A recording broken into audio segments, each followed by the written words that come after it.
Welcome to a very special day. We're on the last day of the regional qualifiers from the LCK. I am Valdez, and we have a surprise TriCast here with Ox and Chronicler, the mythical trio, joining you here for the last day. And it's a very important day because only one of these teams can make it to Worlds. The other one gets nothing. Yeah, that's very accurate. And I think I'm already regretting this. Can I go? A lot of people were hoping for KT vs T1. The Telecom War to decide the final spot is possibly the most hype setup that we could have possibly gotten. But it's also going to be heartbreak because there is so many, not only just popular, really lengthy career players, but so many world champions in this matchup. I apologize in advance. This is going to be a narrative overload of a series. There is Deft versus Faker. There is 2022 Worlds Finals. There is defending world champions. There is... we're going to keep going throughout the entirety of the day, but... The parallel it's not even, universe theory. The 2022 DRX run. Really, way too much to talk about, and we'll get into that throughout the day. But what's really key to note here is that KT beating BNK, that didn't come as a surprise. But in the minds of many, even though we didn't do predictions, I imagine all of us would have predicted T1, given how that matchup played out in the playoffs, and given that DK has not been able to beat a higher seeded team for such I set a long my alarm time. for the And wrong as we time. know, if everyone was to predict T1, then, you know, Yeah, no, in this we know. matchup, it We was know. a little bit unfortunate. But yeah, I think KT, I set they my alarm definitely for the wrong had a time, rough bro. game What am I yesterday, doing? But kind of looked better over the course of the How series. have I We've seen fucked it up many that bad? Telecom How have I wars fucked it between up these that two bad? teams. Definitely been T1 who have had the edge in recent history and overall. And the last Why is time it the these one- two the one- teams the one- the met one- in a qualifier was The actually one day I'm late? How is that possible? in 2013. Hold up. Yeah, So that's just 11 years ago. yeah, that's a good amount of time ago. Obviously, What were you guys doing 11 years ago? I was in university. Playing video games. Wait one sec. Well, I was doing that as well, In- actually. Dan was in high school, Yeah, right? Yeah, that's a long time. back in the day. There's only one spot left. Which team will claim the 4th seed? That is the main narrative point of today. It's, you know, we can talk about Jesus. what these teams have done Bro, up until this point. I put my alarm for what the seasons have looked 7:45. like, what their It should be achievements have been 6:45. Why am I putting my alarm for from 7:45? this How year. stupid but am I? at the end of the day, you just got to win one best of 5. And that's all that is going to matter. The My Buffalo Twitter High School DMs duo, are just these people guys messaging from me Buffalo saying, High "Wake School, up!" looking to qualify for their 9th Worlds. Shut up. Unfortunately, only one of them can qualify for the 9th Worlds and will become the player with the most Worlds appearances in history. Oh my god, bro. Out of any player We're ever. here. Which is really insane, honestly, when you think about it. And the thing is, sometimes it's taken for granted, especially when we look at the top teams, but We're in a region here. like the This is LCK, it. It is not easy to consistently Listen! make it to Worlds, especially I don't fucking care if you call me a T1 fanboy. I want T1 to win today. Suck my ballsack. I think I can speak for all of us that Corky has really felt like a bit of a bait. Has Bots, been can you unpin extremely the highly message? prioritized, but has seemed less impactful than something like the Tristana. Yo, I really might have do bust think out the that jersey. Corky feels great to play because you do have a lot of early agency, the way that not a lot of mid picks, like the Yone, like the Tristana. After I the might nerfs bust out the fell. jersey, chat. I might But do what it. does it actually get you? And the unfortunate answer is not a I whole might bust lot out the compared jersey. To a lot of the more impactful picks, and I think Tristana and Yone both in their Yo, chat, own way can you have shown retweet to that? be Can you on retweet- higher can you impacts. retweet The Azir is another one that? which has been banned away consistently, and we'll see whether it's going to come through here today. there is T1 reigning world champs. Reigning Obviously, world hoping to champs. return there, being a bit of intermittent form over this season, and looking for redemption after that loss, that close loss to D+. Yeah, I think that's going to matter a lot. You know, you see Carrier walking out of the stage with a smile. You know, Chat, you should I gotta get run my into T1 this jacket? one not being, Should I get my T1 he's jacket? hiding behind Guma there. I'm like, where's Carrier? You got to come into this one with a little bit of a light heart because if you're too nervous, then you're just probably going to lose, right? KT is a very strong team. T1 is as well, and KT do have a big mammoth in front of them. And T1 should be the favorite here T1 today, but a lot of the line them for them as well, particularly if they don't make Worlds. This roster has been together for 3 years. The iteration with Kana instead of Sayas for even longer. And if they don't make it here today, it could be the last that we see of them. On the other side, KT, obviously a lot of recognizable faces. Beryl, the two-timer, looking to make it back to Worlds again.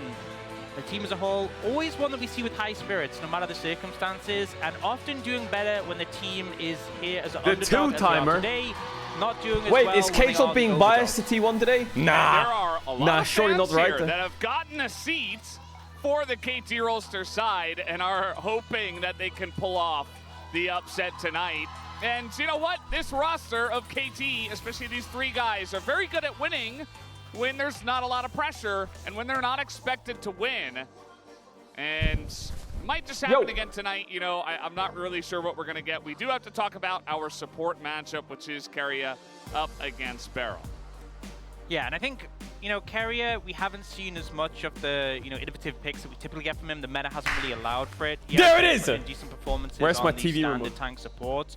Beryl's being a little bit more out there, but it is really just down to the impact you can make on these engage picks. We may see something Where's more my varied, remote? but I know for one thing is that Beryl is always dialed in this matchup. Where is it? Where's What's my interesting remote? is also to note that Beryl, a player that I think is generally known for I how wanna put much the fire impact on, I he wanna has put the the fire map. on. When you look at his highest level performances, right, going back to 2020, going back to 2022, actually I think very high dual proximity with Deft, at least on this patch. From what we have seen, some of that will also be the picks, things like the Seraphine, you're not really expected to get out of lane the way you are, or things like the Alistair, like the Leona. That's going to be a big one. Another is that I think BDD, even though KT at moments looked a little bit off yesterday, as they always do, I think they are KT from day to day, can, even within a best of 5, it can highly vary. But BDD looked incredible, right? Looked extremely, extremely solid. This man, though, has got to step it up, because I think BDD into a currently still underperforming Faker should have a really, really good time. But does that matter if the jungle matchup doesn't go the way as well? And I think Owner didn't have a great series. Man, I wish I knew what the remote was. Had, I'd argue, an even rougher one, and that was into Raptor, as opposed to who Owner was playing into recently, which were Peanut and Lucid, which obviously very, very strong. T1. I think most people would say that Owner has been the overall most consistent in summer, for sure, performer for T1.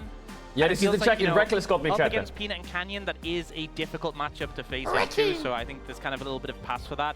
I think it's a good matchup for Pyosik, and often we talk about the lane matchups, mid against mid, jungle against jungle. It's I clean, really think it's down to Faker and Pyosik, which of those can step up today to really take over that combined mid-jungle matchup. It's just one best of 5. And we saw this. That's right. Very different vibes that's in the different coaching booths. That's you know, if you're a KT coach, that is the approach that you should have. I commend that. Who is Zeus DMing? I think Who the is it? fans at home, if you're a KT fan watching, you should put your hands together, put your head down, you should join in.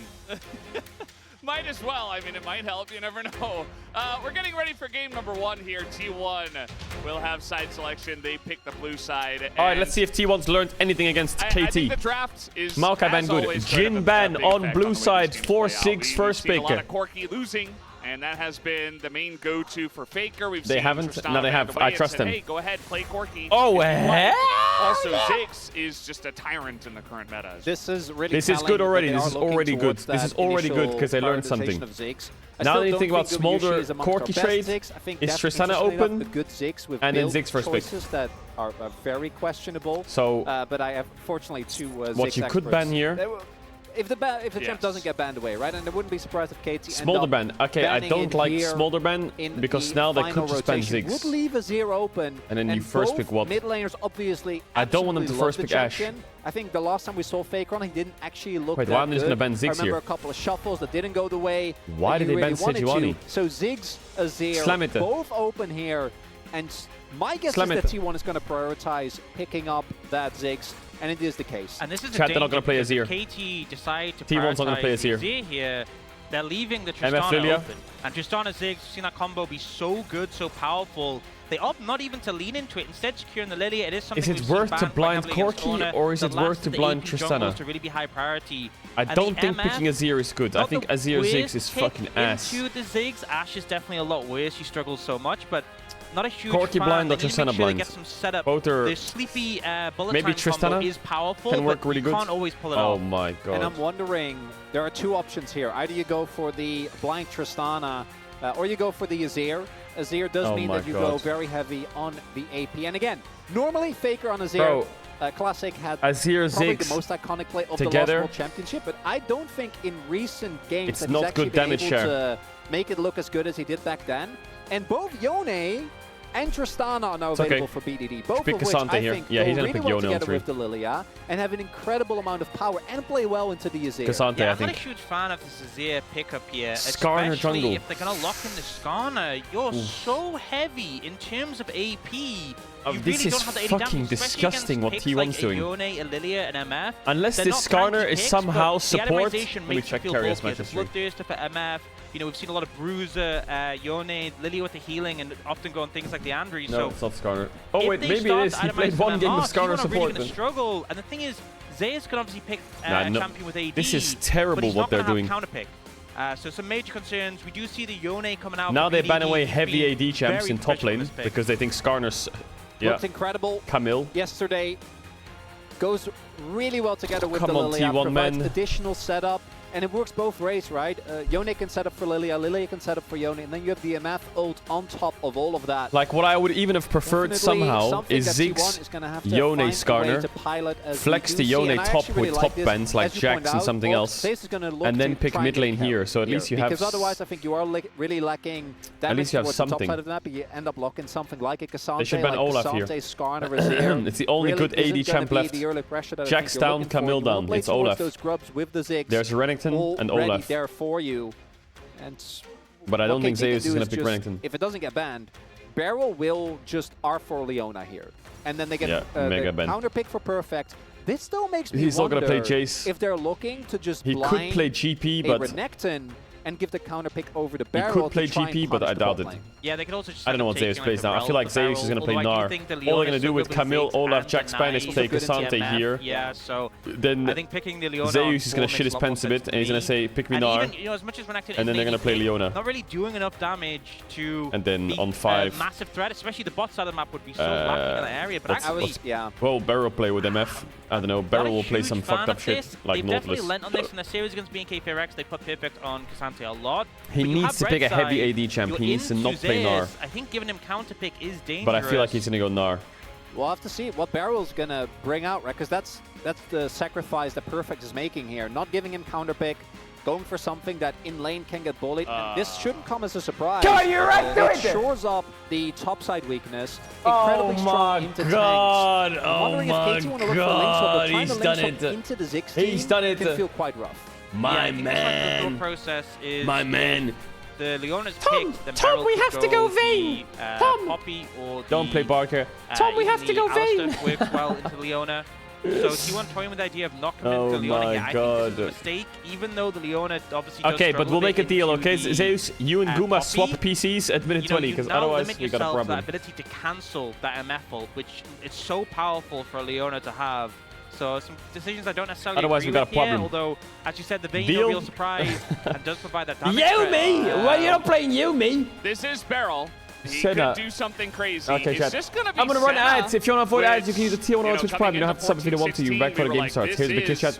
I'll see you in a sec. Much love. And we haven't seen too much of it, but it Yumi. comes in here and, you know, honestly, against the poke of the Ziggs, you get a lot of healing. Ew. But Ew, get it, chat? what this is gonna look like. The stain on this pick is absurd, and it really Zeus, makes it bro. hard for Ziggs to land This is you. effective This poke. is you, The fact that Zeus. Carrier You blinded gotta the Poppy fucking was clearly smash like, them. okay, we expect you to pick an engaged champ. We KT's expect you to pick comp is Alistar insanely or good. Leona. We're gonna pre-pick the Poppy. Except, and they I lean think the into this. Senna is Poppy's bad. not gonna have too much pressure. I think the into Senna is Senna. not You good. need to have flash. Flash, I slam them don't into a like the wall. Senna. That's only the Yo, real Euler, thanks for the viable 10 gifted. threat you have in it. Otherwise, you're Dumps just my getting stuff. outranged. The lane is going to be rough. They might have to swap to avoid this. The level 1's going to be brutal. What's big as well is that they pick it as an actual Enchanter support, right? There's plenty of damage between the MF, the Yone, and the Lilia, which is also avoiding some of the weaknesses that we saw of this Senna. Wake it up. When Hanwha Life picked it all the way And back, lock when it they in. got like, what, a 5k gold lead, and then they were playing into Nasus with only a, what was the Azir for? Yeah. It was rough. I think this time around there is actually enough firepower. On the flip side, I do think Why the do you want Vayne T1 pick at Worlds? actually makes a big difference. The main reason I want T1 at And it Worlds remains is to be Zeus. seen I whether want Zeus this at Worlds. Senna I counterpick really want was Zeus at worth Worlds. giving over counterpick to Zeus, who's a player that loves trying to get the most out of a laning phase. Either way, this is very exciting. I feel like this draft's already taking some twists and turns He's been a bit of a griefer. Necessarily expect. Both teams having a but very I do think he's still top 5 top laners. Coming into this first game of the best of 5. Let's do it. Game 1.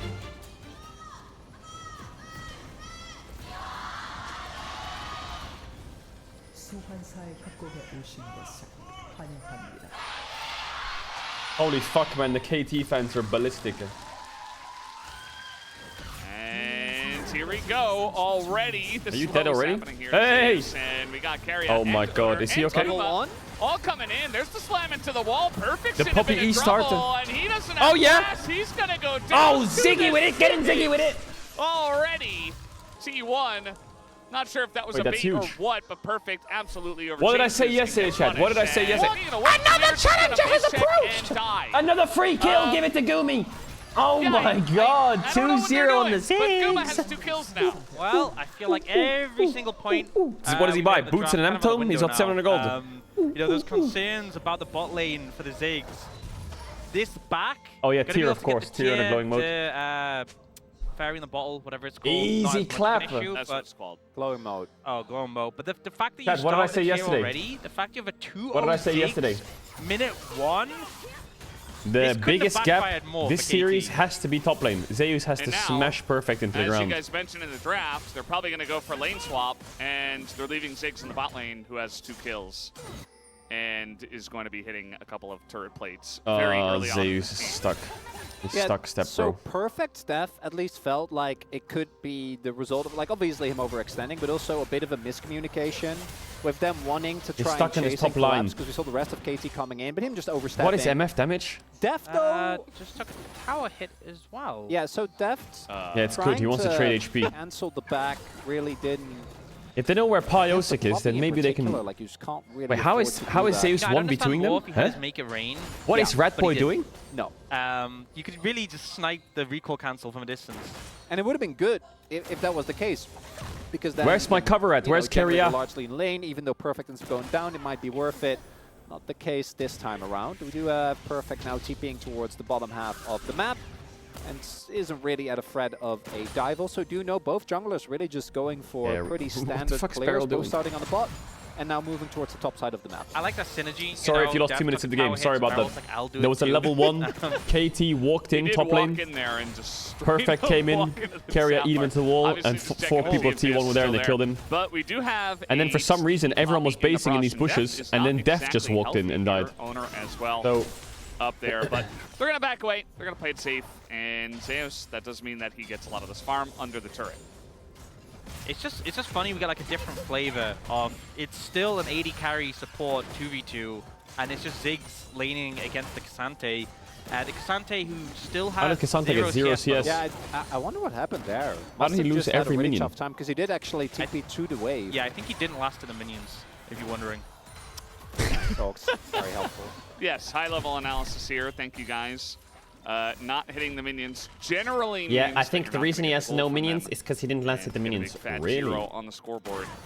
Really? This is something where, like, the Def initially, this is a player that is in his first really, obviously they play oh my god, he actually can't last it. Is it because he doesn't know where owner is, I guess? Of the split is still sitting on 0. Like, how is he still on 0? Well, that's my so that's what I was going towards, right? Like, I actually think that getting an early Def like that. He sees Skarner now, so he dashed in. That is in his first qualifier, extremely high pressure situation, might lead to a bit of tilt. And the fact that out of the, I imagine, what, like 10, 12 CS? Oh yeah, that looks good. He's only gone 4, that's not good. Oh yeah, nice Ona. Oh yeah, slam into the wall. That looks perfect for Zeus. Give it to Rat Boy. Give it to Rat Boy. Give it to Rat Boy. Over to Zeus now. My rat. How the carries were doing on the side of T1. They're pretty excellent right now. The threat with this trio of the Vayne, Skarner, Poppy, if one of them hits you into a wall, you're going to be there until you're dead. Like the Condemn and the wall slam. Karl made the right choice not flashing there because the wall slam you're still just going to die if you do. So saves us summoner for later, but it kind of shows these double ranged bot lanes. Vayne E so much into wall, Poppy E into wall, Skarner E into wall. Azir ult into the wall. Here for KT right from the get-go. Guma W into the wall. Obviously feeling quite rough. Sizable gold lead here. for T1 at 5 minutes, right? 1.3, 1.4k. And the goal also going to basically the ideal people, which is the solo lane Vayne and the Ziggs, who now is a lost chapter at 5 minutes. Dev did pick up a call, so at the very least, he'll be able to generate some additional gold. Kyoshik has also been able to out-farm as expected, but Owner did get a successful gank off already. And KT, they're going to have to do a lot of heavy lifting in team fights. Stop being biased. Why? Why can't I be biased? Because right now, I'm not the main broadcast. A blowout here early on. Owner will get spotted, but still, we're going to have to try and keep his distance. It's also just absurd point of the game. Like we're I've been hate watching KT all year actually. Lost chapter tier. These are like the items where when you're playing Ziggs, you basically have infinite. It should have been Damwon versus KT. It should have been Damwon. T1 should have beat Damwon. This should be Damwon's job. So he can just push endlessly. And Deft, in comparison, you know, later on the MF gets Bloodthirster and you can have more presence, you know, healing up off any poke. That's not going to happen for a long time now. So we see Kyoshik able to get one of the grubs, but T1 moving into challenge. You can see the wave pushed up top. Zeus is frying in bot. I also think the stack wave is good. Behind is actually a really big deal as the CSing struggles continue. God, the Zeus. Because if you look at it's like watching the Shy poke you on the tower. Everyone always said the Shy's strongest point was he was so good at poking on the tower. Front line, like the rest of the team are pretty fragile, right? You're looking at maybe Liliac can set up a play like here. Oh my god, the Q didn't hit. Flash, or rather Satchel out of the way early, and then he will flash. Really the flash Q didn't connect. Potential setup of the Lilia. Kyoshik trying to flash in to make that happen. Here comes the Ghost out of Perfect, trying to punish the Vayne. Not always an easy thing to do as Zeus is being chased down the lane, and Perfect doesn't quite have the range to do it, and now you're being run down. Yes. Third bolt into Perfect, but pretty clean. out of level 4 Senna. Keria, you can't kill Perfect. Not always the most interesting. Here comes Keria, but he's just going to walk by. Yeah, just some ability there for Zeus to get away from that one. And the thing is, this Senna not doing too much damage at this point, really. And obviously, if you're going to enchant to build, never really will. So Zeus does lose sums, and it is a bit of a trade down because Ghost is shot a cooldown, but they're still in a pretty fine spot. I think Perfect just happy he gets to hit minions for a little bit. But the wave's actually in a bad spot. It's frozen Wave here. Wave is perfect for Zeus. This could end up being a rough spot for Perfect overall. You can see he was walking towards bot lane and kind of changing his mind here. You see Barrel. What do you mean Vayne players deserve to gulag? Gets it into the turret now, so not going to be the end of the world though. Nope, Zeus is able to pull it. And obviously, like, Barrel has to respect they know that there's plenty of people towards the bot side of the map.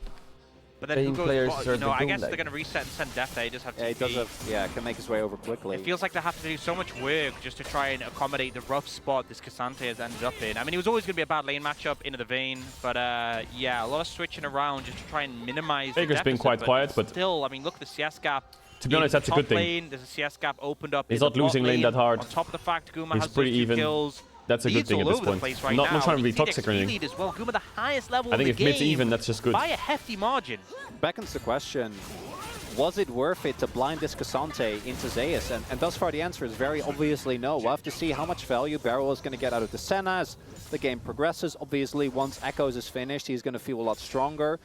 And the heals are still going to be, hopefully, a good amount of utility for KT when we get to mid-game.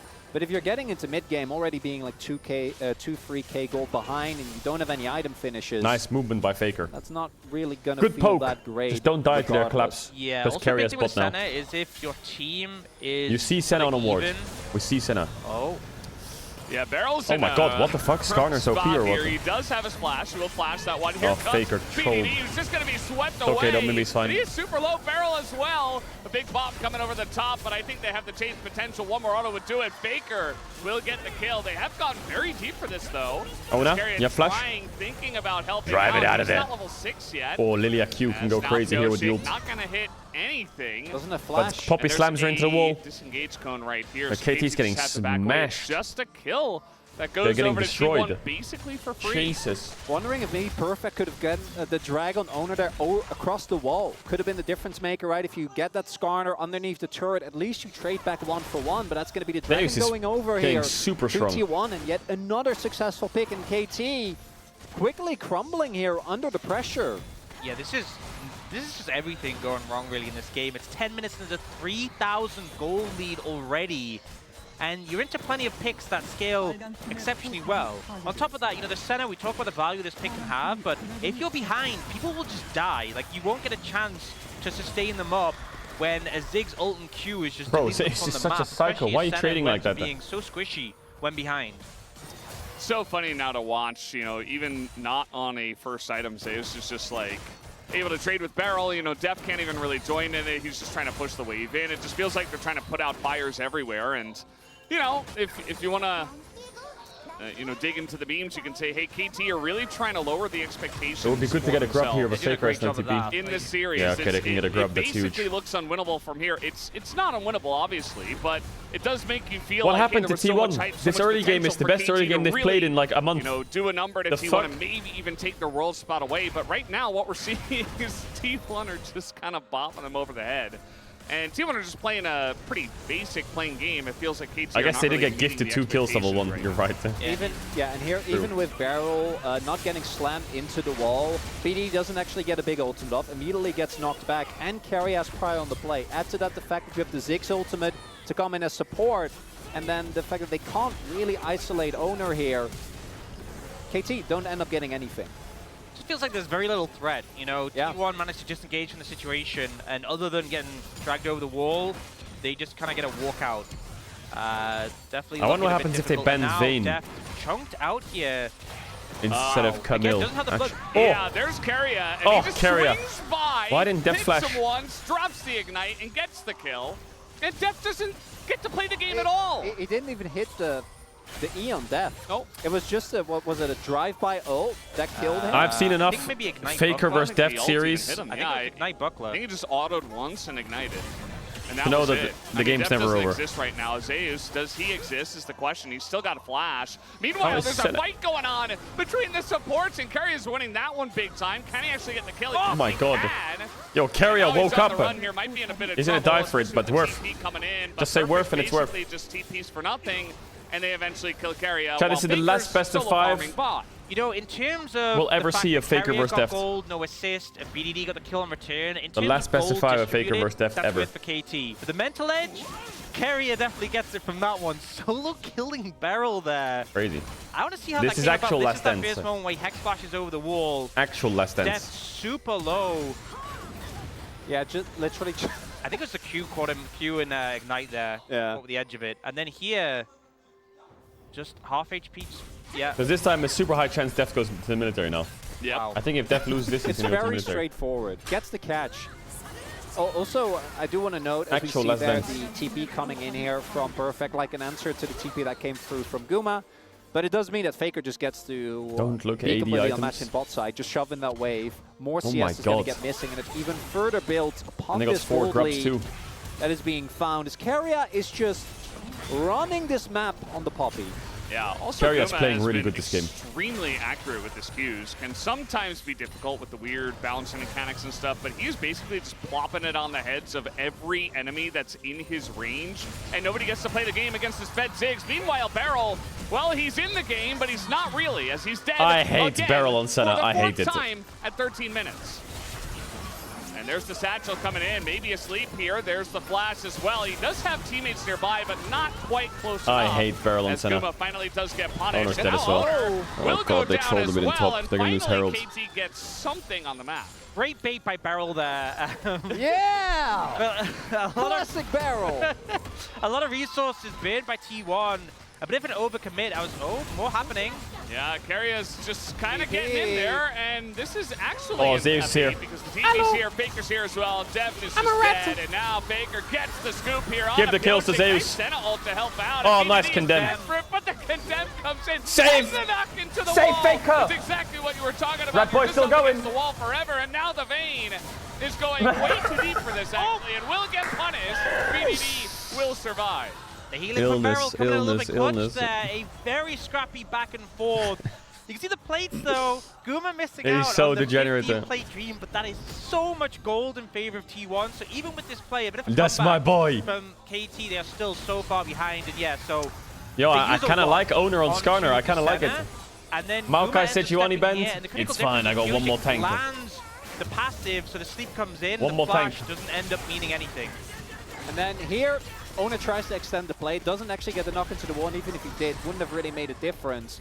As a result, KT think that they have an opportunity, have Go vision on as well, offline, so no sausage. carriers coming in, but it's this TP, crucially, that ends up being a big problem. Def just ends up going down, even with the Yone trying to make his way back in. And then this is so painful for BDD. It's what you were talking about earlier. Condemned into stun, and the fact that he's playing into Poppy as well, he loses vision. Limits dashes even more. Oh, he almost got his auto off. He got cancelled by Xante W. Means that BDD hey, we're gonna fight that. Bomba. Here we go again. I don't think so. Owner gonna miss his ult. Also went for the Zeeks here.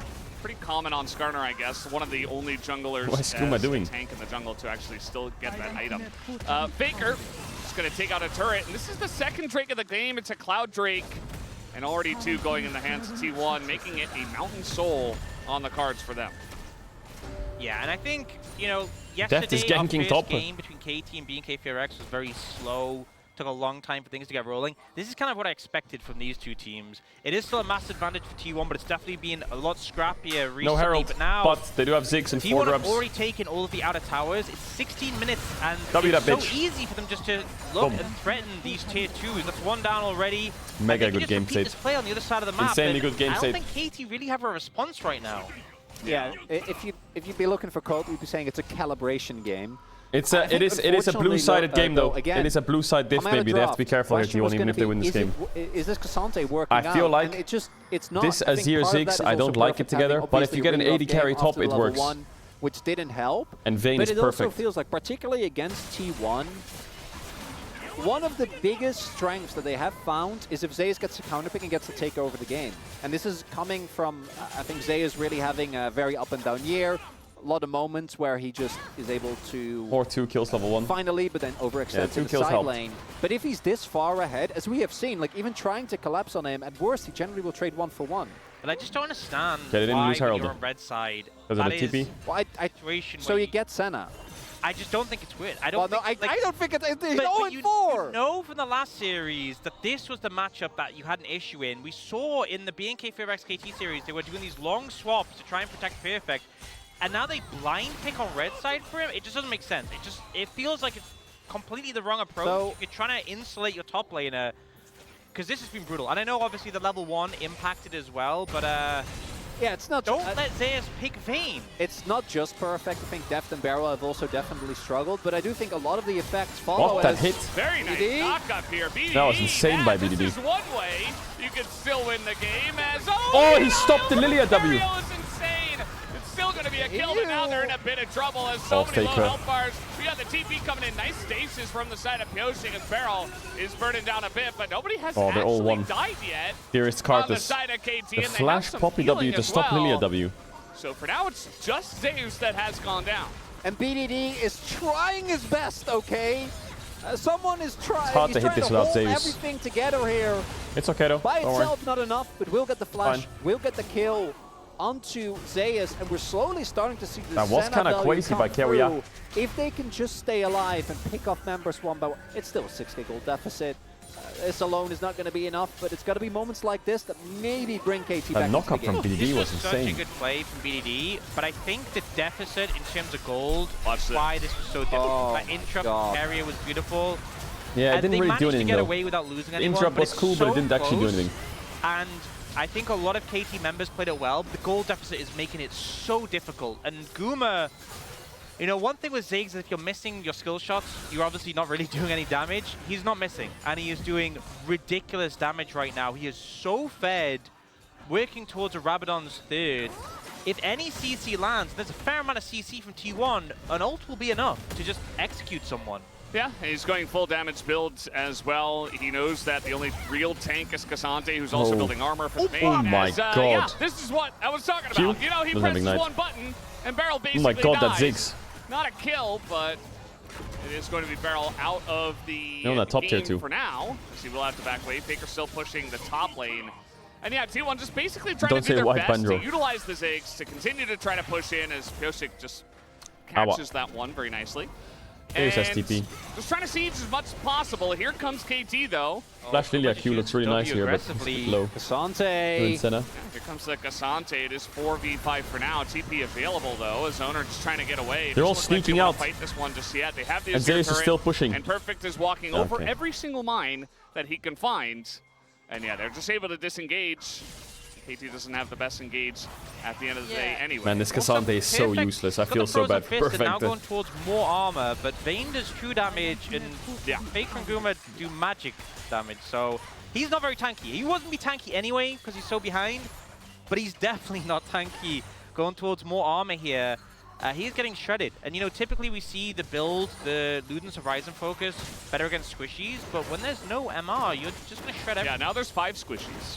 Yeah, I wouldn't have really minded going for like they need the Strike. They need to be careful of losing Baron. Looks like KT's as strong as they were way back. But like specifically, Frozen Heart I get because it does actually reduce the damage right with the aura, lowering the attack speed. But Koenig into the Azir and the Ziggs I think would have felt really good. I imagine didn't feel like he could because of the 1v1 matchup. It's also funny, he went the Frozen Fist. Zeus have Triforce in the base yet? You assume, but he spent most of the laning phase actually against the Ziggs. Yeah.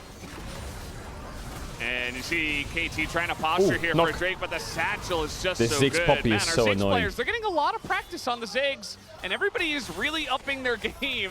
It's funny how everyone's playing Ziggs every really game in playoffs, and it's not going to be existent in Worlds. It's not going to exist. Well, when you compare There's no Ziggs at Worlds, surely. Performance to when we were at the start of the playoffs, right? And given how important of a pick it is on the patch, surely the nerfs are enough. That should come as a surprise, but it definitely is a really big reason of why this first draft feels a little lopsided, and I do think maybe it'll be picked if they need like an AP bot. KT took some gambles, right? Perfect being blinding the Cassante, giving over the Ziggs.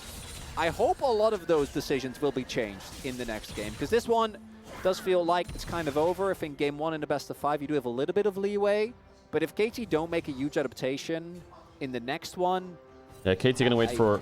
I don't think. Guma wants his cap. Well, I guess shield, bow, IE, and go fight. But it's like, give me your jungle now. Oh, he's look at money. Yep, 40. Okay. He's gonna get the blue buff back and get his death cap. That's 3 items at 22 minutes for the Ziggs against 0. Do they force Baron? No. There's 2 pairs of Merc treads, actually. Oh, sorry. Senna, no, I was incorrect. Yes. Senna won't immediately die, right? Surely, guys. Not.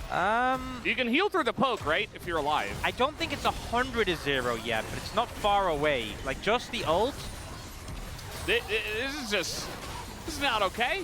I think stuck on a boss. Slams Barrel into a wall, and then it's just Guma ult. I think Barrel might die to that, but I hope we get to see it. Oh yeah, they still have Herald. Yeah, by the way, they still had the Rift Herald, so they just saved it until 23 minutes, and now they're using it to push down the mid wave and the mid lane and try to really get into those turrets. Baker going 1v1 against BDD, who eventually does have to rebind, but the rest of T1 are just pushing mid, and this is without Baron, and 1Q does Barrel's whole health bar split amongst, 3 different guys. Are you stuck on Radahan? 1Q took like Radahan is what he's stuck on. The only point of strength that's the nerf to Radahan have is Lilia, who without Flash isn't nearly as much of a threat, and BDD. So if BDD isn't there, the rest of T1 can legitimately just walk up and freely poke and not be threatened whatsoever. Yeah, I think we're obviously talking as if this game's a done deal, but it would have to be unprecedented levels. I think Ox safe to say of mistakes from T1 to lose here against KT. Like they would really have to fumble this to a hilarious degree to lose from here. All right, Triforce Kraken. You know, Zeus just all in Cassante on side lane now. KT. It's never impossible, but it really shouldn't happen. Particularly because I think T1, when ahead, have generally been very dependable. It's more so when they're even or behind that we see them make decisions the Baron that make and force him. Probably shouldn't have done that. All right, T1 Baron, here we go. Yep. Yeah. Lilia has no flash. This should be free as fuck. Is just disgusting with the Vayne, with the Azir, with the Ziggs, who isn't even Poppy ult, no flash from Lilia. It's Megadon. That is 2 abilities. I guess Megadon. Just gonna be thrown perfect in. TP in. I'm here, guys. I'm ready to help. Okay, this game's done. This game's unlosable. Down. 24 minutes in. There's nothing that KT can do. You know, 2 minutes on Soul, easy game. Ziggs has been strong, effective, maybe even a little bit oppressive, but we haven't really had a game where he's been this fed, this snowballed. Chad, I didn't ult. How is this game losable? It's Mega 1. Yeah, they outscale as well. Yeah, generally we don't see him get a double kill level 1. I feel like that might have been a big factor in this. Yeah, I don't think that was in T1's game plan, but they adapted pretty well. They pivoted really well. It's actually very impressive. Well, TP behind. Hail Mary. BDD he's still trying his best, but now he doesn't have a health split bar. pushing. And with Baron buff, this is just even more oppressive because your siege is already fantastic. The 6 with will just away the from one tower. guy. And, oh, it's on cooldown. You know, you have some healing, you have some ability to, but not really. Not 10,000 gold behind. He's got ult again. With the slow hit from, I think if the slow hit the classic. When in doubt, gank Zeus. Yeah, force a flash. It works. It's so funny because Barrel is actually healing, but it just doesn't matter. Even the Luden's proc! Oh no. Ow! Oh, that Ziggs was kind of bad. Optimistic, but they do get the heal. And I guess that's something. They already got 2 inhibitors, and they're going for number 3.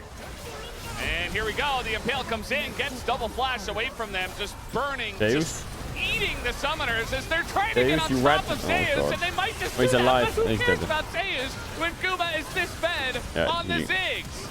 And you got GG, the well one played. carry, but you didn't get the other 2. BDD desperate to try to take something down, but guys, this game is over, and it is out as T1 are looking to take down game number 1 in flying good level 1 here. Good lane swap. In this finals good game by Owner and Carrier. One last ditch attempt from Def, big game from Carrier there. Big game. Carrier might MVP that game. 26.5 minutes, and game 1 goes to T1. I think KT needs some more prayers after that one, but it's really simple fixes.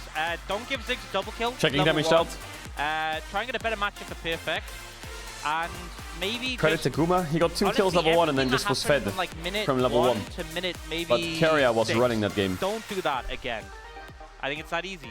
Carrier was running that shit. shit. Maybe we can have a standard game where you're just not massively behind immediately. Very nice.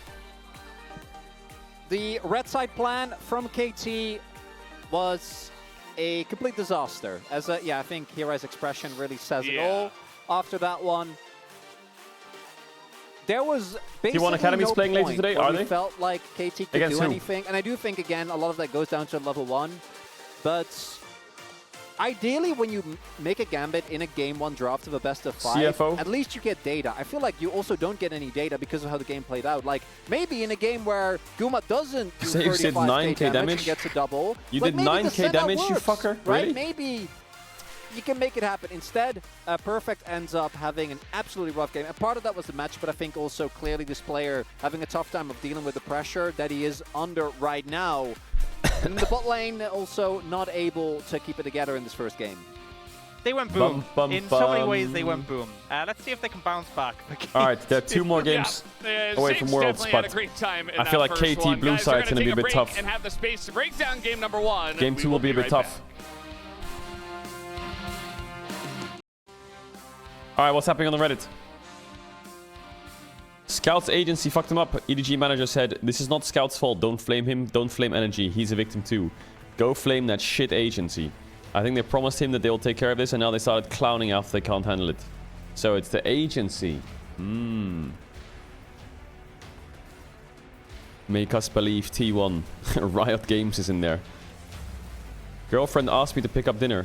I asked what our order number was. She said Mad vs T1. I smiled knowing she meant 1647. Okay. Second from the right reminds me of someone. That doesn't look like me. Shut up, man. That does not look like me. T1 fans, me still coping that T1 can win Worlds. Just let it go, bruh. It's over. Today is ZOFGK's final series together. If they lose, yeah, it is. It's the final Deft vs Faker, and it's the final ZOFGK if they lose. FearX Enjoyer. Oh, 7, buddy. Riot executives watching the stream tomorrow. It's true. They need T1 to win. It'll be good for viewership. And also the teaser probably is T1 based. The world teaser is probably all T1 based. HLE Genji, the rest of the LCK. It's true. Oh, chat, the world's orchestral team is out.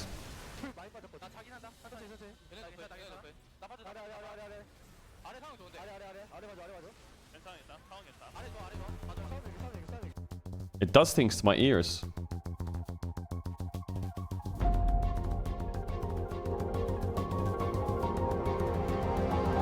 Yeah, I watched it already.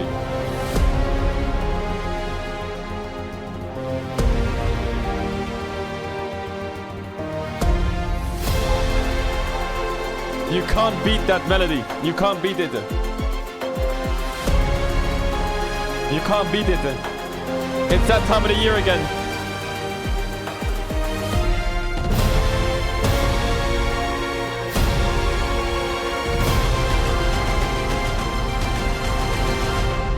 The drums go mega.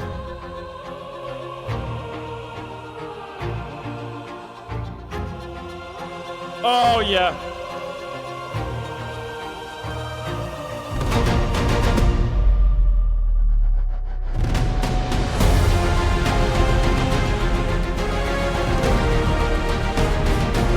Oh yeah.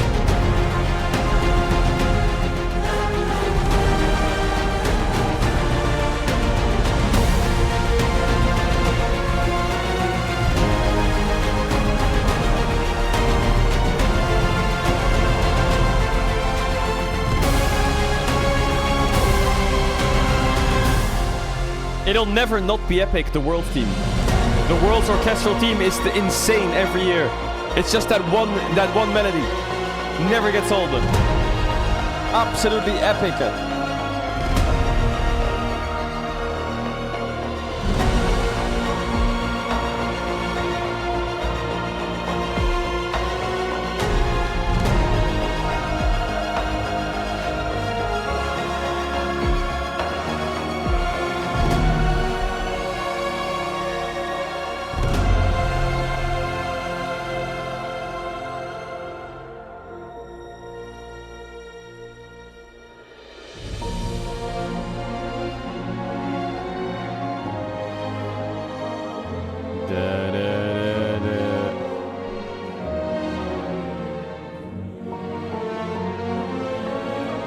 The fuck is that then?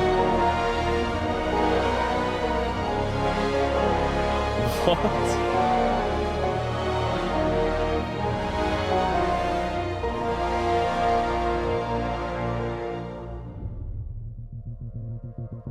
Oh yeah, my ears again.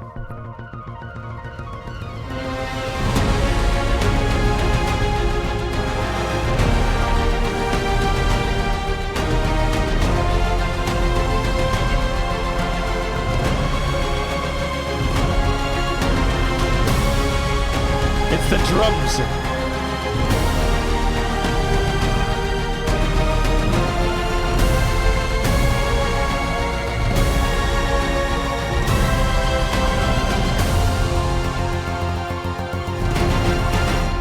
Yo, Woo Soldier, thanks for the 10 gifted subs.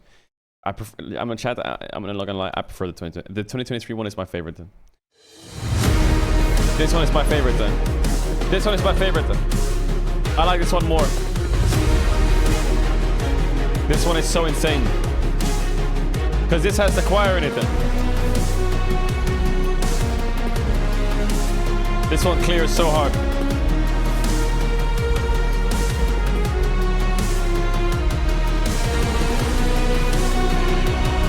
Bum, bum, bum.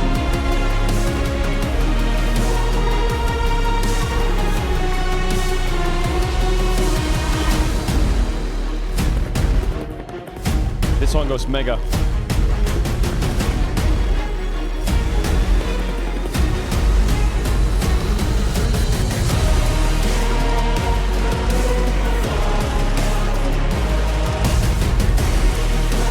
Mega.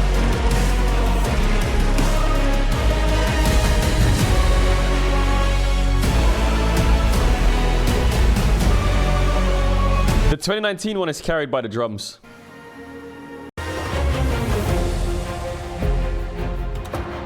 The 2019 one is nostalgic. 2023 is better. It is better than the 2019 one. The 2019 one is good, but the 2023 one clears it so hard. This one is nostalgic.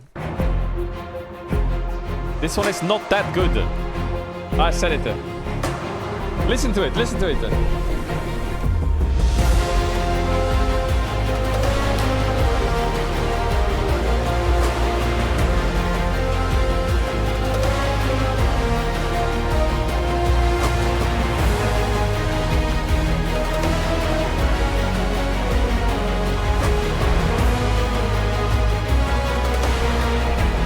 It's not as...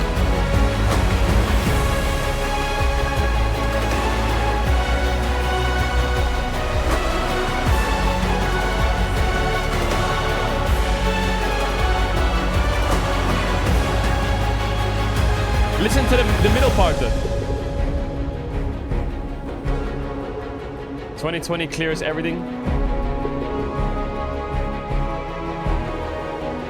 Bro, like 100 people said 2020 clears everything. This one clears everything.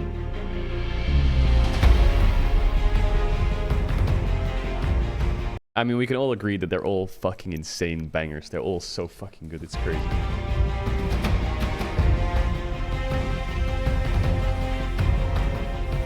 It's just that one dun dun dun. You can put that anywhere in a song and it bangs it.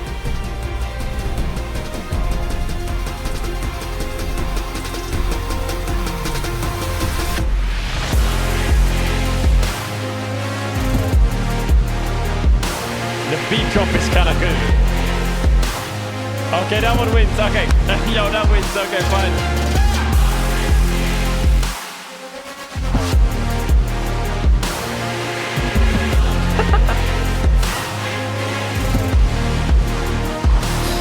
I'm floating.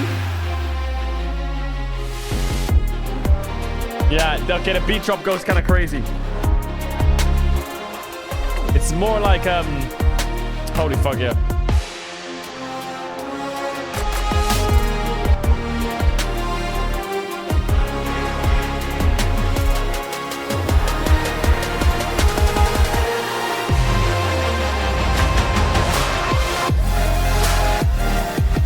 See, I don't really like this part. That's the problem.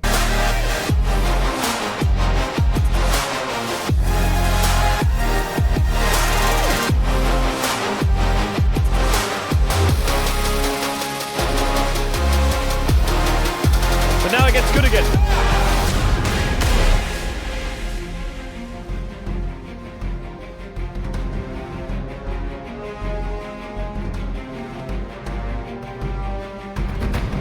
I want to hear the beat. I want to hear the beat drop. I want to hear the beat drop. I want to hear the beat. I want to hear the beat drop.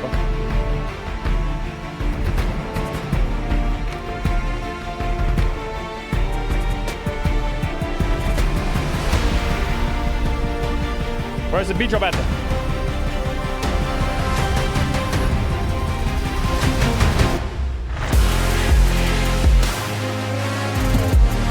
Someone's ruined it for me. Someone's just ruined it. It's ruined. Someone says if you listen to the orchestra before the beat drop, they say 100 thieves. It's over. I can't listen to this ever again.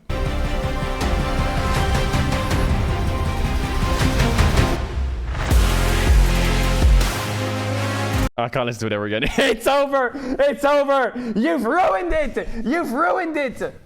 Oh my god. They actually go, 100 thieves!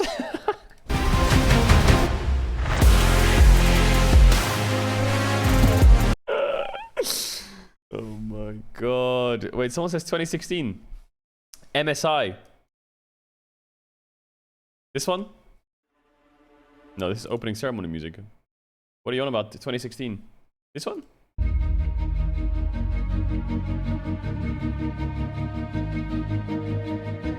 don't remember this one. My favorite's still 2023, I think.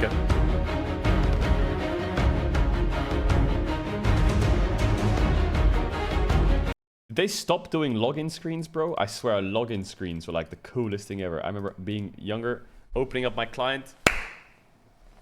New champ just got released. Boom, my headset fucking explodes with like Diana theme song. Good times, sir.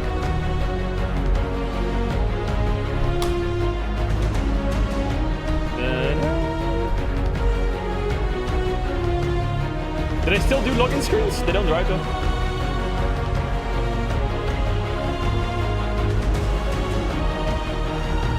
Yo, this one's kind of mid. What?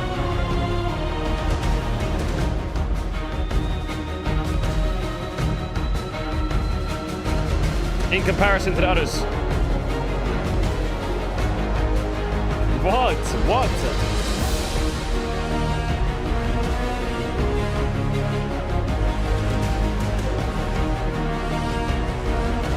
But this is like the OG. This is what they took and they sampled it every year or some shit, whatever the word is. That they took and did that.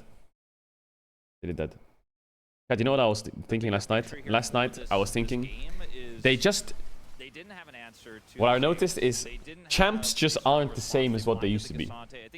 Like when they released Aatrox and Kindred, the voice lines were so insane, man. Making them lament my unholy birth. Like I have no goodness left. It was taken from me, stolen. and then Kindred would like tell stories. Loads of different stories.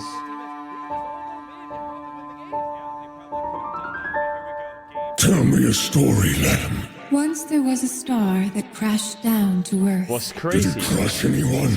It tried to, dear wolf, but it met its match. What happened to it? The star was returned, and from it, a man was reborn.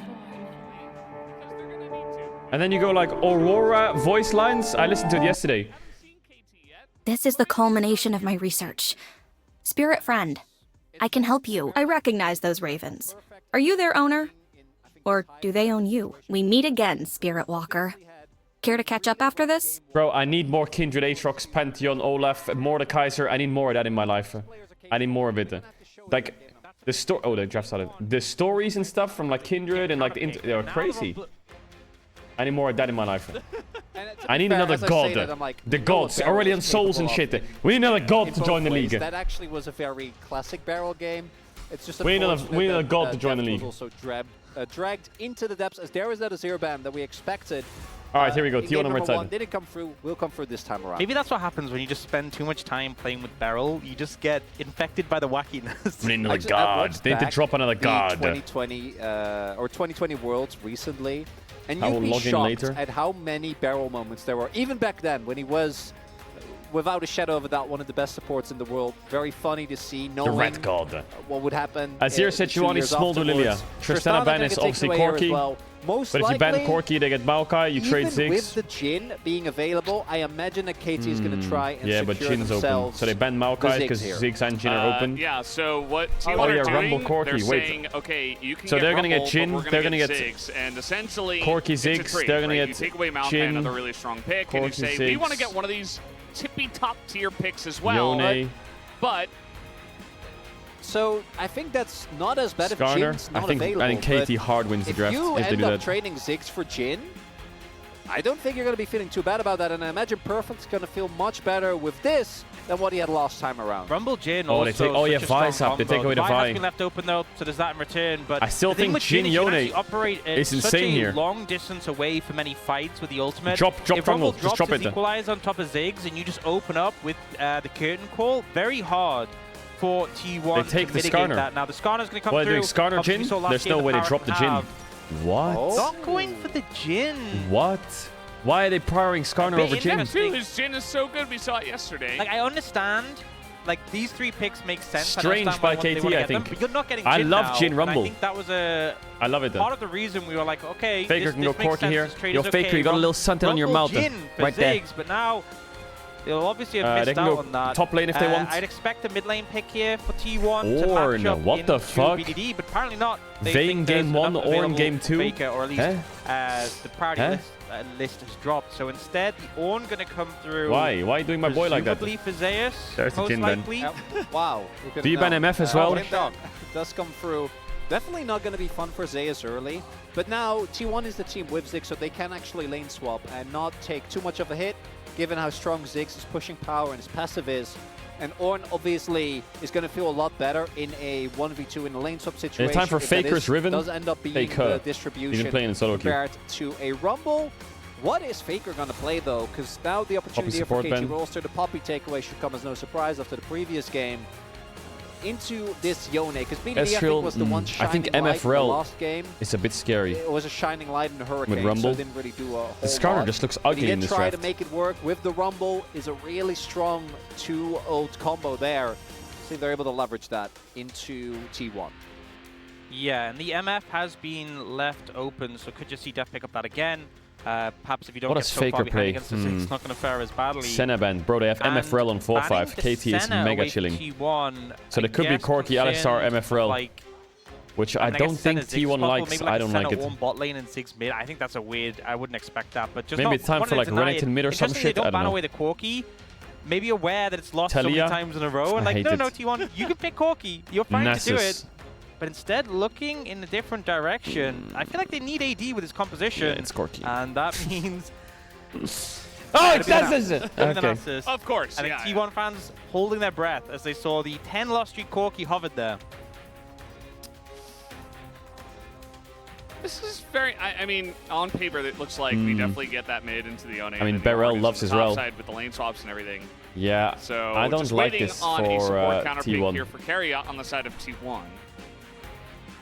I mean, they're going to go MFRL I'm here, just right? saying, Janna goes I mean, if it really goes hard late here game, if this T1's gets fine locked because in, they're okay? quite tanky, right? I don't think it's what KT's we're comp getting. is I think very what we're getting is burst heavy. Alistar. But I think With, it'd if be they cool. go MF at least. The interesting thing for me, though, is that T1's Like, composition T1 scaling is very good, but feels kind early of to mid game is weird going when to be a you bit have Vi-6 annoying. already, right? Vi-6 kind of signals that you want to go in aggressively, you want to try and blow up targets in a second. Kaisa. I think the Oh, I'm Ornn surprised can he's not do going that to a MF. certain extent. But I probably needs more With damage to get through the Nessus tanks, added right? as well, it gets a little weird. Kaisa gets Devs through the can mid. now also go for the poke build, meaning that you have a Carrier. lot of effective It's an range Alistar added to game, this okay? composition. When you Yes, get thank to you. the No mid to Bard. late stages. No funny business. Pretty hard to itemize against Kaisa. We go Really good at Alistar. cutting through bulk, and there is a lot of bulk Yeah. on the side of T1. Plus, if you take out the Ziggs, it's just frontline left. So I think Chat, I'm going to run ads. If you want to avoid ads, you definitely can use have a tier 1 on game Twitch Prime. You don't plan have to sub if you don't want to. You're back and for the then game just starts. cut Here's a big through kiss. the rest, especially I'll if see Yone you immediately in has a good sec. game, if he gets ahead, a lot of the targets just aren't able to get a cut through a sustain. And Just then the pick Bard comes Alistar! Through for carrier. I'm not really a big fan of Bard here. I think Bard is best utilized when you're playing into a mobile carry. You can set up an ult on them. Obviously, there's other value in his roam potential. But there's so much dive threat here. Like, as a bot, if you're roaming around, they will just look to kill you, and it's not going to be that difficult. Yeah, it doesn't feel like there's a whole lot of peel outside of like self-peel from the Ziggs. You could Well, he's got definitely a see the skin. Alistar. That was kind of our expected pick. That would offer you that very common into the rel, but instead it's just more setup. T1's comp you doesn't would really say, do for anything T1's early. team fighting rather than safety for some of their squishies. Yeah, but it does mean that in the 5v5, I think mean, they you can lane see swap. what the T1 comps want Ideally, to late do. lane swap, and But that's it. like the 2v2s, the 3v3s, they look kind of clanky, right? You have Ornn, who I think in theory should be able to get through the laning phase, but isn't really going to offer you that much power. And then outside of getting a really big Vi and Ziggs combo, feels like the mid game is going to be kind of weak. And I think that if you get past mid game with the power that KT have, Need to when lane you get swap. to mid to late, in terms of the role, the Kaisa Yone in particular, with a Rumble to boot, laning phase is going to be really hard to get through here. Yeah, I'm not convinced by this T1 composition. I think there's some problems they're going to face in the game, and they're only one T1's up, comp which is obviously good, is but tough they're to going to have win. to battle through if they want to get a win here. What about a double Tough to level win. 1 for KT this time? Well, let's hope we don't see what we saw in Game 1 at the beginning of that one. Let's jump onto the rift for Game 2. Right. Oh, the KT fans are loud.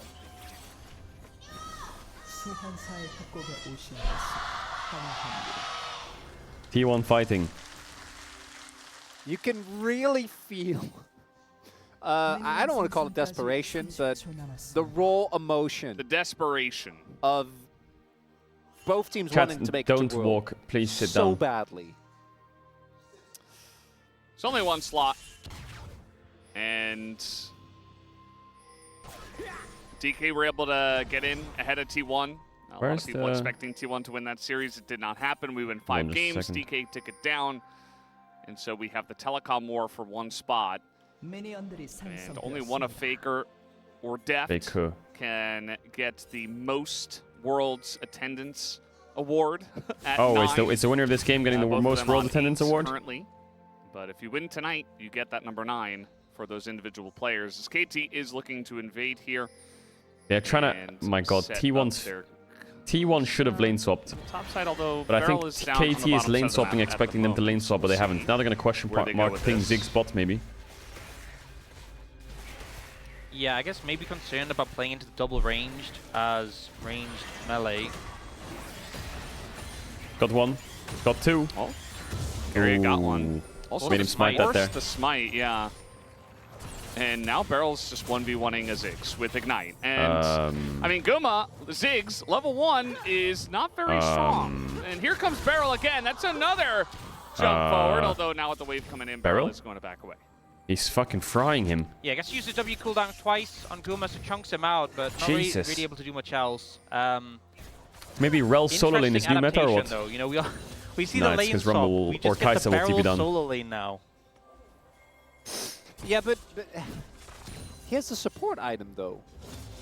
I think it's just more about the teleport, XP. yeah, The well, teleport's going to come in. Still, Yeah, I think KT wanted match lanes from the start. Now being towards the bot side of the map also due to... Oh, Nice go. reaction Guma. from Guma. Barrel sprinting straight at him. At Very the end of the good day, flash. though, good reaction, but Barrel is able to trade flashes with the Ziggs, which is always going to feel very nice when he's got Hex Flash. And this has worked out for KT because they avoid Guma and Carry having a level 2 advantage, which they would typically get in range versus range melee.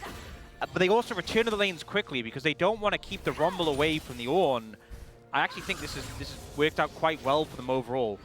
Only one that did have to pay the price is Pyosik, right? Because Carrier staying around in that jungle delayed Pyosik. Yeah, Pyosik's still not level 3. Very heavily, so he didn't actually end up loses getting red. the red buff. Good Only early game for got T1. No TP on Kai'Sa. So missed, I think, one Jungle's or in a good two spot. of the small raptors, and now it's getting invaded. So Zeus probably lost a little Owner's bit more gonna than be he could have really far got, but ahead it's of the whatever. He's playing Skarner Ornn. very early on, as he's even going to be able to take the Krugs here with this lane getting shoved in. It doesn't look like KT is aware of this. Faker is really There is no struggling. dive in mid, here. though. Looks They like should he's not gonna go have to for take any the first dive. back, so maybe there's an opportunity Just back there. away. As Good now stuff. they do know, but can they go for an invade here? Doesn't look like it. BDD also backing now, so before he's back to lane, it's not really going to be a window, and Guma and Kara still have bot lane prio. Yeah, I don't think it's going to work out too badly for Pyosik because he's able to pick up the Scuttle Crab. I do wonder, though, if he's going to try and re-invade on Owner's Raptors here. And you actually see Owner How is this mid matchup? top side. I guess when Yone gets this. Blade, it's fucking unplayable, but till then it's fine. See if he can do so. Pyosik, yeah, he's just level 3. He's coming in behind Faker, as they do know that the Skarner is here, and now Faker Yes, no going to be flash. knocked Oh, the towards the wall. movement. He does dodge the knock up here. He goes for the ghost, but he's basically Oh, the just running in movement. circles, He dodged waiting Q for again. Owner to come on over, who is going to bail him out. Wait, is Owner dead now? But now a bit of damage into Owner as well. The Unbind comes in and forces the flash from Owner. The Oh, flash on in BDD from missed. BDD. He got him though. Gets first blood. Well, just Faker like was fine. that. And this is the bleed out from mid going Owner behind. kinda trolled the that. wave bounce back. Faker pushes up. Pyosik, he gets denied the Raptors, so he goes, well, what else can I do but gank mid? Owner has to move in to try and save I his hate mid that laner. Zeus is playing and Ornn. the end result is KT I getting hate it. massive boon. And the jungler who's I really behind think really Zeus needs to appreciate gap perfect this Big series, thing but there he's is stuck that on Ornn with into the Rumble. knock-up from BDD not hitting and Pyosik not slamming him to the wall, I think Faker probably there's would not have much been he can fine play into just Rumble, walking it right? up, but they actually end up looking for the 2v2 by trying to get the most out of that Conqueror early on, and I think that's what ends up being the main issue. Because as we can see, initial setup here, not finding the Q3 and not finding the wall slam. With the ghost, Keep going. it's just not enough. And Go for Vi. the fact that Owner, I think, could have flashed a lot earlier here and denied a lot of the Skarner damage. Bro, Yone Could W probably damage is kept him crazy. alive. I'm just questioning because surely they knew that Pyosik was there. I think Faker should have just, I know he wanted to crush the wave, but stood back and just hit it with E. I think That's the him whole being that point far of the forwards, Nessus, right? yeah, I think him being that far forwards, it feels like there's a miscommunication. Owner specifically went to defend his top Chad, side, and yet it's Faker like a tick. left Pro himself players have out of ticks. position when they should have known. He's Skarner spamming was escape there. key. We have a little setup from T1 on the bottom side. They're not going to go for it, thinking about diving depth, but they don't know exactly where Barrel is. Also, want to note the interesting lane swap that we have here. Not the, bot lane and the top lane, actually, but it's just Rumble in mid. They've matched the Rumble into the Nasus, which is a very difficult lane for the Nasus. And they've Was thrown Arky BDD spam your up to the tick? top side, who Okay. already has a kill. Not going to have a lot Lol. of kill pressure onto the Ornn, but maybe Wait, they with that swapped. first This is kill, such a good swap. And really just to set up this Rumble matchup. Look at this.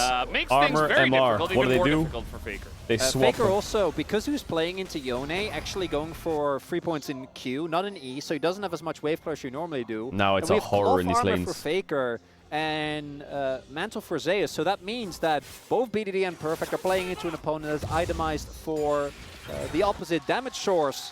And KT looking completely revitalized here early on in the second game. Yeah, this is a horrible scenario for the KT the not being rolled Getaway. Getaway. Obviously doing nothing as well. So T1 are adjusting their lanes now to try and compensate. They are setting a trap for Perfect here. Yeah, a little bit of a trap. I mean, That Barrel's Rumble is here strong as well, and could try to go for it though. The flash on in, the Ornhorn going to be blown here as well. Perfect, not even bothering. Oh, nice the flash, layering. Oof, that bite CC layering was crazy. Back as that is the kill. Owner comes in and just way too much CC, more than Perfect was expecting. Just flash it. You know, I don't think there's Very a reason nice. to risk it in that situation. Very, very nice. And see if you can survive, especially the follow-up coming in. Why not flash the Ornult? I think Because the thought process he was, probably well, thought he was the fine bar tanking the stuns Ornult, down, but then the how Ornult much hit, more and then he can got they knocked really up, do? and then he got knocked up, and then he got the knocked answer is back, and he They died. definitely had more gas in the tank. The classic. Big thing is that with the objectives being down, normally if you end up getting or investing in a kill Rat like Boy that on Ornn for is now KT, ahead of the you can Rumble. Then play for Dragon, right? Try and get a I think grub or two, XP-wise he's ahead. But there isn't anything on the map. So you saw as well, Pioshik is like, can I gank bot? Was spotted by the ward, and that's just kind of the end of the play. So big win there for T1, being able to get a kill onto Owner. Because Rumble shared the first few levels decently well. And even though Zeus gave up, he also has TP Zeus, which is pretty big. Is that once Kaisa is able to get out of lane, get to like at least the first item, I think she starts feeling a lot more safe. Yeah, get to just freely push out the waves. And obviously the free item breakpoint is, I think, where we're really gonna start to see Def take over the game. But even just getting through the laning phase without any big experience. Yeah, Carrier goes for the flash stun here, right? Double hit stun. Yeah, and I don't know. Maybe Perfect leaving it too late, thinking he had more time to flash, or maybe just thinking he could survive it. But either way, good setup from T1, good answer back, and punishing the Rumble. Do you guys get the feeling that even after seeing this much Zig, sometimes players will disrespect the satchel? Yes. Yes. Zig's W does catch you off guard. It does. I feel like we see it so often, even aiming in the The series knockback against T1. Just length is utilizing it crazy so well. sometimes. It can do a lot, and I feel like, you know, when you're getting first pick Rumble, you really want him to be doing a bit more than sitting on 0-1 and, you know, just barely being ahead of the Ornn at this point in time. So we'll see if Perfect can get back on his feet. These lane assignments still all over the place, as now we have BDD playing into Guma. I think Guma just got his flash forced, used his ultimate as well as his flash. BDD's ult is down, so I imagine that he was able to get, obviously, Yone has so much dive threat that Zig shouldn't really be laning into him. Yeah, Faker is really far behind. Faker, due to these constant swaps, He needs to like freeze and relax a bit. The plays that have happened in mid lane as well, where he had to back off, really has not been looking good in terms of CS. Like, and especially if you go for the Nesses with a lot of early points in queue, the AoE you want to splash. try and snowball that and get to a high number of stacks as soon as you possibly can.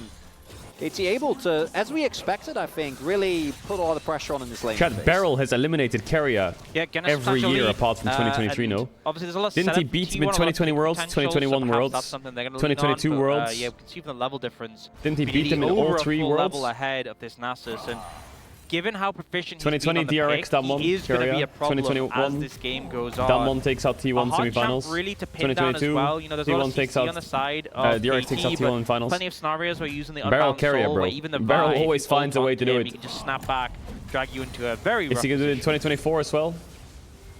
Yeah. Faker going to be happy to be alone for now, but doesn't look like he's going to be left alone for very long, as he's got his team and the Rumble going down there. As now he has Def is in the Piosic top instead of Canyon. lane as the Grubs What are you on about? He had Piosic in are 22 spawning as well. here. They might want to get 6 Grubs in this game. Trying to go in his Zeus, but pretty difficult to do that on the Kaisa. Don't diss the boy Piosic, man. When that initial crash from Faker came through, really Piosic, mega good player. Between the 2 turrets. Afraid that he was going to get dove again. Not going to be the case. T1 instead looking for the cross map. We'll be able to pick up the second dragon here. A lot of less impactful souls still on the map. We'll see which rift we are going to get. And it's Cloud, which there's a lot of members that I think use the Cloud Rift really well here on either side. Yeah, I honestly don't think Cloud is that bad. Obviously, something like a Hex deck is the ideal, but particularly the Nasus benefits a lot from that movement speed at close distance. Trying to clear the wave here. He's got Carrier to just stasis everything up there, and just this is an Ornn as the Impale will come in. But the stun they have damage? is Oh, there the stun. Carrier's cooking so hard, but Deft might live. He lives just barely, and eventually does go down. Holy fuck, Carrier destroyed him in the top dive. It's going to bite the dust eventually Man, as Faker that was comes in, insanely just well played by collects a Carrier. kill. Not half bad at the end of the day. I don't know if he meant to get the Kai'Sa mid ult, but he did get the Kai'Sa mid ult. Carry there to stall that out to find the play turnaround. Not sure exactly what happened in the bot lane though. Looks like they were trying to set up a play onto Perfect. Ended up costing Owner his flash, and they don't actually end up getting the kill. It's a hard dive. Yeah, the flash from Perfect are on the queue to ensure that he's fine. But this TP actually ends up being huge because it means that BDD dies here, right? can't TP to the top half of the map. I mean, the combo of Ziggs Vi is crazy. And ends up being a trade 1-for-1. Trade of but Guma. again, with what happening I want to see this carry us done. T1's always going to take that. Yep, absolutely. This play worked out really well. Wave pretty thinned out, but not fully cleared. But Zeus managing to finish it off there. Def starts taking tower hits, and then this he aimed for Rel, but it connected on Kai'Sa. And at this point, there's just nothing Def can do. He just gets taken out by Carrier. And then the flash, and he's just within range of the Ornn knockup. Def just Zeus dashed also, into it. playing it really well, setting up Obviously, the really hard wave to see that that's going to happen, using right? his W to get the remaining few minions. And now easy clap for has Carrier. swung back in T1's favor. Faker doesn't have ult yet. They're looking for something on Faker. Again, I think this Nasus is very, very weak, but already reinforcements on the way here for T1. Yeah, and I mean, the setup here from the side of T1, especially because Pyosik is just dead. He's just alone, dead. Is he just greedy for farming crooks in the or some jungle. shit? I mean, he's Skarner. He can go through walls. Surely he's dead. Yeah, he's gone through walls towards T1's base. Yeah, only question is who gets the kill. It will be the Vi. Okay, another free kill. Pretty well, as you mentioned before, Chronicler. And some random plays from KT. That's just a straight up mistake, and it feels like, you know, KT, they had a very good start. Mostly last game. This game a bit more coordinated on some of the plays, but still really sus. But feels kind of bad for them to really get back on the horse, but then immediately be knocked off of it once again. I think if T1 trios, people, I know at least one person on Reddit is going to go. It's very behind. Yeah, it's very suspect that KT demolished Fearex and have had a very good rivalry against T1 for the last 4 years, but when it comes to Worlds, they just get trioed and fall over and do nothing. Yeah, I definitely think there's more to this than just the series. Like, someone's going to write that. Yeah, I know like it. Once he starts getting some stacks together, he'll still be a threat in the mid game. Someone did something behind the scenes to make sure that this could happen. And this game is feeling a little bit like for KT, BDD or bust at this point. You know, Death's farming up fairly well, to be fair, but it feels like Perfect hasn't. I mean, he managed to get like the turnaround There is something going on, no cap. Is there? Really been inspired so much by his Rumble so far. We'll have to see. KT do have the Kai'Sa, especially once Deft hits level 11, will be able to assist inside. No source, so maybe please. BDD already, I think, will be really hard to match for T1. And then you can then try to use his power combined with the fact that it's easy for Kai'Sa if you're like me and you don't like source and you have to write no source on the delivery order. Mid game, but that does require a good amount of finesse, which does for our KT have, I think, definitely been noticed Perfect. If you're looking for a if you put no source, it's 50-50. If you put no source, possibly allergic, on the flank, never fucks up. Always no source. It's perfect. It's about to get very interesting. Let's see. BDD looking for the knockup, and now the Ornhorn's going to be called. Nice little angle. Barrel. Big engage from Barrel. It's just a massive wobble that comes in. T1 are trying to turn something. Oh my god! Oh my god! Oh, Ziggs! Oh, Guma's Q was... How did Guma miss that Q? Guma trying his best to do exactly that, but he can't get the oh one kill. my god, they lost the fight. Wait, I just got the biggest deja vu ever. That this went to 5 games and T1 lost. Wait, I just got the craziest deja vu of my life. Dream right there. I'm not even kidding. What the fuck? Pyosik knocks it down. Even that camera in the woman clapping. My whole have I seen this before, chat? Rakes them over the coals, and KT have I seen this before? Was still a bit scrappy. I think a big thing was the fact that BDD and Death couldn't immediately follow up on the targets. The job gets done. A big swing in favor of KT off the back of that play. We'll see coming in. So but Guma's Q here is disgusting. And this is the big factor. BDD's Unbound Soul used, and Death also gets knocked insane off, engage so the from Barrel. Insane engage. But Guma could win this fight still. It's out of the... it's here. The Ziggs ult was bad. But here, look at his Ziggs Q now. Oh, he tried to W them into the Ziggs Q, but he mistimed it. If he hit that, they're both insta-dead. Perfect also barely living there with the shield, and BDD, if he goes unchecked in these he tried to W, knock them into a Ziggs Q. He should just Q them out of the... so much damage to your composition. Now look at the kills as well. A lot of those go in to BDD. Again, also a double for Barrel. He could have just thrown the Q to bounce as they come out, you know? That goal not going to excite you as much. But BDD in particular being this far ahead is a big deal, and now Alright, KT's Barak, Drake's up, they need to deny the soul point. On the table here. Yeah, I mean, T1 are gonna start this one up, and they're, you know, still in a pretty decent spot to try to start it, but the issue is that KT, the massive gold influx that they got from that last fight, is pretty huge, and you know BDD's teleport, I think at this point, I've never had that strong of a deja vu in my life. Holy fuck! So a good lane here for BDD, but also a better guy who will be joining the fight if one does break out around this Cloud Drake. Faker also can't cancel BDD's TP, but BDD can cancel Faker's, right? So if BDD decides to teleport in, there isn't really a whole lot that Faker can do besides try to damage him as much as possible, as Beryl does not care about your measly turret. They will just slam this down. Gonna trade that for the bot side out. Yeah, KT's running this game. They need to deny this Drake. Continued Does setup. T1 fight this? The thing is, like I said, T1 early to mid game is not that strong. Their damage is quite low. But both teams, if they can get to late game, their damage is decent. It's just unreliable. Like Ness's uptime is hard to rely on. Ziggs is all skill shots. Vi falls off. Line of T1 and Ziggs is free firing. It's a big concern. And on the other side, the flank threats, the die potential from KT is there. So T1 kind of backed off, moved away from it. How are they getting Drake? And now KT, they've gone for their resets. A little bit late to the punch here, and they could just end up giving over Soul Point if they don't move quickly. It's already half what is KT doing? How are they giving up Drake? Skarner can get over walls though.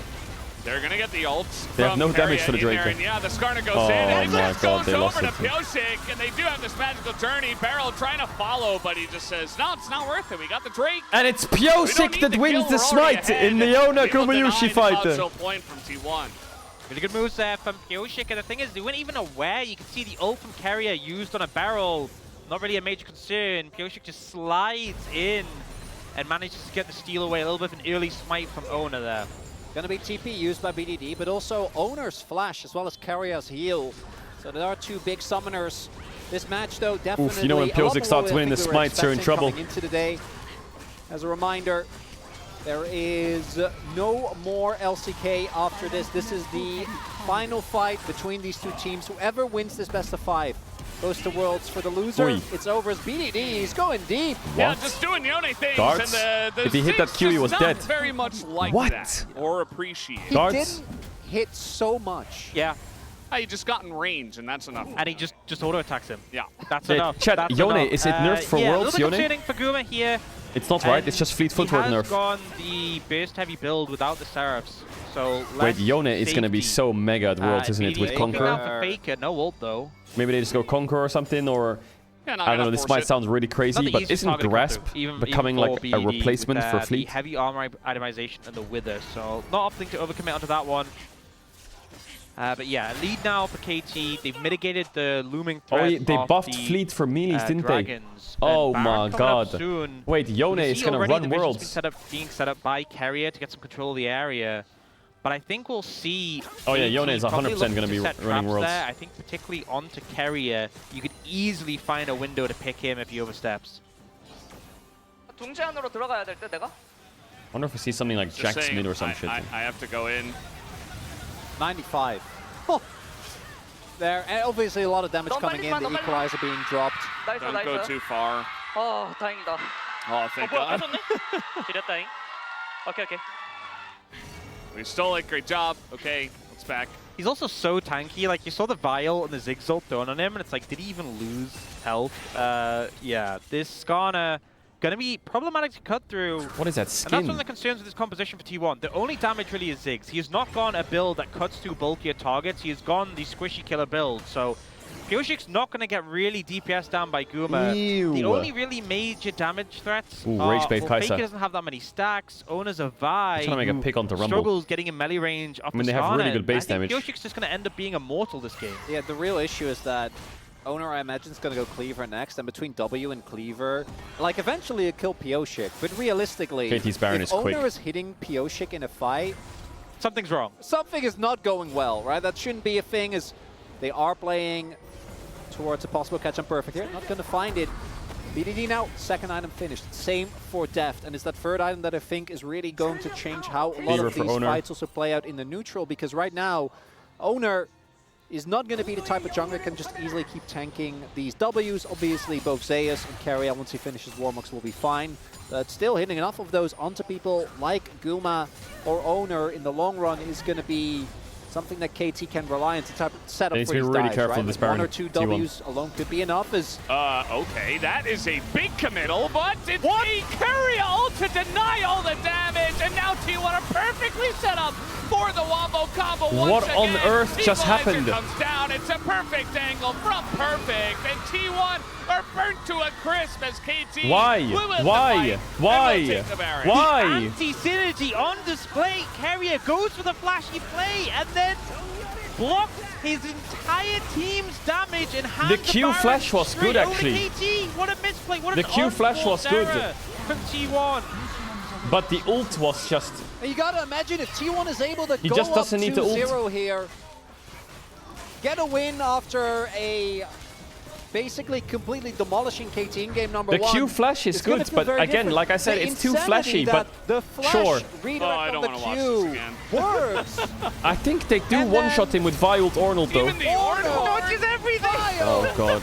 6 ults. I'm not gonna lie, if he'd bought a Seeker's Arm Guard and used it there, I would be saying that's one of the highest value Seeker's Arm Guards. If it would be his own team's bard, Jesus. I would have said that was one of the best battles What did Carrier just do? Maybe ever. What did Carrier just do? The miscommunication between T1 really biting them. And now with the Baron in hand, Why keep are we applying not pressure. just Tell us as playing well that Alistar? Perfect didn't actually Why get the, are we not toaster of a just buddy this time playing? around, right? And still, they now have enough damage just between BD and Def that the CC combo of Barrel and Pioshik ends up being absolutely huge. And of course, T1 heavily over-investing is not going to get in, but they get the turret, and that's the main goal. Yeah. I mean, with the Baron just trying to really escalate your gold lead, and now trying to flash on a guy who's invisible, and Owner has to go Just in. let them end, let them end. Minute damage, the Ziggs Let them over the end, top, wrap it and up. they finally do get Perfect. It's Wrap a it up, great one for wrap it Wombo up. I don't know what Faker. happens, It's but like the probably Imp gonna go train, down. This is a pretty like decent the battle, Imp train but was in the only gonna station, delay T1 won the game 1, they could inevitable. scale game 2, Faker, and super then low. He's in the Imp back train line, gets randomly ulted on. had like Caedrel 15 goes. cans of Triple nitrous in it, for and Def, it's who's just speeding down the running tracks at around the unlimited fucking KT were just warming groundbreaking, up in sound-breaking game speed one. records. We saw in this series What against happened? BP How is the Direct Imp train yesterday. just started Game like one was this, a out of slow nowhere? one. Not the Why? best performance, but What they have happened? ramped up, Everything was and they are fine. getting You're content scaling. for Just that chill world out. spot. KT, this team, very often a complete enigma. What do you get on the day?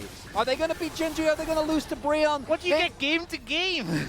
It is the full spectrum of gameplay as Deft, great E there, so gets the stealth, means that there isn't an opportunity for Owner. And yeah, eventually they get the turn on the Perfect, but...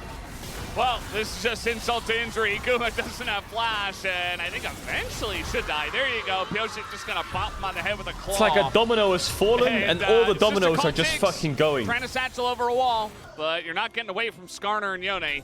Pretty difficult. That's a big uptick in gold recently. 2 Cloud Dragons kit as well. The Baron is about to time out, and it looks like T1, they do have a lot of This pick Kai'Sa is potential. really and it feels strong like now. they know they're in a big This Kai'Sa was deficit now, and their 0-2 5 approach minutes is just ago. going to be find isolated targets, but I think we're kind of seeing some of the targets very difficult actually to get on top of, and also like Def can itemize into a Zhonya's, which is obviously fantastic into the Vi. They're continuing this push on T1 the can top still side, but hold. I That's don't the think we crazy get too thing. much progress If they with just want that to, wave. they can slow the game down a And bit. over the last couple of years, It's fine. It's important to note as well that now that the Kai'Sa You have is Ziggs ult for online, wave clear. You have Nessus E. he's You have getting bonked on the Ornald's. head. Yeah, Def just is in melee range against Mods. a big Nasus who isn't very fed, but actually it's just a bait all along. As Faker's running the other way. There's a Bard ult. Faker's like, I need more stacks. Oh, the Hold Ziggs on. ult. It's too late. Not the best timing there, and now this fight is very broken up. That's a How has this double turned impale, into and both these T1 guys are losing just 2 dead. members? As How's they that just happened? caught in the crossfire. Like, I don't get it! He's Just going clear down as top well. wave, man! Faker got Kai'Sa flash and ran out. He could TP away. He's fine. He's still there. Why is he still there? Keep the game alive. He's trying to make it so they can't end it. Does. Why? Why are they walking up? farming. Yeah, Eventually he'll get there. Barrel's gonna Bro, win this one. Faker did. It was fine. He got Kai'Sa ult, Kai'Sa flash, and he ran away. What does that mean? Ah, yes, we should all come in and die. So He just need to hit a Q at some point. Dodge Faker, everything. I would be fucking tilted if I was you. Just fucking take the Raptors and Trying die. his best. I mean, the That's what I would do as well. pretty funky like this. The ult will be committed to as BDD has had enough, and they do take him down. Yeah, surprise Scorpion showing up at the end there. But How as I was annoying saying, is that? if you go back to the Gauntlets, the last 3 years, Deft has been there every single time. Still, the most insane run obviously going to be, ironically, 2021 Hanwha. Like Faker, even though they're all topside. He's doing the right thing. Winning. Just all in the Kaisa, kill the mid wave. This allows them to kill top wave, and then there's nothing to happen on the map. Faker's out. Faker's completely out. He's fine. He baited me. As there we see the... But jungle support is walking up like it's a 4v4. It's not a 4v4. With this supercharger, still able to just run out. And then here again, we get the combo. I feel like Rumble, we should just leave. I think we are learning every time we see it that just accept that you are down a ban on red side. Yep, and I will say, you know, the Skarner's been a pretty recent addition in the LCK, and Pioshik has just felt so at home in this pick. The amount of massive impales. Yeah, the Skarner is doing a lot, actually. actually. Trying to maximize that magic damage for his team, a lot of value Don't look there. at the gold, but like impact-wise, this game, the especially Skarner considering is, he was the one who suffered the games. most in the early shenanigans. He is now just an absolute presence in these fights, constantly catching multiple people, and into a team which has 3 big, bulky melee champions. It's not too hard to get high value on the ult, but he's definitely picking a good timing consistently. Yeah. A lot of the early to mid game was a huge focus on BDD getting very far ahead, Faker being extremely far behind. You know what? It's really only gone further beyond that, right? As BDD once again doing insane damage on the Yone as he's he did such yesterday. a good mid laner. He has gotten Yone 2 games in a row, and T1 have not given the respect to that just yet, as Carrier this time trying to actually set up a Very kill. OP. Can't believe he just used walk. He utilized the walk strategy. Very powerful. Easy clap. BDD is so was good. not expecting. But yeah, I mean, BDD is just kind of running away with this game. The issue now is that it's not just BDD. It's the entire team is finally kind of grouped up behind him. He was there in game 1 as well, but he was the only one in game 1. So now he's got a team behind him, and KT 10,000 gold ahead almost. Are looking that Baron for their damage second is Baron. insane with Yone Kaisa. Just don't flip, don't risk giving Should it be over. free. As They long don't as have Bartle, Owner so it isn't should be allowed free near the for pit. KT. Does a flash and ult. Well, they're trying to keep him out of the pit, and there is the turn. A lot of wombo combo bouncy castle behind the wall there. Dead. Yeah, Yone BDD died, goes but I think it's down, fine. And Unless Faker's Faker, pretty tanky, nice ult by Pyosik. getting low. I think the wallets might just be a bit too heavy, though. A pretty decent fight, all things considered. But the wallets are there for the side of Actually, a lot KT. closer than I thought. Extremely messy, and T1 will deny the Baron for now. Like, KT actually got quite low on a few people. Everything's fine. They have enough threats. Oh my god, he was dead there. Almost gets the kill there. Going to be setting up for Soul Point here. And again, I think a bit of a messy fight's not the end of the world. As long as you don't give over the Baron and the bounty and allow T1 to really stay in the game for another 5 minutes. Imagine they scaled and they didn't give them all these free kills before these big fights. And the amount of CC fits in, considering this game, this wasn't a stop fight for T1, it shows the wall it did. Yeah, the file on Yone was great. Then he gets knocked up, then he gets knocked up, then he gets gets knocked up, then he dies. That is the story of BDD, that fight, as the most fed member of the team. And still, the fight isn't a like immediate win for T1, and it just goes to show like how far behind T1 are, and also the lack of damage really for this comp. Guma's going towards Rabadon's third, so nowhere near pen items. And look at the items on the other side. So the Skarner super fed has an Abyssal. Perfect's going to have Jack Show. You know, we have the Zhonya's from Death, which isn't given MR, but obviously lets you dodge damage. Even just like the They have Ornn items as well, I Magic forgot. Resist on BDD, the Locket from Barrel. They are really going to struggle to cut through these targets. So even if KT does miss-execute, I just think they don't have the damage on T1 to really punish. You need Guma to get a Void Staff, right? I think that's something that is going to be at least somewhat of a difference maker. I just don't know if we're going to get to that point in the game. There's also the fact that KT have 3 Cloud Drakes. Not always Is this unlosable for KT? See, but just the fact that they're slowly Actually, no, stacking it's up not. Cloud Drakes, and they might even get Cloud Soul. It's just more damage Then it needs to be avoidance. careful. I think KT will win, but then it needs to be really careful. Oh, okay. Nice the of it, Zhonya's yes. going to have some big value there as BDD finds Guma. Man, has T1 and just... you see the Ornn is Are they just allergic to playing slow? I don't understand. BDD will survive. The wallets Is T1 just they just all ran mid and just died. This is the 3rd time they've done this. Run mid and engage. Looking for their first win in the series. Isaiah's desperate to just try to stop the wave from going down, but the TP will come in. And it's only Caria as Steph 1 kill away from Legendary, I believe, here, as they will look to push to end and win game 2. Run mid and fight. And this best of 5 after game 1 looked a little dicey, but KT bounced back in a big way. The ADHD is worse than mine. The war continues for this final world spot. Really good game from Piosik. The Nexus will fall, and we do, in fact, have a series on our hands. Anyone can take it from here, as KT have decided it's a bit late, but we will show up and actually play the game. In my flashback, T1 win the next game, KT win the next game, and then KT win game 5. Series like this, that's what I got from my fucking thing. Super loud there, support the team, but I think one thing I was certain on is it wasn't going to be a 3-0. That's what I got from my deja vu. Didn't really show up game 1, but they are not going to go down without a fight. Holy fuck. It's so peak KT that Hira has the same expression. After a game where, by all accounts, they really were in control right from the early game, able to win some of the early skirmishes. T1, that mid-game fight, that turn around Baron could have been the difference maker, but the thing to think about with Kirai is we see so many wacky KT games from a dream. In the LCK, but he also sits through their scrims, and we know the scrims are going to be even wackier, so yeah, I don't know what it's from. That is a man who has seen too much. He definitely has. But what I do know is I don't want Zeus on Ornn no more. He's got a gap perfect. The damage starts again. He's got to gap him. He's playing with a rumble. Yeah. Yeah, and you know, he's got to gap him. Good ults towards the end, definitely a bit of a redemption after a rough game 1.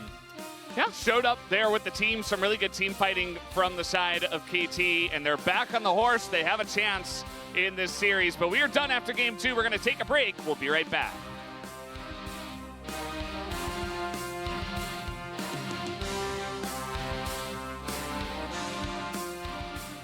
Can we have this emote? What is it then?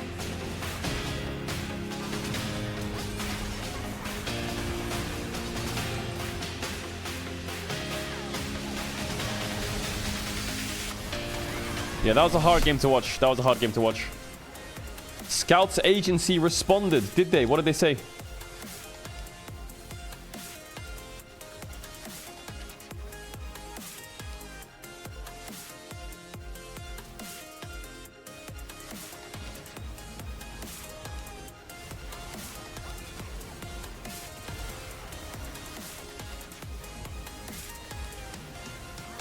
Why do you say LNG Jojo Pune?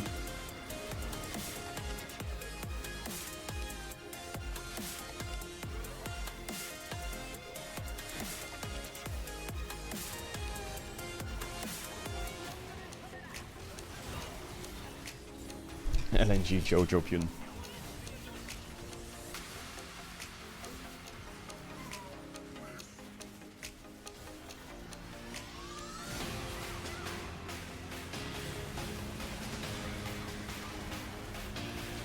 Yeah, Caria had a rough game.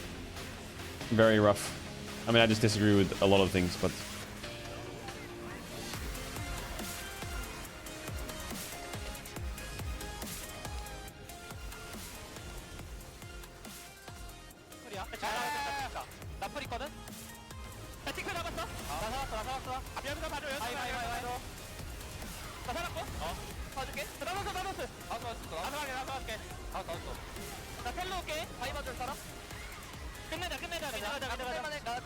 DDD Yone is a problem.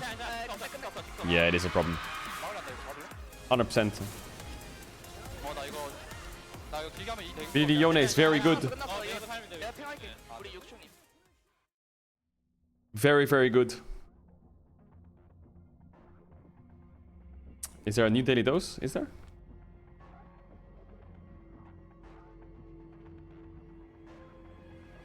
No, there's not. We already saw it. We already saw it. Daily dose. Check twitter.com. What is it you want me to check? The rat community? What's happening? Talk to me. Crazy how weak Guma 6 is when he doesn't start the game with 2 free kills. True. Tyler 1 beat him, did he?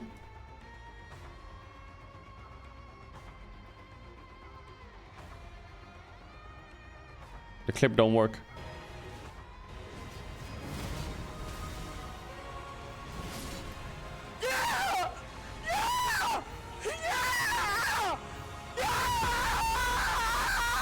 Tonka T.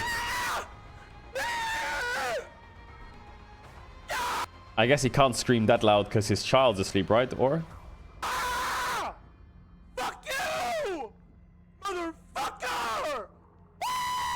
Well, that child ain't getting no sleep.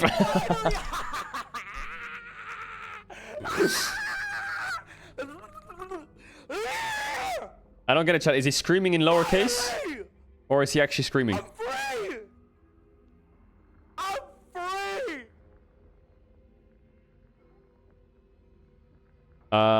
Okay, it's over. Caedrel ulted with Deja Vu, an upgraded ult which loses the whole series instead of a single game. What are you on about there?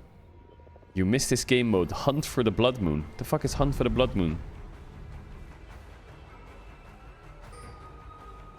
Oh yeah, what was this game mode? I remember this. It was Assassins only, right?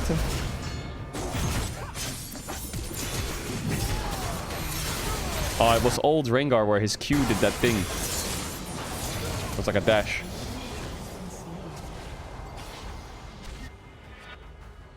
I remember that. 2022 is the best orchestral team. Wrong. Probably the last time we'll see ZOFGK together. Yeah, it took 3 minutes for the game to be over. What is that? What is that picture? It's time for the Telecom Experience series to start. It is, yeah. What is it? Bro, some of the expressions I have are so fucking wild. Where are you, rat boy? Bro, I was getting so many DMs. I can't believe I was late today. Moving forward, waiting rooms won't be allowed on Twitch under our policies. Reportable under impersonation. A waiting room is defined as a stream that only features another channel's content and includes no reaction or original content. To help ensure we enforce accurately, we'll look at different factors such as stream title, channel bio. Oh, like the Caedrel awaiting room that there is?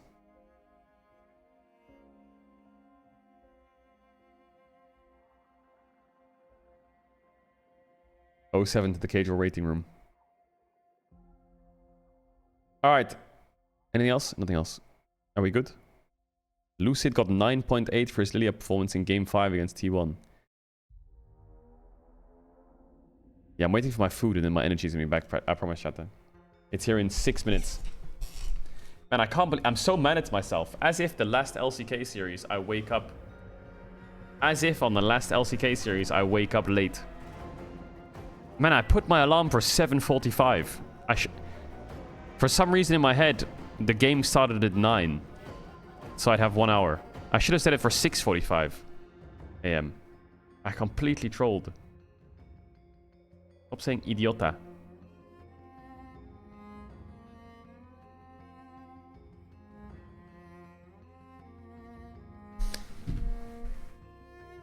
Idiota. Watch this. What is it?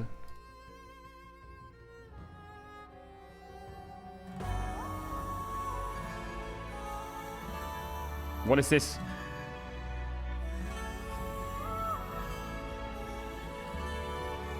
Dark Guardians.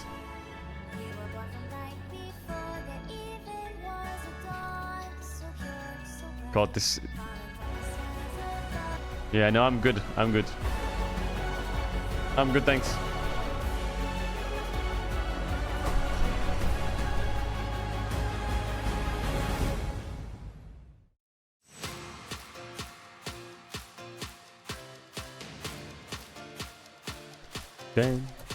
Then. Round 2 goes to KT, and of course, everything is equilibrium when it comes to them. No, I don't know where the post is, John. As it is T1 and KT tied up here for that final slot at Worlds. Welcome back to the space. Digon alongside Wadid and Wolf to break it down. A much better draft, and more importantly, we got past the first 2 minutes, first 30 seconds without any deaths. Yeah, I mean, everyone kind of shocked by Carrier's Bard pick right there, but I feel like nowadays you don't need to take care about the lane matchup, because you can always lane swap. We could already see that from the early game from both teams. They're having like Kai'Sa top or like having Rumble on mid lane. Like there are so many lane assignments like going on. So this I is think never it was really, that. Like, decent is that a brand? pick by T1, especially when they want to like just put on players on a comfort picks. Yeah, I think T1 often uses the Bard pick for map rotation. Weirdly enough, it a good obviously brand? for the lane prio, it can be very useful, but for the map rotations, when you're behind, it gets a little bit trickier to get value. You're mostly just running away. It also doesn't really set up all too much on T1's side. mega quick chat. Mega quick. Ultimate, we had a big ult that ruined one of the team fights for T1. We'll get to that later. Looking at the composition for KT Rolster, on the other hand, BDD gets his Yone again, and the Nasus answer just didn't really hit for me. I feel like we could have seen so many other different mid picks here. An 80 pick for more damage would have been good for Faker. A pick that doesn't actually allow him to... This Nasus doesn't really allow him to get any control or do any roaming. He's going to be behind on the plays, and he got crushed by BDD super hard. Yeah, you were making a point here. BDD, one of the most in-form mid laners here in the LCK. As we take a look at the highlights, 15 minutes at Herald Fight. This is when KT took control after falling behind early. There's so many combos in this composition for KT that if you make a mistake or you overextend, you are going to get crushed. And the Bard ultimate isn't going to be able to turn this play around, unfortunately, because there's just no damage here. Ziggs has abilities, but he's a mage, right? So he can't actually clean up these low health bars with auto attacks. Yeah, I mean, that's why you normally pick normal like melee supports, like who has just target CC, which is just easier to team to play the game around. But I feel like Keria did some kind of good rotation in the other game, but it didn't work out in some of team fights. Yeah, Pyosik with that 3-man snare, getting himself a little bit of barbecue on top of the Rumble. Then our second highlight of this match here, 22 minutes in, and you're thinking, what a pick by Keria, and it all goes wrong. This pick was like this timing of his ultimate that ruins everything that T1 is trying to do here was so insane. It's such a big mistake, unfortunately, for Keria that I actually, on my first watch through, thought that BD teched in an arm guard. And I felt really silly, but then Atlas told me he actually thought the same thing because it was just so picture perfect to shut down everything T1 wanted to do. Then again, KT get those combos on the re-engage. You know what time it is? Re-engage is so strong here for KT that if you botch that initial setup, you are just going to get crushed in the end of the fight. That's right. Vi ult, Ziggs ult, Ornn ult, all used there and miss, which led to our final team fight after KT take control of this game. 2 minutes later,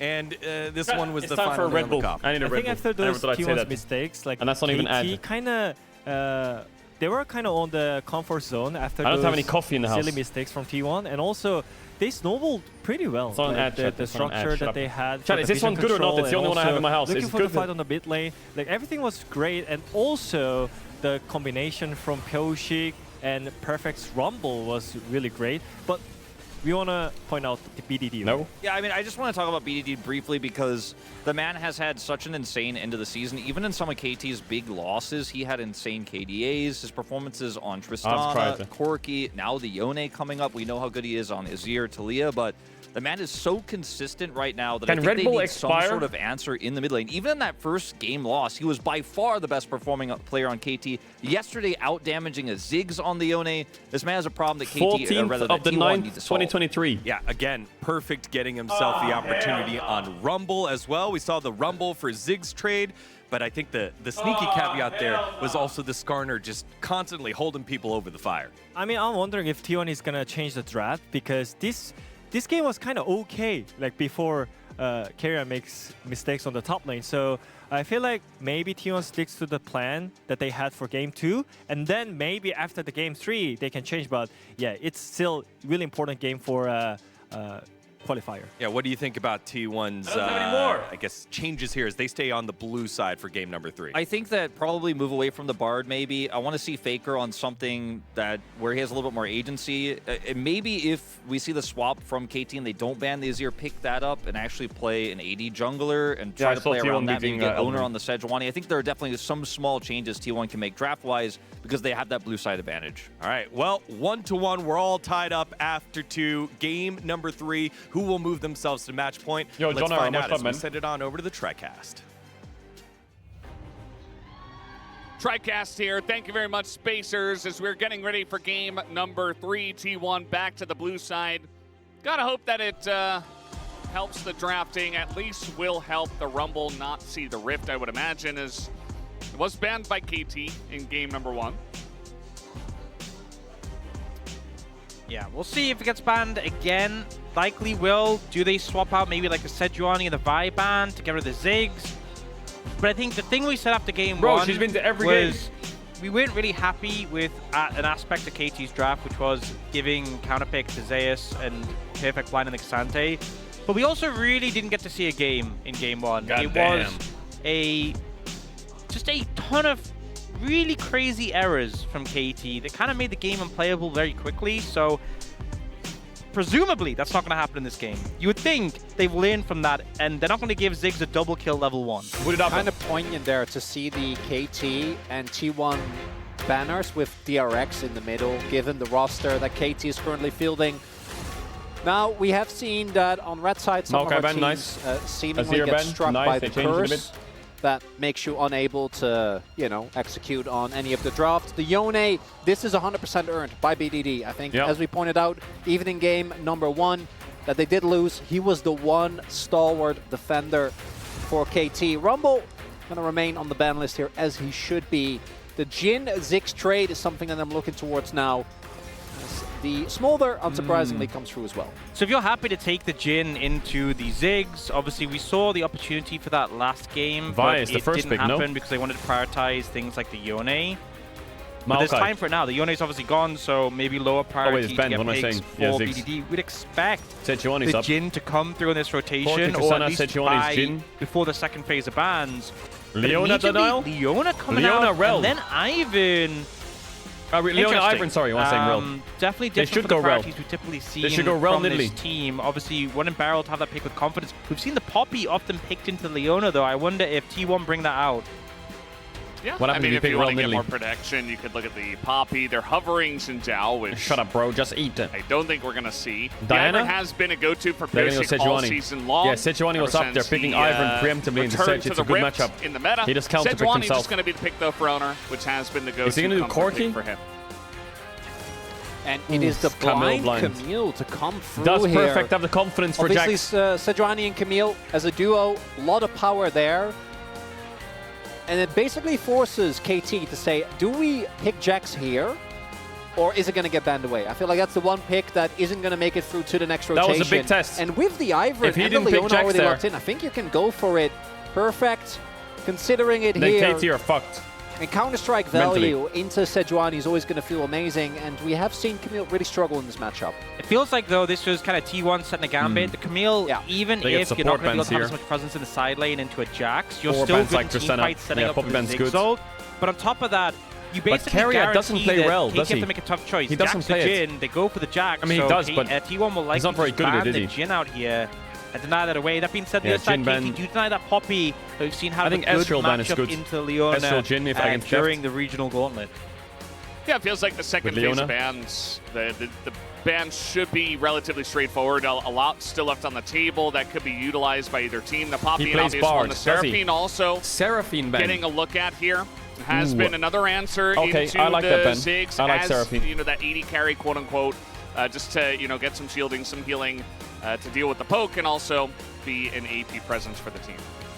Would imagine that the Jhin is next here on the ban list for T1. Otherwise, Caedrel can just slam Jhin on R4 and then save the counter pick, give BDD again something that can really punish them in, because I do think BDD again has been extremely solid thus far in this series. Interesting as well, there's no look at Tristana in this. Oh, okay. That's Tristana. Does mean the Jhin is open, but maybe... Why did T1 do that? Maybe we want to go in a different direction. We'll see. We have obviously seen the Jhin into Ziggs like really really popular. There is still obviously the option of the MF available as well. Is he gonna play? What does Faker play now? Although Caitlyn mid? Into a Camille, Sejuani might be difficult ever really to channel the ult. The Corki comes in. 10 lost streak for this pick so far. But BDD decides he wants to try and break that. And then the side, looking at Talia, obviously something that with the Camille setup, great follow-up onto that. This makes me think that they're looking towards maybe an AP carry for Deft here. Like something a little bit crazy. He's playing Bard again. Even with the Seraphine ban, the Ziggs already picked up. Because if you don't desperately need 80 damage, like how is he not playing Rel? Into Leona Ivern! Combined with the Corkis is still solid. Fuck, man. Corki is a very solid carry. Even Alistar, I don't care. Nautilus is that going to be enough? It looks like instead a Sivir. We saw Goma pull out as well. If you want to avoid ads, you can use the this time it is going to be Deft trying to bring it in here. I'll see you in a sec.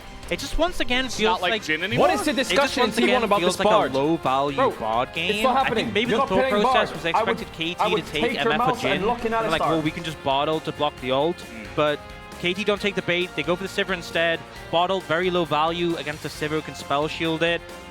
And now you're in a situation where you have the dive threats of your composition, but Bard doesn't really facilitate that so well when you could have had something like a Rel, who you imagine the Rel diving in with his T1 composition.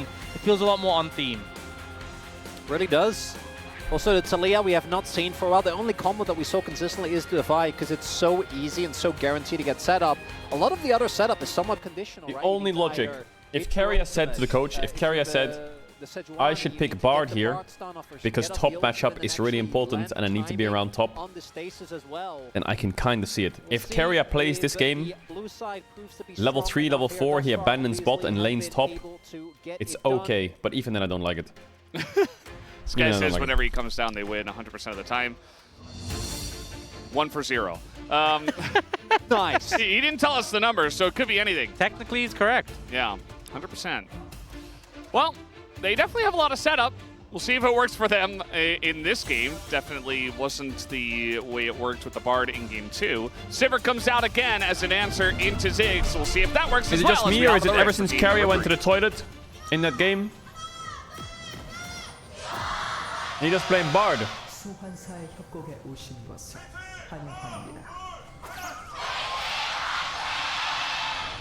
Who came out that toilet? Was it Keria? All right. The real Keria? Well, both fan bases.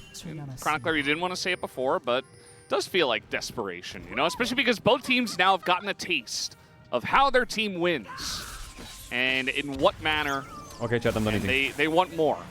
They are greedy for that world spot. Understandably, they would like their team to go and participate in the World's Championship. You know, I would also like. I would like T1 to It's not just that, but it's the fact that this might be the last we see of either roster, right? We've been teasing about the last, final, real, actual, this time, actual last dance. But I feel like this time it's really the last dance. And if he's referenced it many times. He has, yeah. So but I feel like that happened in 2022 as well, which is why there's so many memes around it. But obviously, I feel like we have now actually reached that point. I think that KT also had such a magnificent summer last year and then wasn't really able to make it work. Had very unlucky draws that met JDG and just kind of all went downhill from there. On the flip side, this T1 roster has been together, excluding Zeus, since 2021. And talking about Zeus, did take a bit of a beating here early on. Is Beryl going to try and solo kill Goomer again? That's the question. So Goomer was looking around for him. Any sneaky Leona's hanging out. There is a 8-game losing streak in the regional qualifier alone for the Corki. Faker has lost on it 3 times. Showmaker twice. Closer 3 times. BDD has not played it yet, so perhaps he will break the streak. Yeah, we do see that TP coming down now from Deft. This is the sort of adaptation they're doing. This is fine for T1. TP down so he can pick up this big wave. And Deft will end up but really Beryl is still hiding there, and I wonder if Gumas actually knows he's there, because he's going to get level 2 in the bush. Presumably still hasn't been seen, so maybe Guma gets punished here. Oh, okay. Nice little force flash from Keria. BDD already pretty See low. what I mean by Keria just roaming the map? Was already on. We saw some slows into rocks being thrown into BDD at level 1. And just the follow-up on that coming out here. That's Guma's question mark. We do see pings on barrels, so Guma is very aware that there's a Leona waiting in that rush. Yeah. You have to assume with Barrel. I mean, maybe you showed when we went looking bot lane, but you just have to assume with Barrel. Yeah, Barrel's always in the brush. BDD, though, already being flashed down. One of the big things that I think is the reason why the Corki has been so high prio is because he has so much early agency. We have seen him really struggle, but his early laning phase often feels like a very strong part of his kit. I want to highlight, actually, that Guma, or that Oneretta was able to start on his own bot side and then immediately make his way into the top half of the jungle, which means that Pioshik right now actually in a really rough spot because he set up the top side. The reason he plays TP is because he's getting Ziggs. Oner just walked in and Ziggs plays took TP, it, right? so he needs Ivan TP to match. in particular can have an insanely quick early clear, but he's really relying on the setup. So if he wastes a lot of time in setup, doesn't actually get to cash out in it. Not like he's going to be falling behind when it comes to the camps, but it does take away, I think, one of the biggest strengths lane of phase this is going jungler crazy is good, or? what his early pop, Why is he player using his allows pop? you to do on the map. Yeah, I mean, he's just so vulnerable to counter jungling because you have to invest the time, wait, and then come back. Hello. Hola. Well, what the fuck? Messed that up. I don't know. Yeah, he cancels his first auto? Yeah. Cute. Rough. Even a 2-time world champion can fumble that, so, you know. With a skin for this exact champion is not a lot of mana here in Perfect. Does have a cookie. Perfect's going to go back in with the Ivern Q and now taking a bunch of damage as the freeze will come down. Yeah, they need to crash this top wave. It's a bit hard though, because Zeus will die if Jax jumps on him with Ivern He's Shield. got double buff and he's just kind of autoing him Perfect down. doesn't have a biscuit though, so maybe it's okay.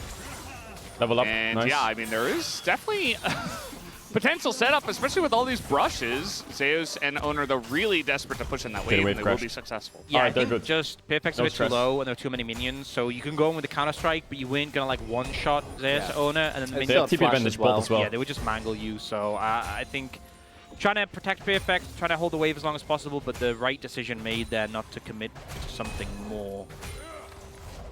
How very unlike KT.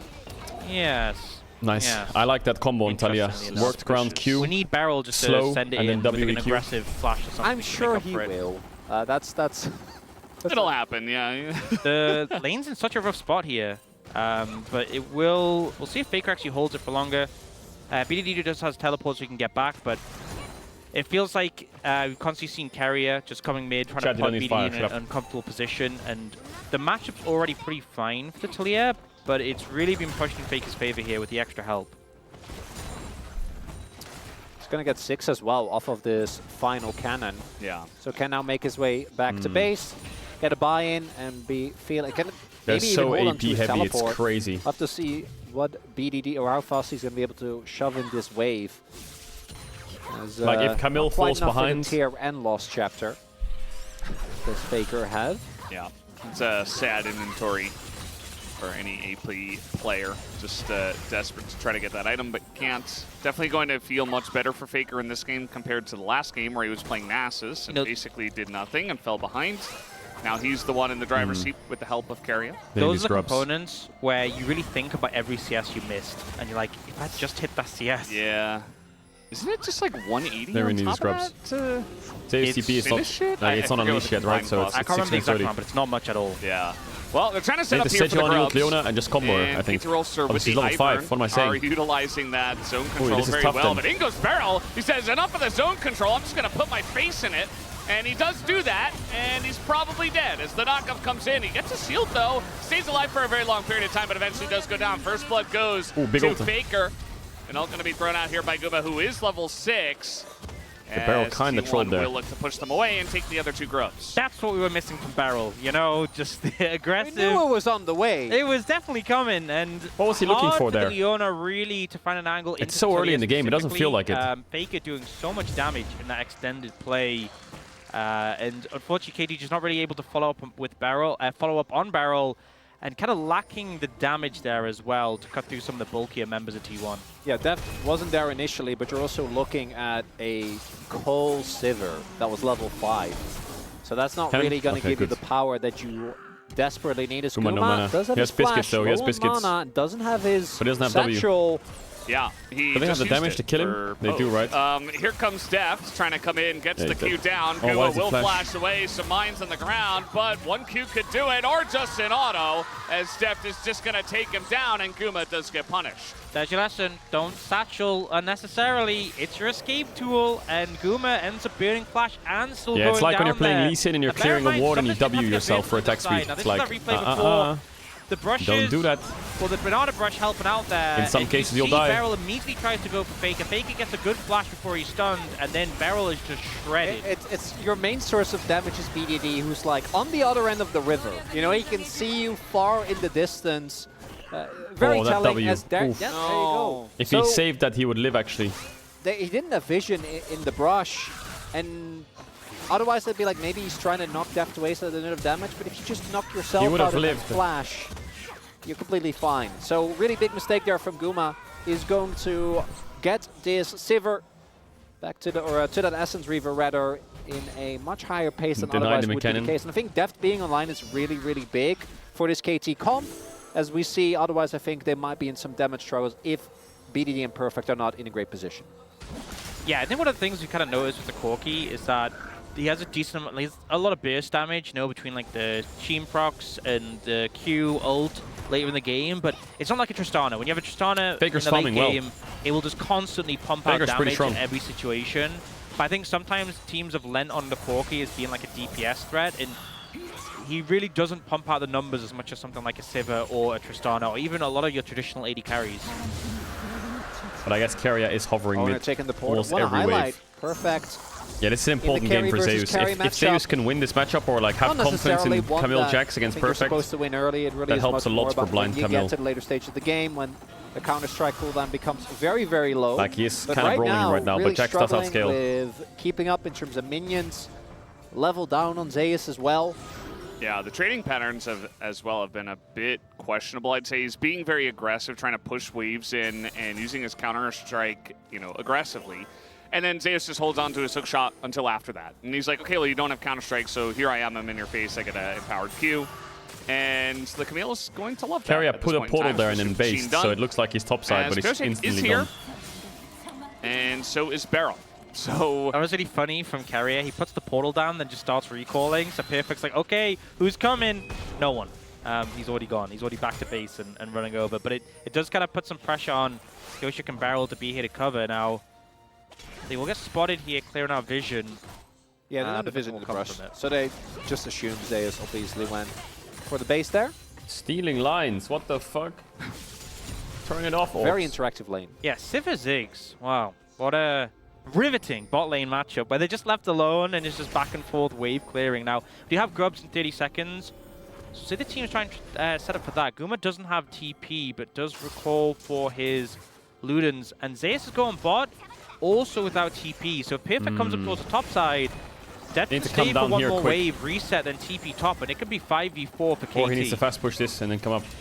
I try to set that up. I mean, they only got the one grub, so trying to get an extra 3 could be pretty huge to deny away from the Ziggs. He's going to be way too late. Your Sivir and your Jax as well in that Supreme late game. Unless he just runs, but that with some side lane threats. As here we go, gonna try to come in here. The knockout comes in. Wait, what if Faker just talking about it now? Faker. Did someone Blastcone Faker into them? But there's really nobody to save him as Beryl takes a bit of damage, but will survive. Who Blastcone Faker with in? the help of the Ivern, and this is the exact fight we were talking about for a minute. I think it was the Blastcone that ended up knocking him into Who did multiple that? members of KT there. We'll have to identify who hit it. That's always a fun bit in the replays like that. Who was it? Was it Faker or not? The bottle comes through, but that was big. That was a big kill. Situation.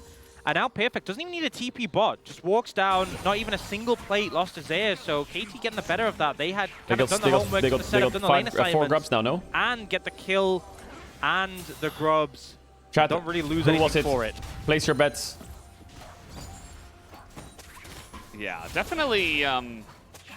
I don't know if they really should have gone for that when Zeus doesn't have TP, and he's, pretty obviously looking to go bot and looking to put pressure on, but maybe just wanted to poke, and it was a bit of a mistake. I really want to see the way that the fight kind of opened up, especially with that blast cone as well.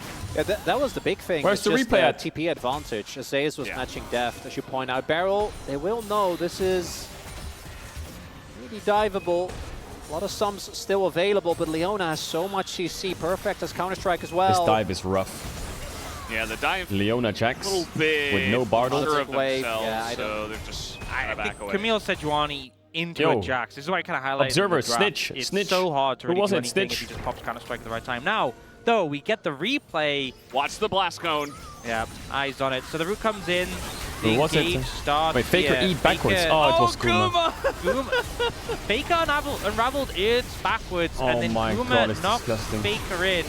I would say that's some of the roughest anti-synergy we've seen probably since last game. That was disgusting. That was actually vile. I knew. It's definitely I knew a mistake. It was coming. It's definitely a mistake. He's right-clicking to back, and they do not want to take a fight pretty obviously. No. I don't think they should have postured that far forward, but Owner is quite tanky, but... No, Brandon, I think you're wrong. I think Guma hates Faker.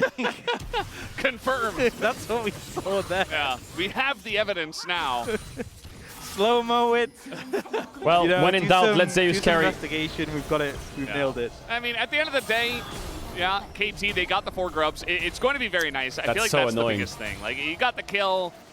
that's kind of whatever. I But mean, isn't you're feeling good about KT just that as KT, incredibly, like, they're getting just the sitting there foregrounds and having outscaling this threat so of the hard? Jax in the side lane potentially Double AD carry is going Ivern. to be pretty huge. We're also seeing the Against fact that Talia, Barrow is on Sejuani. Leona allows him to be peak Barrow. I feel like which if he is goes just to going in Mikhail's on every second single skill set, the play. game is But the Ivern gives you so much good. additional Because Camille shouldn't leeway win in how side you against play Jax out if they those can fights, scale. right? You can engage a lot more aggressively, knowing that between the Redemption as well as the Eclipse and Aftershock, you actually have a lot of powers. We do have Invade for the blue buff here. And those two champs you're mentioning, Leona, Ivern, that was their first 2 picks, right? So they picked them together. Also, don't forget, this is T1 on blue like, side. Okay, we're going to set up Leona. Obviously, the Q lands, Leona goes in, then she can land her E on gotta other win people. this. It's really nice synergy and very reliable and safe, even if you do pull a barrel, which he's barrel. So Because if they lose and go blue side again and win, then KTS blue I side think on game also, 5, right? you know, the durability from Leona's W Aftershock really amplifying the shields from Ivern. I think they have a big problem with you know, KT on we see blue Leona side. being one of these supports who feels so tanky in the front line, but it's emphasized so much more. Oh, kind of expected with those They 2 get early Drake. dragons being sort of lower value ones. Kinda wants to start Herald there, but dropped being it. Hextech as well, with so much ease to proc it for both sides, definitely going to be a priority going forward. keep This stacking game, those and T1 Drakes. feeling good about the fact that they've already secured 2. They need to keep stacking those happening Drakes. very consistently. I think all 3 games T1 have gotten the first 2 Drakes, right? And have threatened the Soul relatively early on. As we're looking for the Rift Heralds here, there is Vision. Bunch of pings coming in. And especially with the Hex Gates, potential for KT to try to come over T1 had and 3 chances to make contest it, Worlds. but it doesn't look like they will. I don't think they should. Right now, They have to still beat have 2 Hamalife, unfinished Damwon, or Triforces KT. on They the just have to team. beat I think one so of them. much of the power of both the Jax and the Corki is going to come from actually getting that. And Herald is just going to get taken here. Not too surprising. Perfect, again, struggling, I think, pretty consistently in terms of CSing in this series, but Jax is one of those picks where as long as you don't counter-strike too aggressively, you are just able to, just by deterrent, stay in the side lane and match up relatively well. I really feel like if Ivern goes Mikhail's, then, I mean, in my head, slowly building up the T1's CS team lead, fight, having they the have item 2 lead big as things. well. They have Camille, You see they moments have like Camille this 6, right? It's really where, obvious. Perfect presumably But they have recalls the Sejuani Triforce. Talia, which It's is... obviously a big spike, but we get Zeus I mean, they freezing can the just wave hit first in target with return. Sejuani ult combo and then try and get a kill. I'm surprised Barrow went swiftness boots. Oh, look, they guessed he was It's there. like, they knew he was in the brush as they Yes, had this Merc ward treads, here. though. This is going to force the flash out of BDD. Kind of awkward for him. And This now must have there is run over the definitely a lot of pressure with Tribush ward. Sejuani, Camille, Talia, even a Bard setup that they might be able to catch out BDD in a future play. He wouldn't even step to the turret, so this should just go down. We see on the other side, KT trying to counteract that. I think Pyroshik maybe just down here to crash the Stays, you wave, but rat. they're going to go for the dive if they can find an angle. You're good. This is with Carrier here. Mega good. It's just not really. Alright, they got gonna first blood happen, tower, and which is good. KT will call that off as well. They could Herald top tier too if they're really feeling it. But Both have really easy ways to also influence the dive from a good amount of distance. T1 not even using the Herald. what are they doing? Right, just getting a topside turret. I imagine just saving it for mid and then allowing the Ziggs to saturate down so that you get the additional map control. I think particularly when one team has a Ziggs and the other has a Sivir, the challenge of taking KT's itemization is kind of hard. So much that it's a bit really tricky for them to Herald's itemize running against this down AP these AP otherwise you're champs. not going to get a window to take What can they out buy? for Sivir can't buy such a long Mercs. time, and both of those Ivern needs picks are Lucidity situated boots. there. One-shotting waves against each Jax other. also went Lucidity boots because Very he's laning fun. against Camille.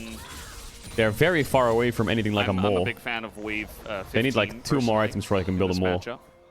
So maybe T1's actually okay for now. Oh, Very right, fun. yeah. Very Like, interactive. even Wave Beryl doesn't 17 have is also Mercs. pretty There's fun, no but MR on anyone. I like Wave 15. So other than I know BDD. this is a controversial question. What's your opinion on Wave 19?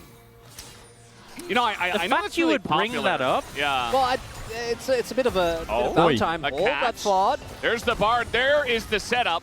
And that's really what this Bard is for. It's going to get another flash in this one. And especially with Hextech Soul and the fact that T1 have the first 2 Drakes, every single Drake is super important, and already KT are down 2 flashes. Yeah, especially the flash on BDD, definitely one they could look to punish. In an ideal circumstance, See, that I T1, don't they can mind. get on Just top of this Bard ult, back line, have the threaten follow-up with Talia, Luma, potentially they Faker flash. as well. Nice. So see if they can set up for those angles. Also, looking at the items, already 2 items on Guma Nice. with the Ludens and the Horizon Focus, a lot of burst there.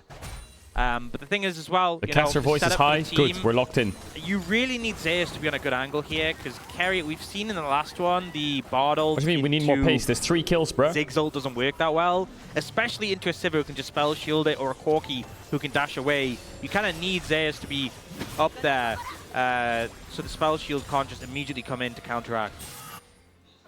See Carrier just flying We need around them the to do rift. more base. They do have the one Cloud Drake, but also, well, he's Bard, so he is quite I think literally this bot just tier 1. hoverboarding KT around is just the rift, scaling. and Just he's wait. able to stop the back of Deft. Kind of an Muramana. awkward time. We still do have the Hextech Gate, so he will be here for any fight that does break out.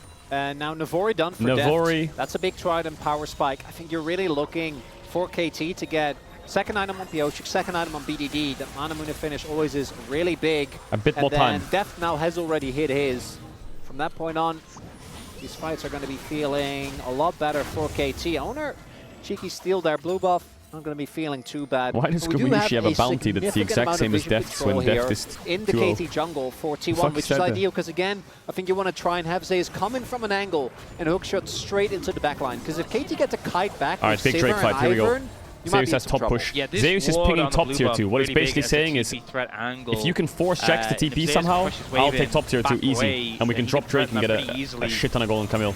Do you see the control though? The question is, can they get Jax TP? 6 bombs coming through, TP's going to come out for the Corki. Zeus is going to base, not going to play for it. KT, I presume, are going to try and look to just They need more push poke, they need in more and poke. establish some control, but that sets up the bait with the TP. Zeus just recalling, the angle is there.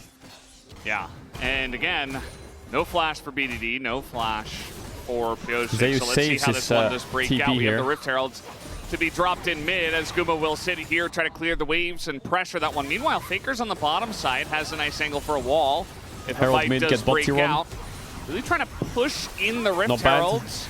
Looks like it will get a charge, but they're not going to take that down just yet. And they don't start the Drake They have at big the pressure same now, time T1, as the but it's charge. slowly Faker fading. just going to say, well, they're all in mid, so I'm just going to take this bot turret. Nice, they got the shield Yep, off. good angle found there. Perfect moving over Nice to stun. cover, but a lot of Nice poke Q. coming down on a Not a KT. nice Q. They do have a redemption to kind of Does it work mitigate just all the ulting poke there, just actually? before the Nah, probably fight. not. They're 2 tanks. But you can see Deft Zeus about pushes half bot. HP already now. All right, the setup for T1's not bad. Just waiting for the engage from the side of T1. There it is. Oof, They're going too to throw early it a bit, straight but into maybe. Pioshik. They know he doesn't have it, but Oh my god, he has Bard ulted the Guma ult. actually Oh my a god. stopwatch, and he will be But Zeus going clears. down. That's Yeah, a they're kill fine. already They're on the fine. depth as Zeus just got in and murdered him, as that is 3 to the side of T1. Zeus just and they will murdered take Deft. it down. Complete denial of the attempted That's huge. front That's to back Baron. there from KT by Yeah, T1's in a great spot. Coming in from multiple different angles, immediately getting on top of one of their most valuable members, Pioshik, who doesn't have the flash from that earlier timing. play. Yeah, Turn that Zeus. into a satchel Good fight. mid. And now T1 starting up Nash, and I don't think there's The anything Ivern couldn't really that help them KT there. can do against this. Ticking all the Stunned boxes into for what they Bartle into need, dead. and it was all about Zeus finding a good angle here. The ult comes into Look at Pioshik, Zeus. but I think the timing... Deft, no spell shield, and he's completely low. off with the 6 He just ult. goes Yeah, I past was like, perfect. again, That was I got super baited clean like by Wolf Zeus, and no? Alice didn't get What? team number 2. I'm like, that's definitely What? a stopwatch. And then I'm like, wait, why does Ivern have stopwatch? No. It didn't end up mattering, though. They did still kill him. A big thing is the redemption didn't come down because like, Pioshik was in stasis. had Jax Deft E didn't on get his topped head, up. He was already half and he HP eat the wall thanks to the Guma's left, poke, and then so flash it was E so off, easy for Zeus just to stun fly the in there Corki, and then finish ulted him the off. And that really was Sivir. the sort of make or break for the fight. Nice. In the previous one, it also Good job, Zeus. allowed the rest of KT to kind of collapse this time. There was a Talia bow in place, and Zeus was on the back line taking Bin's out combo Deft is basically unbeatable, though. No one will immediately, ever beat that Bin didn't Camille end up combo. That was backfiring insane. in the same way. With the That felt like one Q2, of it those just looked fights so where you clean. Really, what is going on here? Pioshik's like, I'm going to take the blue buff. He doesn't want to It chase. looks He doesn't like have ulti. Zeus is going to just back away, and they will respect it. As the Corki was coming in, they The didn't bin have one full was vision of it. crazy. Man, I thought he was in a lot of trouble. They're trying to Did get he bot not tier get the 2 blue here. buff? He You got the know, blue buff, mission yep. successful. Didn't even bin flash for it. It's telling, though, that like this dragon is just going to go over to T1. They're going to get the inner. They lost I don't top think tier 1. KT's going It's to be an in a objective position bounty. to contest. But KT got the objective bounty. Yeah, that is very true. Zeus, you red. You have no Yeah, it's really flash. T1 getting the most value. They won that team fight. They knew they could go Baron immediately. Getting the value from the Baron, taking so much in terms of Yeah, big. structures. They get third Drake and as then well. moving over to secure the Dragon after. It is going Yeah. to slow down the soul, but it's allowed them to balloon this Can't get massive scale if you have gold these lead, Drakes. that really has put them ahead in this one. 6,000 right now between the two teams. Yeah. Again, Death it really stance just on comes Zeus, down to second the item. setup, you know, with the flashes burn, and then really just a perfect team fight around this dragon area that nets them the Baron, actually, and now the dragon, and now all the turrets. It really was Exol kind of is on busted. a knife's edge in this one. T1 were ahead, Yeah, of course and they were it's getting busted. little advantages, but then really, that was kind of a back-breaking fight. I mean, look at that. I'm not feeling good about the Corki loss streak getting broken. He went this one, Moonstone gentlemen. instead of I want to highlight as well the very early death stance here from Zeus. Oh yeah, the actually Corki gets lose so streak much continues. value, right? Between Grasp and just Resolve 3 in general, you're already going to be pretty beefy as the Camille, sitting on a level lead, and then adding a death stance into a full 45 AD seconds team. of Baron, they a lot won of top tier value. Area doesn't have magical yes, Warmog's. journey, actually. Does He's gonna Warmog's throw have an the ult threshold, in, though? and he gets a Doesn't, Valkyrie. right? Yeah. Not gonna land this time. Still not sold on the bard value this game. You know, it did burn some flashes, that was nice, but regardless, Carrier managed to step away from that one. Does have the Warmogs, but I'm not sure he has enough health. I don't think he has enough health yet that he actually gets the passive, but we'll just pick up some of those W's so he can get some health back, and the team are going to continue the pressure. 15 seconds on the Baron, so basically one wave to try and crash in and get this, and they'll use the wall to do so. The ult's going to be thrown towards Leona. Beryl just says, okay, I'm going in, and he's dead. Now we're going to have people trying to get close, and that's just the got one issue tap. with the Sivir. He's Oof, able to this stop Sivir into some, but he Ziggs has doesn't to get look so fun. close to the fire, and T1 so far ahead at this point, and now with both Deft and Beryl gone, looks like T1 are looking to take an even bigger chunk out of this game 3. No, Carrier doesn't have the threshold, Not a I lot think. to be done here. Zeus just able to hook shot with impunity. I say that. Got the ultimate. I mean, he's just going to use it here on the Jax. He's just frontlining. Even if he went down, this is a good trade. And he's what a still murder of a alive, game still from getting T1. hook shots in, still getting stuns What a down. murder. And T1 just biting off even more. Now, they're not going to get the inhibitor turret, which they probably should have gotten instead, but at least they got a couple of kills, I guess. The thing is, they're so far ahead now. They're going to back off and spend. Yeah, this game is They'll be so much more powerful. You can see, this look game's at done. Faker and Guma's inventory, both of them just a little This bit of game's gold done. away from Rabadon. T1 needed this win. They're super far ahead. They are going to have to XX break. coming up, and it's going to be so hard for KD to fight back now. KT's The blue ult side, misses on which is Beryl. hard, He kinda but I goes, think well, the if I'm in, I'm not going to in. lie, the Yone ban is And doing a lot. turnaround attempt on Ona doesn't really work. You see Death It is tries doing to a follow lot. up and just gets deleted immediately. It's very telling You that can- Guma it's can very satchel noticeable. offensively and not get punished, right? Play so far forward. And here, Zeus does a good job of stalling. And we also see, again, like the physical damage shield that you get, plus the death stance. It's so hard to chew through this Camille, especially with the backup damage that is there from the rest of T1. Who's your MVP for the game? Looks like T1 about Owner. to take a 2-1 Owner's lead played a here pretty in this perfect game, I one, think. barring a crazy Considering the jungle comeback matchup's a from bit KT, annoying but as well for Sejuani. compared to the last game, where it was very obvious what that was going to be, right? Which is like a big impale on Zeus? top of What did Zeus do? an He one-shot ultimate Sivir in a from fight? BDD and or the Rumble. That's it? I don't really feel like any of that is here. Like, particularly with these Iron Combs, once you really start falling behind, and you have Corki and Sivir, both of which have a about really that. tough time getting damage off into, again, Ziggs, Camille, Faker's playing well. and Talia. They can just see a target, kill a Faker is target. playing You know, well. Guma's And level something I've 16. noticed, If actually, Zeus is- ults anyone on the side of KT, I think Faker's lane and phase has T1 been a follow struggle up, this year. they're just dead. Especially And it's a recently. minute Well, not 40 this from year, Dragon. this summer. The pressure isn't on T1. But They this are Bard pick trying to apply is pressure just to KT. If they sitting just mid. wait for Hextech Almost Soul, every other that is wave, just, Bard I mean, is mid. The game already feels And very that freed up Faker to get so rough much for mid push. KT, It but was Hextech crazy. Soul is just He even traded middle of Flash the with pocket. Corki level 4. Yeah, So it's actually, the final one.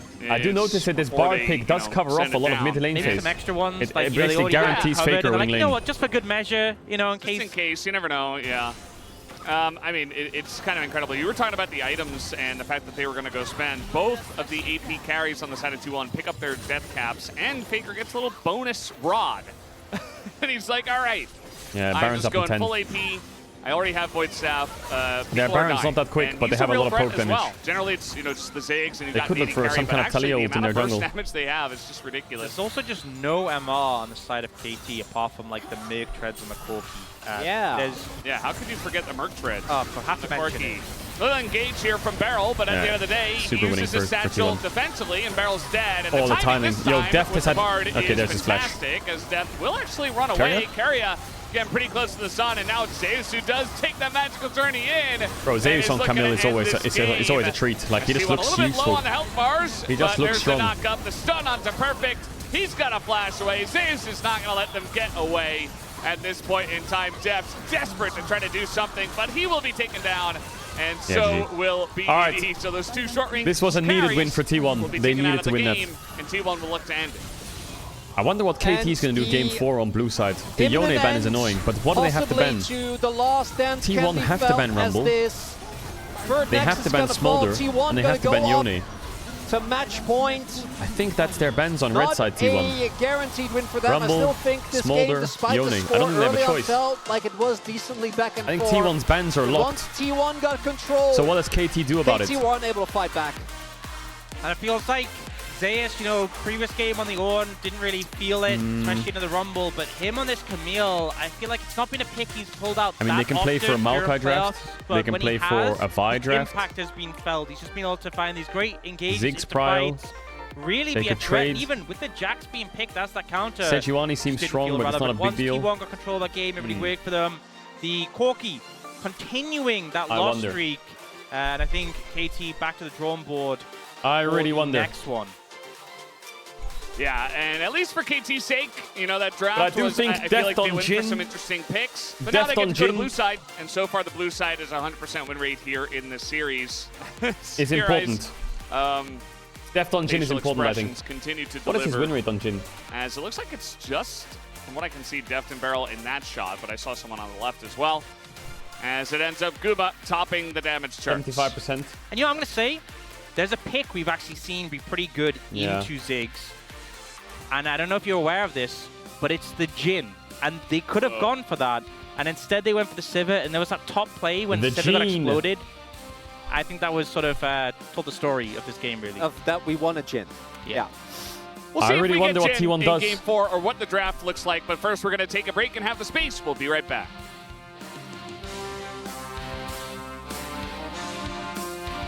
Hold up, let me do something. Let me do something real quick there.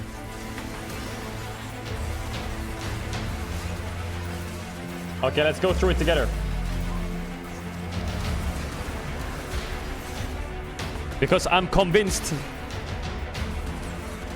This is exactly what they're doing backstage, the coaches, right?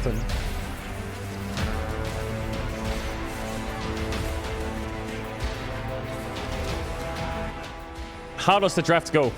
I think there's a few iterations, right?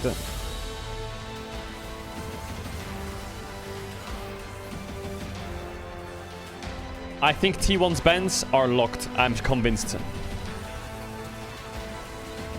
I think they should stick with this. 100%. 100% they should stick with this. I think KT's bans, they have a few options. They can do a Zero Sejuani. I think the first thing they can do is ban Tristana. They ban Yone, Corki first pick. That kind of works. Because... Actually, you have to first pick Ziggs, don't you? Hold up.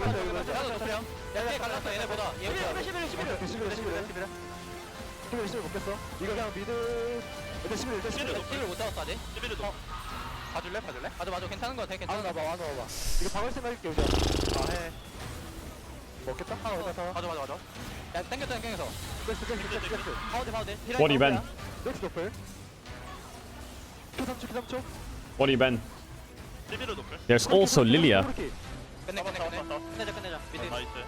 미드 하나에 더 올린다 There's also Lilia. 그냥 오버걸 휘둘려라 안 써도 돼 They could first pick Lilia.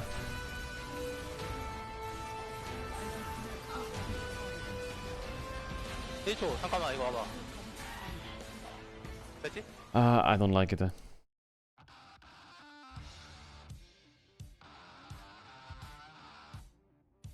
My god, there's so many OPs. They also have Maokai. They could... I think there's also a world where T1 does that. Like they did in game 2. What did they ban in game 2? They banned what, T1? What did T1 ban in game 2? They banned Smolder, Lilia, Maokai.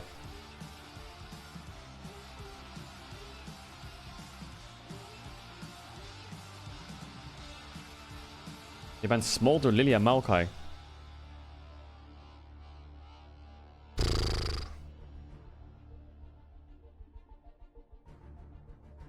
I mean, they could do this again.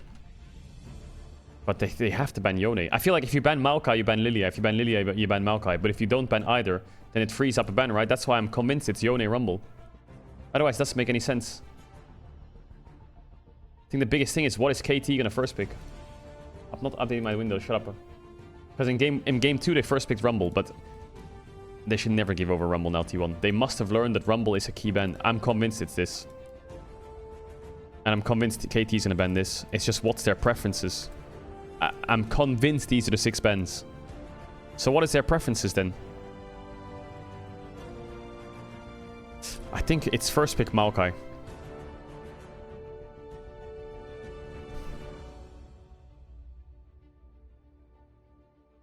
I'm convinced it's first pick Maokai.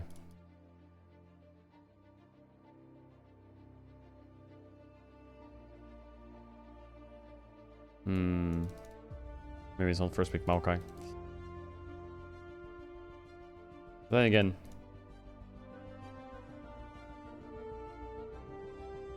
I wonder if they pick Ziggs. They play like, I think they could do just Ziggs, Corki, Skarner into Maokai, Jhin.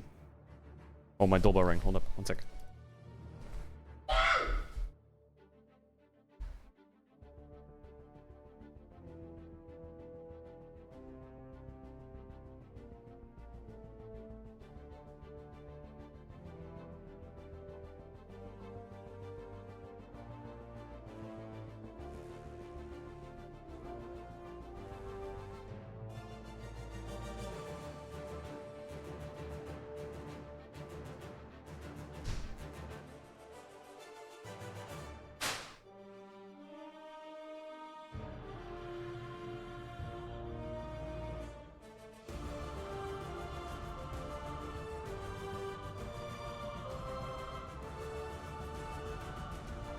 Alright, I'm back. This music does sound like Marvel, kinda, doesn't it? Marvel. Marvel. Is it true that Jojo got what? Fired? Yeah. Where's some music at then? Is this good for blue side? Is this good for blue side? Man, I feel like T1 might win game 4, you know? These spans are really annoying. How do you break that? How do you break that?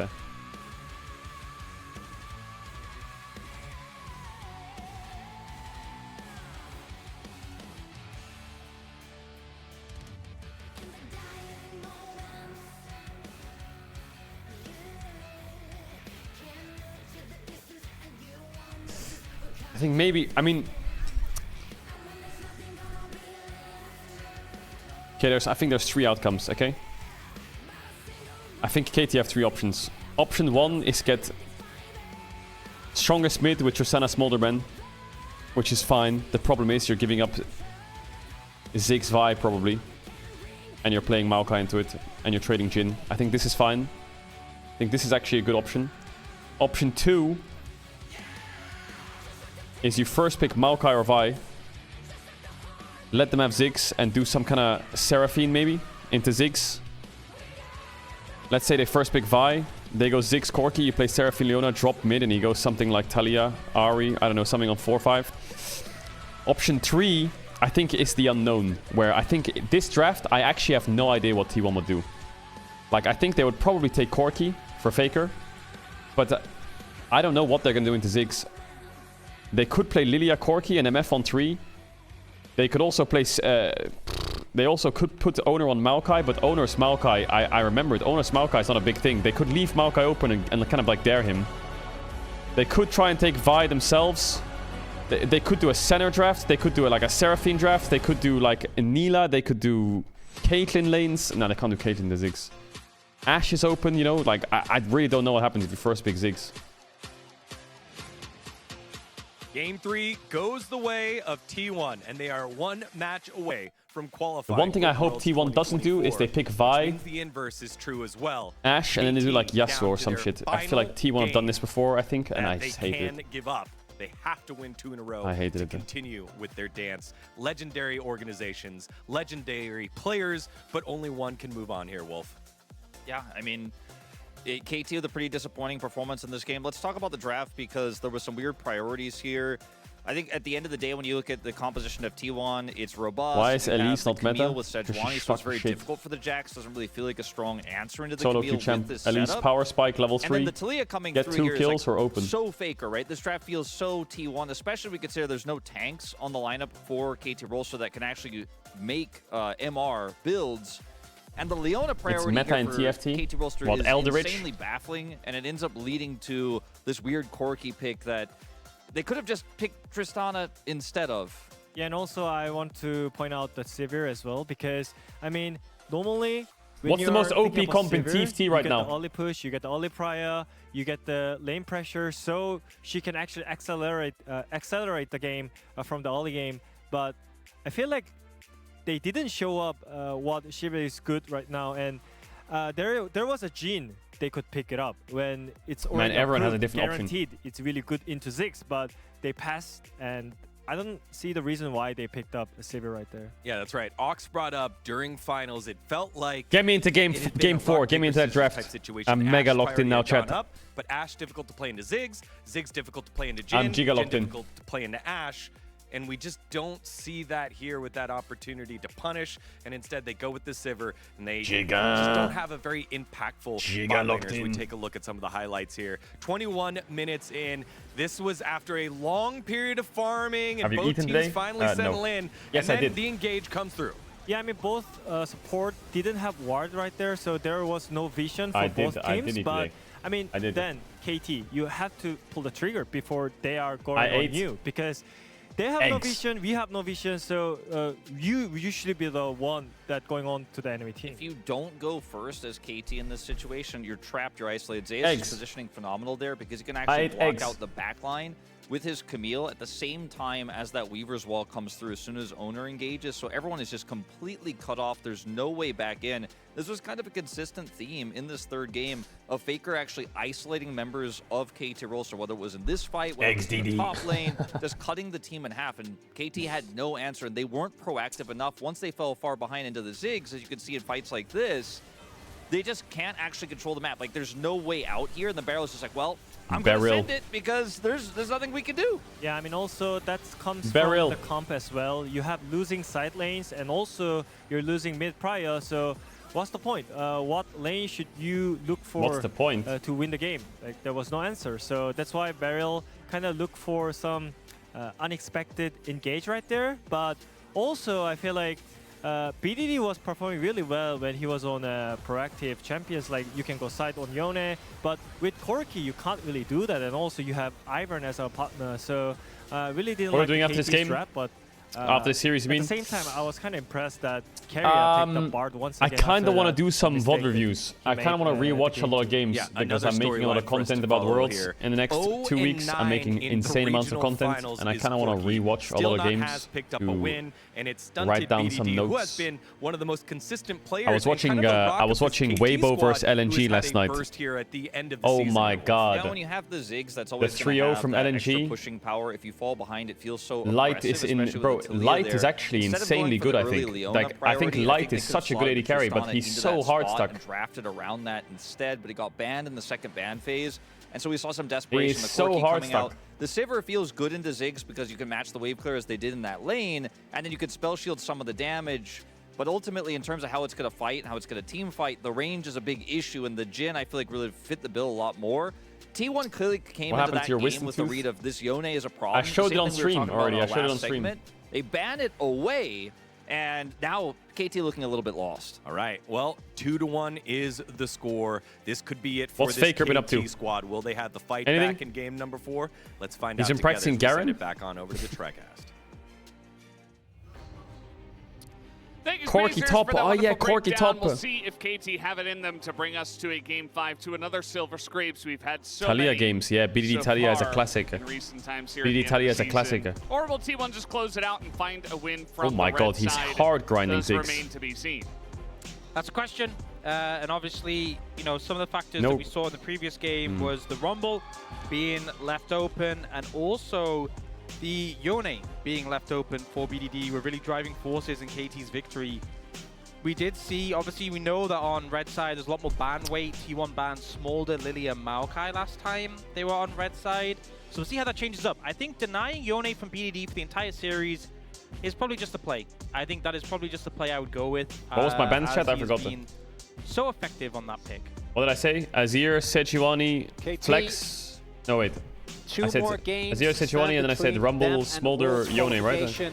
Oh yeah, Tristana.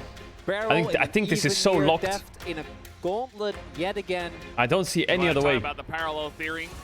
Well, I mean, we can. There's and even going back in this draft. Yeah, which often we talk about 2022, that World's Finals. It was Barrel Deft and Pioshik being down 2-1.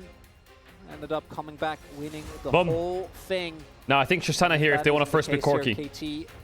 This is the end of their year. Obviously had a pretty tumultuous year last year, but all things considered, still made a pretty deep run in Worlds. I think put up a good showing against JDG. They Jhin ban to force a Ziggs ban so they can get Yone. Tell us what you'd already know. So they can get Yone open. Now this will change to Ziggs, I think. And they do ban the Ziggs, but that does mean the Maokai is open and available. Yeah, Maokai's open. This is why I said they would first pick Maokai. And then I said Ashe and Vi. With the Lilia. We could even see like Lilia Tristana. It's the Maokai draft. Didn't they get Yone here? Have minded. This is one of the champions where I think KT could have left it open. And they get something else. Just given that I think they could blind Cassante for perfect because he's been griefing this series. I wouldn't mind that. He's going to come through here. Ooh, Ashe Zyra. Zyra seems to be the response. Lilia Ashe Lilia. Makes a ton of sense. There's a rock paper scissors though, right? Ziggs gone, and immediately Skarner. Ashe is up. Okay, so Vi's out. Skarner going to be picked up. We've seen it a lot. I think they should snatch Yone here. 100% they should take Yone somewhere. So I personally think picking Cassante is important. MF. Is it Tristana yeah, or you Yone? can pick MF. And they're going to do MF Yone. You gotta pick a BDD pick here. Tristana does feel a lot MF safer. Yone is fine. MF Yone is fine. But I'm worried for perfect. But I also think with the Maokai, like you just get the I'm really worried for top because they have red side, right, T1? Well, I mean, BDD's Yone has been ridiculous, right? Yeah. So. Especially with the MF gets picked up. MF versus Ashe, obviously pretty volatile lane there. Both AD carries having a lot of power. MF, a lot of strength in the team fights, particularly with the setup of this Maokai. And Yone versus Ashe, depending on lane partner, can be probably our most oppressive AD carry if she isn't really outrange. Yeah, doesn't surprise me. Again, AD jungle, it's useful. Alright. Honest Talia compared to the first Rel ban is good. Was night and day. I wonder if it's good banning Rel, Rakan, and blinding Brown jungle. Brown support, sorry. And then last being top. I think Rel Rakan ban is good. Blind Brown against MF. You have Ashe. It does mean that they pass over the opportunity. Is that a good idea or not? To pick up support in this situation. Or is he just going to play Bard on 4? Pretty high value into the that Manasaka. Shut down that ult. Kalista ban. A pick we've seen come in as bro, Kalista Ashe this game sounds so maybe T1 kind of scary. Up on 4. Blitzcrank going to get Blitzcrank Maokai gone. Maybe they're going to play a range support. We saw the Kalista already banned out. Nah, they just want to deny Blitzcrank Maokai, I think, right? Maybe it's going to be the Ashe support, and it's going to be an 80 carry. Now, the big thing for T1 is, do you last pick support or top? I prefer last picking top this game, because they have Yone. Insanely oppressive. I think he should just blind. Kind of play that gambit, Jack's blind. Instead, they're going to go for the blind. I don't like that. You can just go Poppy or Greg as top and nullify you a bit. And then they can blind Leona, you get Braum. Yeah, it's not good actually. They blind Rakan, you get Leona. What are they going to blind support here? Leona blind gets smashed with Braum. Rakan blind gets smashed with Leona. Alistar blind gets smashed with Poppy support. Poppy support blind gets matched with a lot of confidence in the player that I think has been Leona, consistently performing the worst on KT. Unfortunately, this is his, I think, highest pressure series yet. Everything rides on this. Has not been able to stand up to Zeus. But this is a I think Leona or Poppy, yeah. With phase rush, with the AP that you get, you can go for these. I think they should go Braum on 5. But is it good Braum on 5? Of answers to that, and the setup when it comes to the team fights for KT, absolutely nuts. You know, I actually think this would be such a good brawl. It's good into MF, really good into MF. But I worry that they're gonna lack. They're gonna lack engage. But I think they're fine with Ashe Skarner. It's good. No Braum beats Poppy. Good into Gragas, beats MF. You're not doing Pike. You're not doing Caitlyn. You're not doing any of that. Shut up, Carrier. You're not doing Morgana either. Okay. The Alright. Found it. Chat, I'm Found gonna run it in the ads end. quick. Actually, If the you want to avoid profile them, you is can sub with a massive tier here, 1 or Twitch if you Prime. can I stand in appreciate front, any you subs. block You don't the have to sub if you don't want to. You have a lot You'll of be water back before the attacking game to stack starts. the passive And with because the Ashe and much love to the all the subbers. Jax. It's a good lane here. The Black Poppy Shield. can't really threaten too much. Morgana and again, picker. into the Gragas. You know, Yeah, think about how I the think comp T1's KT comp wants is to not win. bad. You put I them think out well KT's down, is... but if someone I mean, this throw the scares cast me, to man. disrupt, BDD it Yone just is... isn't possible into the Braum. That's nasty.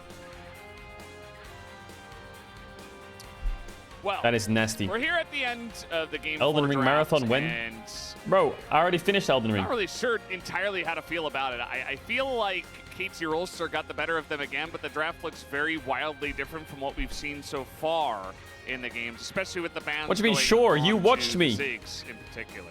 I'm a bit concerned because I feel like KT has a lot of tools to go in to set up, has the Wombo combo, but I think T1 actually armed themselves with some decent disengage and peel aspects that can mitigate that pressure, you know. If that Wombo combo comes in, the Braum could do things to break it up, the Skarner as well with the Impale, and I think it's very much kite back. Play around the Talia, play around the Ashe, slow kite, and just mitigate the pressure.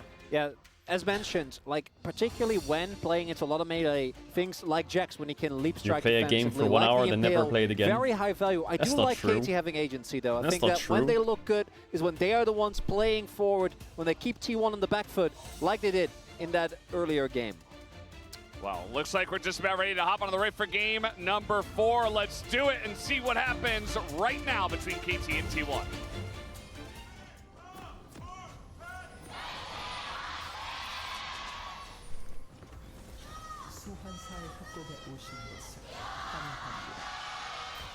T1 fighting.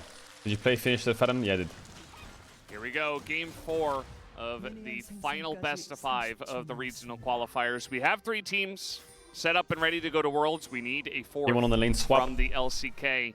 And it's going to be one of these two. T1 on match point. They just need to destroy one more Nexus. He has a rock. And we've seen a lot of level 1 strategies with the swapping and stuff, but with Ashe, Braum, bot lane, Talia as well, this is like some of the most power you can have across a bot side trio level 1. Can BDD Yone carry this? Yeah. Counter-Strike level 1 like that. Jax is annoying. If he like throwing the ball over the slow, even going through the walls. But if perfect Gragas is good, KT give they complete could be respect, okay. completely give up the blue side. There is vision down now for T1. And you can see it looks like So again T1 we're double seeing ward. a swap come He's through. gonna catch the lane swap. Trying to get to the top side without getting spotted. Yeah, you see they put a question mark ping down in the lane, saying that, hey, there is a chance there's a ward here. I swear that Poppy skin was one of the first Poppy skins I ever had. The Goth Anyway, Poppy. until the last very moment. When you like ulted them and they could only they could do damage to you, the old top lane Poppy. Oh my god, I used to main that. DRX ward with the skin. Yeah. And now Zeus just going to be zoned off in this situation again. Probably going to be similar to what we saw before. Yeah, this Wolves, this Raptors is... with the swap and the TP down. doesn't Although really the matter, difference is here, we saw Beryl often starting in the bot lane and just soaking XP. He is instead sharing XP He sees him mid. on his ward. And Guma is just playing There's No One right now. I think something to note is that Death doesn't have... Neither bot laner has TP. A lot of the lane matchups, like last game, Sivir vs Ziggs, both of them had TP. Both of them opting for the cleanse here, so don't have as much flexibility in moving around.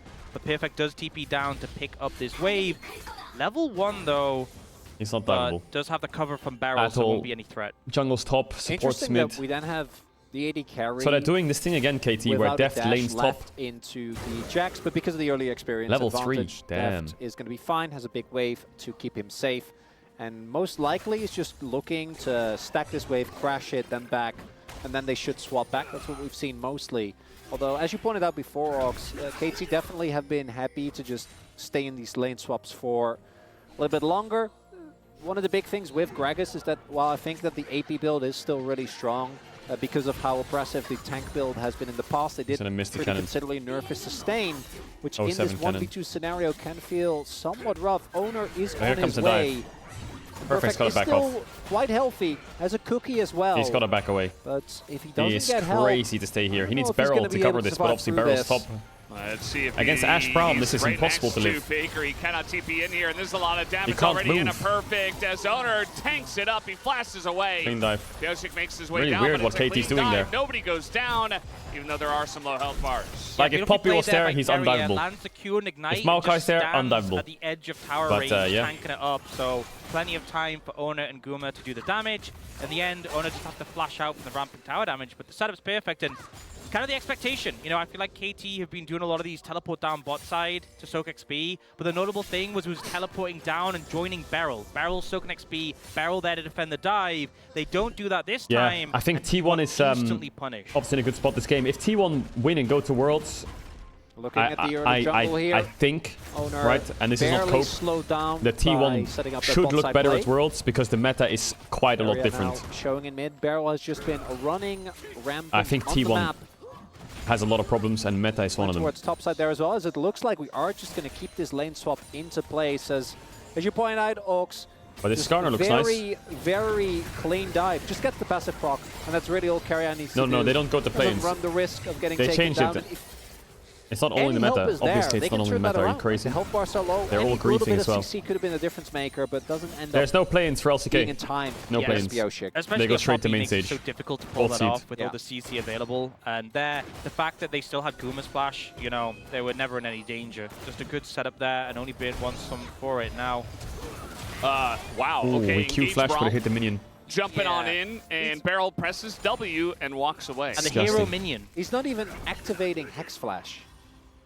Yeah. No, I mean, The it's LPL Carrion goes straight to main event, so yeah, they don't go to planes either. The only teams that go to planes are Mad Lions and 100 Thieves. The thing is, even if the minion hadn't been in the way, I don't think that would have secured a kill. But what, was it Worlds last year, the T1 was? No, it wasn't planes, right? Not T1, sorry. They also gave full seed in I don't planes. even think It so. I wasn't, think right? the W was enough to block, like, follow-up. Yeah. They didn't have it last I year don't either, think they'd did be they? able to stack it up. Like, I don't think Zayas could instantly stack it up, so...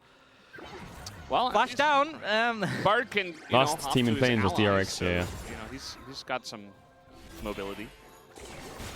I feel like because of the change of format, We'll see if he pays for that DRX later. will forever Now hold the Owner record of starting in and planes and Carrier winning without Worlds. I don't think flashes, any so team will maybe break he can that. find an angle to punish. And Faker with a bit of help from Carrier doing pretty well in this lane. That's going to be matchup. unbreakable, that record now. The Talia definitely faring a little bit better than Easy the clap. other picks he's had into it. What is big? That's a cool record to have. TP available, so will now just be able to make his way back as. Ooh, perfect. Taking a lot of damage here. Really struggling. That TP to mid lane. Also going to signal. Yeah, they see Skarner on He is the close to level Grubs 6, area. but doesn't have it just yet. But he is dove in the 2v2. He has Yeah, Biscuit as well, absolutely. Okuma. He used Biscuit. Perfect with Flash. He's just going to body slam away. And yeah, I mean, he doesn't go down, but it's still giving free time and money over to the side of Guma, who's just taking down plates alongside of Carrier. And KT at least are getting some of these grubs. Yeah, the game's here. fine for KT. That will be Perfect their died on the trade. dive, but It feels like, you know, we've seen I think these they're long okay with swaps these grubs. KT, and no team's really made them pay for it, but finally T1 are like, fine, you want to stay top lane, you can have the grubs, we're just going to take plates. And it's so hard to trade and return with the fortification. And Dragons again. Well, Dragon again. Yeah. they're losing Drake. I really got to KT, question this by KT, because also, again, they swapped away now with I Grub's feel advantage. like when you pick something like a MF, even into a fairly oppressive bot side, if you are that scared to take the 2v2, you probably should pick something else. Because Perfect wants to be in the 1v1 against Jax. Like, this is a great counter matchup where you basically, from start to finish, with that with the AP build, are able to do really well into this Jax. And that matchup gets denied, and instead you have Gragas just alone in a 1v2. Yeah, and the thing is, the bot matchup's not even that bad. You could be excused for doing like a short swap like we've seen, just to, you know, that'd be fine. But swap back after some point. They opt not to, and we'll leave them in a little bit of a deficit as a result. And now, Who wins 3v3 bot? I feel like this lane that's T1 supposed wins to be quite hard, favorable, no? Zayas is ahead Poppy in just gets XP absolutely annihilated in and this ahead in 3v3. farm, but still not really able to do much into the Gragas. I love body slam. Yeah. When Jax counter-striking, man, it's so satisfying. It's just the way it goes. But he's still behind. We do have BD roaming over with the ultimate. Pyosik This is a sitting here big as play well. for KT. Yeah, They gotta pull this off. Guma does have an arrow, and the door will be held. The cleanse The comes Brown through, just but blocked so Guma's much of it in a though. lot Oh, of trouble. KT, you're Beryl all winning getting this under bot play. If they lose it, it's over. Tower, though, takes a ton of damage. They get Does Guma. not matter. They bring everybody in here, but now They the lose follow-up Pyosik. from T1, BDD's they kinda get the cooking. kill onto the tree. And for one. now they're going to get the flash Not out of bad barrel for as KT. well. So at the end of the day, a lot of rotations over. Not T1 bad, to but they trade did just back. use 3 flashes for that to go 1 for 1. I'm not so sure. Definitely a rough trade when it comes to the summoners here. Brown does so much against their champs, it's crazy. And they get a kill onto the MF. Summoners are there to be banned. Well, as we learned from Carrier. X-Flash. Yeah, Varol enabled Hex Flash. Yeah, I think in terms of the summoners, not a good trade, but they do deny Guma. That was psychotic. But overall, scrappy, I think, is the takeaway. It We're could gonna have gone a lot worse. Yeah, this is a good play though from Guma and Carrier. Respect. Guma blocks the Valkyrie and cleanses it, and then Carrier blocks the MF folds. Still though, BDD is really MF into the Brown sort of is so linchpin of annoying. this one, where when he comes in, Guma knows there's no way he's getting out. Carrier tries to pressure depth, Maokai does go down. So it is a 1-for-1 and then a trade You down guys for say I'm the summoners curse? of KT, All but caps. if you All look right, at the match gap point that's plus opened up gold a bit lead. for Surely bot we lane, don't lose that this. was the value they're hoping to get. So I'm I the think curse? both sides kind of examining what the outcome was. And Look what you're undoubtedly writing. We'll fight again in a couple of The minutes fuck? to try and see who got the edge. Yeah, I mean, you definitely can expect KT to fight. I think that T1 have not backed down from fights necessarily. at Also, all 300, in 400 the series gold, it's so not a far, gold so lead. would That's expect fucking some more useless. action. BDD going to come down here and match Faker in the bottom lane, as it was only 2 plates that did go over to Guma. It's like a See long if sword KT difference. Is also, Who cares? once again, just going to give over not only the first Drake, but 2 Drakes over to T1. They have definitely highly prioritized getting as many grubs as possible, but at the expense of giving over the first 2 Drakes to T1 every game. I will say this If game you doesn't ever feel look as at good, gold, 'cause when you see Mountain, it doesn't Hextech even, as the first nothing two, really matters there's a in the pretty good first chance you get a 15 weaker minutes soul, unless and it's two of 2k the or more. strongest aren't on the card. I think even So 1k is T1 useless. It doesn't matter. Maybe you want to reconsider if it's worth committing. Obviously, so it doesn't heavily, always apply, but like as a Dragon, if you can baseline, find something else in return, unless it's I think over that could 2k, make it's sense. kind of But right useless. now, Grubs is up in 30 seconds. Denying the 6 grubs from KT would be pretty big. Right now, though, KT leaning down towards the bot side. It's all base damage anyway in the challenging game. the jungle and forcing Faker away from the tower. I mean, they'll challenge him, but T1, Carrier, and Owner will come in and essentially just shadow that maneuver from KT. They keep Faker safe down in the bottom lane. Kyoshik also showing off the Juhan skin here. Man, if You KT can get have 6 the grubs, little alpacas being thrown. maybe MF can carry. And when we get to this next fight, the summoners for KT most likely still going to be down. Ooh, Same for TP Guma bot though, from and Zeus. it really changes, I TP think, bot from Zeus. whether or not perfect there, because I think Ashe doesn't really get to walk up the way she normally does. It's a Just bit of a against weird the one now. Yone What do you alone, need to be do? a little Jack's bit no careful, TP, but grubs most are likely up. with cleanse available. But bot tier 1 if hit there is a good with Gragas 3 grubs nearby if they that go can to just grubs. reposition you and you don't really have Is any it way of worth to dealing go with it. grub Unless, fight again, or is it worth to Carrier- dive yeah, Jax Carrier keeps you safe. and Just get use the bot door. power? It's so weird because I haven't played a lot of It's a Braum hard and call. being against Gragas. So used to the interaction where you'd get knocked back. It looks by like they're saying the dive first time Jax. I played Braum into a Gragas game after the change, it just felt so wrong. want Drake that as well, it I literally guess. just vanishes the projectile. It's so weird. But I'm I don't sure know if it'll they're come up diving this Jax. game. They have It'll Faker absorption TP, they have shield, Ashe that's Arrow, what it's- Carrier's It's covering, Drake's they're getting grubs for projectiles. free. Yeah. Makes Yeah. sense. Zeus is trying to clear the wave and not get dove here. Possible dive. I but think we do have T1 are Owner gonna on get the grubs for opposite end free. of the map. Yeah, Carrier has always Unless been in the KT, right like, spot double down to force, but- deal with this, as in the 1v1, Guma says, okay, I'm just going to get a got his cleanse as well. gathers There's no in dive here. here. So Nakam is going to miss. Abini doesn't do much, but the knockaway of Carrier is a I big still one. think he but can't the die. Counter-Strike catches all 3. Oh, The he had barrel lock gets it. so incredibly low, and now we got a TP Oh coming my god, in. KT, you're Kyoshik has to completely flash inting. away. The TP got That cancelled by dive did Gragas not ult. work out the way they wanted it to. If that TP They're didn't get lucky cancelled, that they were Faker's TP got fucked. cancelled by Perfect there, because if he makes it over and he ults after them, This dive is so could've scuffed, been a and whole oh, he didn't even lot get the worse. crab Owner either, also and they're gonna picks lose up Drake. the crab. Oof, now that's important. And T1 setting himself up for the 2 T1 got lead. grubs for free. They got Maokai Flash and Poppy Flash. They got Drake and they lost nothing. After this. Like that, for example, is insane. The gold 600 doesn't matter, but that's crazy. Everyone flash leave. But it does give over the Dragon Crash to T1, and they are hoping. What soul is it? If it's good Chemtech soul, that Chemtech? sucks. What's it going to be? It's Ooh, Cloud. of course, it's a I Cloud. think the Cloud value is Wait, decently high didn't here. Poppy? Oh, Poppy Flash just came up. I think, Wait, I especially with, swear it looked like Ashe, Poppy Talia, Flash in that Skarner, fight. The movement Jax. speed. Maybe is I'm solid. fucking cooked. Am I cooked? Maybe would have preferred an Infernal Soul, but Thought Poppy they'll take flashed it. away. It's not Chemtech. That's the lesson. It's not Chemtech. Oh, Jax Flash Not autoed her. Ocean Yeah, either. that's right. You're right. I mean, it's not like you're I'm playing against cooked a then. huge amount of poke on either side. So Yeah, Jax Flash autoed and she another look locked at it, this right? dive. So in theory it makes sense because you have a Poppy. I thought Poppy flashed, but yeah, I guess she just runs here. In practice, all your damage is going to have to come from the Yone, and this is a Jax. So the Counter-Strike getting an absolutely insane amount of value. Keria also is able to make it back like pretty soon. And again, if that cancel on the TP doesn't come through, I'm pretty sure my mouse ran out of battery. One, possibly two people just end up going down immediately with Faker getting the wall. Sparrow. They're going to get his flash again. They're just collecting Man, Ash flashes. Brown is so Honestly, annoying. The flashes per minute from KT this game. Like, obviously, this is down, but if it goes up, record-breaking stuff. You get stunned, then you get Brown passive stunned, and then you get knocked up. They are just baiting them as much as they can. Any opportunity, but Herald up in 20 seconds, and it's definitely T1 who have control. Beryl losing his flash, trying to contest some vision. No actual, but the threat of the Skarn is still very much there. Also feels like we haven't actually seen a fight where Deft gets to get a meaningful ult Get off, an induction wireless charging mousepad. For. What the fuck is that? Like central heating? This is the problem, right? Is that the hell is an induction wireless trying to viewer? engage onto that is just it's such a nightmare. So Deus sees an opportunity with Perfect using. Do I have to like go outside and like get wood and farm it? And what do you want about that? Not really gonna get too much going. A wireless really induction base table mousepad. Should to get it on this back, and both of them have TP available. Might be looking at a Herald fight here. Why? I wish things were simpler, back like they were back in the days. Can't really you just buy an Xbox 360 headset and you just plug it into your controller and you fuck queue up. Which means a mouse induction. Onto this objective is quite tough. They do have a good amount of mid lane pressure thanks to the EMF.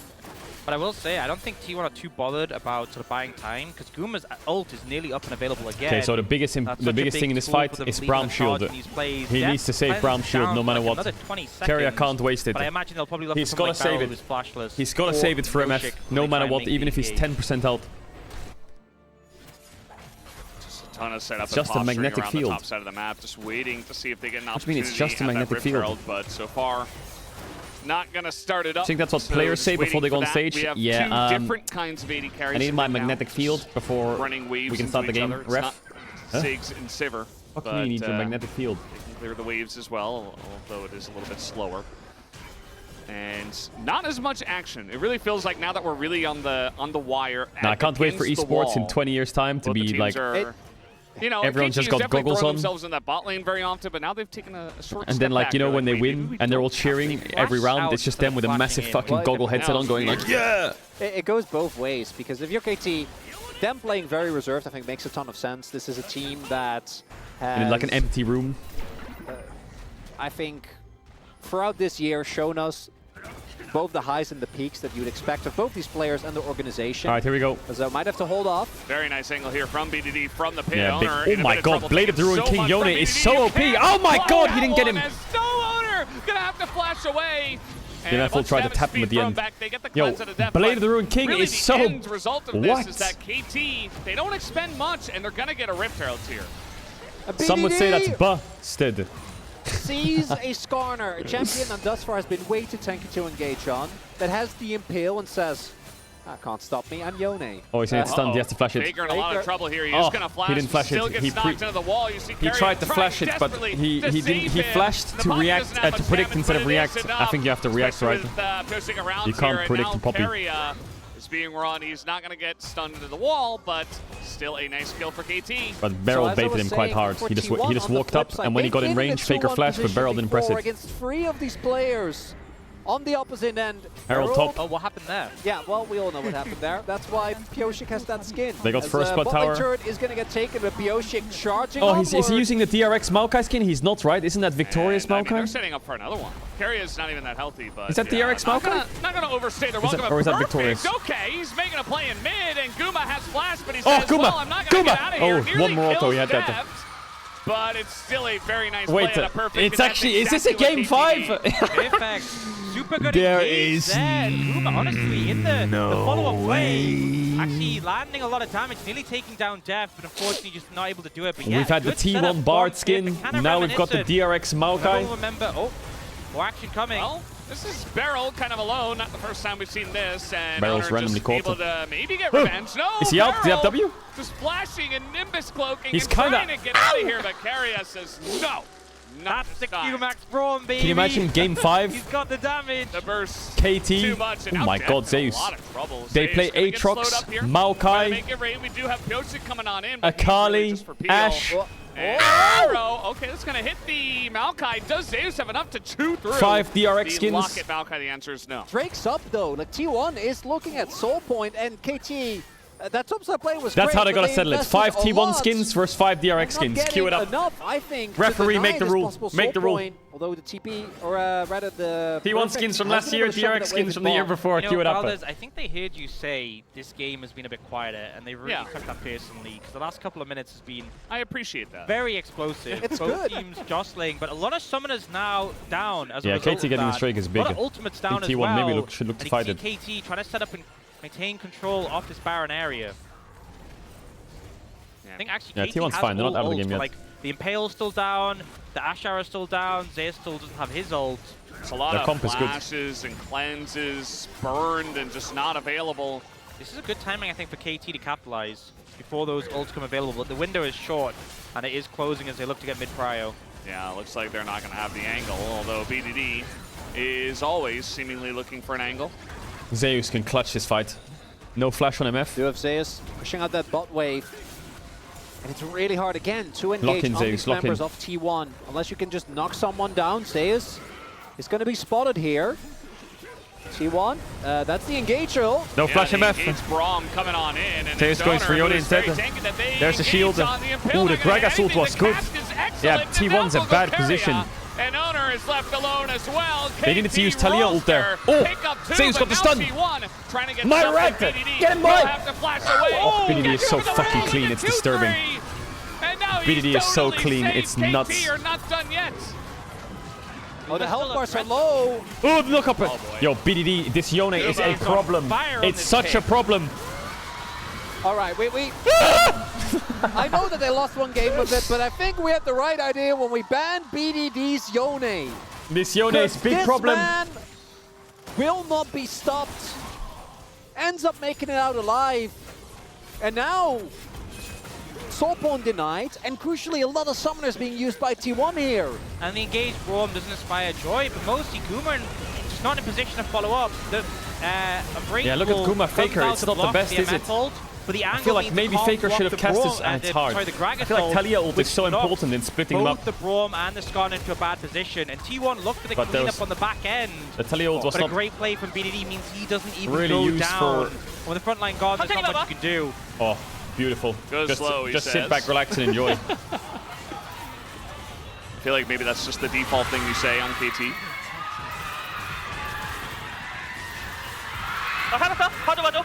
I live. He's checking his settings real quick. Protect me. The immediate body blocking as well there from Perfect and Vero, I think, to be like, just making sure his settings are good. He's not getting volleyed. Protect the keeping president, this man. It's so crazy. No, he's like spamming escape mid-fight. Right now, it's like, crazy. Keep BDD alive. Maybe we just Why win. does he always do that? You know, Perfect, the last time these two teams went head-to-head, he honestly got bullied by Zeus. The Vayne interconnected. What's he gonna do next? Check his fucking emails? Game 1 of the series, Mid-fight. playing the Cassante, you know, blind picking it and getting punished, but he's really started to show up in this game on this Gragas, making some impactful ultimates and just filling the role for the team. In this one in the Rumble game, definitely a good return to form for him. And we still see he's behind on gold, but this time it's more so that he's just impactful in the fights, right? Given the pedigree of the two players, it makes sense that I know exactly what people in this chat do. They have their phone on the desk, and then they die. First thing they do, grab the phone and just fucking... showcase his dominance. But as long as Perfect can hit ultimates like That's that, your take. I know it is. break up the fight and allow KT to pick off members one at a time and break up that formation with Braum and Skarner, makes it so much harder to play. And Game 5, not yet here. Mid lane turret still standing. I would love to watch a BDD pro view for an entire game. Found either way. KTR sitting on a gold lead right now, though. I think I could memorize his settings page. Pushing out that bot side. Imagine looking for his next item. Yeah, the pace has picked up quickly. We're starting to see a lot of second items completed. The pace is kind of back now. That Infinity Edge. Got the Cosmic Drive from Perfect for a lot of that ability haste. And the Roa nearly stacked as well.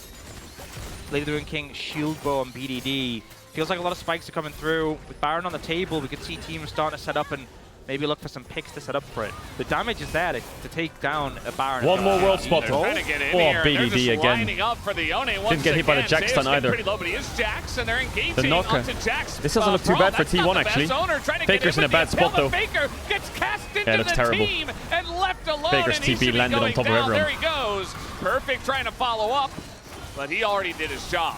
And the minions again favoring KT as he doesn't get the body slam. But now with Faker not there, does KT want to push it? I don't think they have more to. world And with spot. Owner still being quite One healthy, more. having flash. Oh my and god. having the, just ability being to get through the Skarner, wall. yeah. He is Skarner. Not going to end up going for more, but again, this Yone, so many of the plays, even that one that felt a little bit scary, ends up working out for KT.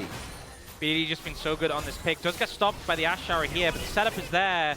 Getting the Where was the Q3 TP on a from 2 Talia? into the ult. Oh, it was there, wasn't it? And so many cooldowns used from the Braum and the Jax immediately to mitigate this. It means they're not in really position to follow up. Faker ends up TPing in a bad spot. Did he flash into a Maokai ult there or something? That pass was, I guess, I swear he got rooted for a second there. It was right after Faker flash, and it was right before Perfect got impaled. So it was literally perfect time. Something rooted him. Yeah, this Yone is a problem, guys. I know that Zeus, in theory, should be doing decent, but it makes it just so hard due to the Soul Unbound to actually get the trades that you're looking for.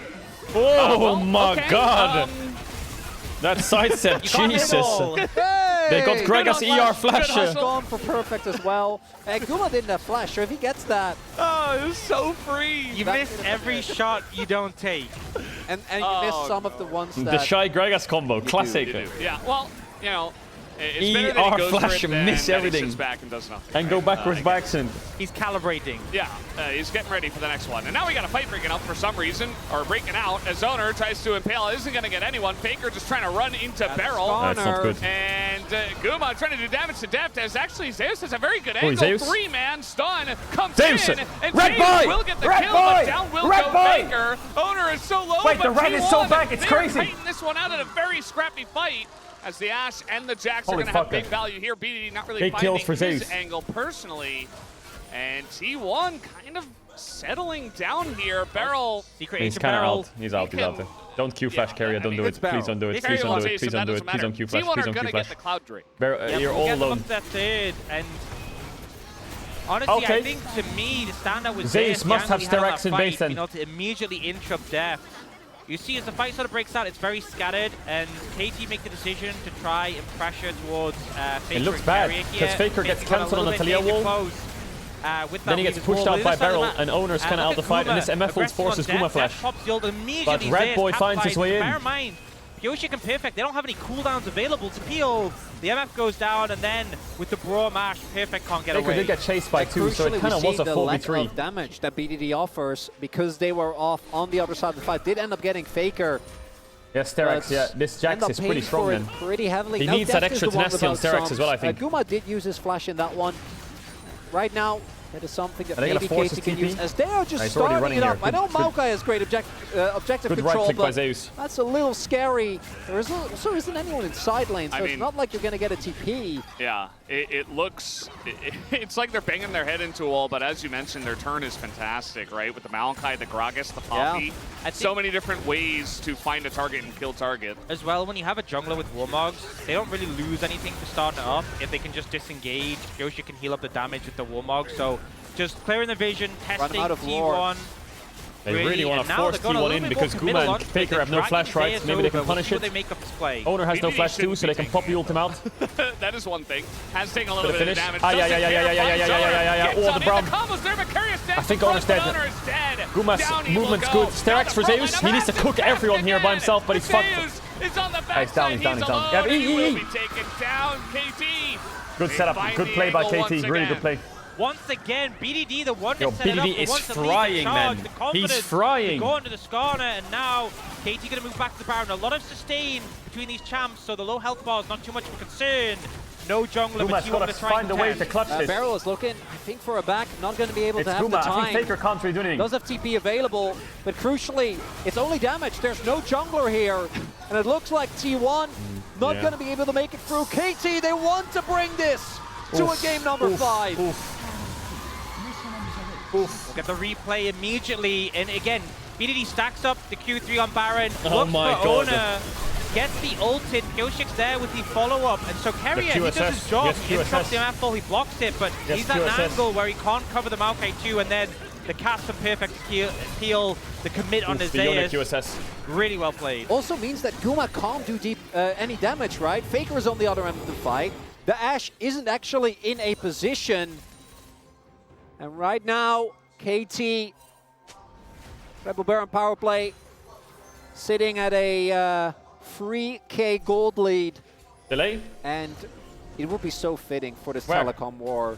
For the final spot at Worlds Did it say between game these delay two somewhere? teams. So many storylines, both from an organizational perspective, from an ex-teammate perspective, right? Deft and Carrier, way back in 2020, DRX. Beryl, who's been a thorn in Carrier's side for so long. Faker and Deft. Even Faker and BDD. These guys have been fighting Game right, 5 for the audio mid lane issue in the LCK leaked. for so long. And I gotta calm down because otherwise we're not getting a game 5. We all know how this works. Yeah, So I will chill out, Mao. I will Yeah, relax. come on. It's a And big not get advantage. I want to carried watch away. game 5. I'm sorry. You guys take it away. I'll chill for a little bit. Perfect BDD posing almost the has threat IE. here, trying to get some pressure down and get this Yeah, mid T1's tier wave clear one. is pretty Obviously, getting shit. the Baron is huge, but It's not that good. looking to capitalize a bit more if possible. But Guma and Carrier able to defend there. Oh my god, you just There's ulted him. no door. I mean, the arrow has to Just be took used, but Guma's Guma's health. super low, so... That's tower, and Nice. maybe even Oh could yeah, push just for a stop tier swearing, 2 sorry. here. And no more swearing. Like, Guma has I won't to swear reset. anymore, I They already promise. have the wave clear. The next Mid wave tier is coming up mid soon. tier 2 maybe? It's a very nice call from Def, just understanding the cooldowns. They do have a cannon here as well, and there's really no way to clear that out. Okay, finally Owner's going to get a rock in, but there's another Are they able one to defend it? that comes in with another cannon Yeah. wave. I mean, T1's on soul They're not point. going to They just need to get overstay. Drake. They're going to wait and get some backs in because there is a Cloud Drake coming up in 45 seconds. See that perfect also T1's does on go soul to top point to then. stop the push of Zeus. So I Then I think Drake. getting mid tier 1 is pretty big, but not getting as much as maybe they'd hoped to on the back of the Baron. The gold lead is substantial, but at this point of the game, it's not unbeatable. I think the major thing is looking at sort of item spikes. The major thing for me is that Faker. Yes, I 2 in runs base. in the Oh inventory, my no god. Graviton. That feels really bad going into a fight Here over it comes. Dragon. Oh I my. can actually see a scenario This where guy's you gonna let it go. fucking let it fry go. everyone. Yeah. You don't have Death Cap. Faker's close to Rabadon, You so don't need to I feel take like this T1 should dragon. just give like, this. Yes, you can get Give soul, it, but give you it, could give also it, give lose it. the game if you take a fight that you're not ready for. You have Give zero it. map control. Still 20 Oh, seconds friggin', on friggin', this yeah, Baron, friggin', which means that friggin', I said friggin'. KT still get to use the shove.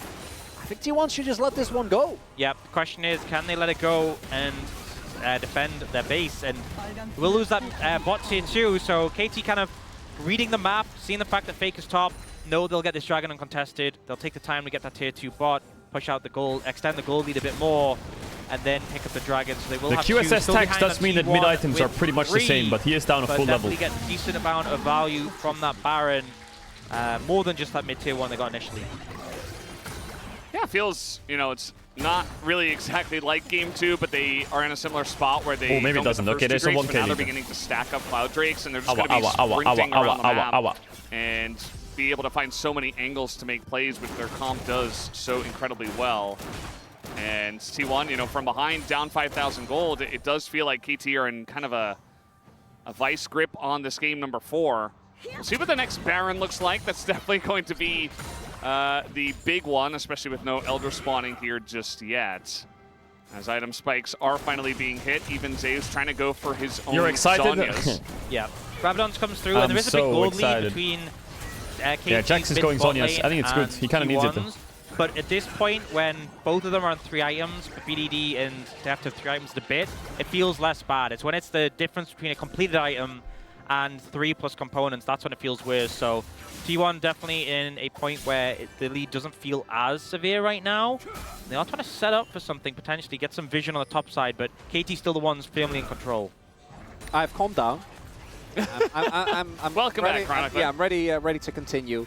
Want to highlight as well. No calming down. Faker, he's caught. He's No up against Zhonya's. the wall. The knockout comes in, but BDD's out Does of there he very live? quickly. No, he doesn't. It will take a while to go down, and finally they do get them. Need to react to them that, but it's hard to react to that. Underneath the turret, Pioshik going deep.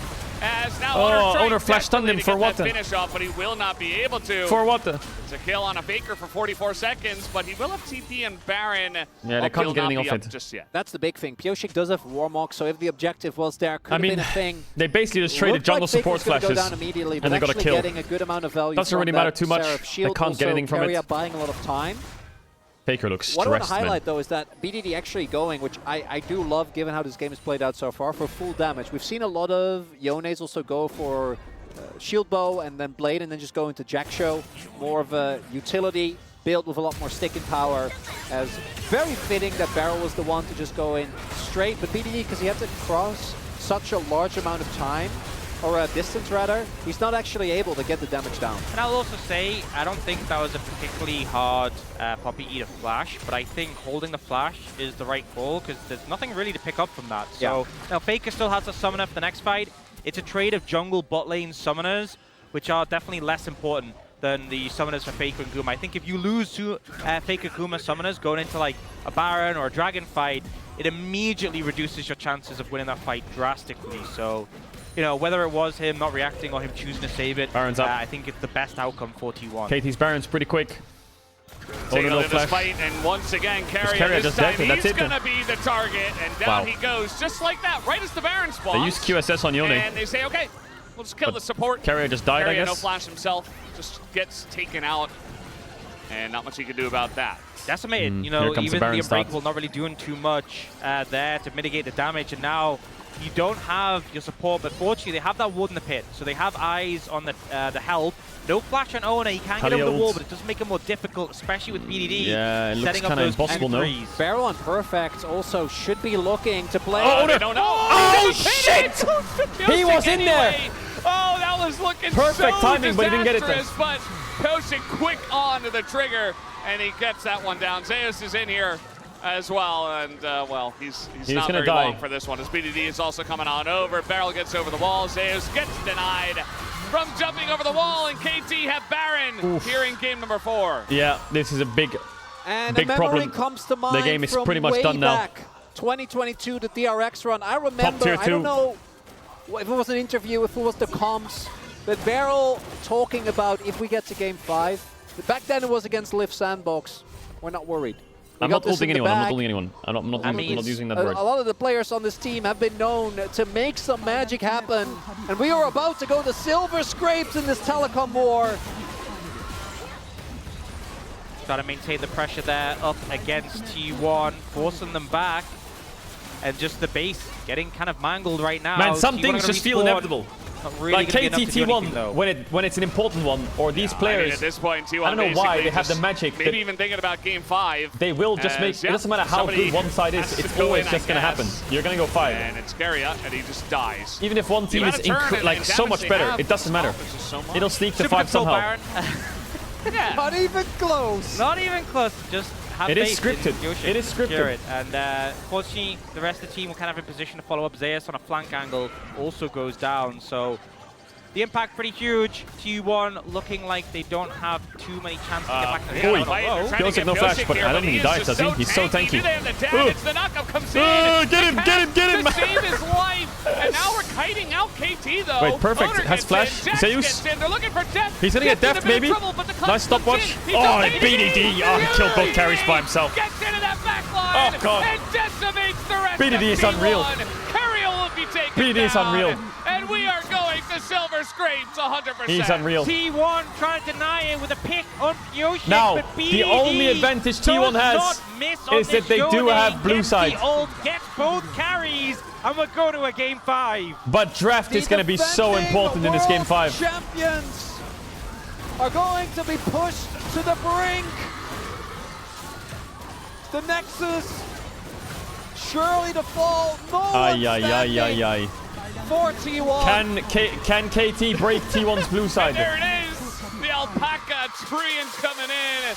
And we do have a game number 5 on our hands, as we knew. And the crowd is going wild for KT as they want to see them at Worlds. And you know, this has been a series where blue side has won every single game. Blue side. They have struggled in these 5 There's a guy spamming a link in chat. They won Worlds with the 3-0 finals, But often when it's come to the we're fight watching games, history. We're watching history, and it's good. Worlds against DRX. It's the real pressure good. has gotten to them. On the flip side, there were some Game 5s they won last year in the summer finals, and that was against KT. He needs to lock the fucking in draft. Tom needs to pull out some kind of magic. Despite everything that happened, and how fitting that we do indeed some kind of go magic for maximum hype on a telecom war. The final game that will be played in Lowell Park this entire year. And all I'm going to say is there won't be a Yone in that game. Oh, no. They are not letting me get that pick again. BDD, you know, what's the draft going to look like? How much he stepped up later in the summer, really been on form. But his Yone in this series has just been unbeatable.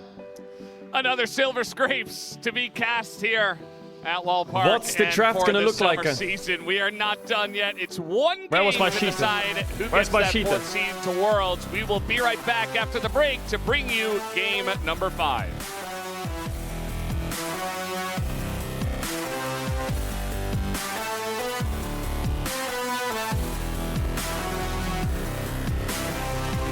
What happens?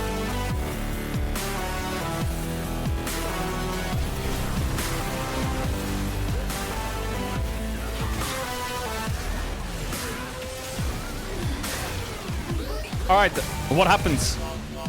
KT have to ban Rumble, 100%. And Azir, I think. T1 have to ban Yone Smolder. What did they ban last? Maokai, right?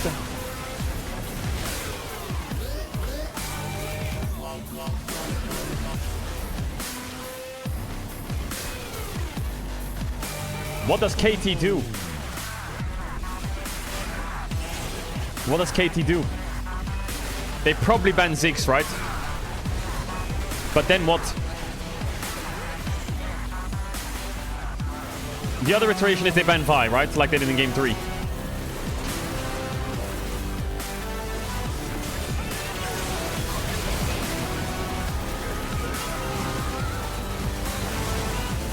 Does T1 change this? Yone ban, Smolder ban, Maokai ban? No, I don't think they do, right? They could be really cheeky and do this. Force the Ziggs ban. First pick Smolder. They could do that. That would work.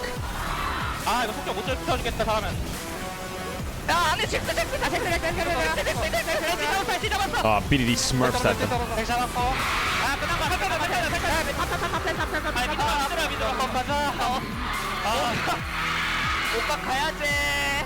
But does Faker want Smolder? Because the way the draft works, right? Imagine you're drafting, right? I ban Yone, you ban Rumble. I ban Maokai, you ban Azir. If I ban Jin, you're kinda forced to ban Ziggs. And then you do get Smolder. But if I ban Smolder, you do get a free ban on Vi. And if they first pick Ziggs, you can match it with Jin. And Lilia. And like, maybe like Corki or Tristana on 3, right? If they play Corki themselves, Ziggs, Corki, Skarner, right? You can match it. So this is one way that they can force the draft.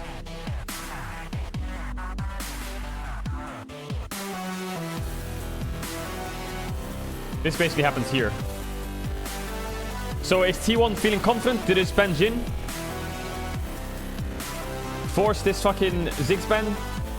Get Smolder? But then BDD, like, I think KT must have thought about this, right? What does BDD have in the Smolder? They could play Vi Talia into Smolder. And I think maybe T1's in trouble.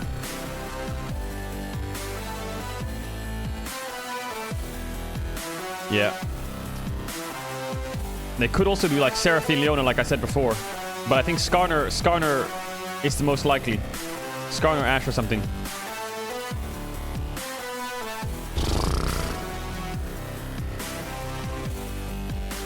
And then in this draft, this is the most standard draft.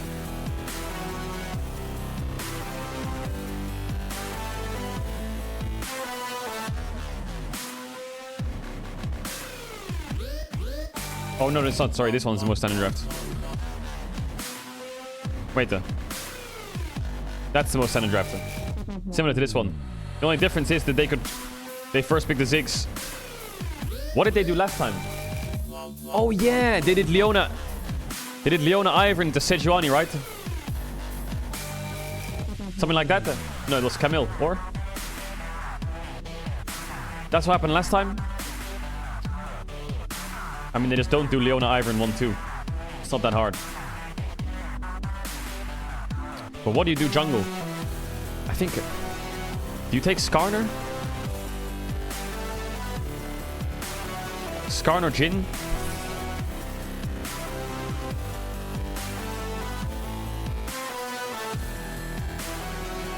I think KT need to figure this one out. Because if they get Camille, it's easy for them to blind Camille. They need to figure out what is perfect playing into Camille blind. Does he want to blind it himself? Definitely not. I think they have to ban Ziggs. I think sometimes you have like issues, right? Where you can't solve the draft. And I feel like here for KT, they can't solve it. If they first pick Ziggs, and even if they get Jhin, like Zyra, doesn't matter, Lilia. If he blinds Camille here with Sejuani, it doesn't matter what they pick. It's just... It doesn't matter if they pick Jax, like perfect Jax, it's not gonna... It already proved that it's not gonna work. If you do Leona Ivern, it's not gonna work. If you do Jhin Ivern, it's not gonna work. I think nothing works in this iteration for KT. They have to swap the Vibhan. I think it's the only way. I think that's the adaptation that KT will do. They, like last time they did Vi, they have to swap it for Ziggs. I think it's the only way they can do it. Otherwise, they can't play against this Camille. I mean, he could still do Camille blind, though. The only difference is they could just first pick...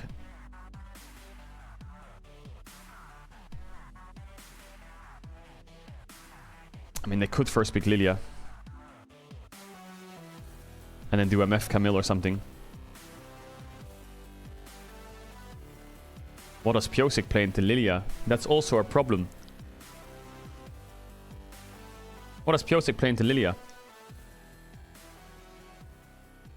That's also another problem that they have. They're gonna have to play Talia Vi.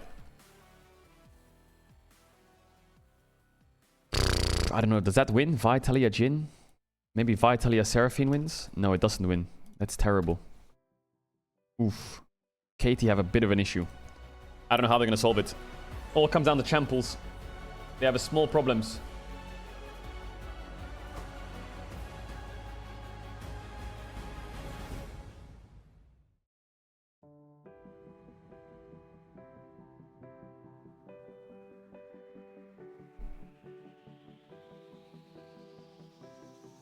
Get your phones out, everyone. You already know what time it is. You knew it was going to 5. I knew it was going to 5. It deserves all 5. Back in 2022, it was said that the movie is over, but no, the movie is still going on, as it is the final possible game of the League of Legends regular season 2024. It all comes down to this. T1 and KT, after KT control game number 4 and push it over the edge, and now it's just one game left between us and Worlds. Who will it be, T1 or KT? Let's get into the draft here, Wolf. Yeah, I mean, look, the draft here was pretty smart from KT. I like this adaptation a lot more. BDD is able to get his hands on the Yone again, and Perfect pulls out the Gragas, and even though the lane swaps didn't really favor him and he fell behind early, a Gragas from behind gets 2 things: great engages, and also the Rod of Ages picked up late with a low econ. Gragas actually gives you that big boost. He went from level 14 to 15. Guards, mods, guards. Can you lock in? It was a huge pick here for the side of KT Rolster. And also T1 not having the value pick, either like getting mid or AD, like they were having I think KT's in trouble on this last ban. What can you do? Insurance, so it was kind of rough when they kind of fell behind in the mid game. So it was really rough from the draft, but also, as you mentioned, I think Gragas was really impactful. All right, well, I wonder, another strat T1 could do is they could ban Poppy on blue side, and on 2-3 just slam Kalista Renata. Didn't go well, but this is the moment Something here like where that. they take control of this game. I mean, I think T1 got the mid prior before they walk into the Drake, But I feel like Carrier if they're feeling psychotic, but I doubt it. Time around because he kind of walked around and like leave Ashe and Scanner on the mid lane. So what do you pick? What do you pick? I don't know, man. T1 into the really bad position. Yeah, gave whatever the players are feeling confident on. Was completely zoned out. Zeus gets a flash out of BDD, but the fight is already won. BDD then gets over the wall with his Yone and then takes Guma's flash away. So incredible plays from the solo laners here, top and mid, for the side of KT Rolster. And this was a huge turning point because leading up until this moment, looked like T1 had a ton of control. However, a clutch team fight, really nice wraparound there, or deny of the wraparound from T1, from KT, puts them back in the lead. Yeah, and this whole series, when there's been success, BDD has been at the heart of it. This is exactly the same here. 26 minutes at Baron. BDD on the Yone makes the play happen to start off this fight. Man, it's crazy. Like, he engages, he deals the damage, he curses the Scanner E, and dodges Let me check into his body, and he survives, man. He does everything. And then he's just like ready to keep going. He's ready to keep pushing this fight. Zeus is isolated. And T1 once again caught on the right side of the team fight, not able to actually close the gap. Faker trying to push in and set up some rocks up, some engage, potentially leading to some chain CC. They've got a lot of it in this composition, but BDD snap punishes with the Yone. Oh yeah, if T1 gets first pick Ziggs, they might also do their Nocturne draft. The best performing player. Yeah, I feel like they need to deal with BDD's Yone. Either you pick it or ban it. I feel like BDD, when he's on Yone, he's just some kind of different player. All right, storyline time, guys. There's a lot of possibilities. This is the longest standing roster currently in League of Legends is the T1 roster, the ZOFGK roster. On the opposite side, you can go up and down KT's roster and the trials and tribulations. I'm just wondering where Kalista is this series. It's kind of hard to play Kalista into Ziggs, Ashe, MF. But I wonder if it gets busted out in this game. And doing a great job on the top side of the map as a rookie. And BDD, we've talked about him all series long, has been a rock on this team. No matter whoever wins, whoever loses is going to be devastated as well. I think you really hit it on the nail on the head there. We did, though. The Yone needs to be taken care of. I want to mention something that probably will freak out a lot of T1 fans as well. Game 5s for this organization, one of the longest standing organizations in League of Legends history. Game 5s have not been kind to T1. Losing to Genji in Game 5, right? Everyone knows the story of losing to 3 of these players in the World Championship in 2022. They need to have a good draft read here. At least they do have side selection for this one, but it's the mental game here that KT now has in their court. And most recently, just a couple days ago against D+ in Game 5. Egon's shirt is kind of nice. Selection, lost to them. D+ go on through. Showmaker is at Worlds. Which one of these teams will make it on through? All right, Wadid, final thoughts here. He looks like a gangster. Back to the casters. I mean, guys, I'm sweating. Like, imagine the players. It's last spot for the Worlds, and also this might be your last chance to prove yourself for this year. Because if you lose this game, you're not able to play for the next year. So, Wolf. I mean, I really feel like going into this one, really, really huge win for both these teams. It might be what defines what your roster looks like next year, what team you're on, everything on this moment. All right, guys. I know all of you at home, T1 fans, KT fans, pull for your squads if you're just a fan of League of Legends. World's viewership on the line. Sit back and enjoy the most intense series of the regular season. Comes down to this, Game 5. Chat, do you remember my deja vu in Game 1 when I said every single winner? I said KT would win Game 5. Thank you, Digon, Wadid, and Wolf. I'm serious. That was the vision. 5. We've had so many close back and forth series, so many Game 5s, as the space was talking about. Oh, it's Game 3? Faker's going for a reboot, as he oftentimes does, trying to calm himself down before this very important Game 5. I can't remember what the bans I said were. The records, what has happened. He wants to redefine it. I think I said Rumble, Azir. How fitting is Smolder, Yone, is it as well that you see the DRX players and possible Maokai. They're having a good time. They're giggling. I can't remember. Barrel just looking. Let me get my Google Barrel sheet. Always does, unfazed throughout it all. Yeah. By the way, the KT fans. Okay, I got my Google sheet open. Just going insane. The cheers that the players got when they walked out on stage. This is probably the bans. Even came to us were like Yone, Rumble, Smolder, Azir, Maokai, Ziggs. Yeah, I guess we are on KT side, Ziggs could be Vi. I don't think I've ever heard fans be this loud in Park. They are just constantly cheering, showing their support. This team obviously had some struggles throughout the season, but this is their last chance.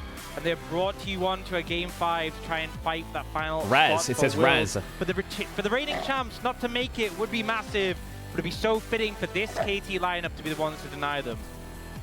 Raz. The dance last, or are we going to The see lasting this dance. T1 roster been together for so long, have made it to so many tournaments, never lower from the top of my head than a 3rd place throughout the last couple of years.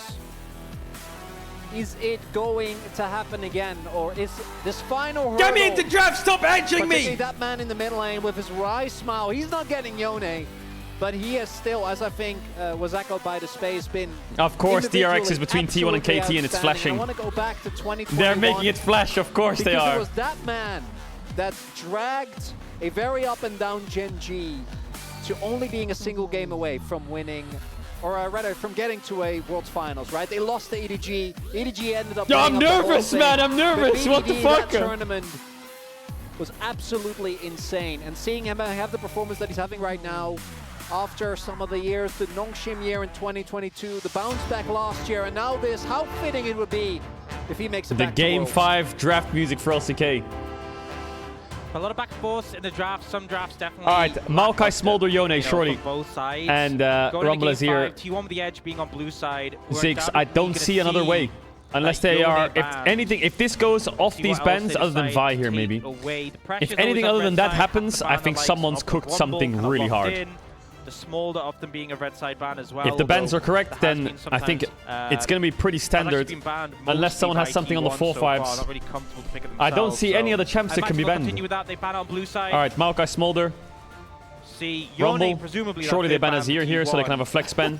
I hope for Now they have to ban Yone T1. They're crazy if they don't ban Yone.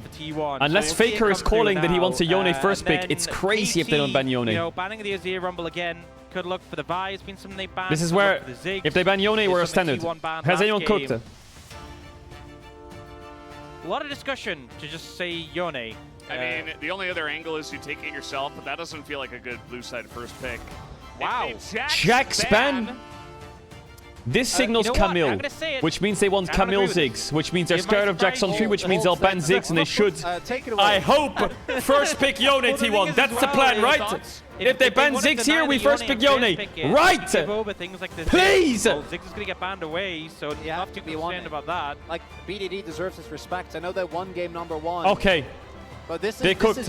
This is non-negotiable. They have Camille and AP jungler here, Sejuani, Ivern. Oh my god, this draft is crazy. Wait, you first pick Yone.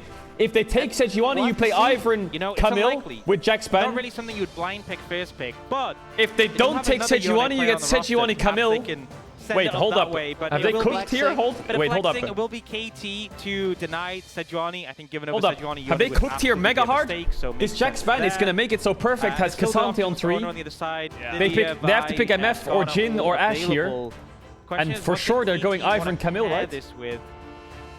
Maybe they cooked. And then on 4-5, maybe I have to go Seraphine actually. I don't know if they're going to get Seraphine though. A powerful pick, I think, is huge. Either that or I'm going crazy and they're just going to flex the Yone. Yeah, we don't They have big option for Ivern here. I don't think it's going to be that. Or like Brand. But we'll see. We'll see Camille. Or Lilia Camille. Or fucking, a lot of burst I don't know, any AP jungler plus Camille. Sejuani, take it away from owner. Yeah, and I imagine they could go crazy topside here. Pick in this rotation. You could take the Leona if you wanted that to deny the MFL, but we haven't really seen teams lean into that too much. They are going to opt for that Lilia. Owner drew bans for that pick. Jhin. In okay, playoffs, they're going to do Jhin. So, okay, they should pick jungle then. They should pick jungle. Okay, they didn't cook the Camille. Strange, we'll see the Jhin but come out. sure. Doesn't mean you can I feel like a safe distance when your team's going in with the likes they're probably Yone, flexing the Yone then. You could follow up from afar. They should just pick jungle here. Any AP jungler. Yeah, Lilia's good. Lilia makes sense for them, provides the AP that they do need. Why do they ban Jax? I don't know. I think they banned Jax because they said that we're going to play Camille with Ziggs first pick, so they banned Ziggs, so they didn't get it. Could potentially. I mean, I expect it's a mid I think they should have done Camille. I think they should have done Lilia Camille or Ivern Camille and dropped the AD because Jin's open, Ashe is open. They have MF. But instead, they're Varus maybe. Take a leaf oh, they took the Camille. T1 Buck and go for the Camille. They took the Camille. They will secure a confident play here from Perfect. Synergize when the Sejuani has that setup for the team. And in the first couple of games, Sometimes by his own fault, Bard sometimes ban? just by Yeah, the I way think that they need to KT's ban been played. supports Perfect here. has not been able to They should stand ban up to Alistar Zeus. Rel maybe. Last game, Nah, maybe not the Gragas Alistar. at a crucial Leona point, Rel he did maybe? come through. Nah, Jin Braum is We're gonna dog see shit. I that think they have to again. ban Leona Rel. I'm wondering if there's a world where we ever see it flex, but obviously very unlikely. Ay, ay, ay. The Jack's already being banned the way it does mean that KT What- can pick what- this. Not only do you combine it with What the is Sejuani, what but is also it BDD gonna basically play? frees up a ban. Makes What's it a lot easier BDD for gonna banning play? supports Is he gonna now, play not feeling the Talia? pressure to have to ban. A very BDD Top champ here, Spark just with picking Spark Talia gone. here They and could counter ban picking a top support. laner in this situation if they want to continue to deny, and they'll go for the Gwen. Not something we've seen too much of recently. Syndra? Yeah, Syndra but sucks. definitely a big side lane threat. And I'm just wondering what Zeus is going to bring How's out in Yone this versus situation. Camille matchup? Obviously, a lot It's of his probably range bad, no? makes In us my the head, that threat of sounds being fucking jumped on shit. by the Camille and the Sejuani. A lot of danger there. Do they ban Leona here? Yeah, they should ban Leave Leona, it I think. open. Most likely, KT's going to pick it up, and then we will have the Alistar most likely on the opposite end. It's going to be the Poppy Poppy. ban. Does Okay, so to it's Leona me- Alistar trade for sure. I really hope.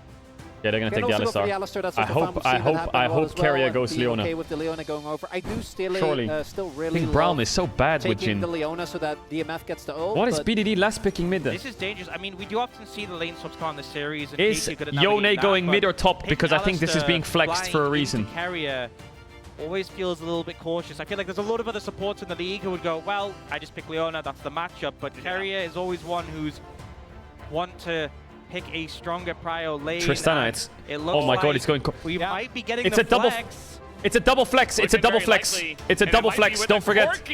It's a double flex. Corki gets locked in for T1. Corki is on an 11-game losing streak I know though. a lot of people will not be very happy with that, but we'll see how it goes. As Corki gets locked in, there's the Leona. So we're I not think taking you any just last chances picked there Tristana. either. We are just It is accepting good the against their matchup. champs. there is It the is just the chance best that last this is pick. still going to be the Corki No need to top, overcook right? Like, Talia. they could theoretically flex It's it good around. into both. Corki mid's been losing. Maybe. Yeah, They have right, double what about flex. Corki top? We've seen that I think before. just go Still Tristana on 5. Sejuani, They have no front and now line. Tristana goes over to BDD potentially. Okay, but they're they gonna might go want the Talia. AP, Oh, so LeBlanc other is a good options. pick. Oh, the LeBlanc is a good confidence pick. And the thing with LeBlanc Okay, is chat. so hard I'm gonna run to pin ads. If you want to down. avoid ads, There's you can a use your tail on lockdown Twitch Prime. You don't have to sub if you don't want to. but You'll be back before the game it's starts. Here's a big hard to kiss. actually connect I think onto this KT's. LeBlanc Oof, pick. KT So much cooked here a threat bit. onto I things like like it. the Corki, like the Jin, the Zeus flank. Yone. We will get to see where this mid top Bro, if is Zeus going. plays I think fucking based Corki for this last on game, I'm gonna be players' mega tilted. efficiency, I imagine it might end up being that Yone top. Would have to be. This happened in the previous Oh my match god, LeBlanc is so between good against their T1 champs. I hate and it. DK. Game 5. Oh no. BDD. Yo, they ended can't up- swap or what? Is owner Showmaker going bot? rather ended up getting- Guma mid, Faker jungle. Hey, turning swap! around one of Did they the swap? strangest TPs that I have seen Yeah. into a pick on the Gumayushi, and that was a really big point in that series. T1 with a pick that no one has been able to win with him. What was it, 10? I think that 12 LeBlanc games pick in might have total just won now? the series. Don't Let's ever see. say it's over if I'm breathing. Again, 2022. And the lines you can draw. Just their to their lockdown is roster. so bad Not against just in the LeBlanc, other players, than but Leona maybe. What has happened this year and what has happened for DRX 2022? In spring, in summer, so many of the numbers are exactly the Why is same. LeBlanc It good? is uncanny. Look at their champs. They have no front line. They have As I no said reliable before, lockdown Faker CC. will look to, She can basically alongside do of whatever his she wants in roster any here, team fight. Try to rewrite history and make She can new WQR history here anyone. in this best of 5 in this game 5. WQRE BDD, anyone. It doesn't who's matter. only getting more and more confident, pulls out the R5 LeBlanc. Let's see how it goes as we hop into the rift for game number 5.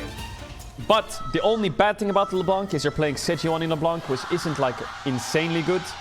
It does give Corki like really easy itemization. So if the game is very slow and Corki can farm a shit ton for free, then maybe T1's fine. I keep thinking there's no higher gear, and they keep going up and up. All right, lock in. Yo, Zeus has got to do work this game. Extremely hype right now, and I think it's justified. And I love the confidence in a game 5 for KT to bring out the Camille for perfect. I definitely think confident issues have been a thing with him going up against Zeus, but willing to bring that out with the Sejuani. BDD He's got a with mega the lock-in. LeBlanc. On the other side, though, the fact that they wanted to deny the Yone and trust Zeus to take it top lane. But the Corki on a heavy loss streak, sorry. Definitely not a win streak. Heavy loss streak right now. I will say some of the comps he has lost with, it was low damage comps, trying to rely on the Corki. There is a lot of other damage threats here, but we have seen this pick struggle endlessly. Outside of the Corki pick, though, I do actually really like the T1 composition. There is so much long-range engage as... Level 1 hook shot coming on in. Do a little bit of harass coming in there, but Keria is here. Trade a little bit back on a perfect. And actually a decent amount more than just a little bit. I mean, Ignite coming down here as well. Keria really bullying. LeBlanc passive's down. Wait, Keria's 1v2ing them. What the fuck? To essentially is Leona balanced? Will not stay what? Here. This would be the perfect time to get one of those graphics where it shows damage dealt and Keria's just like miles above what the hell? Else. Getting those autos off, getting the value there, and forces He's doing work away. It is once again going to be a swap coming out, so we see Deft and Beryl in the top lane. And last game, we saw T1 punish that with a dive towards... Oh! There it is. Level 2 comes in. Keria trying to make it play. Well, Keria's playing confident. It's still LeBlanc, and BDD was but very BDD ready didn't flinch. Yeah, that's a reaction tester, you know. This is really good for Faker. I think sometimes game like 5 Faker's reaction in a great tester spot. can go a long way. It'd be very nice for Beryl to run mid and flash combo this Corki. That would be very nice. I could have told you that before we saw that, but you know, I respect the Keria trying to find an angle, and he does unlock Hex Flash. That he does. BDD now the one looking for this, but Keria is still here. Not too surprising, but at least able to get a decent amount of poke on in. Beryl also looking for the angle himself. Faker doesn't have Valkyrie. There it is. Valkyrie is down. He's gonna flash this if he flashes. Level, or not down, it's just not taken. BDD Keria gonna blocked find the chain. Leona, but now Beryl maybe is Keria's going to try to here. get some damage on in. It's oh my god, it's on a knife's edge here just in the mid lane between these two duos. Right from the get-go, you can even see Gumayushi immediately running to mid. Camille spot. Right, he's not Deft wanting reset and run bot. to take any risks. Zeus can push out. I think Camille's gonna have to TP top now. Just to catch this wave without any issues. Still has TP available. He's looking for a play here on Aguma, cleansing the flat. He needs to be careful on his TP. He doesn't get Jin W'd here randomly. He's gonna get away, but yeah, obviously. Okay, they're blocking him. They're blocking him. Top side, he misses the cannon. It's fine. He got. It's fine. He got This is Guma still cleanse. a really big improvement over a lot of the CS numbers that we've seen for this top laner. Yeah, I mean, definitely an improvement over the 0 at 4 minutes that we saw in game 1. But, you know. Yeah, I mean, he picks up this wave. Obviously, missing the cannon's a bit sad, but overall, not faring too badly. And it's going to be one of those shorter swaps, not seeing the lengthy one. Corki is on an 11-game lose streak. This champ, but it's definitely feeling the pain, despite the help Keria is in a bit of a deficit in the mid lane already. And particularly with the changes we had to execute earlier this season, a lot more early game focused damage. The burst there is pretty obnoxious, and if you're frequently proccing it, you can really bully someone out of lane. Yeah, you definitely can. I feel like LeBlanc has really been on the edge outside of Showmaker picking it up time to time in the regular season. Obviously, as you guys mentioned, he pulled it out in Game 5 up against T1 just earlier this week, a couple of days ago. And BDD says, well, I can play that too. And his confidence is skyrocketing. It's definitely something that can, you know, kind of live or die based on how you're feeling. The chains are going to connect here. Faker's in a lot of trouble. Auto comes in. Level up is big. And Faker says, no, I'm not in trouble. I'm totally fine. I'm going to sit here and CS. And BDD does not have the range, actually, to do much else. Yeah, didn't really have the cooldowns. The level Faker of STP. Chain from BDD He should buy MR on base. 1,000,000% some MR is good here. Faker thought he was behind, but just showing the dangers of Very this nice. lane. And this Here is a level MR. 5 Get LeBlanc. that scaling As soon as going. level 6 is hit, that kill pressure Refillable is useful. massively. Really good base for Big Faker. moment is going to be when we see Perfect and Pioshik actually link up with the Q. Have the ability to very rapidly set up TP though. that permafrost, try and burst the target down, and that's going to be the KT game plan, right? Can you Especially shut with the this LeBlanc fuck as up? well. Can you shut up, chat? Go in as aggressively as possible on a single target, blow them up in a second. Do note that BDD still has TP available, so any trade he can find onto Boots with the Faker fur? What are is you going on to be about really there? beneficial here. As Faker backing for tier and a very early piece of magic resist. Oh, Perfect level 6. has ult. On Vision he was the Sejuani, backwards but yeah, because he gets 6 off the wave as well. Getting away from this one. Zeus trying his best. He's gonna flash. Oh, he's gonna try no, to he didn't get it away, off. but you cannot get away from the Camille. Do they have the damage to take down Zeus? Is the real question. No, my Raptor! And they take him down, and first blood goes to Perfect. Beautifully played there by Perfect. Zeus tries the fancy moves to disengage, but Perfect doesn't go for Zeus first himself, blood to goes Camille where the is souls not are bound good. From. Sits patiently, finds the ult, The cleanup is Oh there. my god. And a 1-0 stop for the Camille. Wait, they... Definitely what you this wanted is in game not 5. good for T1. Oh. Perfect has struggled. First a ton blood in to this series. Caedrel is Gragas, never good. Big show of confidence from his team. Big turnaround. Chef. What is Chef? Sheen and After what Ruby was, Crystal in base or what? Zay is really getting the upper hand, but this Shooting time it feels like longsword, it's Ruby Zay Crystal. that was, Oof. because of the previous games, forced in an uncomfortable position. Right? Faker hasn't looked great on the Yone, so Zay is effectively, just to make sure that they were able to take it away, happy to take that into the top side of the map. But it looks like at least early on, that 1-2 of the Camille combined with the Sejuani is working out. BDD. A little careful BDD there, is as mega Carrier locked shows, in. but does come just Man, with I feel a like flashback, KT right? So does have the lost chapter, and now they're KT looking good. trying to look BDD's for play looking on good. this dragon. Want to try and turn the tide on these early dragons that have been taken by T1. This is dangerous from Owner because Faker can move in and threaten. So he does go for the little bowling ball, but it's actually enough Can to you guys scare stop saying KT away. 07 Perhaps curse the fact to that everything Guma I has say? Ult, Yoshiko's getting a little Really? bit low. Don't want to risk like the Gen ult coming in. But will be forced away. So T1 obviously got those grubs, no trade back, but this is the replay of that setup. So goes for Zeus, and Zeus obviously unbound soul, but you know, you have to come back to eventually. But he gets level 6 of the minions, flash ult, and Perfect follows it up. And it looks close, but this final flash at the end, combined with Yoshik's W, does secure the kill, and Perfect the one who gets it. Best case scenario, Camille can really take over a lot of these carry matchups if she does get accelerated. Quite strong early, really strong when combined with the Sejuani, but can really struggle in longer trades, which obviously Yone doesn't have an issue setting those up. Yeah, Faker's got his Merc treads, he's pretty safe. His sustain as well, so adding a little bit more oomph for Perfect very early on the Sheen now. Going to be feeling really good. On the flip side, T1 trying to maintain some pressure here, carry out. Oh, trying to make a play here on a Def. Barrel getting in front of that, but he's not level bad. 4. Alistar Alistar has too. to flash away, and now This is gonna trying hurt. to open up. The first shot is going to hit as Deft. Oh, he's trying to bend it. Trying to block them, and he He's will trying block to that bend fourth it. shot, but they don't get any kills, but T1's bottom lane still pressuring the bottom side of the map and getting some plates. Yeah, they find the pressure. They're revisiting top again. Available here. When in doubt, gank Zeus. Perfect's low though. He is pretty low, but he's got Sejuani with him. He's got that shield, and can Zeus do anything? Here comes Owner to try to turn this one around, and with that, Maybe they could have killed Camille there. Hop away.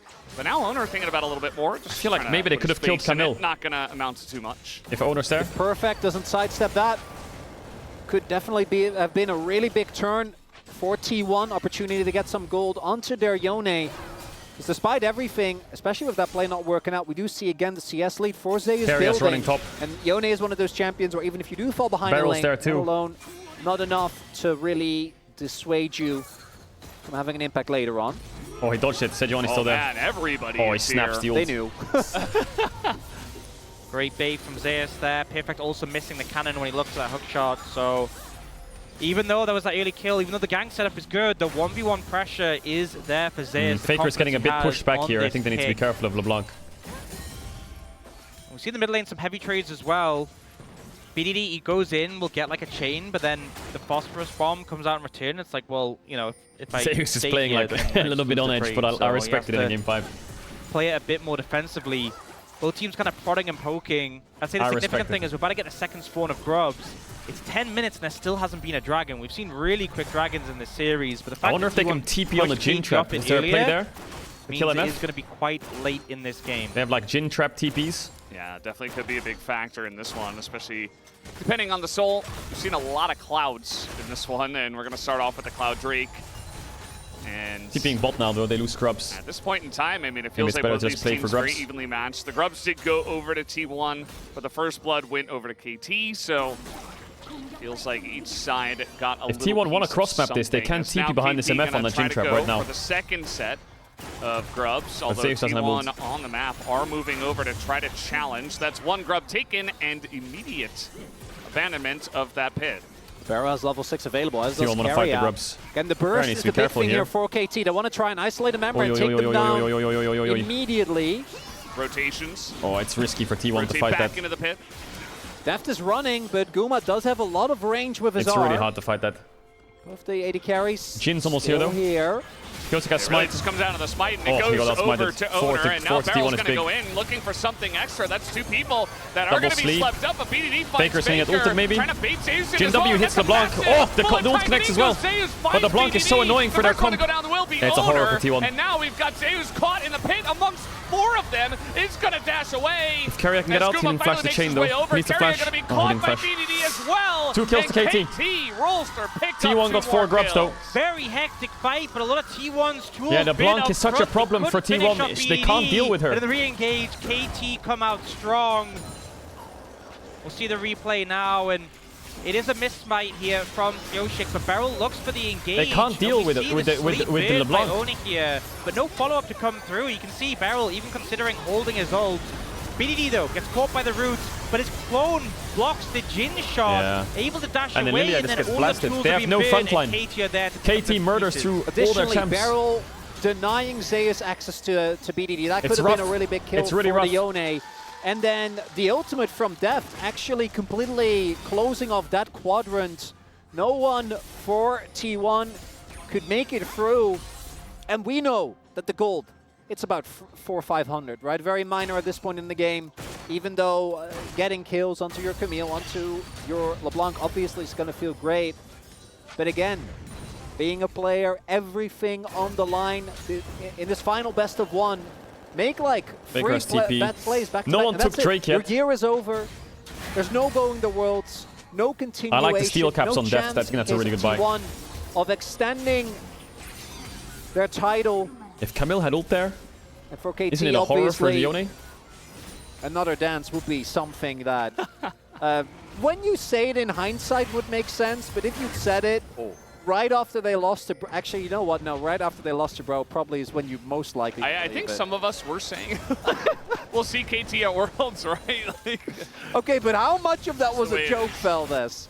Actually, Atlas It's never never a doubted joke. Barrel. Oh, he's dead again. Now we got Zeus, very similar spot. What is he This time supposed to it's in do the against bottom lane. Camille? He gets the Maybe he ult can live, he off, has flash. and Oh, he it's flashed really the good ult. timing, right Oh my when god, the Zeus is Permafrost making fun of comes them. in as well. Where's So his that's help? Not quite there. Meanwhile, a Jin ult in the top side. Yeah, good flash coming out from Zeus there to avoid the Sejuani ult. You can see the setup there, but they're doing a decent job of navigating that. Carrier now here to threaten. They will know. Yeah, not subtle with that one. And looks like BDD took a bad trade there into Faker. You know, the Faker. kill on LeBlanc is big, but I feel like this pick really wanna get needs to bot be the tier one one. that gets the They ball have 4 rolling for grubs. KT. If it has a lead, the difference is massive now. Oh, ult's on perfect. A lot of damage going down into this turret. Yeah, I mean, Perfect's They just got it. going to stick around. He's trying to get that kill, and now we got a Why is TP Faker coming TPing? in. And here Oh, it's 'cause comes LeBlanc's BDD TPing. behind them all as Carrier is going to find the LeBlanc. Perfect and flashed give them it. some time. Zeus! Damage is done, though. Oh, he can't get Camille. Perfect. They can't get. Can they get He LeBlanc will at least? They live. can't get And LeBlanc BDD either. is still here. He's looking for Oh more. no, He no, wants no, more. Faker! And he's not going to have it. He's Oh going to dash god, away. man, Yoshi this as well LeBlanc, does this his job. Camille, Just they're puts so body on the annoying for line. So T1's many low comp. health bars, and KT get another. They're so slippery. So close to being 2 kills for T1, but both Perfect and BDD Perfect has TP used for the Herald as health well. bars so well Can they there. stop it? Managing to disengage, managing to get the kill. Can they stop it? And shit, Onus on the top side getting a Herald. Is he getting a Herald?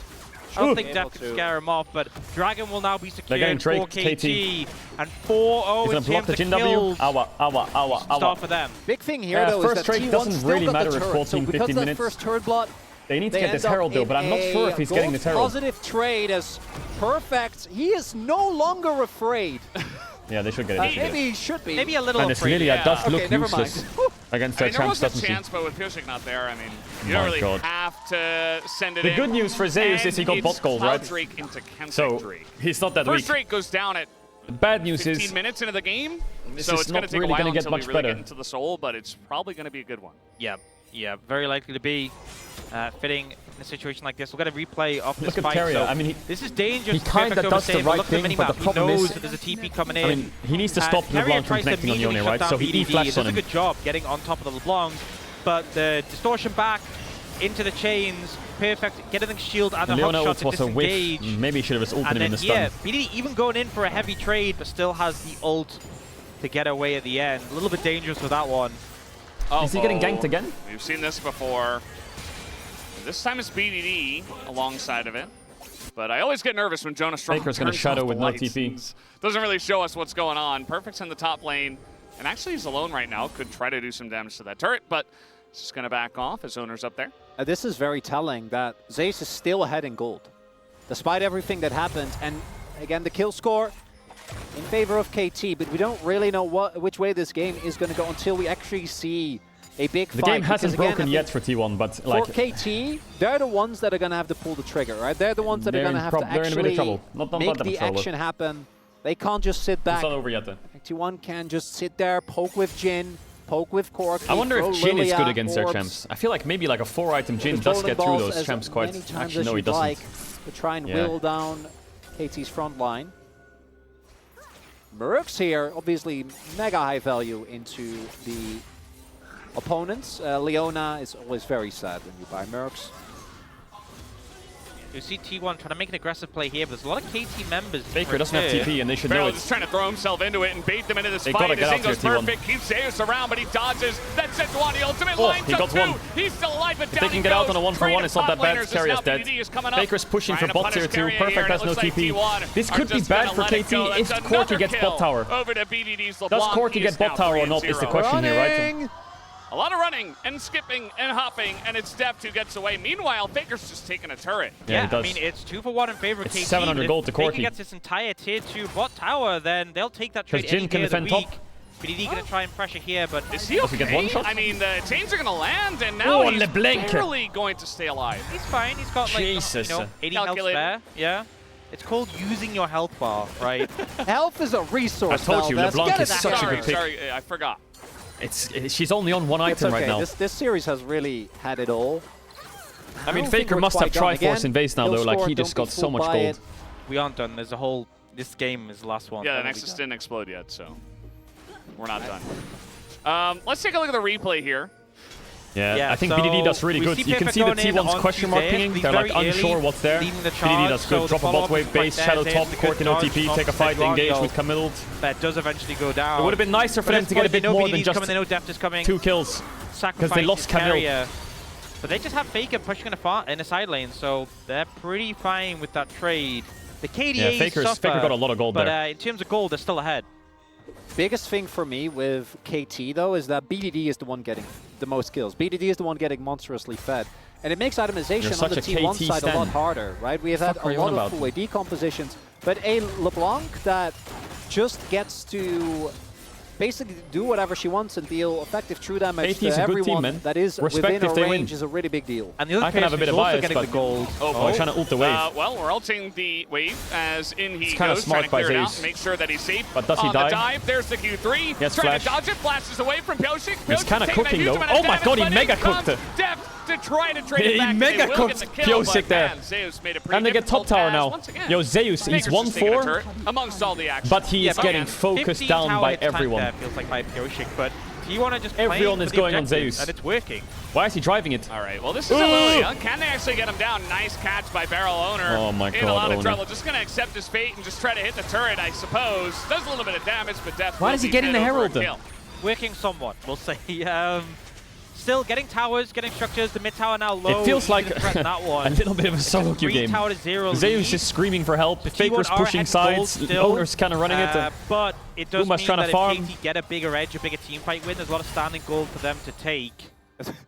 The Jin just like hitting a form shot Zeus does the right thing barely here. Gets the shield. Ult pass, this is get as much of the wave as possible. As you can, right? Like you're in take a Q3 back so he can again, Q3 Sejuani Q. He tries to flash Pyosik's ult there, but he didn't actually ult away from the damage and then knocks him up to make sure. Gets the Q as the knock up on the Sejuani is enough.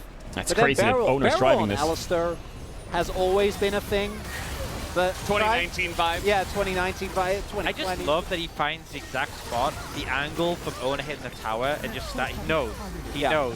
So T1 have 4 towers to 0. Don't forget, they've defended all 4. They've taken 4 towers. That's why the gold is like good for T1 despite the kills. Yeah, but you were already essential. You were fine on the crossmap. Again, they'll get second Drake by for free. It looks like. Up, despite everything that's happened, just because they've been able to get so many waves. Oh, yeah, I honestly think the reason T1 is getting these towers is because Zeus is somehow tanking so much pressure. To the champions. That Corki managed to get 2 of them. There's a lot of champions already have a lot of burst. So and the Herald got them 1. There's the explanation for you. I really appreciate it. But the problem is, kills are kills. Towers are guaranteed, right? In that sense, where if KT do win a fight, we call this drift. they get 3 towers. Like the gold swing is massive because towers are standing gold right there. They're forever. So they're guaranteed. If you win a fight, you get all of it. Whereas if T1 win a fight, they've already taken towers, right? So was on Jin and literally ran for like a full that's why KT's position is a bit better. Through the enemy base. But T1 has a lot of map control, right? They can really push KT back. But if KT wins one fight, it's a horror. I don't know which one of the two it was, but the movement speed on those items was nerfed. And I'd like to think that it was because of that escape. Because they hate fun. The Cinders are still in the game. And they one of the best maps, honestly. Cinder's very important. Zeus, beginning to take some aggressive trades He's here. stopping Camille from hitting him to not let him get the shield, bro. And saying, I He's will not be spacing deterred.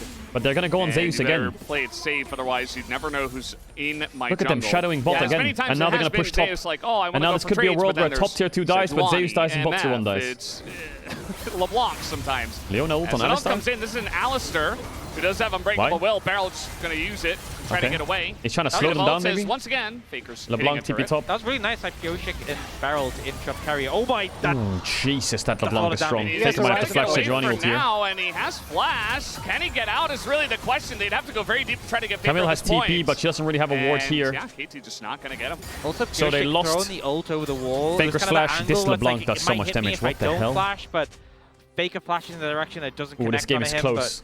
Could have been a bit close. BDD's damage, definitely scary. This game is close. In pocket, adding a lot of burst, as we've seen from Zig's gameplay. So, a lot of threat there. And even though T1 have that gold lead, it does not feel like this game is at all stable for them right now. So you have Zeus, who definitely is winning in the side lane. Actually going for Stride Breaker this time around. So very different from the Yones that we've seen. It's the counter the Drift Rift, Yeah. It actually will have a ton of value, right? Giving you Why even more Stride Breaker? sticking power. Also, do note that this so time he can around, chase on side lane, outside so he can catch LeBlanc. Zeus is their only form of engage. So having the Yone be a bit tankier as well. Definitely going to help. I mean, BDD was able to provide all the engage that KT needed by murdering them in Game 4. Yeah, just be BDD. That's true. It's that easy. Yeah, just Q3, find the perfect target, and then ult follow up, and your teammates will follow. It's very obvious, the engage. I think it's a bit harder into the composition that KT have. A lot of mobile targets, and then What's Beryl doing? How do you get there? But he does walk fast. And we all know walking is the best skill in League of Legends. Top strategy. And T1 have bounties on their carries. But he also has access to drift. 200 gold bounty on Jin. He has one Cloud Drake. Hmm.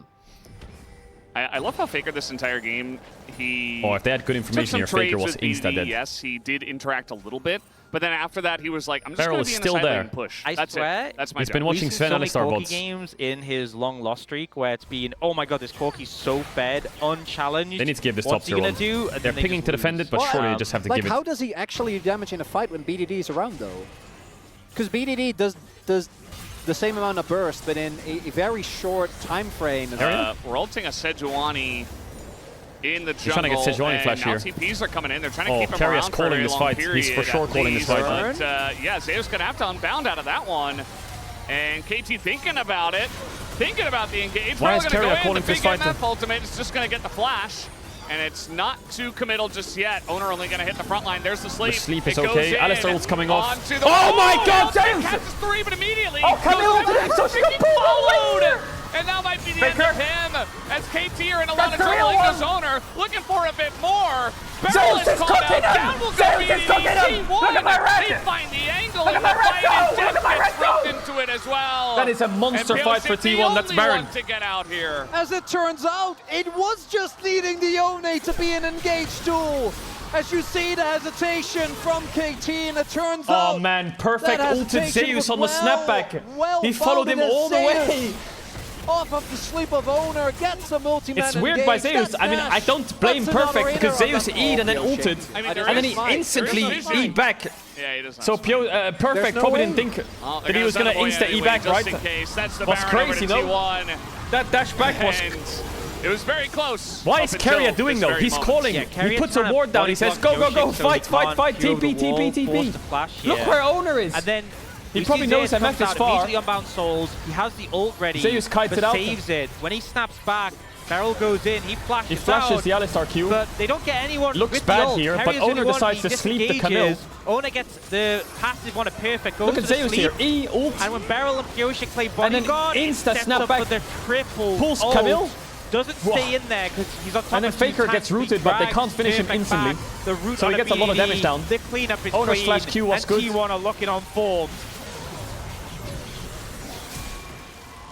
And the rest of it is just cleanup. They get Drake, they get Baron. Lines it up, and it's going to net them not only 4 kills, but the Baron. The Zeus first side lane Infernal now, he needs to Drake, lock in. and now If he almost gets caught now. 7,000 gold to lead. As I said Like- before, it was close. You know, KT were having angles. They had BDD was very fed, but now at this point, I don't know if they've got it in them, especially from behind when you have this much damage. It's not and the over enemy yet, team though. is just getting tankier They have a and big tankier. lead, T1, but it isn't over. I don't know. This could be it. This could be the moment where Corky wins the game.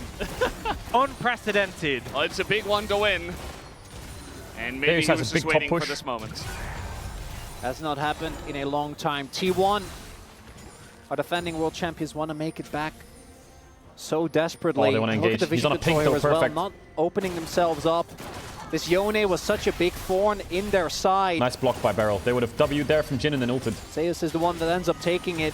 Top wave, gonna No get cleanse on shoved deft. in. Yeah, so a little bit of solar flare poke on a def there. Just a bit. Doesn't break the shield, but I kind of feel like T1 this game. I don't know what happened to Carrier, have but been he's fishing playing like- for engages, and they've He's been playing willing like to he throw just them played out 4 without years of committing too LPL. heavily and He just is waiting just for the moment to strike. See champ And go it has, in. it's given them He's a advantages psycho in in this game 5. on the back of that previous fight, but still down in kills, but a 7,000 gold lead. KT know how rough the game feels right now, and with that tower being taken, no structures outside their base. It's 6 towers to 0 right now. But So it's what you're crazy though, saying if they is lose just one need to fight win T1, one fight, all and then these there's a lot towers of are dead standing gold and on the objective bounties. It's free. It's gonna be a that big simple. swing. They need to be yeah, mega Objective careful. bounties as well. Normally you don't have to be I that think careful because ultimately, I mean you have like good problem right now is group, that maybe no you have one like good can front match line, a up tank with Zeus. jungler, you have like I don't know a BDD good just side isn't laner. strong enough to hold up But I against think him. all of Perfect these champs are tactical one shot game. by LeBlanc. Especially with the goal deficit now. Well, not one shot, If they but could you know, get some if side Alistar lane combos pressure anyone going, or MF ult, you know, they're you all look at the top insta dead. bot tower, that's a lot of gold with the objective bounties and the low HP, but they're just not being They don't given really the have much opportunity angle. engage or Faker's frontline just other camped than in the side lane. Carrier, who's And right like now, barking he's at on everyone. frames, Like he's very strong. if they even come 1 Zeus centimeter being too a close, he's consistent like, problem, so he KT do goes have on big them. potential. They definitely have that, and they need a window where they can capitalize on it. But He's when you look at the unchained goal this difference game. across the board, He's mega unchained. the smallest goal difference between, I mean, excluding supports, is 1,100 between He'll trade his mid ult laners. for The rest is even more. MFW. And with Zeus It's worth picking up it. this third item, he is going to be very difficult to deal with. The one saving grace for KT is the fact that they got that early Cloud Drake. Means that the game is not going to be done in 2.5 minutes, although if the Baron ends up falling and the base starts crumbling, might still Shield be the bow is case. big. This Yone is But pretty tanky the then, I fact guess. that they will not be playing up against an Infernal Soul, that definitely is a big deal. Is that alone enough? And you see BDD trying to set up. That tower is so low, but just What being does denied BDD again have in and base? again. What item? And now we're about 2 minutes away from the next Baron, Double the needless. next Dragon. And this is Man, where you it know gets they're close to difficult Rabadons and on the GA. side of T1, everyone has flashes. I think these So are it's not like there's massive something like that items to in the easily late game for capitalize Camille on. and You haven't been LeBlanc. able to cash in on the standing gold. We have BDD Massive with 2 items. rods in the inventory, but no Rabadons. Ideally, he gets that before we go towards those objectives, but I don't know if there's going to be It's time. 4 items. What the hell? KT need to do some problem solving the next couple of minutes, because if Guma T1 usually get the hates tier next 2 Dragon and the boots. next Baron, I don't think this game's recoverable.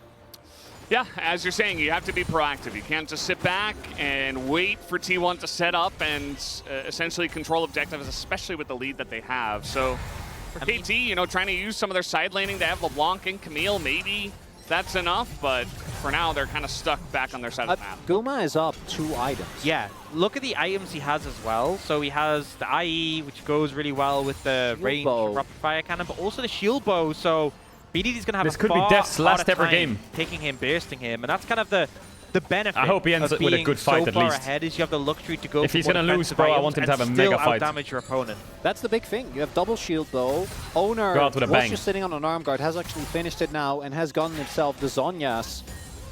The one win condition, the one opening for KT, if they do want to make this frankly, Miraculous run to Worlds is getting a pick on a single target. That 30 or seconds on Baron Drake steal. is not Look sold, at the but vision control that's there for should T1. be an easy They pickup. know as well. Right now we're in very firm control of the game. I wonder if KT just gives it for a now. lot of safety inside. Yeah, LeBlanc's 400 gold away Well, from the map Rabadon's. control, as long as we don't take a big gamble, we should be fine. BDD should be getting his death cap after that cannon. No, he shouldn't have it yet, I right? wonder Unless he if sells they're Doran's gonna ring. give up this Drake and might maybe have to make a sell play Doran's ring. towards that Nash. Try and friend, but like again, look, T1's gonna know before KT can even think of it. Yeah. Does feel like this Baron it could be huge for the side of T1 if they can utilize that to end the game. They could just have Zeus solo the dragon. All right, yes, honestly. death cap. Or it looks like they're sending Guma to do it maybe. But they really don't need to commit members to the dragon. They can keep one LeBlanc combo is going to one-tap Corki. Guma is just going to Guma solo has out the shield, dragon pretty quick enough. Actually going to get some help from Zeus. It's a lot of them. And they're still Zeus is maintaining building vision on MR. the top side. They are giving no windows to KT. No opportunities to let them back in the game. Yeah. You don't really get to utilize any of your reminder. Pressure. Nobody can really deal with Zeus still. Oh, is he going unless Death you're going to Stance? drop Perfect. both LeBlanc and Or Camille GA. there. And so it's another Infernal Drake that goes to T1, but more importantly, as you guys have been mentioning, they're just setting up supreme vision around the most important objective right now, which is the Baron buff. Do have both Death Cap done, as well as Mortal Reminder for Deft. So there are some minor spikes here for KT. Is that enough to go up against the might and money of T1? Like, I don't what know. is Carry? Is he That's gonna help possessed? a little bit. What is he doing? That Sparrow, red. they really want to get him to use his ult. Sleep is big and here. Now we got a potential sleep coming in here as there goes in Keria looking for a bit more. Oh! Nice by Guma! Boom! And that might just do it. 2 Boom! kills to the Jin. And look at this, BDD's going to go down as well. That's It's 3, kills Faker. just like that. Don't flash. And Faker Don't wants do it. more. It's match point for Worlds, But Faker. already Stop it it. is such a Just huge run away. win to the side of T1 as they Just look run to away. group in mid. Pings are coming in. They do have the Misfortune Can they ultimate to end? clear the wave. I don't think they But can end. T1 might try and interrupt, might try and just look for the pressure, look for the end What can here. stop Emethald?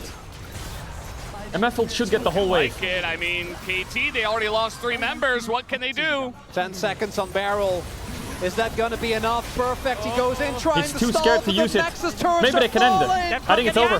They're just He trying can't to get the do right it. angle. T1, they want to Alistar's go to up. Worlds. Will they be able to? All they Oh, gotta do is T1 take made down it. the Nexus, Of course and they made it. will get the job done. They You just will be made seeing it. T1 at Worlds. You will have Faker there. They just made it. Time. It goes to the last Holy fuck. game possible, the last chance to get into Worlds. For the reigning Faker just champ looks fucking- will not be denied. Bro, he's they just will like, stand fuck this. down 3 of the members for the 2022 DRX roster. T1 made and they it. will get their revenge. They made it. What goes up must go down. And at the final station, the roller coaster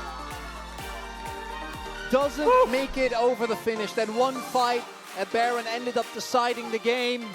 And your 2023 World Champions will, in fact, be back as the 4th seed. Again, 4th What a way to seed do it. of the What a way to LCK. do it.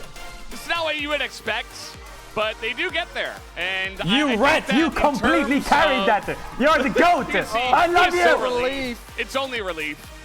And, I mean, it's not any huge reactions from the side of T1 as well because they know, like, whoa, we did it. Man, that was close. And look, was it clean?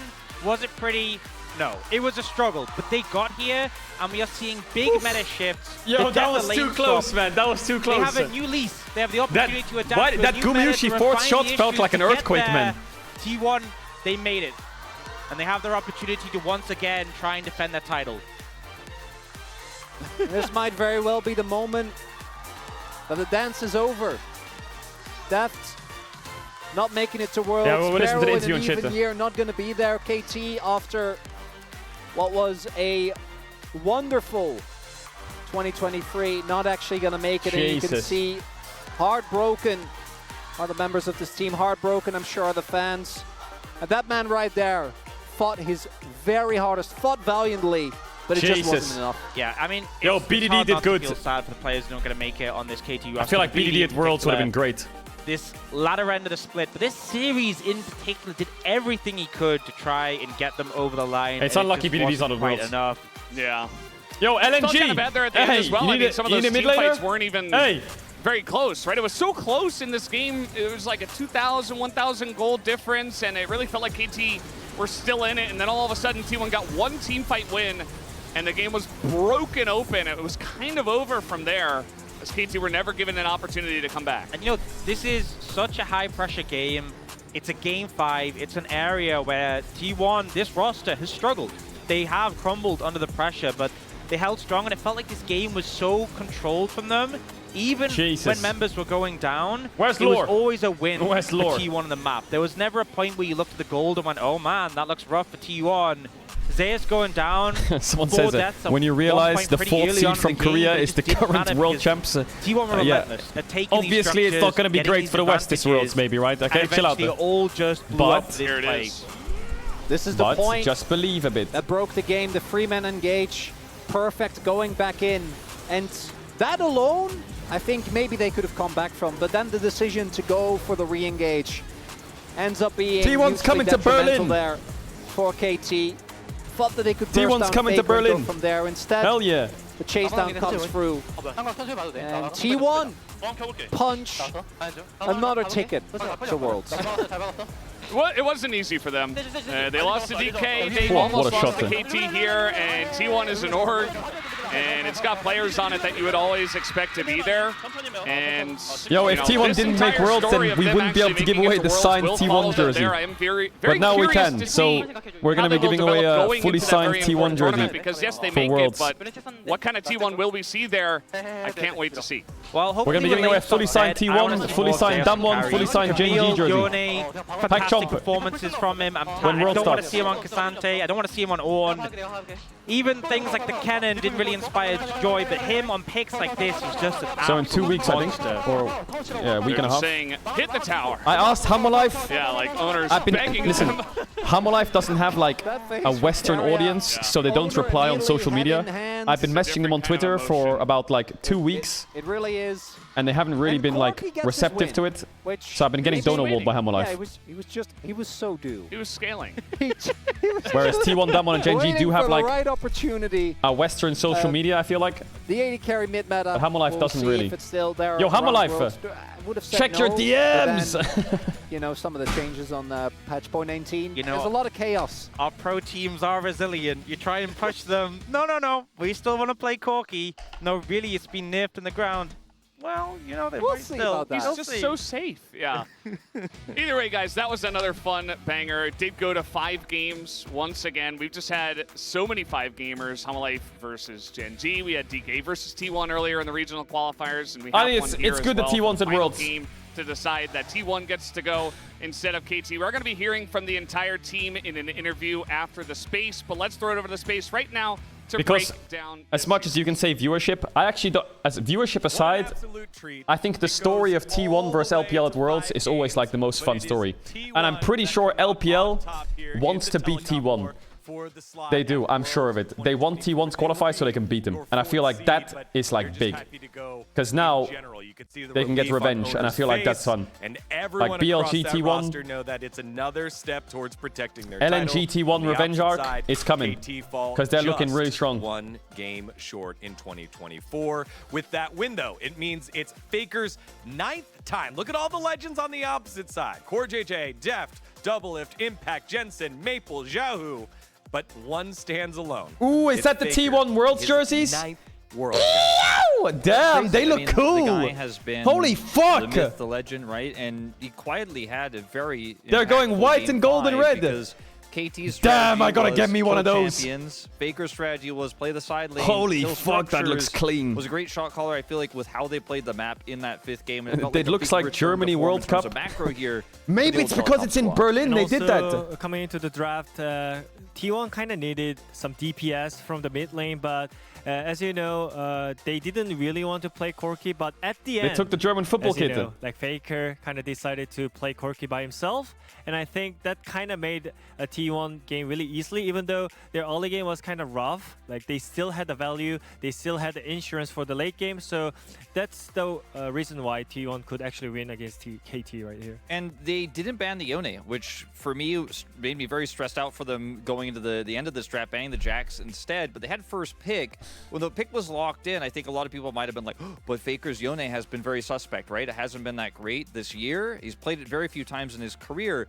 But I think the T1 fans and the T1 veterans who were watching this squad since Yone's release knew that it was always going into Zeus' hands, and he made such a huge impact on this pick. They denied it from BDD. Zeus popped off in that last game.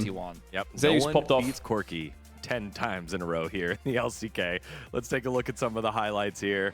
On the top side of the map, T1 corralling around the grubs, and then a fight on the bottom side of the map. Yeah, I mean, early game for the KT was really great, especially from BDD's LeBlanc. He was kind of just chilling out a little bit on the Yone ulti, but if you want the performance in the last game, yo, Zeus's balls were massive in that game. Holy moly. Early game skirmishes he was the sponge and the sword, bro. He was blasting them in fights and getting perma-ganked. This series, but I think, yeah, also the bot lane play was really kind of pre-planned as well. Also, it was really nice play out right there. Yeah, I think that KT had a really good read on what T1 wanted to do early and how to set up for the punishes, and they had some prepared teleports, so it was really well played.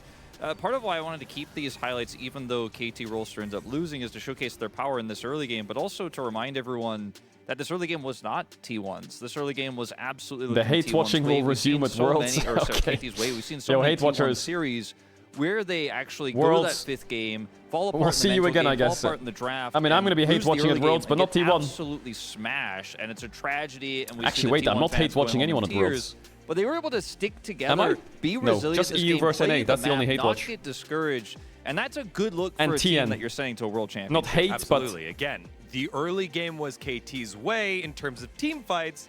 But they EU versus NA and Tian is when I'm going to be Omega biased. And if DK plays, Omega biased. Gold lead led into this fight here at Baron. KT's not at World, so I don't have anyone to hate watch. After a long series, a long season here for T1. Yeah, I mean, after the early game, Riot Games viewership saved. Riot Games animation team saved. Riot Games balance team saved. Riot Games music team saved. Yone always took on the kill, and also the side lane, he got all the pressure, and that kind of leads into this team fight because Yone was online still, even though he got a lot. We can all rejoice in Riot. Like still, Yone was on point, and also Faker was farming side lane.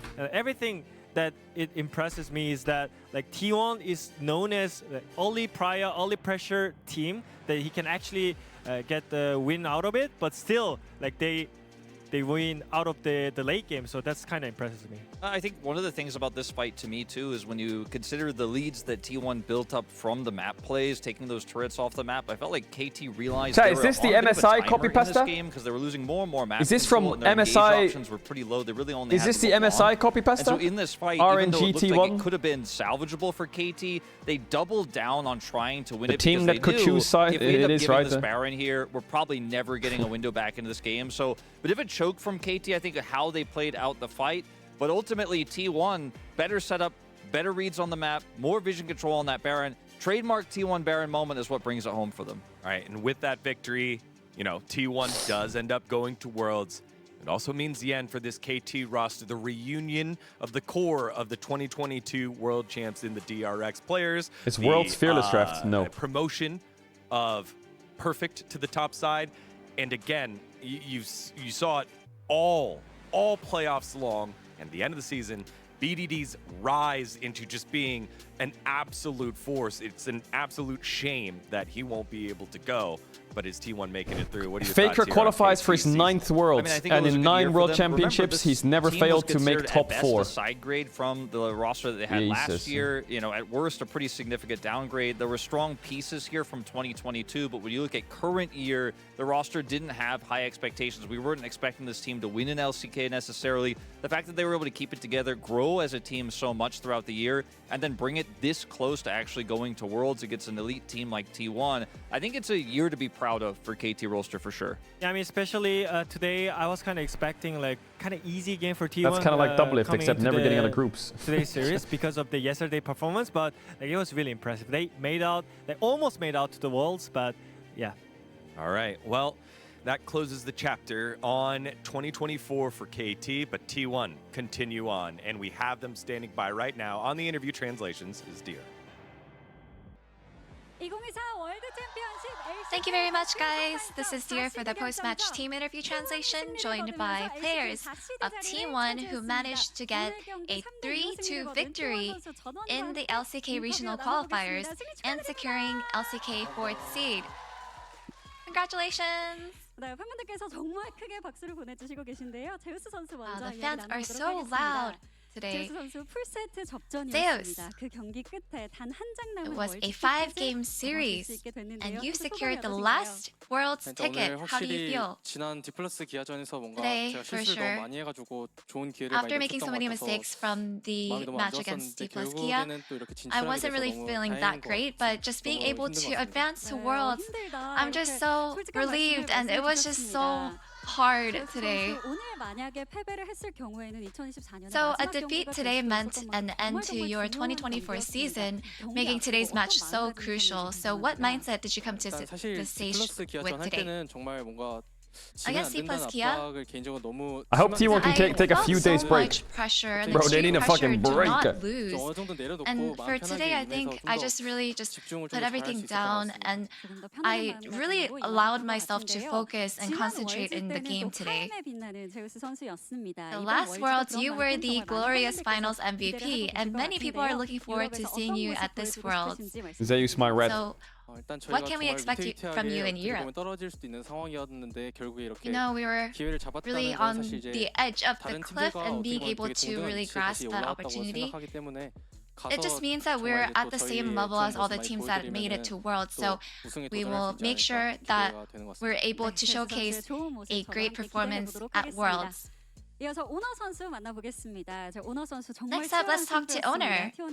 After such an intense battle, T1 came out on top. How do you feel? It was such a rough battle today. Really wanted to win today. And I'm just feeling so relieved and so happy that we're able to win 3-2. Get him home.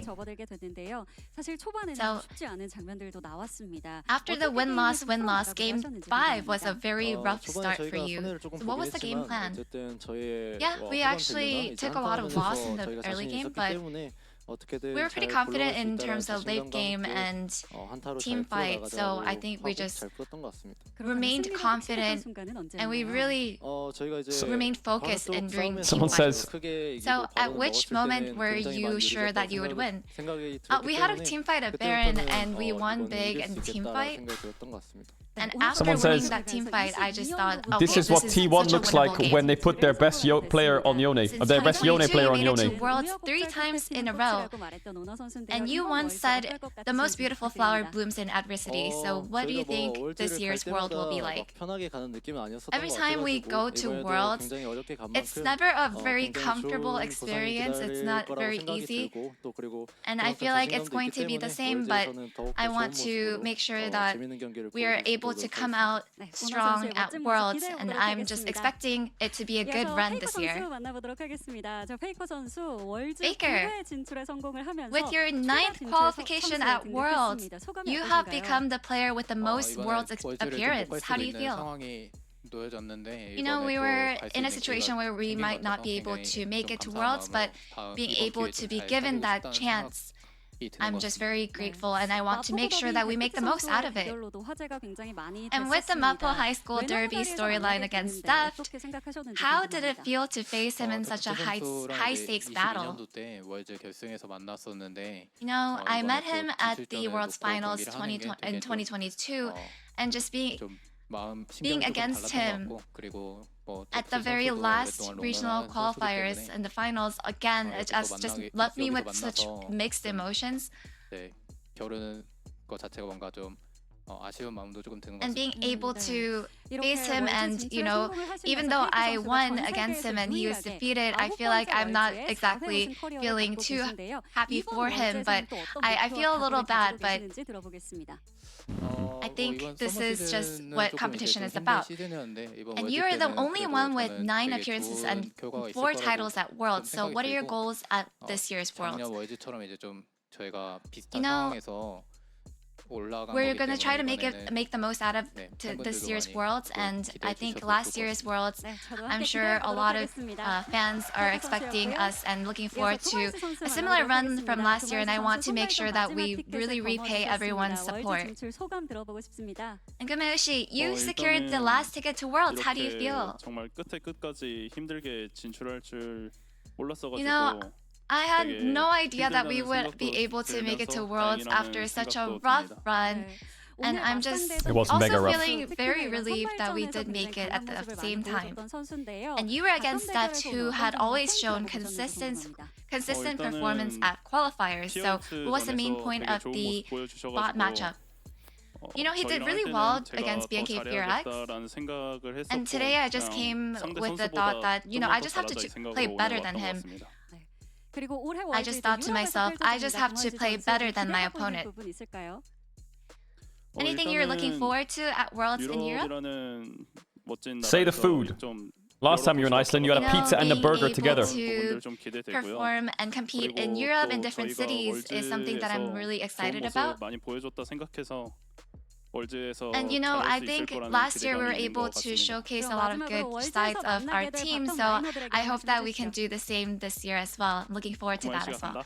And any message to the 80 carries you'll meet at Worlds? Gumayushi is coming, you guys. Gumayushi is coming. Keria, Jesus. with today's victory, this is your 5th Worlds in a row since debut. How do you feel?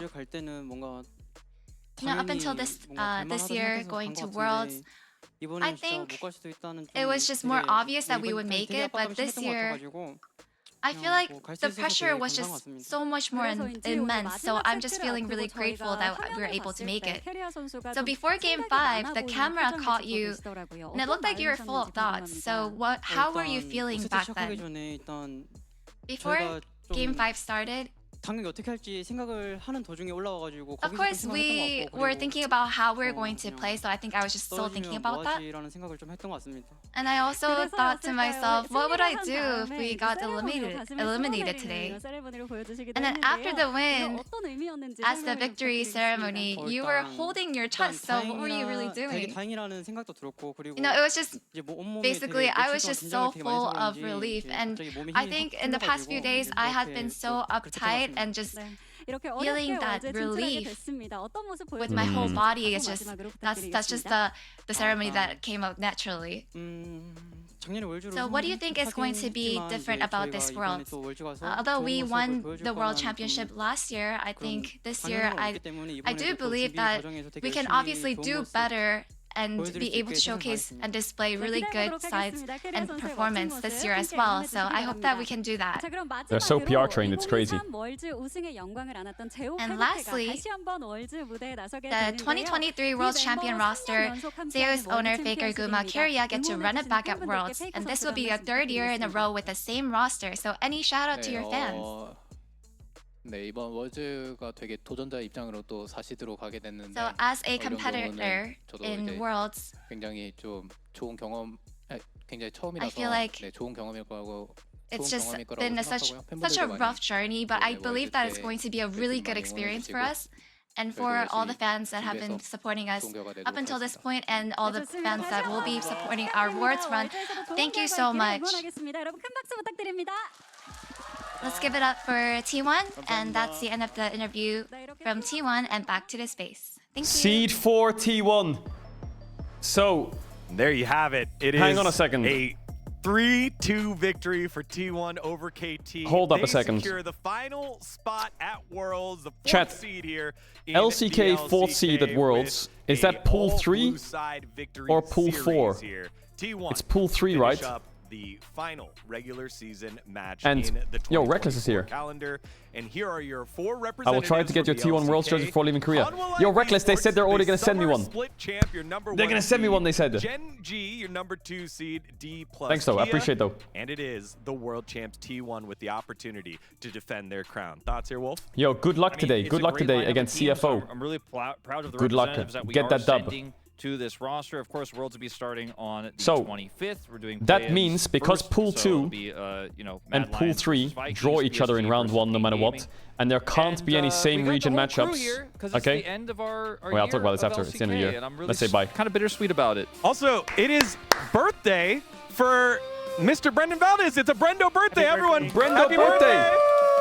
Oh, they already won against CFO. Wait, who are they against then? Y'all, it has been just an amazing, amazing year of LCK, and we are just so grateful that all of you have spent time with us. On behalf of myself, the casters, the entire LCK live killed it this year. broadcast crew, thank you so much for watching. D-Gon we'll was see a you great guys addition. at Worlds, and we'll see you next year for more LCK.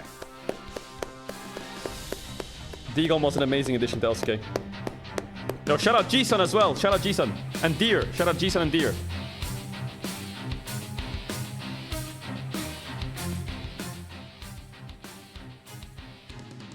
Alright. Alright. Apparently, T1 have an event in Hong Kong next week already. They have HSBC X T1. So even after this, they're going to an event on the 22nd of the 9th, which is 3 days before Worlds. They have to go to Hong Kong and do a media day. Jesus, man. What the fuck? My god. Alright, well. Anyway, what was I going to say?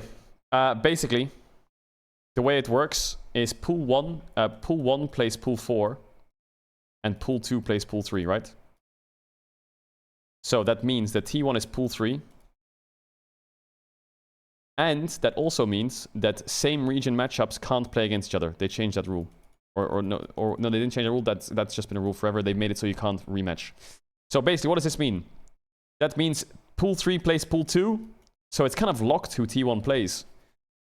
They're against Top Esports or Team Liquid. That's it. They can't be against anyone else. They get Top Esports Team Liquid round 1, no matter what. Similarly, DK is also there. They will also get Top Esports or TL. It also means... Oh yeah, they could get Fnatic as well. You're right. Actually, you're right. They could get Fnatic. So it's Test, TL, or Fnatic. They can't get Genji. So the Korean teams are against those teams.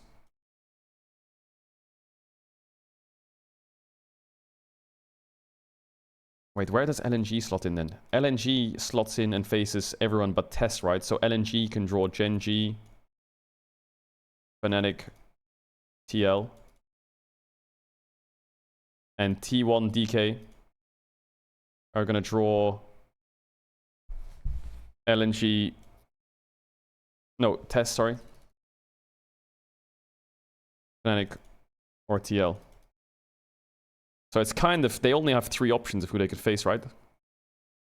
What?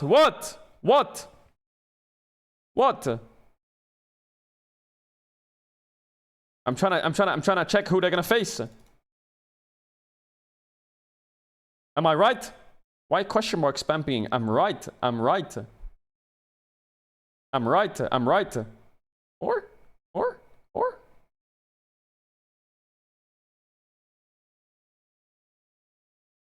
There's a tweet about it here. Let me check it. Yo, shout out to all the League fans for the co-streams. I'll tell you what I'm doing in a sec. Since there is no same region matchups and Pool 2 teams gets low against Pool 3, we're guaranteed to get Genji versus Weibo or LNG, Top Esports versus DK or T1 in the first round of Swiss. Okay, this also means that TL and Fnatic are facing Korea or China guaranteed because G2 Fly, on the other hand, are dodging them first round. Jesus.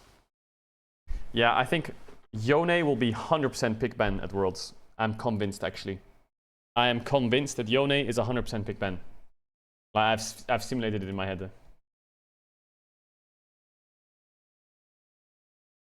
I'm 100% sure.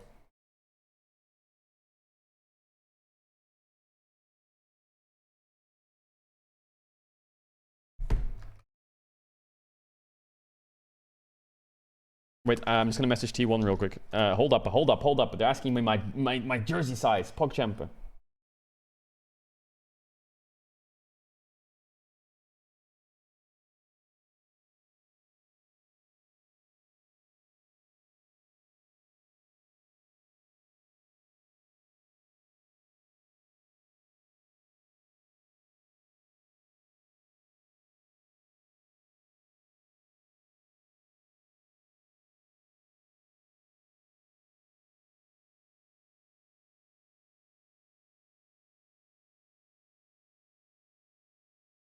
What do you mean extra small, extra soy?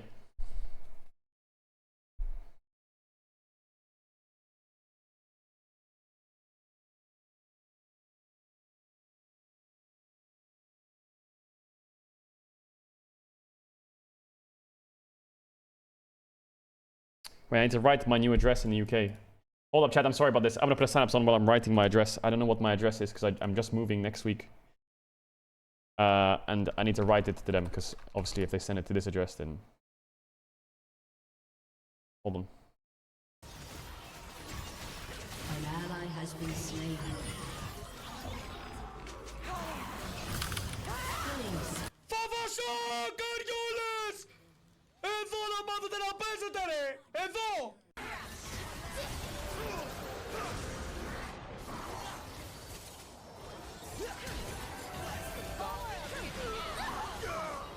Oh. Oh my god. Your team has destroyed a turret. Don't clip that, please. Don't clip that.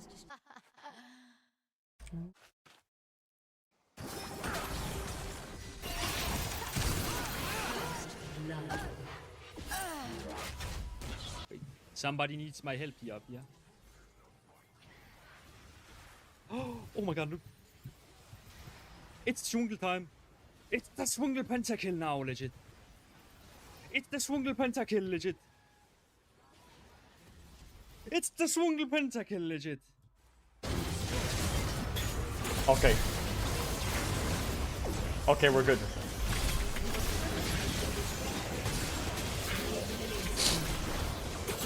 Enemy double kill. Shut down.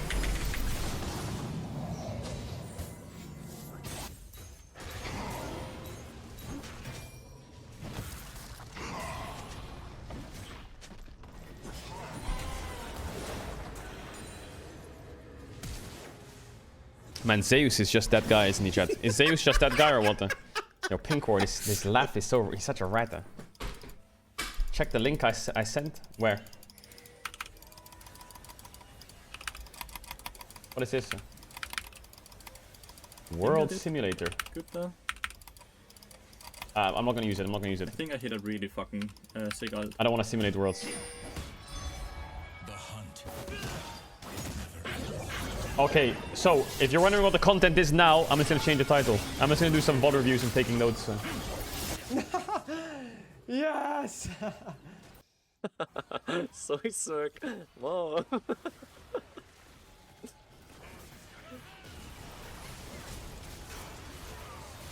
So this might be a bit slow paced for you. What the fuck is that? Boom! Holy sh! Oh. What is that? Oh my god! There's a pot on my screen.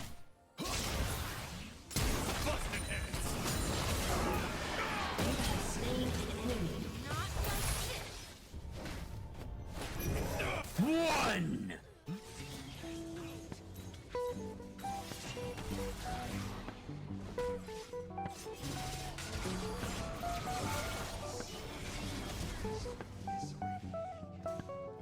Oh my god. Please, look away. Oh, we're even losing. How great is that, though?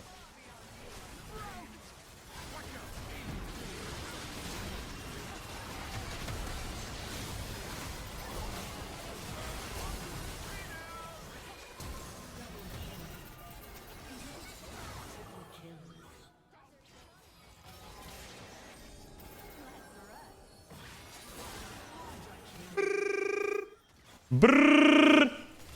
Yo, Pentar, what the?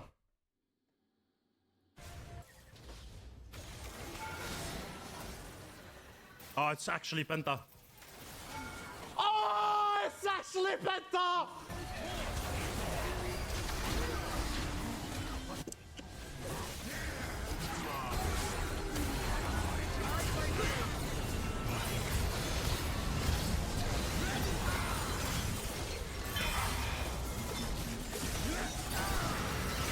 All right.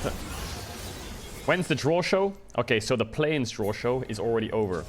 The Swiss stage group draw show will happen after play-ins ends.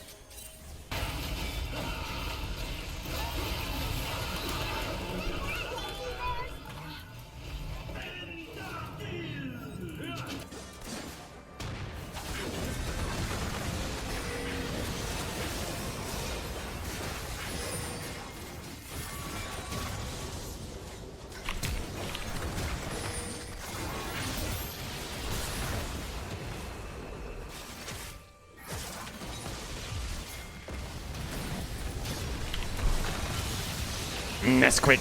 His name's Ratsky. Oh, get him! NGP! It was worth! No, no, no, no, no, no. No, wait. No, Shirley. No, Shirley. No, no. Not this. Not this! Oh, nah, you can't write this! You can't write this! What the fuck is that? Our in-app response. Calculate that. Death style. We're locking in. Goggles on. Goggles on.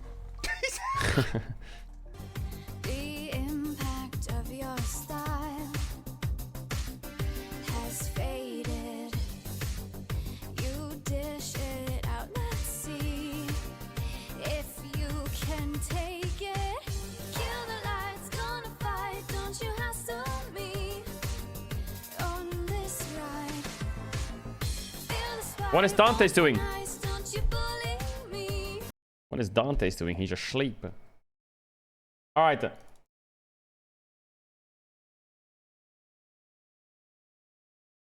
Alright, listen.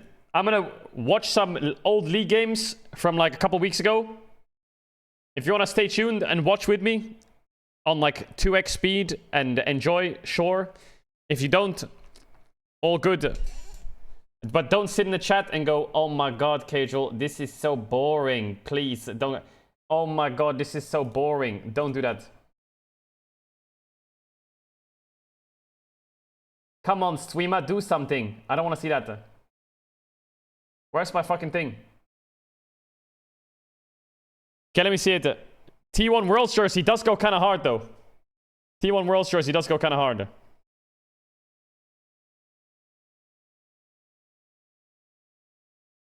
Stand proud, BDD. You were strong. Yeah, BDD fucking completely smurfed. Zeus is so fun to watch. Yeah, Zeus is the best.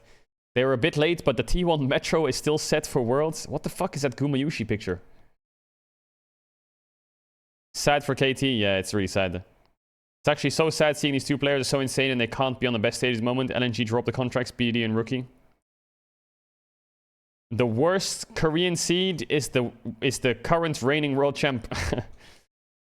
Zeus is on Faker's lawyer right there. BLG squad is at the Universal Beijing today. Others watching Waterworld. Bin watching T1 KT LCK regional finals. Hell yeah. He's watching. He's got to stay updated for the finals.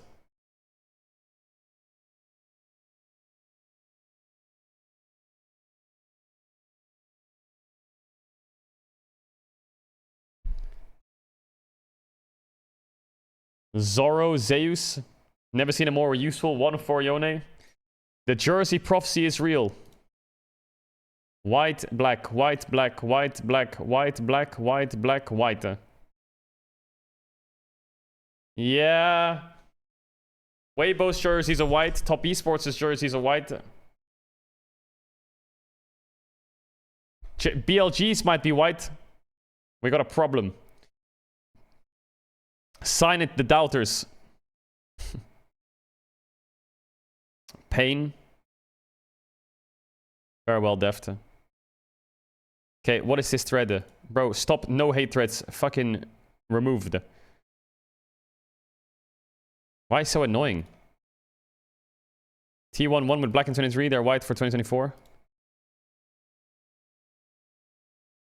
Chat, you can't say a team's gonna win Worlds because of that jersey. T1 viewership. Hammerlife Gen G kind of popped off. Obviously, there's a lot of T1 fans, though. Faker coming back to defend his title for the 9th time. I got one more in me. This series had more viewership than the LCK finals.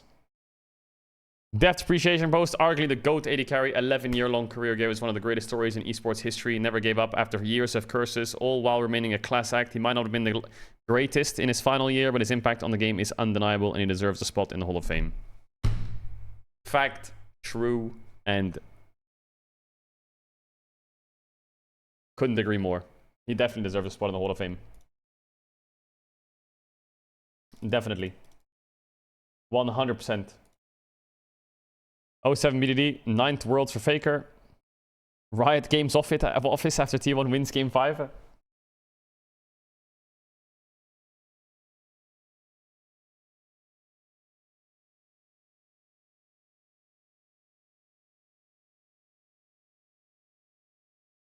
True. LPL after that game. Are pros not supposed to play solo queue during Worlds? What do you mean?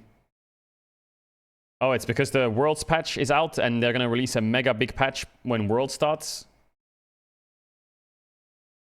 Chat, why are you saying T1 subreddit? T1 won. Of course there's going to be posts about the winning team. Are you fucking fried? Yeah, they need to play Champions queue. They need a Champions queue for sure. 100% they need a Champions queue. Swiss Day 1 potential matchups. Pool 2 will go against Pool 3. Yeah, so LNG can draw Fnatic, TL, Gen G. DK can draw Tess, Fnatic, TL, and so can T1. And Weibo obviously can draw Fnatic, TL, and Gen G. But these teams will be playing against each other in the first round. Whoever draws Gen G from these two, that sucks. Obviously, the best draws... Actually, wait, isn't...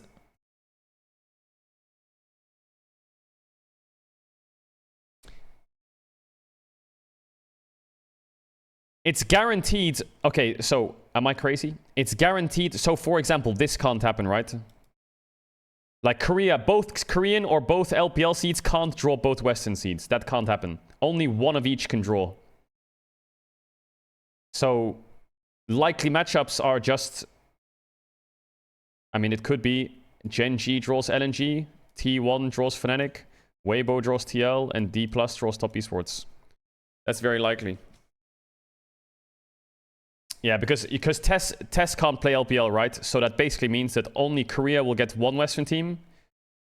So it's guaranteed Korea will get one Western team, and it's guaranteed China will get one Western team. So for example, Weibo might get TL, and T1 might get Fnatic. Then LNG gets Gen G, and D+ gets Top Esports. That's very likely. So one team from each region will be saved, and one team from each region will be in a struggle. It's just a draw. But there's no difference between 3rd and 4th seed then, is there? It's just the same or what? It's just same?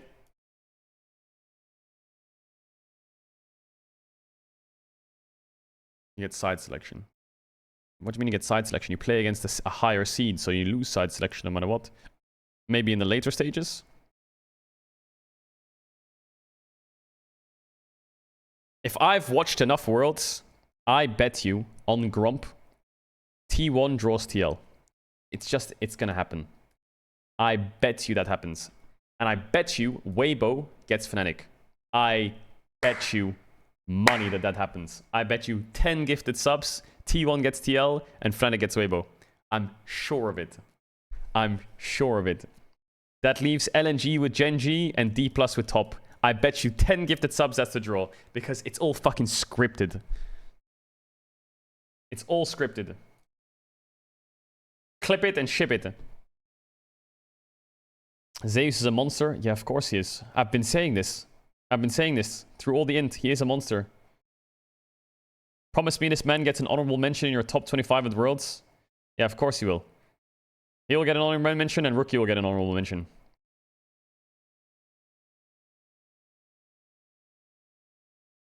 Oh my god, everyone's just posting reliefs. Caedrel responding to chat, claiming Zeus is the GOAT after his clutch ultimate in Game 5. What the fuck is this?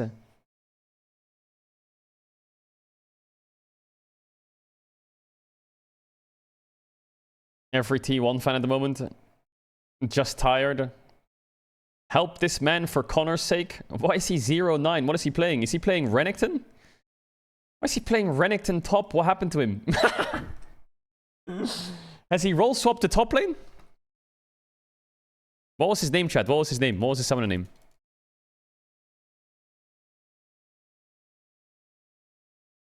Oh yeah, Coots. Oh yeah, Air Coots. He's role swapped to Renekton top. Wait, he's so much better top lane. What the hell? He's 9-0 on Garen. What? Wait, bro. He's so much better top lane. What? Wait, why didn't he do this ages ago? Was he a solo laner player before? I respect it though. Garen, Sett, Renekton. That's a good champ pool. That's a good champ pool. Or Seadog. They swapped roles. Now he's playing jungle. Seadog looks like he knows what he's doing in jungle. He said he was going to watch LCK on your stream today. Did he actually? Connor demoted him to top lane role.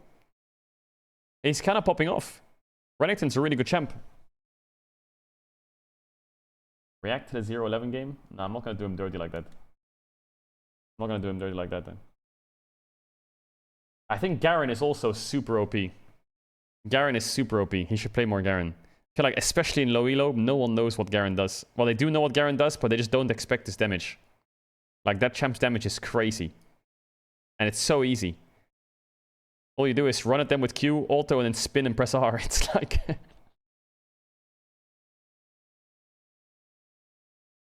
Petro calculating drafts.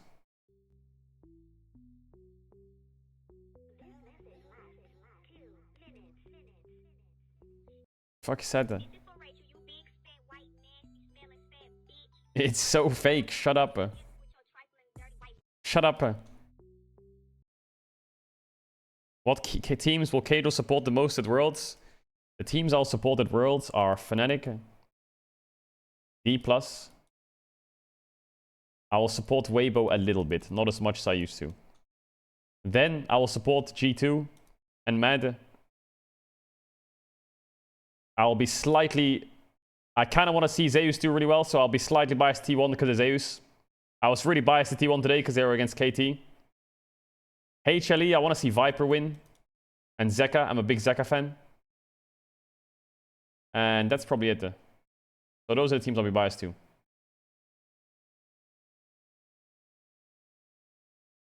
Yeah. I'm not a Genji hater. I'm not a Genji hater. I like every team, but these are just the teams that I want to see do well.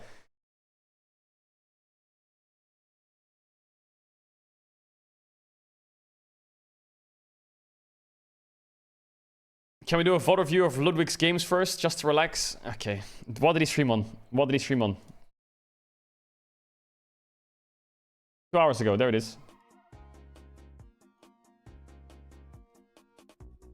How do I get rid of the chat? Ooh. Wait, was the 0-11 game today? No, this is not 0-11 right there. Wait, his lane phase looks good.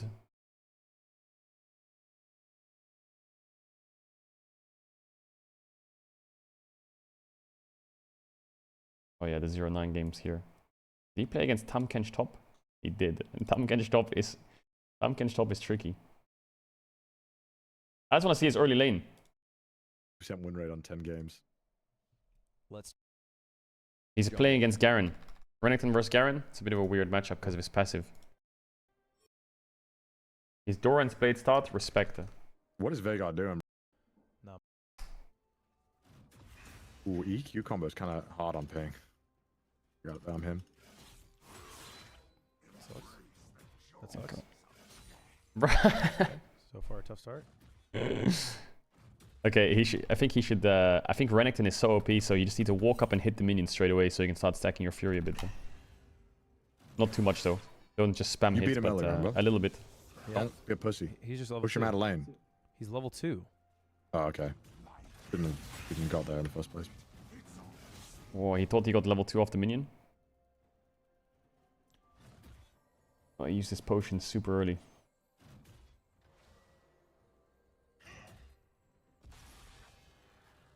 Or you can, when Garen Q is off, you can just get E now and just fuck him up. Oh, Lord. He's gonna pay me like, why no gank? Okay, that works. Sometimes you can auto E if you use the animation nicely. Alright, keep letting him push you in, by the way. I'll just come gank.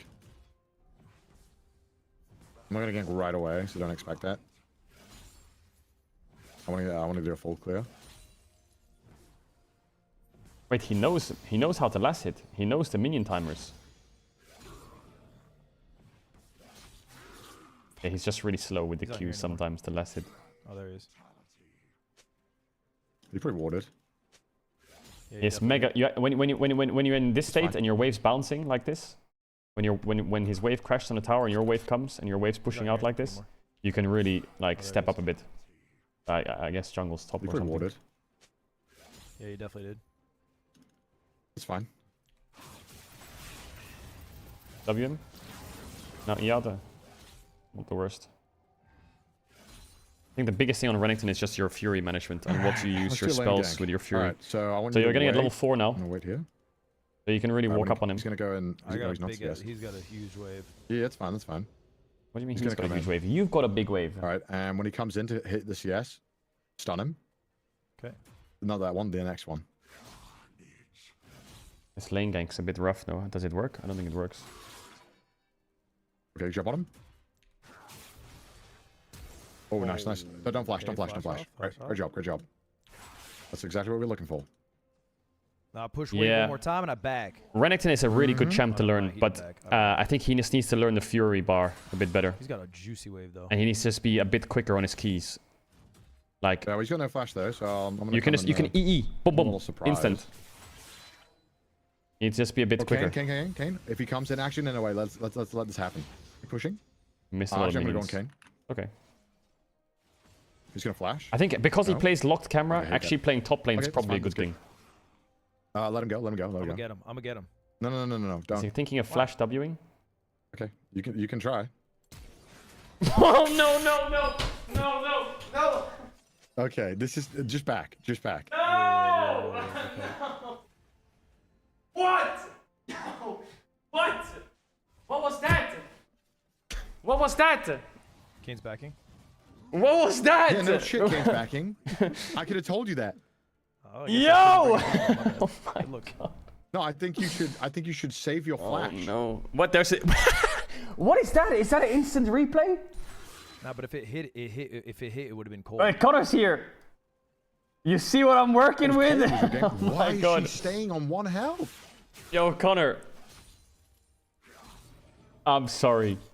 Nah, he's learning. Let him learn. I mean, the idea is good. Crazy. Just my watch. What am I witnessing? It's okay. Okay. Okay. And this has got to coach him. Yeah, it's a bit hard on VODs. The main thing he's doing is like he doesn't know how waves work, and he doesn't know how his Fury works very well, and he's Oh, I'm dead. Oh my God. he's just a little bit slow. He just needs to be a little bit quicker on his buttons. Like here, he probably thought his E would kill the cannon. Flash up. I'm gonna cry. Oh, his auto spacing's good though. Look at his auto spacing. It's actually like rare for a low reload player to like auto move, right? Like here, he could dive him. I just don't think he knows that. Does he know that? Oh my God! Wait, that was sick. Kane's 100% gonna come. Wait, that was insane what he just did. You're highlight. You're decent health. No, you're back. You're back. Oh, he's all chatting. You. What's he gonna say? You should end your life. Wait, hold up. Cringe. Wait, there. I think you should go steel caps. Okay, always. Renekton versus Garen. I think you should go steel caps and longsword here because they have AD jungler as well, and you have no flash. Renekton. Why? But you could go core fields if you're feeling like a psycho. But pickaxe longsword kind of feels with boots kind of feels a bit shitty. Oh, I'm dead. Remove slow mode. Oh, I'm so dead. Okay, look it off. Oh, they warded. They knew. Steel caps are for soys. Steel caps are OP when you're level 7. Oh my God, they were on dragon the entire time. I'm trolling. Chat, it's called freezing the wave. He's freezing top. Were you Why he just unfroze it? Like, what is he on about freezing the wave? He says, I'm gonna freeze the wave, and it's good. Yeah, freeze it. It's good. But then he just pushes it. Like, what? Will you pressure him, right? So you kill him, so you can just fucking eat his butt. He's got a Tiamat. He actually got good money though. Yeah, because I mean, you let him CS for free. Like anytime he goes to hit a minion, you should be on his cheeks. Yeah, he's right there. Like he should never like get a that minion one without there. losing health. That one. Just to be clear, I want to say we have equal CS. Like you can always eat. You should never W a minion. Never. Never, ever. Unless no one's around and you use it for a last hit. Like you would have murdered him there. All right, 50 Fury, focus. He's counting his Fury a little bit. Oh, they saw me. Garen's passive, I mean, he probably knows Garen's passive, but he shouldn't let Garen's passive just sit there ticking. Put E on him. Auto and ult and fuck him up a bit. No, you idiot. That was such a bad... Renekton is like it's a weird champ. Renekton's a weird champ where you can actually play on really low health. I know Garen has ult, right?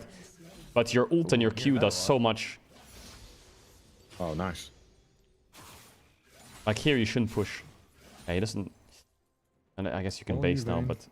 Alright, I'm level 8 with stack ults. waves. We need 50 Fury and we can freak our shit a bit.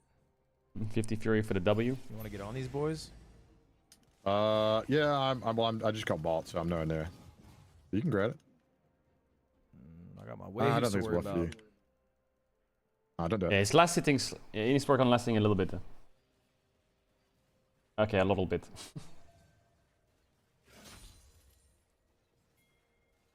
But Renekton is so OP. Like, if you learn your limits on Renekton in the early game, you can basically solo kill everyone in low elo. Until, like, maybe Master Tier. Oh. You don't have to E there. You don't have to panic. You can just Q him.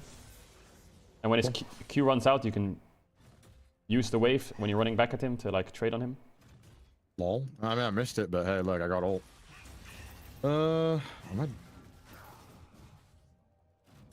So like here, for example, right? When Garen Qs him, he's Qing, which is correct, but he should just keep running away. And then when Garen, like, Q runs out and he turns around, then he should run at him and use the wave with E and then hit him. I mean, I missed it, but hey, look, I got ult. It's a bit tricky. You just have to play shit tons of Renekton games. Or Renekton's good. Kane's here. Yeah, he's pushing me a lot. Don't worry about it. If he had steel caps, he would be taking no damage from Garen. Fuck. Shit, I shouldn't have done that. Oh, Garen's coming down? Yeah, I'm getting my wave. Oh, hell yeah. Yeah, hold up. You might need to come. Yeah, you need to come. Yeah, back up. No, that's fine. Just get your wave. Hey, Ludwig, when you're last hitting on the tower, your keyboard has an S. Your S button makes you stand still. So you can just right click and then press S. And then wait. Garen's coming down? Yeah, and then you can right click and you can press S. S stops your champ from doing everything. Wave. I think that would be good. Hold up. You might need to come. Yeah, you need to come. Like here, for example, you just press S, you wait for it to go low, and you just right click. Get your wave. S is such a good, such a good button to learn. Alright. Yeah, we need to work on last hitting a bit. How bot? Please, I'm begging you. He might be doing... Okay, I'm not gonna watch the whole game. But I like that he's role swapped. I think he's gonna do much better in top lane. He went PTA Ignite in one of the games. Respect. That's an Aragon move right there. Respect. Sometimes, chat, when it comes to learning champs, you just have to put like 30 games into it and you'll basically learn what you're doing. But he needs to learn a few fundamentals. He just needs to learn how wave control works. He needs to learn how his Fury bar works, and then he needs to learn the matchups. Like, for example, against Garen, you kite his Q and then you just turn. Oh, Aragon's in the chat. He writes XCD. You kite his Q and you just turn. He needs to watch Alois NL. Yeah, he does. He needs to watch Alois NL. This guy. He needs to watch this video. Hey guys. And he might be good to go. I am a Challenger player, and I ended 1200 LP in EU West, ending at rank 50. Throughout the entire season, one of my biggest focal points in every game was the first 4. Maybe that video for Alois. Is there a better Alois video? Is there a Renekton video? How to climb to diamond with Renekton. Hold up, Yo, what's up, 59 guys, minutes. and welcome to this video. Wait, this is it. 59 minutes right here. Boom. Alright, chat. Instead of, I think, 2 times, it destroys shield and it... You should watch Aloy's NL, 50-minute video, and he'll be good. As you guys can see, you get super high Obviously, DPS whilst they are stunned. That is pretty much all there is to Renekton. You need to be able to manage Fury well, and that is all there is to it. Manage your Fury well through correct ability order, and then you can pretty much dominate any laning phase on this champion. You will stomp everyone. Rush Gore Drinker, Renekton, pretty much 95%. But maybe you'll see first item he goes steel caps. I don't know if he does. No, this game he doesn't. Weird. Maybe he doesn't have the base for it. But I'm telling you, steel caps first item is mega. Oh, this is Gore Drinker meta. Wait, how old is this video? 1 year ago. Jesus. He's playing Ignite into Mundo as well. Probably still worth watching. I mean, you'll watch how aggressive he plays. I'm fat, like, he will auto-attack the wave, like a 50 Fury, and then he will just walk up. You see that? Every time you have 50 Fury, one of your he won't push it too fast, but he'll attack a little bit, start stacking the Fury, and then when Garen walks up, he'll Q him. Wait, this is the Garen matchup, perfect. It comes from your empowered W, by the way. No walk up, Q him. No bitches. 1 minion for level 2. Then he'll get level 2, and then he's gonna E on him as soon as his minion dies. You can just walk up to him. Auto Q, W, level up timers. That's actually even better. Just with 1 level up timer, chat. There you go. Insane. You don't level up timer. Trust me, the if Garen you just don't walked into him. the level timers in Perfect. this MMR, they also want in your MMR. Now we do second wave crash to make the wave bounce back into me. That will force the Garen to walk up for last hit. We're gonna try and use another level up timer soon. He's playing Ignite as well, though. Melee means to get my level 3. So let's see if we can use that as a level up timer as well. He's talking so quick though. Holy fuck. Level 3. The caster won't give me level 3. He gets level 3. You kill him, no? Oh, he did it. AW did it. Very good W timing by him. Did he kill him with E? I thought he'd flash. Then I could have killed him with just Q flash. Sucks that he has TP. Else the lane would be over right now. It's okay. Yeah. 3K dollar coaching. Just watch this YouTube video. It's true.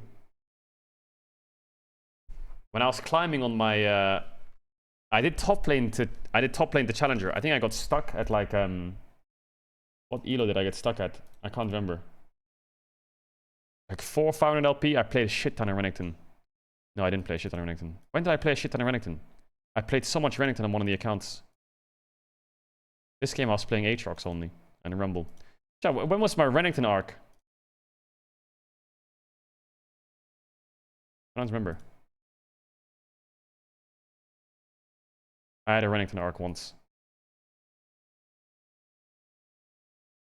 I remember when it was.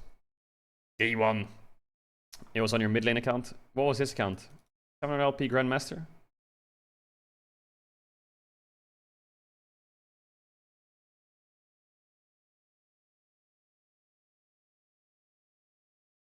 Bro, I have so many accounts. But this isn't my account. These are Riot accounts. This is 80 carry account. Was it this one? I don't remember. I had a Renekton arc once. Anyway. Do a child ramp for MSI? I can't. It's impossible. It's impossible. I'm too boosted right now. I was playing on one of my accounts. I was playing Flex Q. I don't remember on which account. Maybe on this one. I was playing Flex Q. Oh, before MSI. Yeah, you're right, actually. Maybe doable. Maybe doable. What account was I playing on Flex Q? Oh, it was this one. Yeah, I was playing Udyr. I think Udyr is so OP. I think actually if I ever do jungle to Chal again, I'm gonna play Udyr. Like, I'm just gonna play Udyr. That champ actually is so hidden OP. What's his win rate? He's mega high win rate as well. Udyr is so busted. Is he the highest win rate jungle of alls? No, he's third. Rooted spammed him. Did he?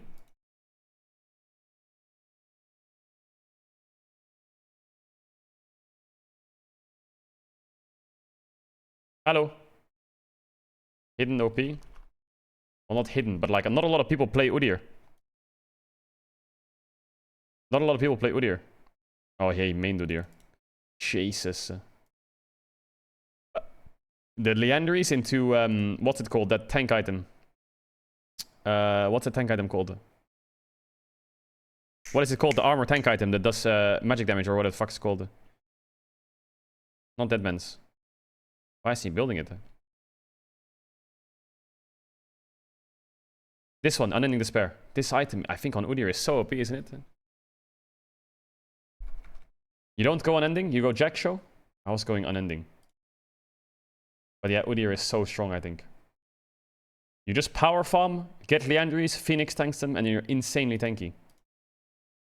If you're ever a jungler and you want to climb, I think just go Udyr main. Alright, I need to do what I was going to do. My brain's like lagging. I need to watch some LPL playoffs games.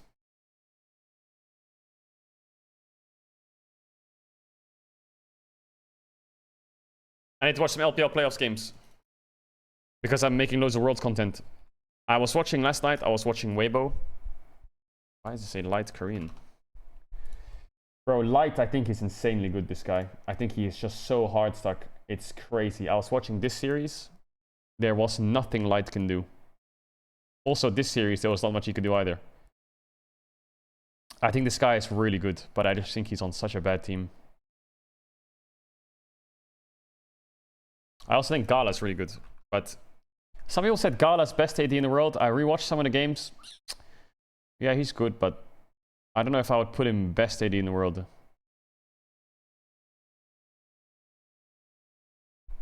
Also, Scout. I mean, the thing with Scout is I don't even know if he's at the World Championship. 369 is also insanely good, I think. He's just doing exactly what he did on JDG last year. He's just playing Cassante, Ornn, Renekton. That's all he's doing. And it's working. And then this year, he's doing the same. With a little less Ornn and a little bit more Aatrox. But he's really good.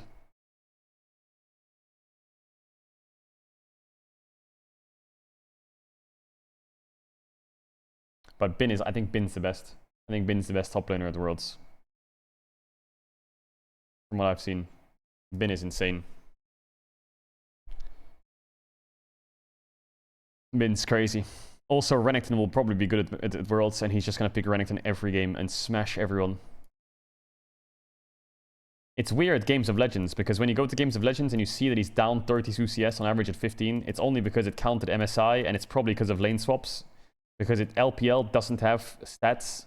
So if I type in Light, for example, right, you'll see Light has no stats. Because they don't have any stats from him because he didn't play it in International. So it's only international stats. And it only shows that he's down 32 CS because he got lane swapped on an MSI. So it's kind of weird to look at stats. Like, I think if I type in... Who was at MSI? Zeus? Actually, no, Zeus is not LPL player, right? So who was at 369? Was it 369? Yes, +5.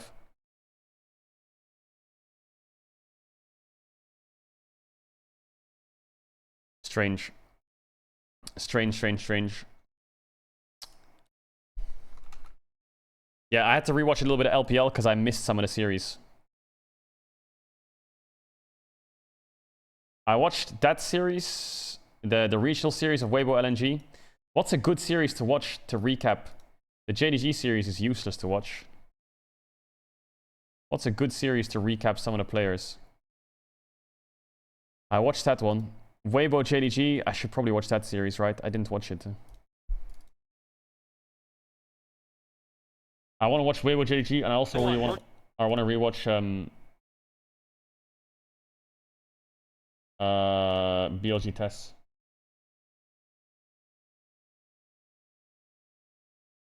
Yeah, Ruler got knocked out, right? Who won game 1?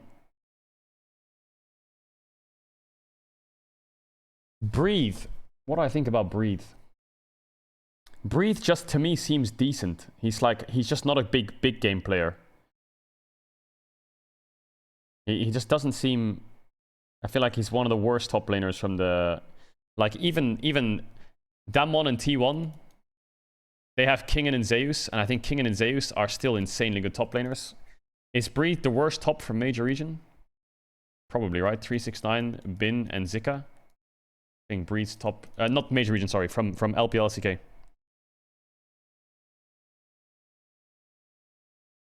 From the LPL LCK is probably the worst, right? Would Breathe still be better than... I think, who's better, Impact or Breathe? Probably Impact, right?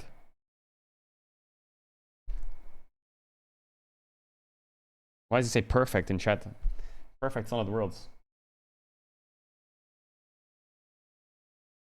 Also, Tarzan, I thought Tarzan was insane. But did Tarzan fall off a bit? How was his series against JDG? I feel like Tarzan was choking a bit. I don't like that word, choking. But in the finals and then in the LNG series, he was mega useless. He had like some good early games on Nidalee, but he overstayed, got caught, or like threw away leads. A bit shaky towards the end of the year. How did Yagugu play this series? Are you gonna do the tier list on stream? Yeah, I'm gonna do it next week. I'm gonna do it next week. I just feel like there's a few players that I think are really good, but I just think at Worlds, like, if you remove international performance and you look at their domestic play and you rate them, fair enough. But if I include like their past or my expectation of them as a player, like Tien, Tarzan, Crisp. I don't know, Crisp recently to me is just, I don't know. I just feel like some of these players, I just can't trust them. Peanut. They're so good. Doran, I think they're so good, but I just can't. Do you trust them? No, you're not. What is this guy writing?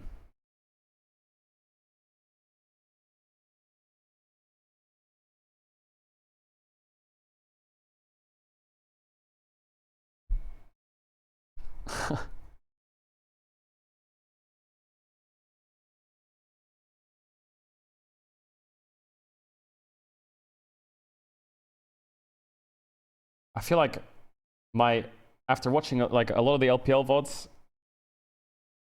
I have this feeling that LPL is gonna get smashed other than BLG. Also, I did some hold up, quick thing.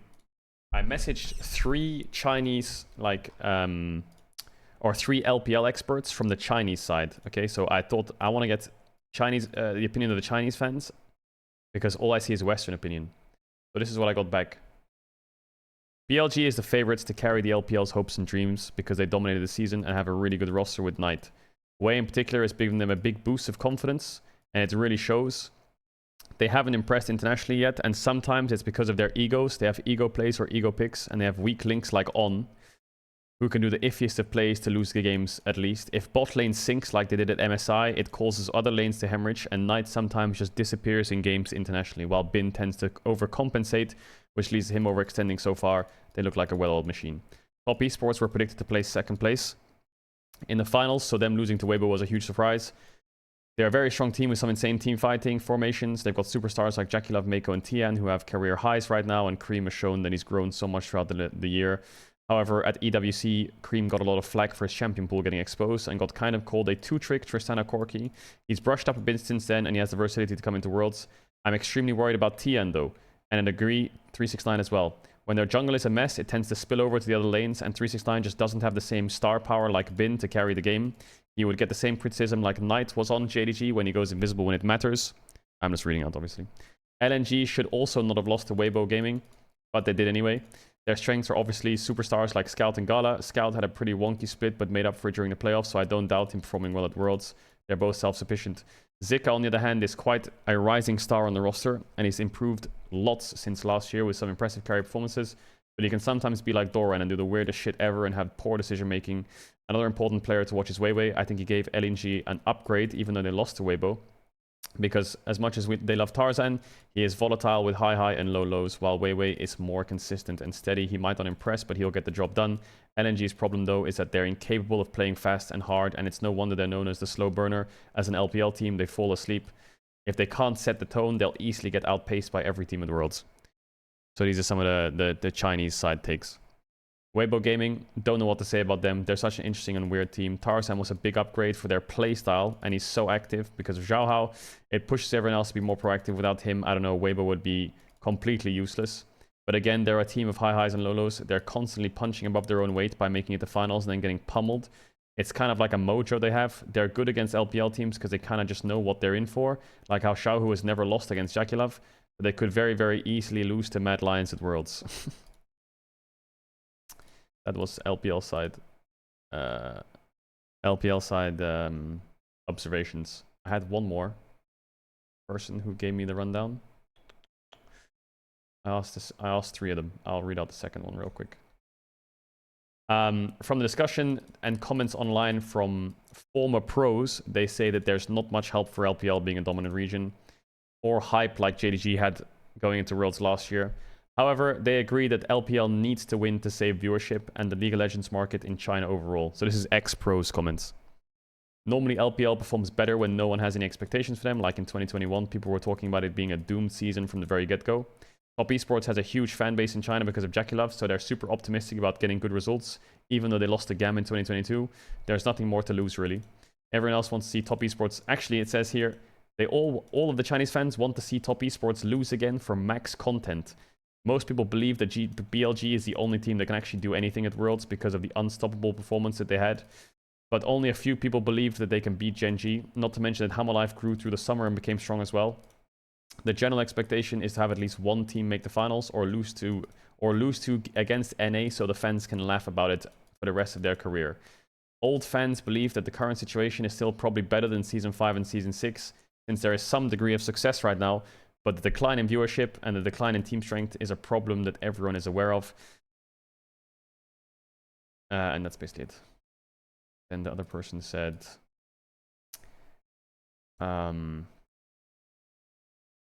a bit more.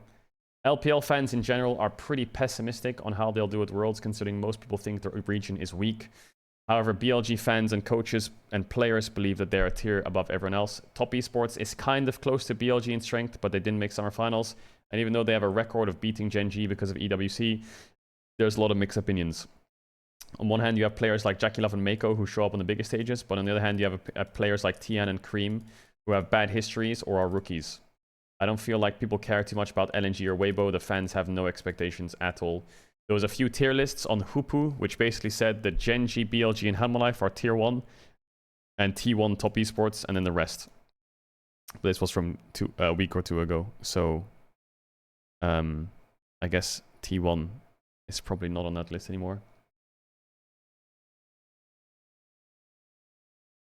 Similar to Reddit, people in China are saying that the World's meta will benefit BLG, and after Gen G lost the finals of Hammerlife as the first seed, they feel like BLG fans have more faith in the team, maybe lost to Gen G during MSI, but they have a chance against Hammerlife.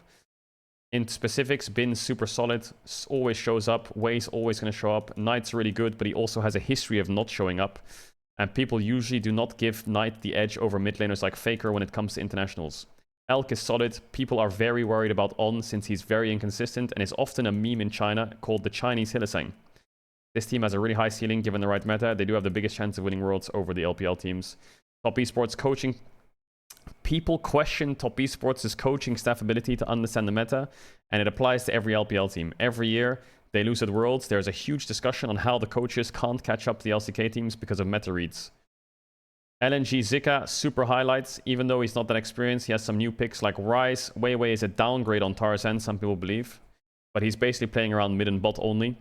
Scout and Gala are very solid, but to be honest, Gala's records at Worlds are not good. Hong is the same as On, extremely inconsistent. People do not have high expectations of them. Same issue, like I said before, fans have complained about LNG coaching staff and analysts for 3 years. What are you guys writing? Are you guys enjoying this? I don't know, I can't read chat while I'm reading this. People are not very happy that Weibo Gaming made it to Worlds, but we don't have much choice now. Breed is famously known for only showing up at a disbanding game, whatever that means. A lot of insiders and players and coaches give him high praises, but his general performance does not meet that level at all. He has the ability to pop up at crucial moments if he needs to. Tarzan's still the good player, very, very good, definitely the best player on the team. But T1 versus LNG still traumatizes fans. Xiaohu had a terrible year but made it to Worlds. Light had a good performance versus JDG. But they don't see him very highly. He's not as aggressive as some fans want him to be, and he often lacks the ability to step up in the important games in a way. Him and Knight share the cowardly nickname in China. So Light and Knight share the cowardly nickname. Crisp is very good on engaged supports, and he's a good shot caller. Weibo Gaming is 4th seed for a reason, though. Sometimes they can absolutely look like a bottom tier LPL team, but sometimes they can randomly show up and make it to Worlds somehow. Not sure which version they'll be. This Worlds is so important for LPL. It's like super important. If LPL doesn't do well, this could be the downfall of the LPL and viewership plummeting and the overall economic situation going into mayhem. And if the result is disappointing, I feel like less and less people will watch LPL unless superstars return, like the Shy, Doinby, Uzi all come back and they make some big changes in the league. I'm not sure if pressure will be added to these players because of the fan sentiment about viewership and the economic situation in the LPL, but the orgs definitely feel it. The 4 orgs that made it to Worlds are doing financially well, so they're at least fine. Okay, so that's all the LPL insights from the Chinese side. From analysts to pro players to fans. Sounds like a bit of doom and gloom, some hope.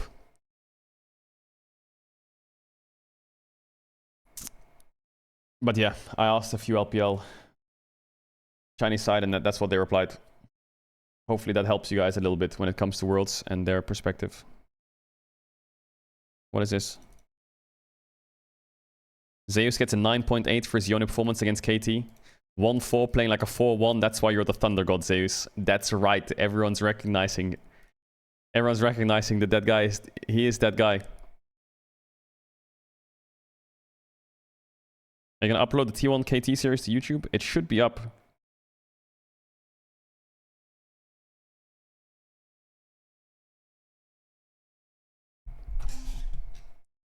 Flandre played Nessus.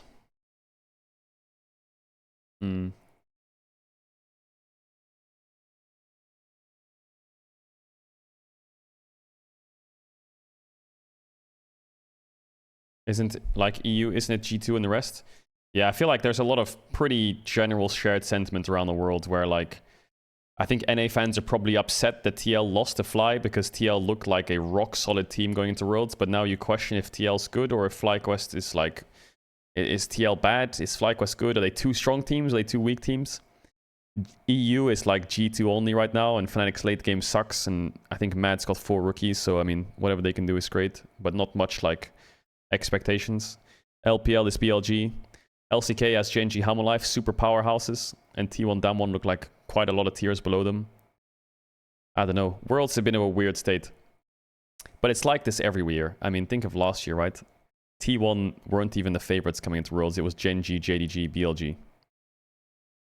No, it wasn't. It was Genji, BLG. No, it was Genji, JDG, and like people thought LNG was really good, right?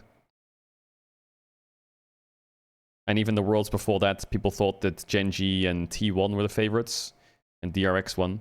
The World before that, EDG won, when no one had any hope for LPL to win. The year before that, Damwon won, which I think everyone expected, like, Damwon to be top tier.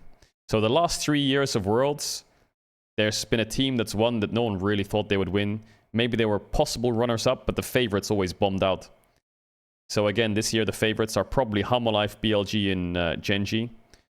But there's no reason that they bomb out and a team like Damwon or T1 or LNG somehow shows up massive.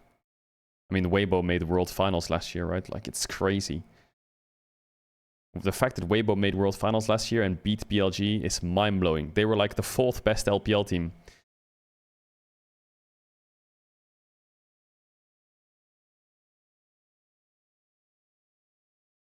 You're not paying attention to the game? Yeah, I am. I'm watching the game. I'm paying full attention.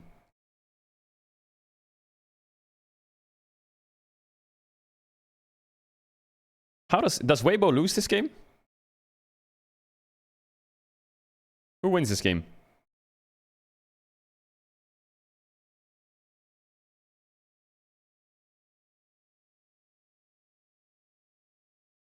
JDG wins this game? How? Is Smolder just the most OP thing that's ever existed in League of Legends history? What did Breathe just do?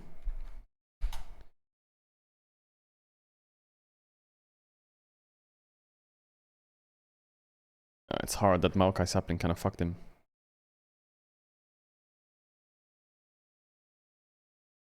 Oh, they got no one.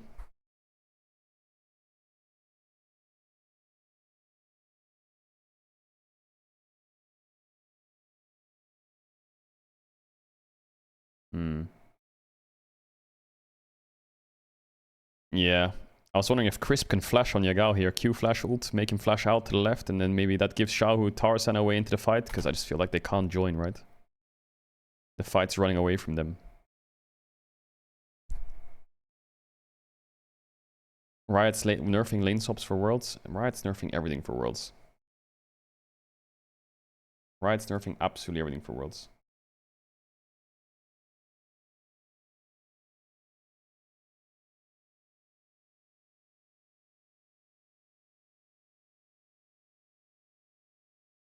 What will be the meta for Worlds? I don't know. I think, yeah, Yone will probably be the highest prio. Did you see LS's Worlds tier list? No, I didn't. Can you link it to me? Where is he at? LS.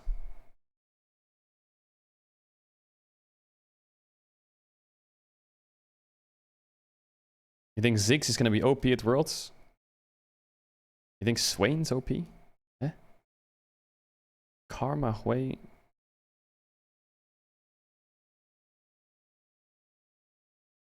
Oh, he made it with Appa. Ah. Yeah. I don't think Katarina is an S tier counter pick, is she? Garen, I guess, against Nasus, sure.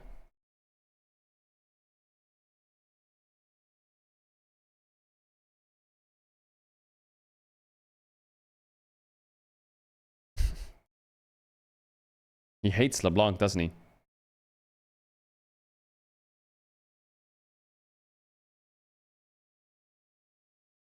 Yeah, a lot I disagree with.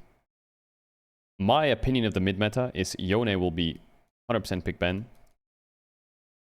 And I think if AD jungle meta is popping up because of the jungle change, then AP mids will become meta.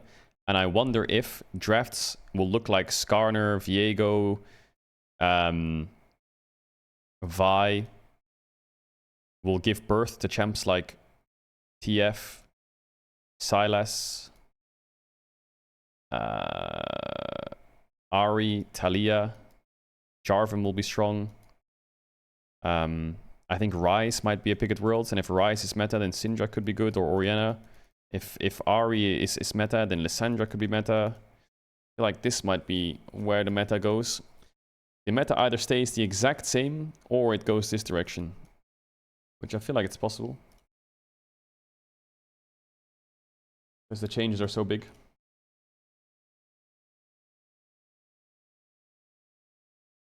Aurelion Sol, yeah. I think Aurelion Sol will be a big pick for Worlds as well, maybe. I'm not sure. But yeah, I think highest present champ when you do your pick'ems, I would put Yone. Very safe. Because like, if you look at how solo queue's been going actually, on the new patch, high win rate champs, Orianna, Sylas, LeBlanc, TF. I mean, their win rates have just been skyrocketing. Look at that.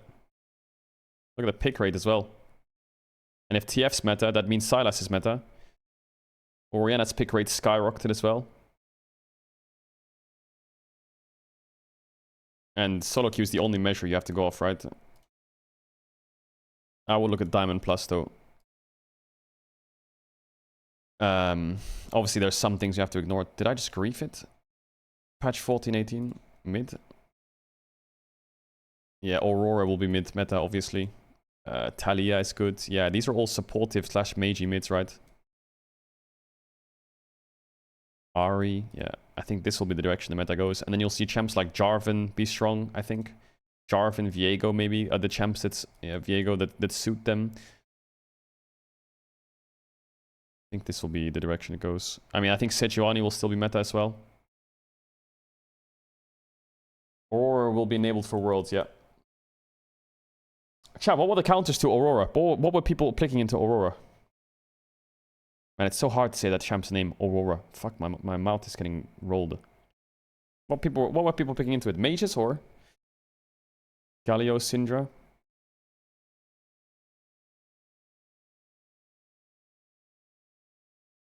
Oh yeah, Lissandra E can probably get out of Aurora ult, right? But don't you just get mega outranged in lane and get fucking poked down?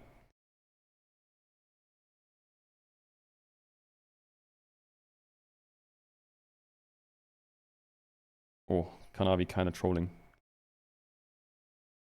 LPL tops love their cannon. Cannon had Cryo and LCK for a little bit, but it instantly fell off.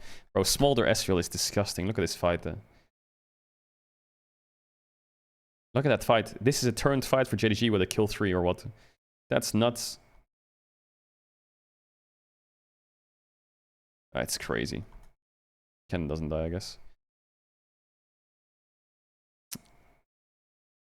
Yeah, Smolder, man, I hate the fact that playoffs in LPL and LCK was run by Smolder Ziggs, and we're gonna get to Worlds, and I presume that they're not gonna be picked at all.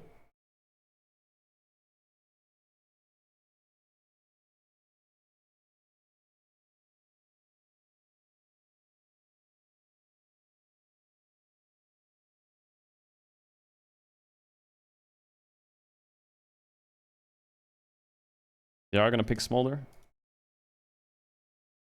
Wait, hold up.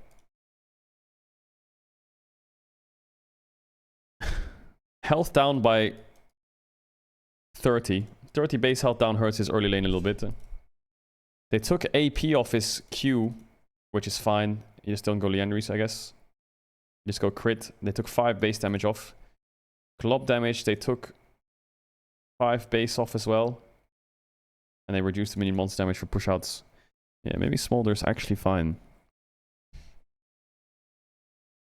Passive damage to structures is decreased. It's halved.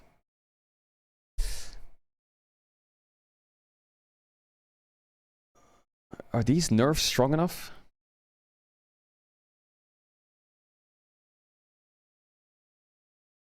I guess the fleet nerf hurts Smolder as well a lot.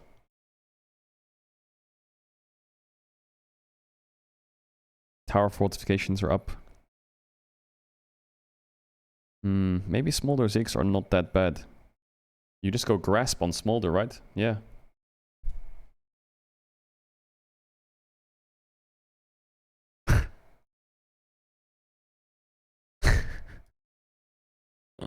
Oh my god.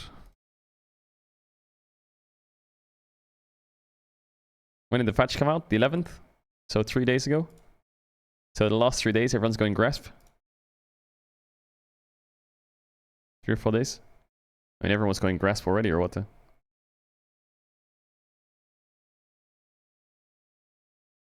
Oh my god.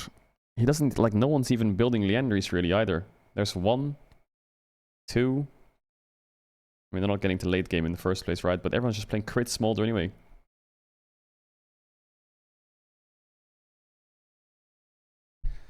So his base health's down a tiny bit, but I don't know if that's going to matter too much. The Q damage 5 down base. Is Smolder just going to be OP for Worlds as well, man? I swear, man.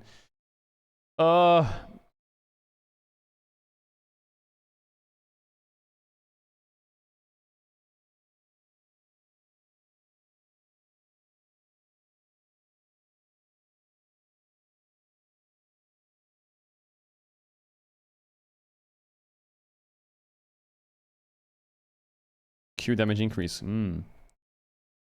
I think Rumble is dead though, right? Like, this hurts his early lane so much.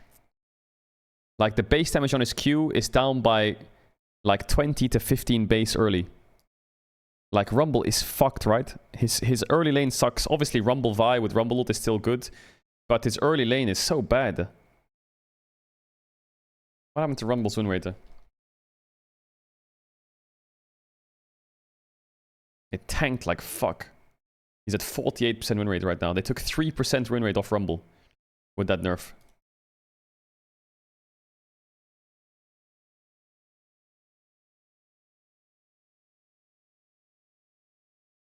My god, his win rate got absolutely fucking gutted. What about in high-low?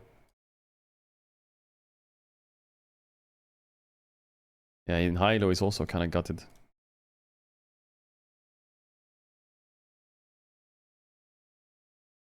This is Diamond. His win rate in Diamond Plus went from 52%. When were the nerfs?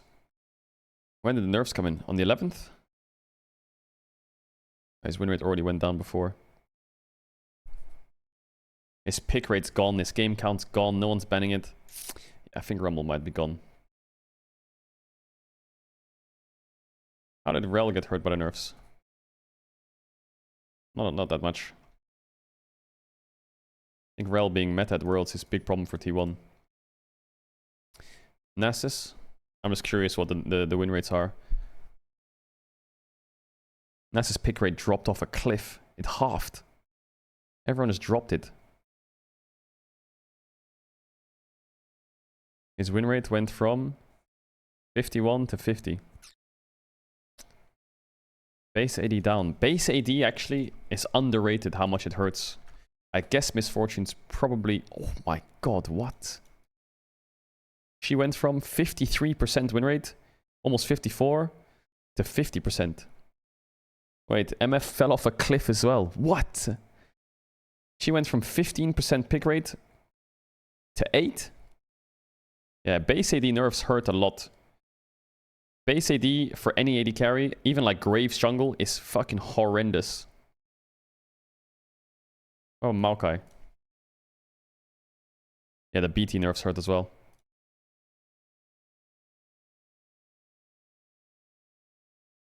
Maokai pick rate didn't get changed much though. Not the worst. No one plays Maokai in solo queue anyway. Lissandra nerf. Lilia nerf I don't think is that bad. Oh my god. It is that bad. Well, it's 3%. She's still strong though. 51.4% is still not bad. 52%.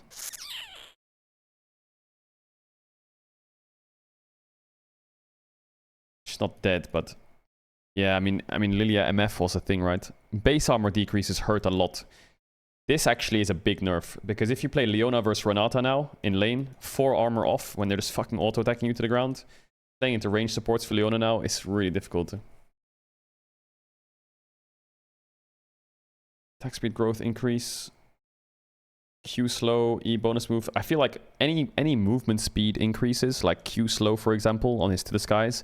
What this helps a lot with is it doesn't help with chasing. It helps with auto spacing. Like as Jace, if you hammer form Q them in lane and then swap and then like space them with your form, it's crazy. Same with the E. So like pro players might benefit from that. R armor, MR, on hit damage, and champion. Well, the Jax buffs. Armor granted is up. Magic resist is up. On hit magic damage is up.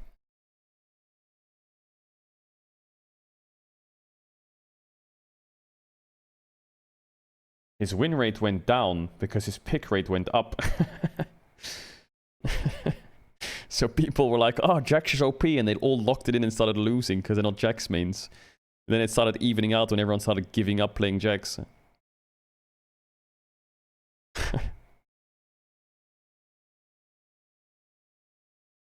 Passive damage decreased a little bit. E shield strength and slow decreased. Hui shield, base AD is increased for Gnar, that's nice. Corki Q damage decrease, R damage decrease, that hurts. W damage decrease, Aurora, E damage, what else was there? Viego got buffed a bit on his AD, which is huge. I mean, Viego, I'm guessing with the 3 AD buff, that was Viego. The fuck did I just write in? Like, for example, 3 AD buff, how big is that? What else did they buff? Bonus damage to monsters is down. But 3 AD is mega. His pick rate skyrocketed. His win rate only went up a tiny bit. The ban rate in solo queue also skyrocketed. What about top lane Viego? Do people play top lane Viego now, or mid lane Viego maybe? A little bit. Yeah.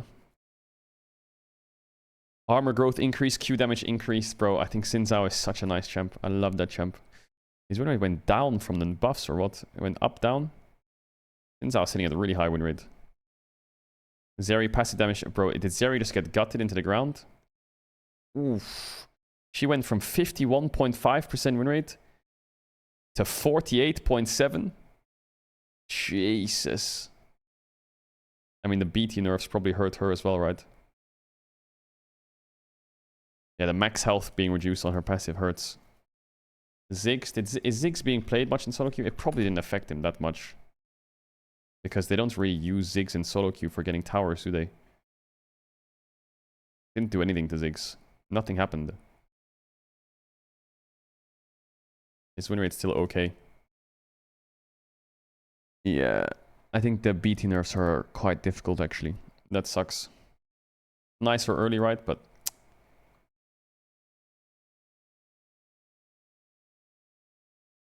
look at Jarvan's win rate. He got 1% passive damage, right? What? So you're telling me he lost 1%? Oh wait, it went up. I thought he lost it. He got 1% extra passive damage. Bro, I'm telling you, Jarvan is the fucking pick of worlds. This might be a mega pick. Because especially when champs like Zeri are nerfed, right? Any mobile ADs that get nerfed and any immobile ADs that get buffed like Jinx, Jarvan's position in the draft just becomes even better. Jinx win rate went up a tiny bit.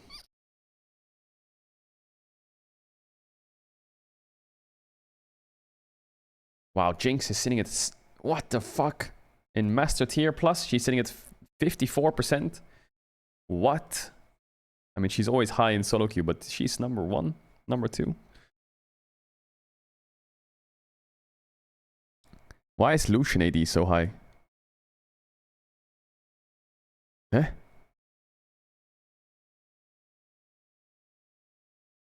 Who's playing Lucian bot?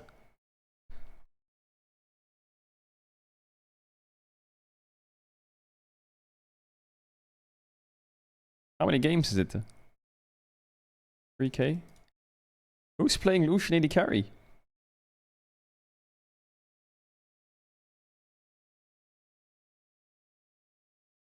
Poppy support is S+ tier. Nami is buffed or what? Is that why Lucian's winning every game or... Huh? What happened to Lucian Nami? There wasn't any Nami changes, right? They buff support items or some shit?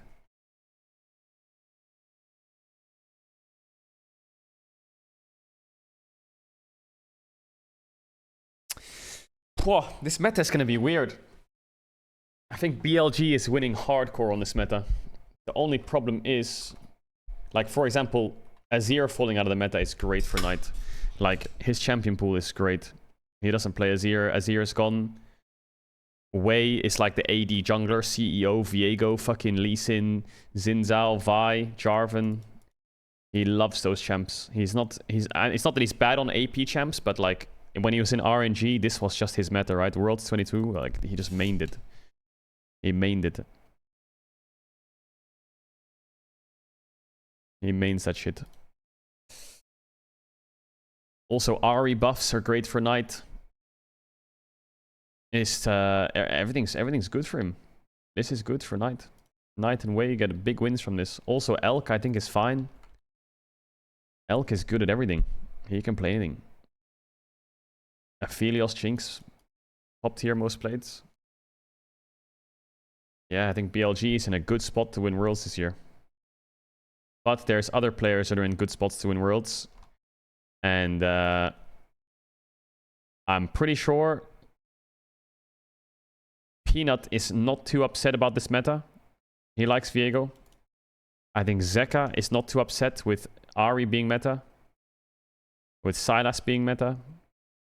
Talia, he's fine with that. I think Viper's pretty happy with it too. 71% Jinx, 21 games. Yeah, I don't think Viper's too bothered. I think top meta is probably still quite similar, no? Cassante, Gnar, Renekton, Kennen. Top lane meta looks like it's not changed at all. The only difference is fleet nerfs. However, that affects any of the champs there. And there's probably less lane swaps. Oh yeah, Jax buffs, but people are still playing Jax. I mean, Jax was played today. Doran played Jax in the finals. Zeus played Jax today. Bin plays Jax, but Bin didn't play that much Jax this year, actually. Or this split. He has one Jax game, but I mean, he can bust it out whenever. Everyone's been playing Jax already. Vladimir top. 50% win rate. Doesn't look like Vladimir top's popping off that hard. Even with the W max. And we're going through like raw data here. Yeah, we're not like fucking... Where's the YouTube video at?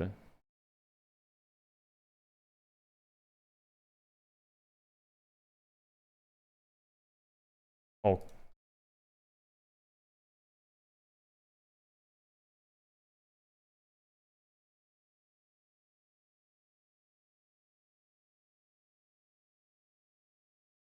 Chat, what day is World? 2nd or 3rd of November? It's 2nd, right?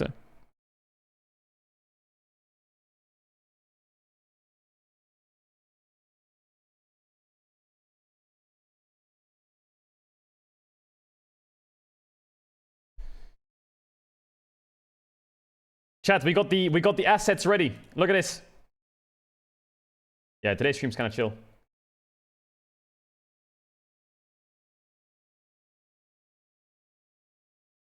It's a bit small right now. It's being worked on. Worlds 2024 tracking the pros. Waiting for next game. Hell yeah. The tracking the pros. I'm so excited for that. Tracking the pros in EU is always fun. Watching people like either int the pros from Korea and China or like carry them, it's kind of funny. Watching like fucking random solo Q1 tricks against like Faker and Showmaker, it's the funniest thing ever. I can't wait for that then. Yeah, sorry if the stream's slow pace, I am just yapping. Reckless is playing right now. Yeah, so I think tracking the pros is on this website and you go bootcamp. I think there are some pros here right now. So 100 Thieves and Rainbow 7 are here right now. So Sniper is in game right now playing against Yasuo in... I don't know, is that... that's not Sniper. 100 Batman? It is Batman. He's 80 CS up against the fucking Platinum Yasuo. Emerald 1 Yasuo queues up, goes up against a pro player and he's 80 CS down, can't lane. Some of their win rates are crazy though. I was looking at their win rates last night. Even look at the R7. Look at the R7 win rates. Not bad, you know. Their AD carry. It's kind of smurfing. Went on a bit of a loose streak since I last checked. Summit is kind of frying. 31-4. Not bad. Not bad win rates. Quid, not Quad. Is that his name? Okay. He's 10-0 right now. Jesus.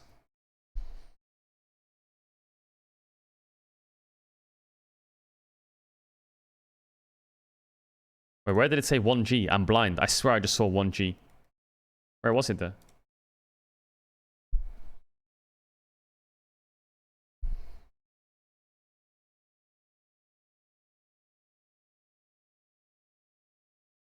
Fly Quad, is that Summit's name? Yeah, I mean, he's undefeated. Are they duo queuing? Of course they are. Wait, they're 19-0, it says? Huh? Why did it say 19 win, 0 loss? Oh, they were playing normal games. Why are they playing normal games? Wait, they played like fucking 20 normal games together. Eh? Were they in the wrong queue? Did they realize, like, ah, shit, we need to go ranked? You have to play normal games to unlock ranked now? What? Even on Riot accounts?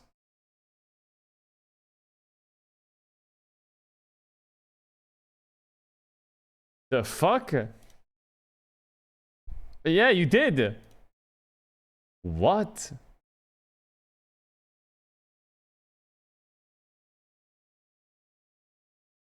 I wonder if they're gonna open up Champions queue in Europe. It would make sense on the patch, right?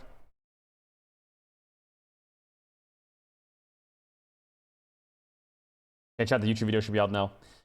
Golden Glue is called Taste of Texas. Masu Fanboy 9. Damn. Yeah, so T1 has a media day on the 20th of August or the 22nd of August. I don't think the problem that EU and NA have, yeah, is the LCK and the LPL teams will stay in China and Korea. Or August, sorry, September. Sorry. They're going to stay in China and Korea until like 3 days before Worlds to avoid jet lag and scrim each other. So the EU and NA teams just have to scrim each other until 3 days before Swiss stage starts, and then these motherfuckers rock up. The horror. The good and a bad thing. The good thing is that maybe EU and NA find something that Korea and China don't, and we have surprise picks. The bad thing is the quality of practice is probably worse, right? Team Liquid's going to Korea. Bro, I'm a big advocate for Korean boot camps, but I just don't think it's worth it. It's the 14th, yeah? Let's say they got to Korea 4 days ago. You go to Korea for 20 days and scrim. You have to adjust to jet lag and then readjust to jet lag. Oh, they're going to Netherlands. They're going to Korea. I feel like if you have like a month and a half, or Worlds is in Korea, obviously going there early is great. But I think just going there, adjusting to jet lag for 3 or 4 days, and coming back, adjusting to jet lag 3 or 4 days, you get like a week and a half of scrims. The teams also probably don't want to scrim you, or you're not guaranteed the best scrims. I think just better to settle into EU, play EU solo queue, get the solo queue accounts up high, low. It's not worth for Korean boot camps. Also, it's kind of crazy that Korea just locked its final team for Worlds, and Worlds starts in, what, 11 days? The fuck? I know they're not playing Swiss, but it's kind of odd. So late. It's so late. So early, sorry. Well, it's late that they played, but yeah. But I guess yeah, last year was just, it just took forever because of fucking Asia games.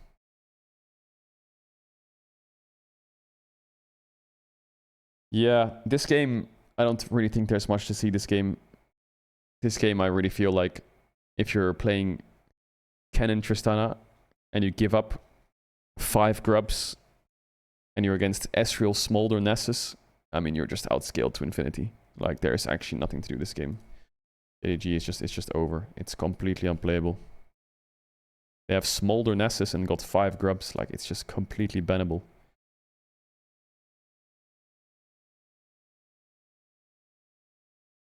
They play Nessus again. They deny the Smolder. They take Ivern. They're scaling this game way better. Tarzan's a bit dizzy. Didn't he? Why is he doing that? I don't get it. Like, he literally is on a ward, this Maokai. He's pinged. He's on a ward running through. Does Tarzan just think he can walk there and stop him?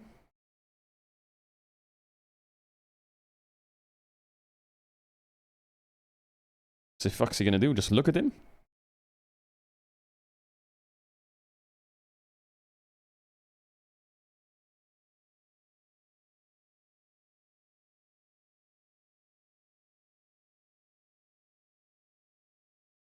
Why are you saying Donowall? What is it? What do you think the top lane meta will be at Worlds? It'll be same. Same. Yeah, top lane meta will be the exact same. I'm 100% sure of it. It'll be Renekton for LPL teams. It'll be Kennen. It'll be Gnar. It'll be Cassante. It'll be Camille, maybe. Maybe a bit of Jax.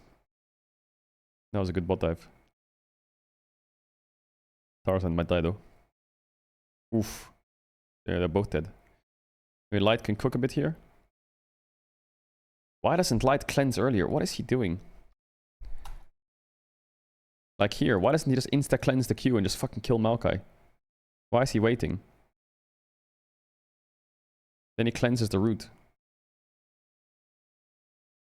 think like maybe if you cleanse the stun it was better. Oh well.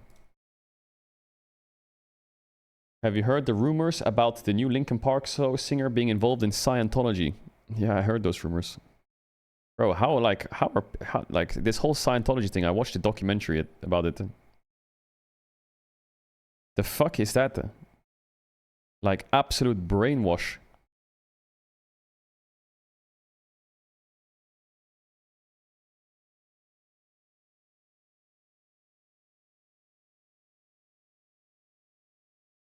Scientology is crazy, no? Like you have to pay so much to like have them control you your whole life. It's weird, man. What the fuck happened here? Oh yeah, this is where Yagao has no mana for ult. And they're still winning. Man, I know this is just one play. And I know Xiaohu is popping off here. But the thing I've noticed about Xiaohu is he's so late to everything. Like he is just, his moves are late.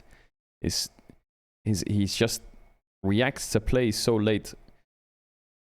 I guess here he had the base TP, so I guess it's a bit of a different story.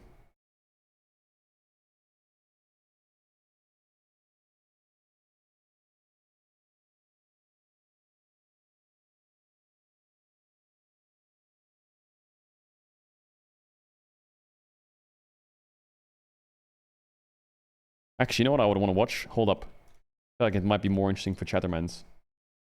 Can someone link me this series, but from Pro Views? Someone link me the series from Pro View? Can you link me the Pro Views? Please? Please? Any helpers? Any helpers?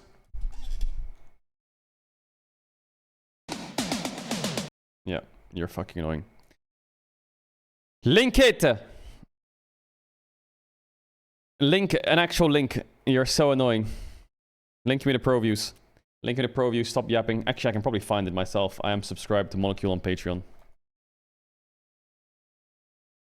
I'm done with this chat then.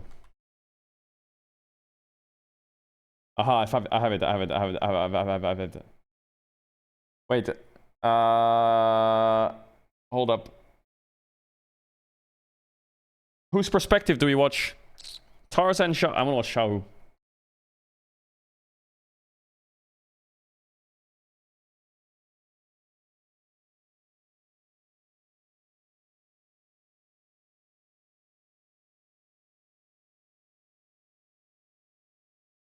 Chat, you're going off the screen.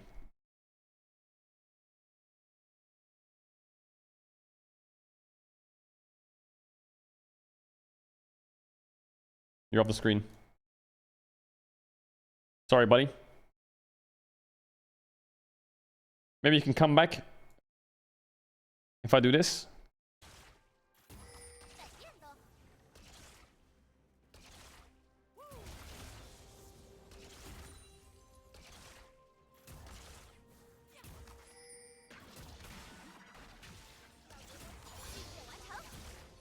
You can go there.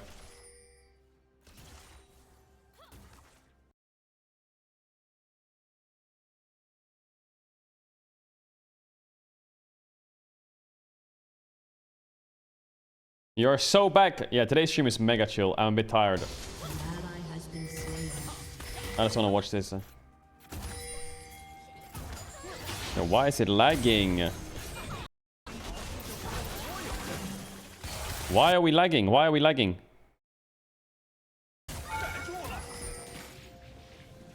Why are we lagging like that? Bro! Maybe I have too many tabs open?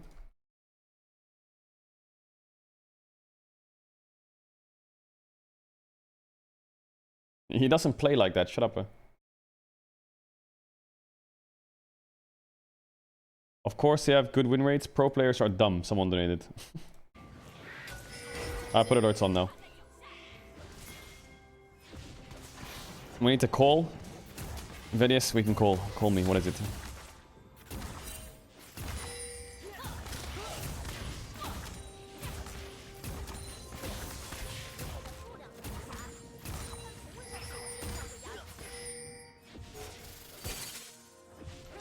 Oh, you messaged me on Discord.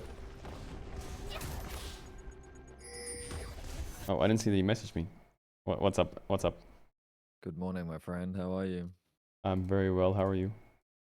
I'm okay. How's the series this morning? I missed it. I slept through it. KT1, T1's out of Worlds. I mean, I already know that's not true because the first thing I do is I always check the post-match threads. Oh, really?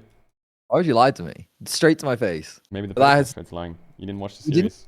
How dare you not wake up early to watch KT? You didn't drop a beat. You just lied to my face. Hey, how dare you not wake up in time? No, don't try and twist this. Are you really a League fan? You looked me in the eye and you lied to my face.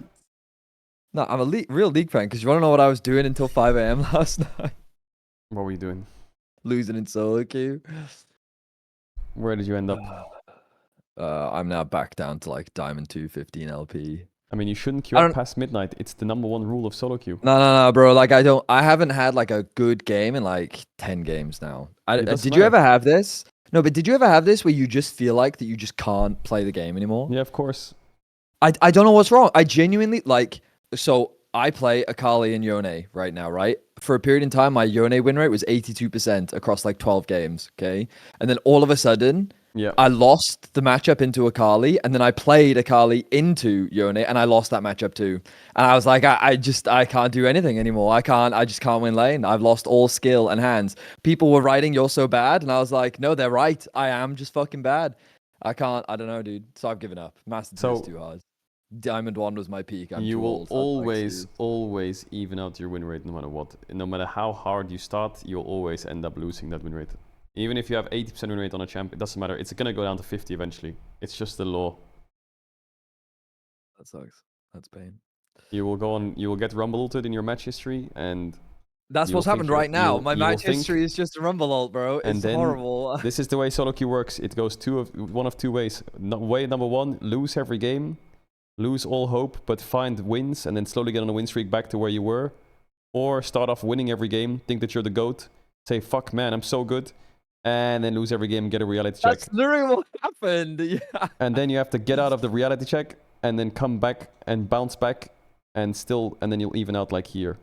Yeah, let me tell you the story, right? So basically, right, we talked about our 1v1, right? And I was like, crap, I should probably play more solo queue. And then I was winning, and then I kept winning. And my Akali win rate was like, I think I was like 15-2 across 17 games on Akali. And I was like, damn, I'm actually pretty fucking good at this champ. And then I kept climbing, got up to Diamond actually very quickly. And then through Diamond was fucking easy, dude. Like, I just steamrolled through Diamond 4, Diamond 3, Diamond 2, and I got to Diamond 1. And I was like, damn, Master Tier's right there. I was literally 3 games away from Master Tier. And I was like, shit, man. It's been 8 years since I was fucking Master Tier. Fuck, all right, cool. This is doable. And then reality hit me. And Diamond 1 players, like, I know you fucking high elo players meme them, but Diamond 1 players are actually pretty good. Like, I know it's all relative, but for my old man ass, bro, I don't know. They're all much better than me. They all know what they're doing on their champ. At least in Diamond 3 and Diamond 2, I don't know. That elo is chill. Most people, they're relaxed, they're cool, they're casual. The moment you get to Diamond 1, for some reason, every single game is like, it's like their life is on the line, you know? Yeah, if you die, that's it. Their reality is over. D1 is the realm of decayed accounts, e-bait accounts, boosted accounts, and people who are convincing themselves they're going to go pro. So everything's sweaty. It's disgusting. It is the gulag. Yeah, I thought Emerald was bad. No, I've changed my mind. Diamond 1 is the worst. Diamond 1 is horrible. You either get Smurfs, eBay's, decayed accounts, or bot accounts. Yeah, no, literally, it's all there because accounts. In the games, the games are often, right? You've got one guy on your team that's 17-2, and you've got one guy on the other team that's 17-1, and it's just who can actually carry harder, or actually who's gonna be the guy that ends. It's gross. It's so gross. Yeah, so I've kind of given up now because it's ruining my mental. I can't. Solo queue is breaking me, dude. I'm playing way too much. I realized last night, I'm awake at 5 a.m. I used to do this when I was fucking 20 years old, and I could do it back then. But 10 years later, I can't do it anymore, man. I don't blame you. I gave up already. I'll get Chal next year. No, bro, it ain't worth it. What have we got to prove? You know the other thing, right? I did this, right? I was climbing, and I sat there and thought to myself, if I was Master Tier, could I say with confidence that I would be a better caster? And the answer is fucking no. It doesn't change your casting skills. It doesn't change anything, dude. The only thing I've learned in spamming this is that apparently Jinx players now build like full lethality. Because I've met so many Jinxes that do the collector into opportunity into something else, and you just kind of go really. Yeah. Well, I learned something new as well. And I thought that was like just one random Jinx player. No, they're all doing it. Every single Jinx player I've met. Fuck? Is that serious? Yeah, no, and your ult does like 400 damage, and then also because it pushes you to the execute threshold, your ult does giga dam. But also your W is this crazy poke thing now, so and it's on a really low cooldown. Let's rewind. You're telling me how long have you been playing solo queue for? A week straight? Something like that. Yeah, I've you're played telling like me 80 games this week. So let's say 10 hours a day, 10 games a day, 80 games. Gross. So you've just wasted 10 hours a day for 7 days to find out a Jinx build. Yeah. Which you could have just found on Lolalytics. Yes, 5 that's seconds. what I'm saying. That's all you learned. I'm saying. Yeah, that's what I've been telling people. Your elo really doesn't matter when it comes to fucking casting, man. Holy shit. Jesus. What I do know now, right? Yep. Is I know a lot more about Akali matchups into almost every champ in the game. Well, that's but good. I don't We'll see think that at Worlds. Kappa. Yeah, that's what I'm saying. The moral of the champ story sucks. is, guys, don't play fucking Akali. That sucks. Well, if Zeka locks in Akali, you need to jump on the cast and be like, True, yeah, I know this matchup. It's true, I do. Yeah. But you'll I probably can't be say I playing can it play against it, but I know the matchup. God knows what champ. Yeah. Well, Yeah, good morning, sunshine. Yeah, thanks. Anyway, you asked me to do a thing. Yeah. Sorry, I didn't reply. And then you I didn't, instantly you woke didn't up reply. at 6 a.m. and streamed today. Yeah, if you can just send it to me on Discord or do Google Drive's perfect. I literally, I need. Do you have a drive that I can send it to? Because, or do you want me to put it in a drive? And then send that link to Wait, you? hold up. I can send you a drive. Hold on. Because there's no way I can send that on Discord. And chat, I know what you're thinking. Oh my god, what are they talking about? Yes, it's inappropriate. Yes. There's loads of notes in this drive. You can use it as well if you want. There's loads of Word docs for Worlds prep. Cool. All right, last thing. There seems to be this bug where I keep getting ads on your stream, and I don't really understand why. Do you know what the problem is? Yeah, it's that you haven't used your Twitch Prime because you're using it on someone else because you hate Oh.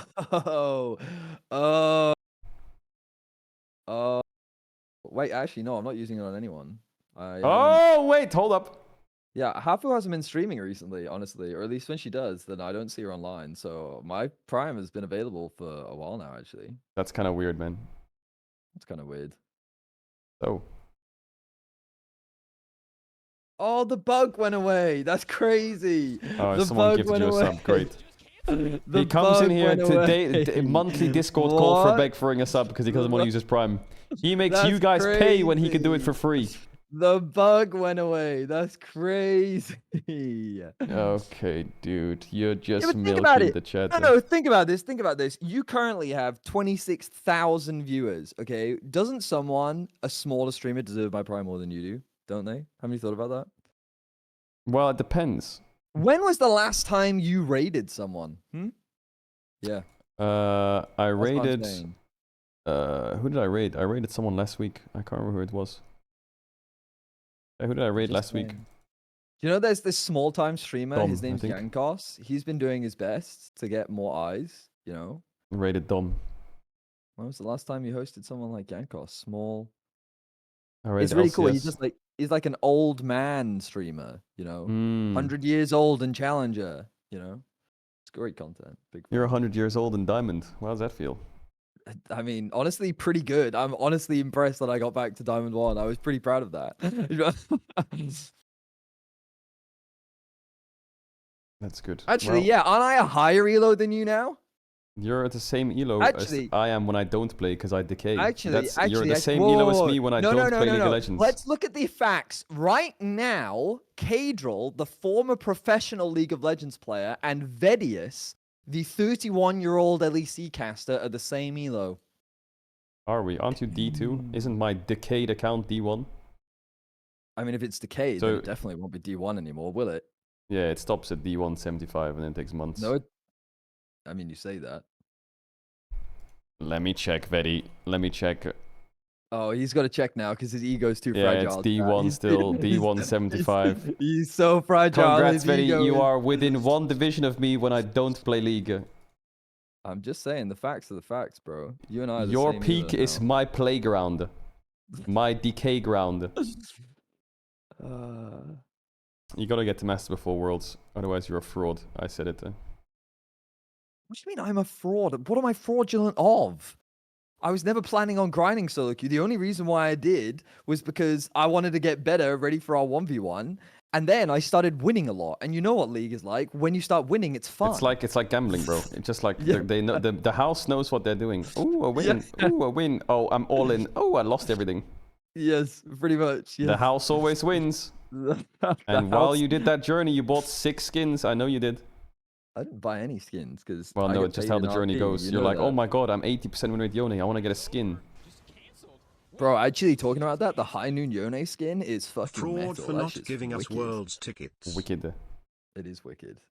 Yeah, when he stands idle, he has like a demon that spawns behind him. It's really cool. A demon. Yeah, no, but it's for real. Like, I genuinely think that, like, I'm now... I don't know if you do this, but when I was winning a bunch, right, and I was just on these win streaks, I wasn't actually thinking about climbing, right? I was just playing. And the fact that I kept winning is why I was playing, but I didn't actually have a goal in mind. But the moment I got to Diamond 1 and my goal became, I want to get Master Tier, that's where it all went downhill. Because then every loss, your brain goes, Wait, now I'm 4 games away from Master Tier. So you're telling me you got hope? Yeah.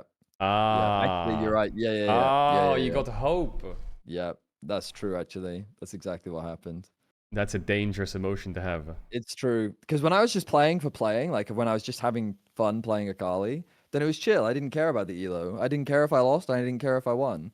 But now, every time I lost, I was sitting there like, oh, now I'm 4 games away from Master Tier. Now I'm 5 games away from Master Tier. And every time I won, I was like, cool. Now I need 4 more wins for Master Tier. And that's all my brain could think of. And it just made the losses way worse. And I was like, I'm becoming so toxic. You know, I knew there was a problem, right?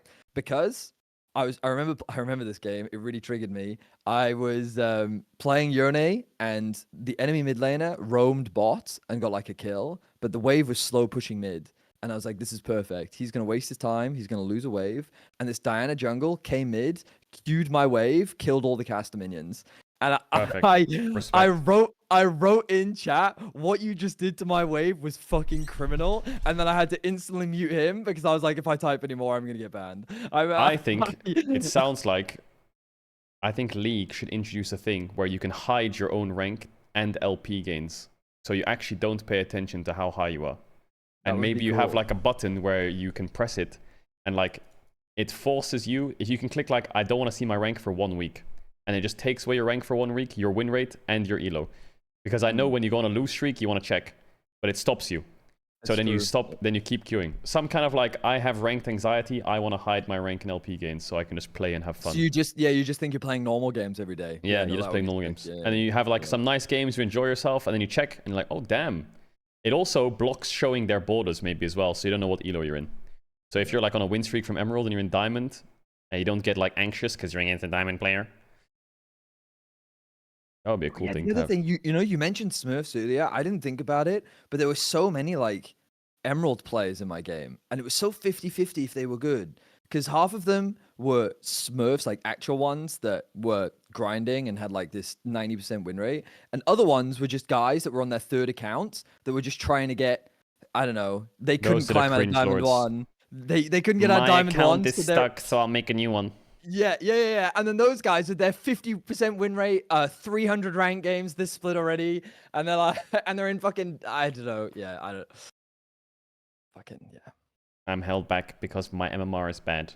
Makes new account, proceeds to queue up, play 50 games, get stuck in the same place, ruin the MMR, and go back to old account. Let's go, man. Yep. Yeah. Hello from Melbourne, it's crazy how even after all these years, solo queue hasn't changed at all. Yeah, why are you saying says me? I have different accounts for different roles. Actually, that's true. And all of their MMRs are pretty good, I seem to remember. All of them. MMRs are good. Anyway, yeah. Anyway, you should watch T1 KT. It was a banger. Yeah, I'm going to. I'm going to watch all your reviews because I'm a big fan. I enjoy all your content. Oh, don't forget to like and subscribe and use your Prime. Okay, bro. Okay. I mean, free content and milking chat. What are you talking about? I'm subbed. I don't need to use my Prime. Okay, dude. So what are you going to do today, huh? I'm just VOD reviewing some LPL and then recording some content and then going to sleep. Oh shit. Do it again tomorrow. So what about Monkey? Because there's now 2 Guardian Apes that you haven't taken care of. Yeah, I'll do Monkey after Worlds. Afterwards. Yeah. I got too much league stuff to do now. Hey, Worlds is peak time. Right. Yeah, Worlds but is it's peak still time. it's still 2 weeks away, bro. Yeah. Well, I gotta be as prepared as possible for Worlds. I mean, you could chill, and you could. There's a bunch. Weren't you literally doing variety yesterday? Aren't you countering your point? Yeah, but there was a new Fierce to the Fathom game, and it only takes an hour. I'm just saying. Those games are mega. They don't take too long. Yo. Why don't we duo? I got tracking the pros as well. Huh? Thoughts? Huh? No, actually, that might be to my detriment. I don't know if I want that.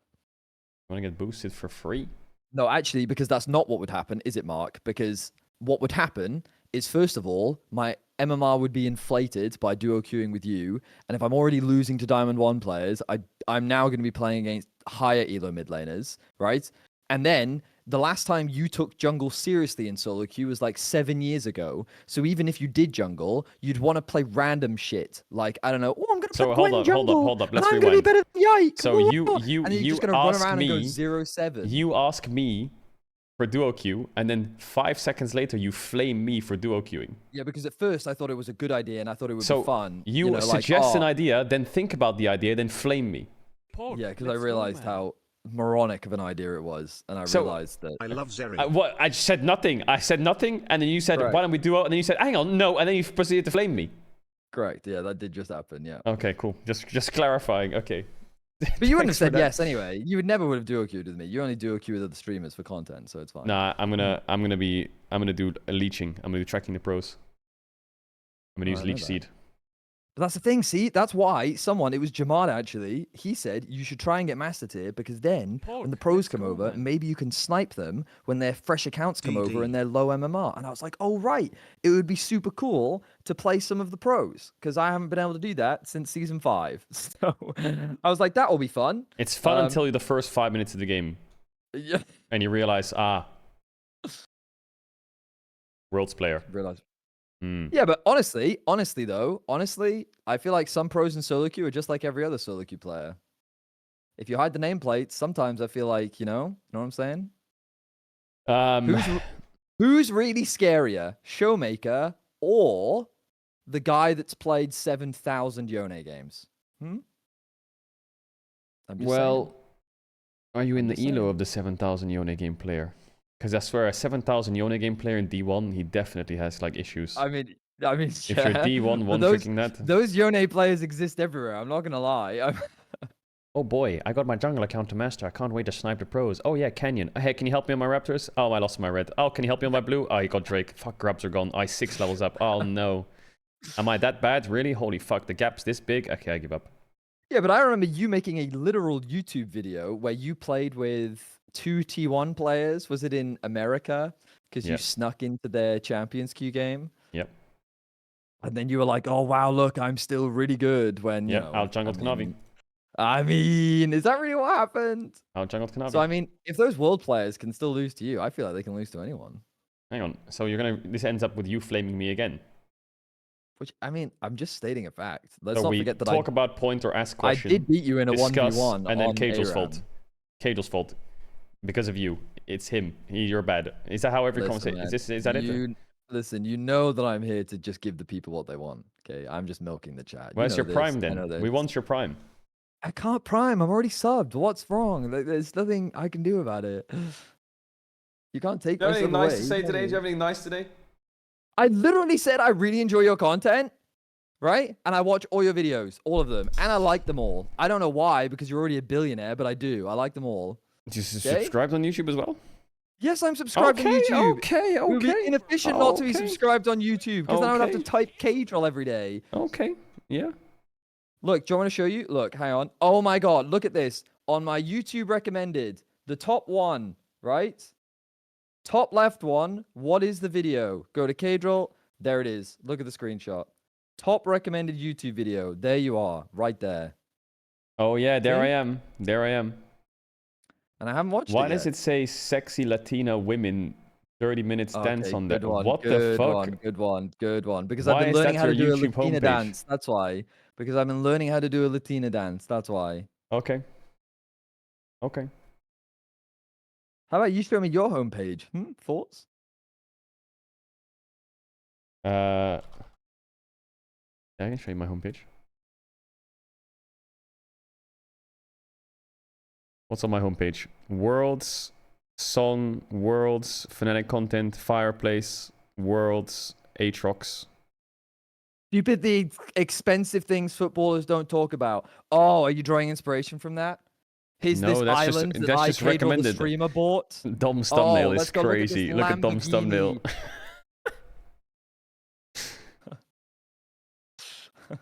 I actually like this guy's videos. I watch a lot of this guy's videos. I was watching some of his team previews. He's got good stats. Yeah, nice shout out. Look at you, billionaire shouting out small YouTuber. Why do you always have to say every time I shout someone out or I'm nice, you say billionaire does it? Because you are a billionaire. Like yeah, but why does well, I'm not a billionaire. You didn't deny that. You just said, no, yeah, I'm not a billionaire. But why does it matter if you're a billionaire or not? It doesn't matter. You're just being nice. Yeah, but we got it. I'm not a billionaire. We got it. Yeah, it doesn't matter. Finally, it's out just there. be Bro, nice. You give me a car, bro. I mean. But you literally got a hype train going. The billions are raking in. More billions. Billions. 10k PC. Give me now. Wait, didn't you buy a 10k PC? No, I didn't. Okay. Anyway, I'll get back to a chill day. Get back to a chill day. Yeah, I was chilling until you've riled up the chat to fucking call me a billionaire. You're a billionaire. But also, I said a lot of really nice things. You know, I said a lot of really nice things. I did. I just also sprinkled in a bit of banter, didn't I? Love? A bit of banter. Old Vedi used to come in here and says, don't forget to use your Twitch Prime. Yeah, but again, billionaire. You don't need any more. Anyway, have a wonderful day. Take care of yourself, Mark. Thanks for the link. Bye. Okay, bye. I fucking hate Vedius. He's such a rat. He is such a rat. He is.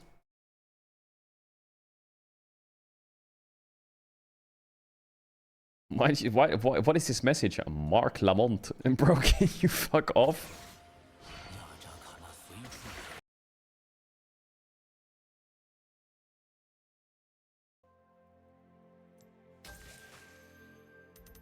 Xiaohu Yone. This is important. I need to watch this lane phase. Versus Yagugu Zeri, which probably isn't the best example to watch. Yagugu Zeri.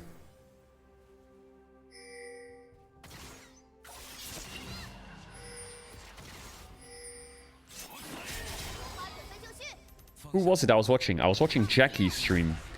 And Jackie's, when he plays solo queue, he doesn't have the option on. You know when you kill a minion, it shows the gold you get? He doesn't have that on. Every last hit, I thought he was missing. Nope, he just doesn't have the gold option on. It was so strange. Maybe I can find the Twitch VOD.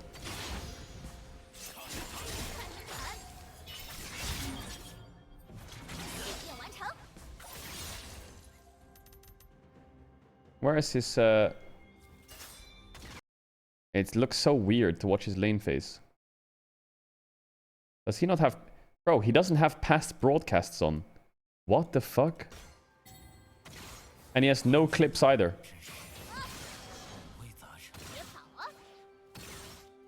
How is that based?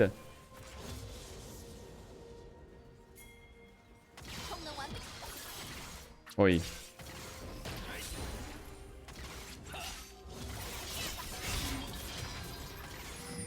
Ow.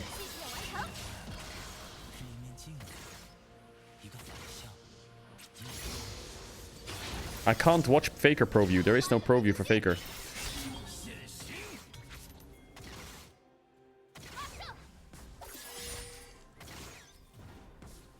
Yeah, I mean, the lane was a little bit 1v2, but he did take a lot of damage for no reason.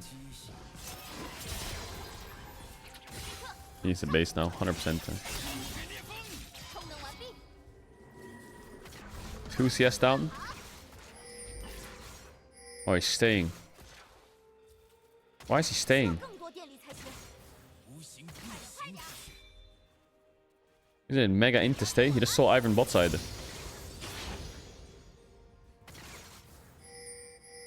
He has pot? Yeah, but it doesn't matter. What if they want to fight in bot side river? How does he match? He's mega stuck now.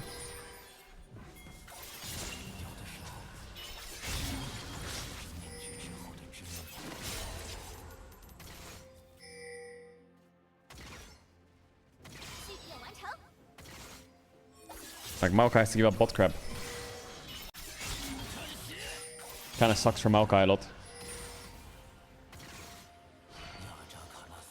He's gonna lose double crab. Kanavi the rat. The pros still play in windowed mode.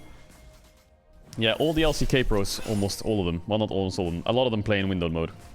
Because when they went to the PC banks when they're younger, the screens in the PC banks were really big. So they had to minimize League to make it smaller. So that now when they play on screens in the LCK stage, they have to do the same thing. Because the PC bank screens were like massive.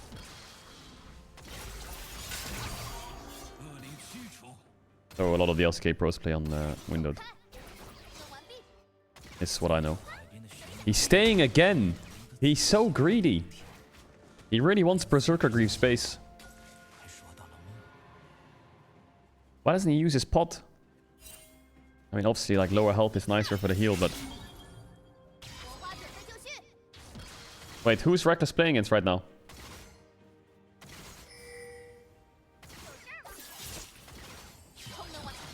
LGD Youth.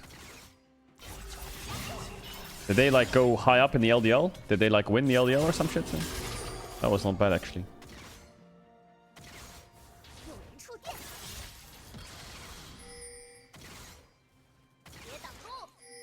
Does anyone have the link?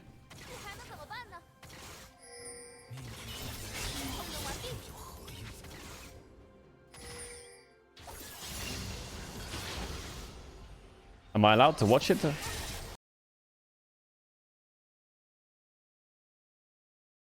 This could be like a dangerous link. Hold up.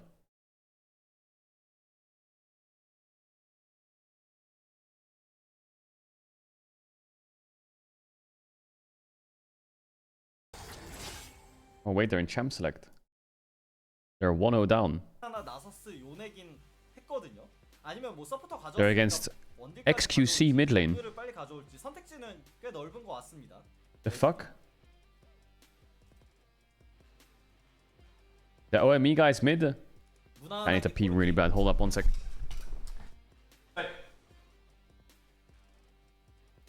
무난한 선택지인 것 같아요. Flash over, just canceled. Wait, Caedrel just canceled it. 이러면 뭐 세주 요네. Pog, let's go, man. 릴리아 구원도 좀 캐리력 높은 픽 쪽으로 가나요? 요네. 그리고 뭐 스카너나 세주?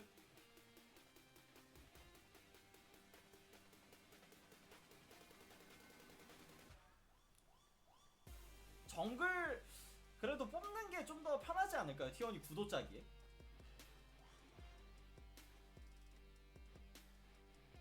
세주, 스카너 이런 선택지가 있긴 하고요. 그냥 크산테. 크산테도 무난한 선택지 중에 하나인 것 같긴 합니다. 그리고 상체 이제 탑미드 AD를 맞춰놨다 보니까 여차하면 구원이 AP 정글의 가능성도 있고요.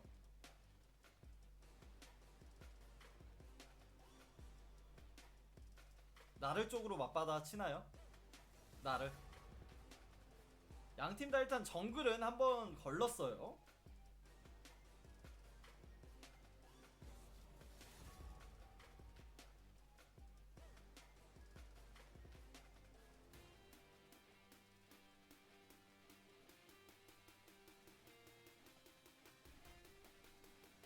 일단 소식이 들어오긴 했는데 오늘 매치에서 일단 T1과 플라잉 오이스처 아카데미의 1세트 2세트 기록이 T1이 1세트 33분 24초 T1 승이고 2세트 40분 20초 T1 승, 그리고 플라잉 오이스처 아카데미와 LGD 영의 경기 기록이 1세트 플라잉 오이스처 아카데미가 32분 14초 승리, 2세트 LGD 영이 33분 24초 승리, 3세트 플라잉 오이스처 아카데미가 31분 12초 승리 라고 합니다.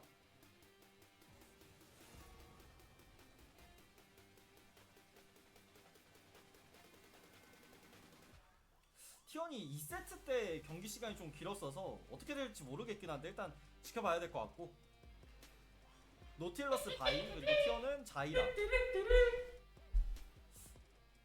릴리아까지 잘라주는 게 맞겠죠. 자이라 잘랐으면. Is this live? This is live, right, chat?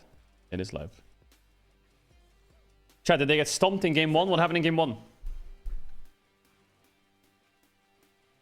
요네 세주 이래서 약간 요네 세주안이 그래도 스카너 있으니까. Poby through game 1. 스카너가 들어가도 뭐 나쁘진 않아 보이긴 해. Poby through.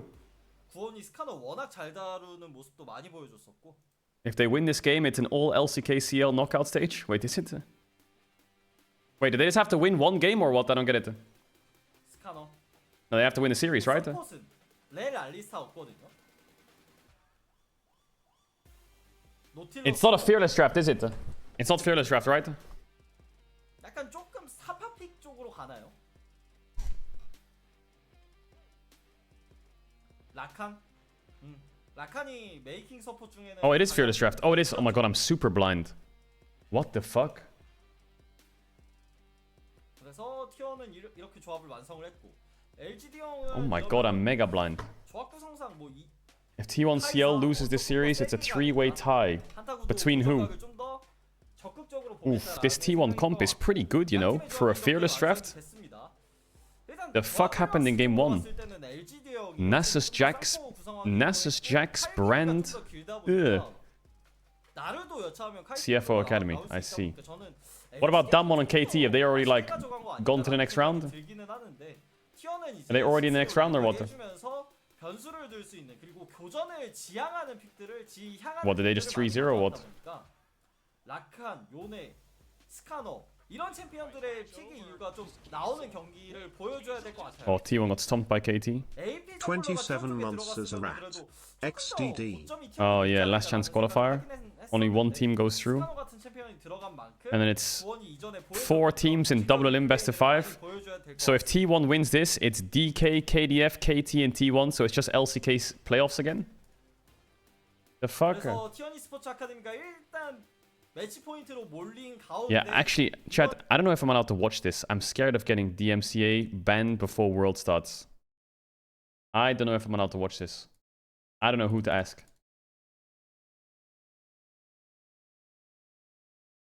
What if I get DMCA banned before World starts? It's fucked, no?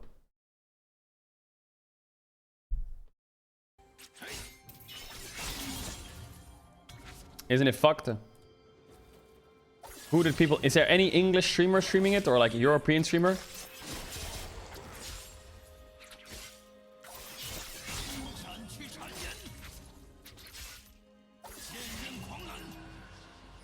There's no Western streamer streaming it. Let me check if anyone's streaming it right now. Hold up. I need to see who they messaged. I need permission. I can't get banned before World Chat. It's a horror.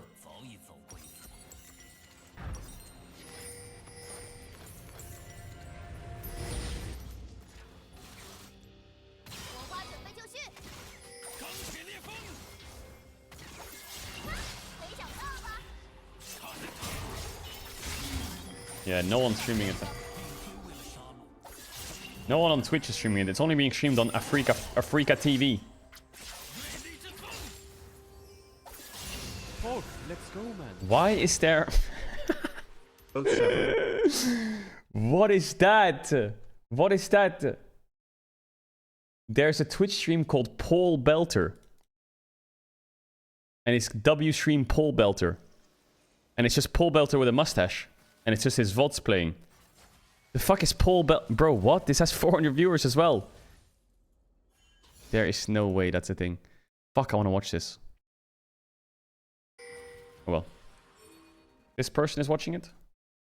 Who's this?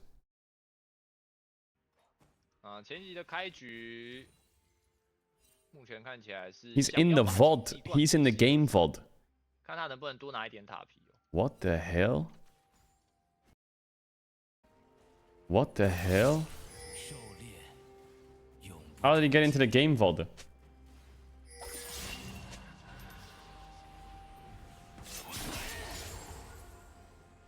He's hacker mensing or what? There's a Caedrel waiting room? Yeah, but Twitch is banning waiting rooms. They're banning them.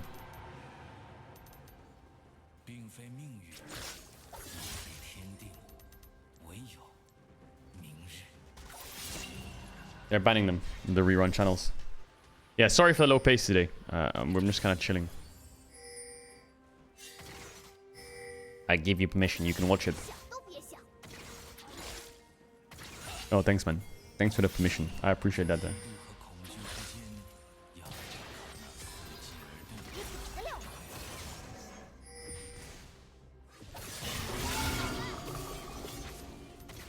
He can shield the tower shot or what?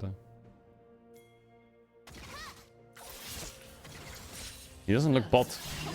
He doesn't look anywhere. He's just locked in. He doesn't look at other lanes much.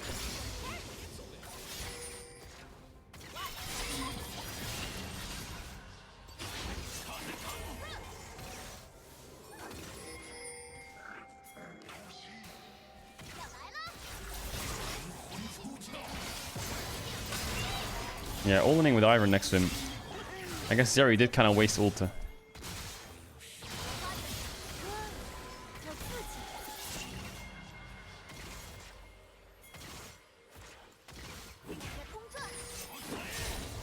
Who's the 5th best mid laner at Worlds?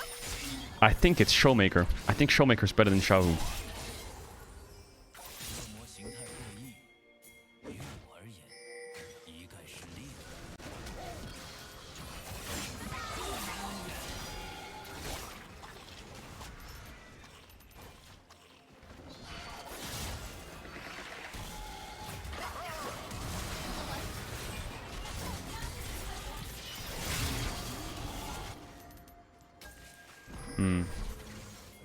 What's your top 5 right now? Well, I don't want to reveal the particular order because that's going to be a content piece next week. But I'm doing a lot of VOD reviews for my top 5s and top 25. Right now, my top 5 has these players in it. It has Showmaker in it, I think. I think it has Scout in it. I think it has Knight in it. It has Chovy in it. And it has Zeka in it. I think those players are in it. But if Scout's not there, then I would say Caps is probably in there. But it just depends if Scout's there.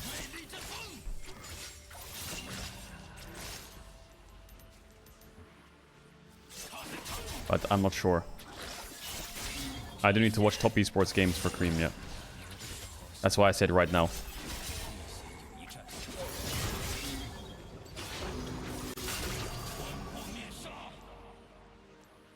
What's wrong with Caps over Faker?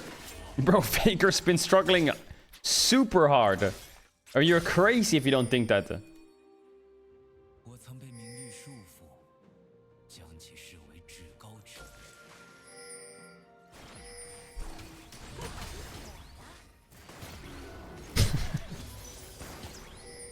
This chat is so annoying.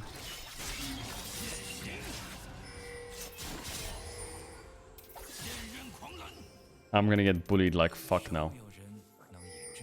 It's annoying because T1 players all look kinda weak right now, other than maybe Zeus.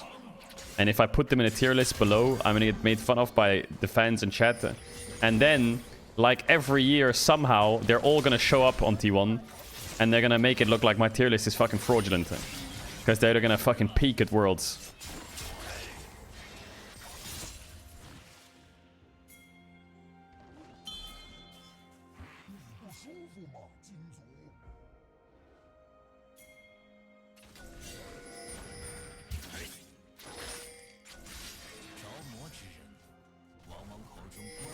What is support right now?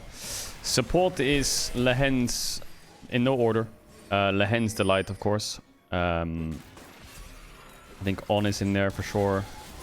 I think Mako is 1,000,000% in there. And the last one's quite hard. I don't think Moam should be in there. I am tempted to put Mickey X in there, but I don't think Mickey X is in there. Oi, oi, oi, oi, oi, oi, oi. Keria, I want to put in there, but I just feel like it might just be Keria on 5, even though I'm not super sold on Keria. Like the meta is weird for Keria. Other options are Core JJ. I think Hung is too inconsistent. Be top 5. I think Crisp. I don't know. I've never been a huge fan of Crisp recently.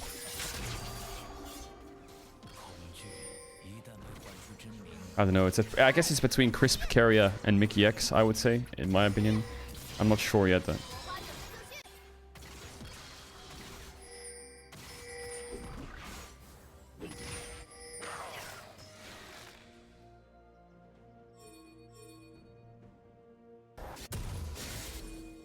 Yeah, Mickey X definitely struggled in summer, but he peaked at the right time, and that argument is a solid argument.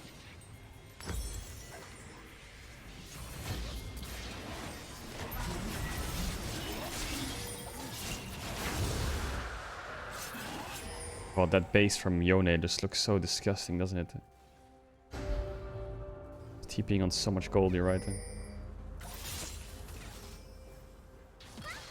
Why does little bro have a guard behind him?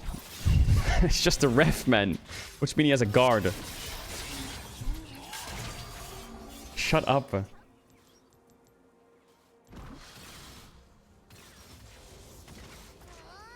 Yeah, I think if any players from T1 are in my top 5, it's Zeus. And maybe Keria. Maybe. I don't know. I still need to watch more Crisp games, but Crisp...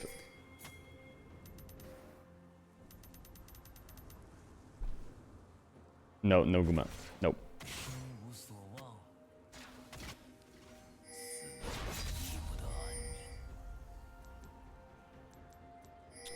How would you get Guma in there? Be honest. You have players like Viper. You have players like Pace and Aiming, who are all insane peakers right now. And are basically like carrying their team, apart from maybe Pace. You have Elk. You have Light.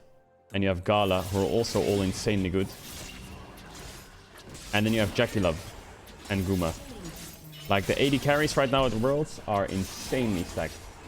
Insanely. Those are the 80 carries at Worlds. Guma has a lot of competition.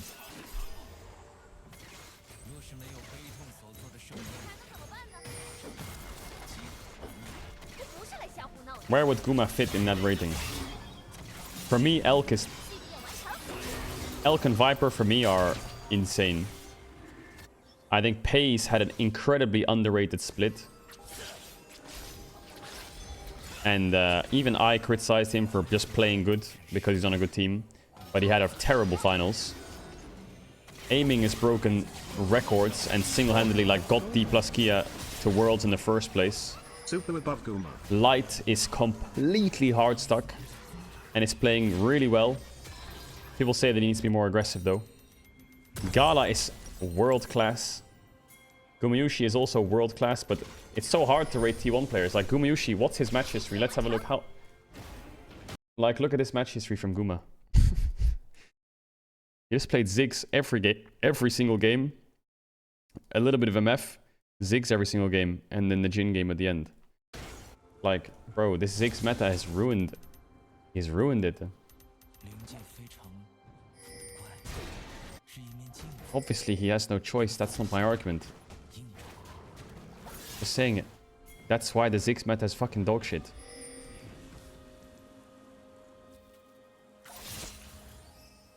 But the thing is, like, when you make tier lists, do you include... What do you include in your tier list? Are you going to use your tier list as an argument for current form? Or are you going to use your tier list and argue possible form? It's like, the obvious argument is like T1 players look shit right now, some of them. But they could be insane at Worlds. Similarly for players like Showmaker or Kingen or players like Xiaohu. Like, they're pretty mid maybe, but at Worlds they could be insane. So I think just clarifying that before you make a tier list is much easier to make your tier list like digestible.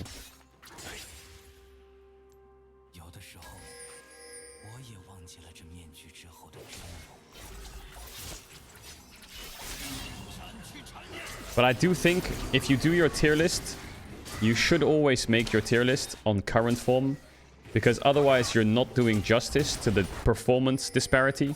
Like, Faker's a good example. Faker right now looks terrible. If I put Faker as my 7th best mid at Worlds, it's not that I'm saying Faker's bad. It's that I'm saying that's realistically how good he is right now.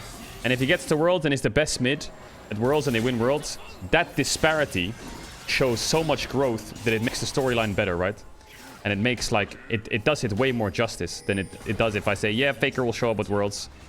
And then he shows up. It's like, well, cool. That works for every player, I think. So, yeah. I I think people should just do that tier list based on current form. Otherwise, it just gives weird expectations.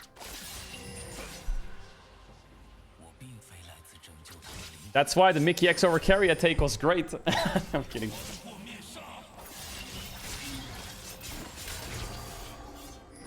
What I've noticed from Xiaohu's pro view is his side lane play is actually not that bad. Like, you can see it here as well. The time it takes for him to purchase items definitely does need work. But his side lane play is pretty good.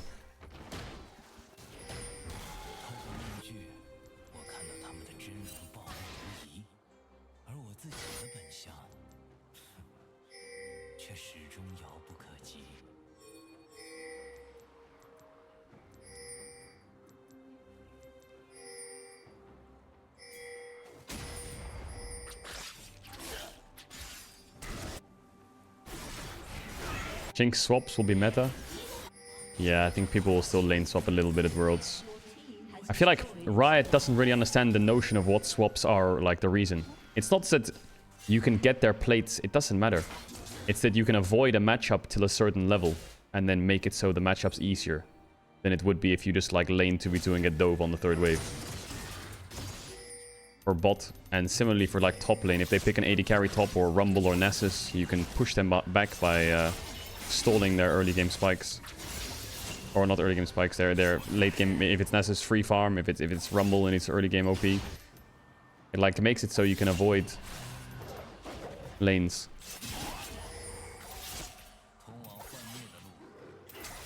And I'm sure maybe Riot does know that.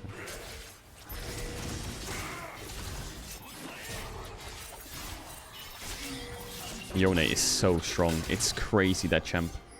Like, what on earth is that? All you have to do is E up and space them. The thing that annoys me about Xiaohu is, like, he hasn't checked what his team's doing at all. And this is something he always does.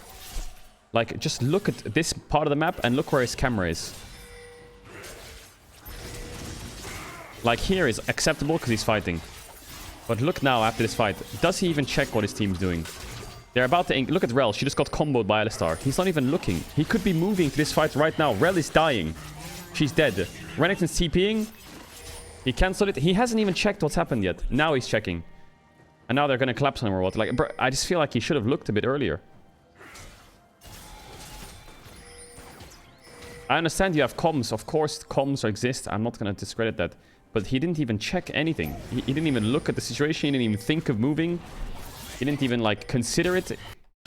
His idea of Rel getting comboed right now is just take midwave. He could easily have collapsed down there, for example, right? Would they have done something? Probably not. But he doesn't even check.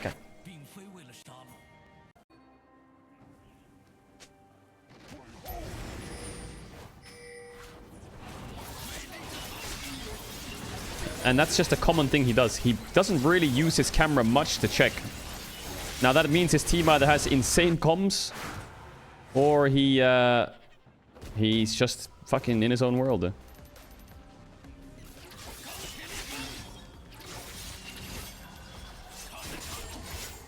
Like, it's very rare for him to, like, see a team fight and then move his camera.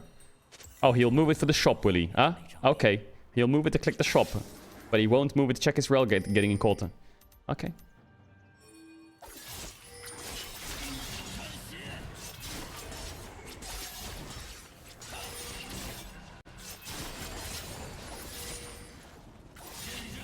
I remember Xiaohu's Yone, man. Last year was rough.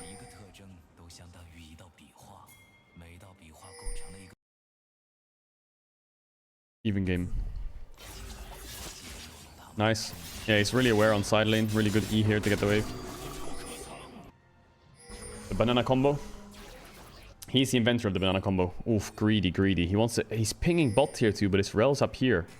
His Cassante's here, his jungler's here. Like, this push here is so risky.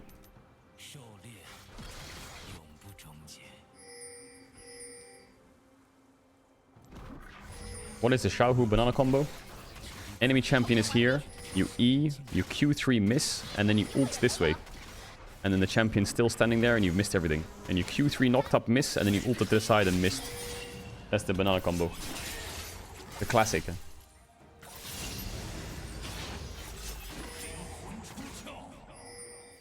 Okay, he sees 3 bubble topper. There he got his ward though.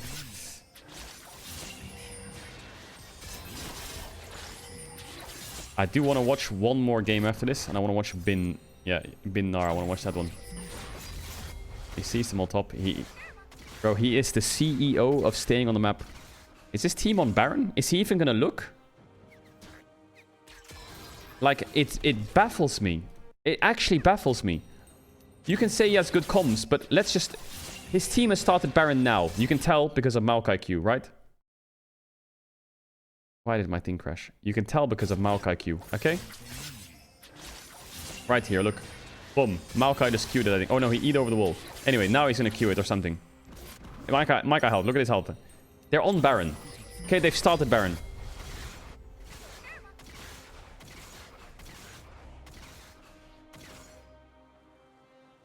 They're still doing it. His focus is just on the enemy laner, and he's gonna kill him, maybe? Oh, super close. He trusts his team big time.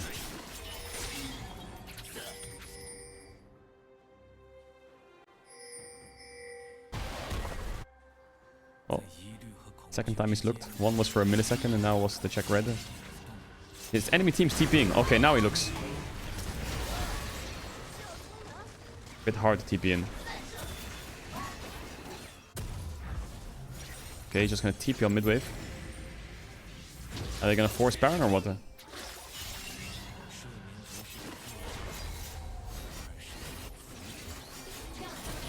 He's pinging his rel.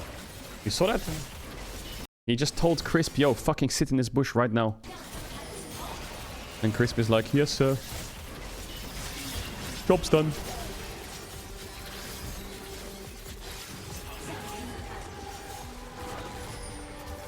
They're gonna try and finish or what?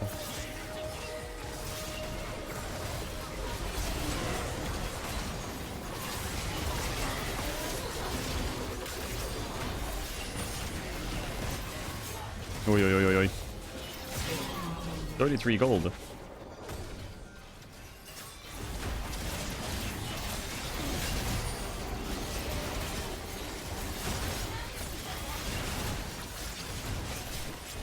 Our pro players, never sick, you can concentrate. If you have a bad cold, what are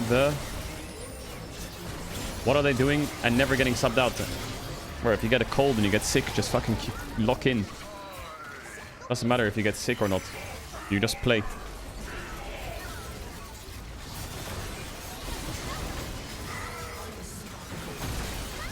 Light is smurfing this game.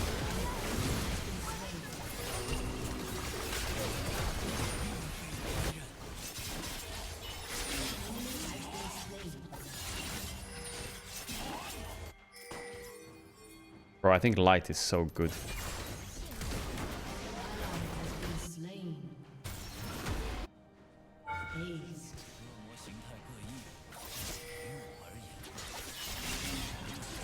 Yeah, Xiaohu's lane is mid, but yeah, his map, like, even though I disagree with, oh my god, why does it keep freezing? With how much he should look at his team, his side lane control is so good. He's just so good on side lanes. Okay, this game is over. He is mega good on side lanes. Okay, where's that Bin game? Where's Bin Nar?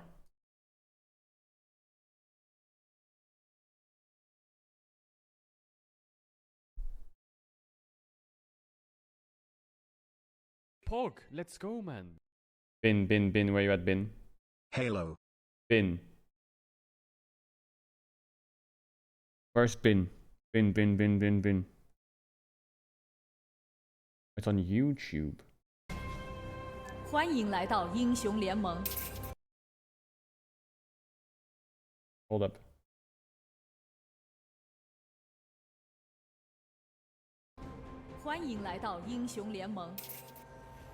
Bin. Watch a little bit of Bin. This is the grand finals. Game 2. 敌军还有30秒。I want to see how much of a psychopath he plays. E1 lost. It's not over yet.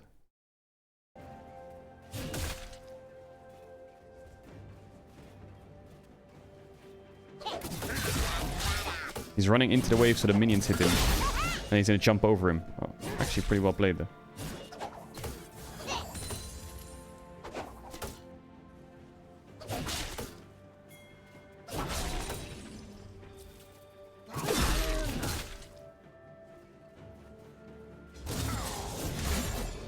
Ah, what?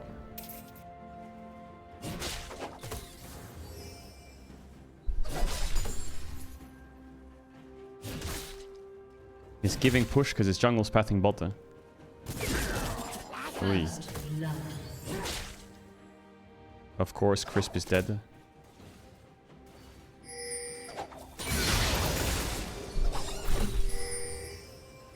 God, playing top lane for the enemy team against Crisp is fun, no?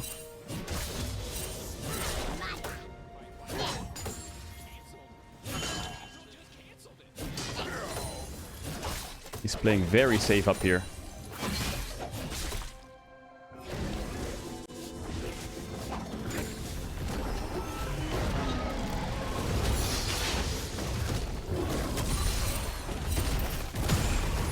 Oof, almost perfect last hitting.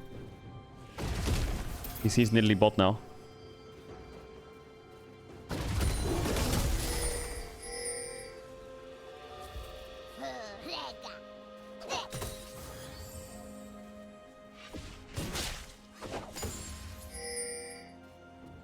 This is the game where Tarzan thins the needle and hits on with the spear. He does hit him.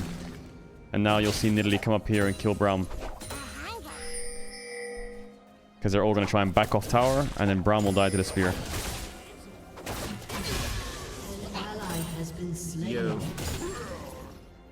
Bro, I've watched these games too many times.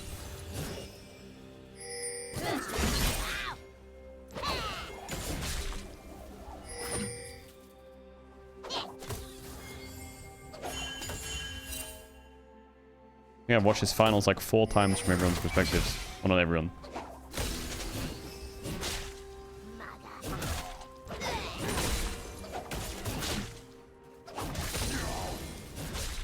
Let's go.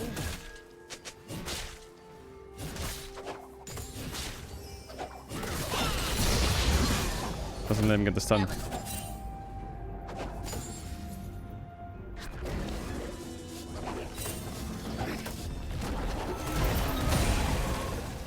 XDD.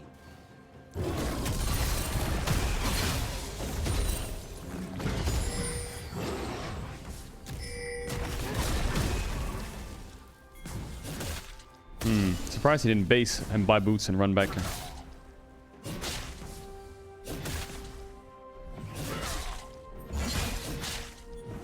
Like, he has no reason to really be here, but... Oh yeah, boots are 1200. Oh yeah, of course. Why am I so high? That nerf is so annoying. Does he push from base and buy them now, or what the?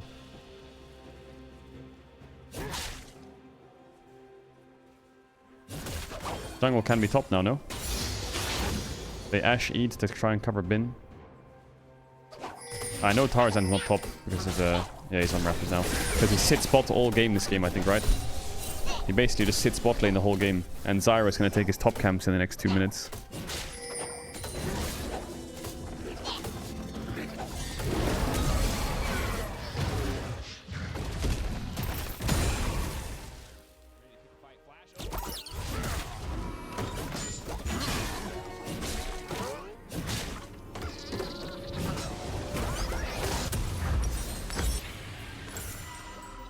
That was a quick buy. Holy fuck.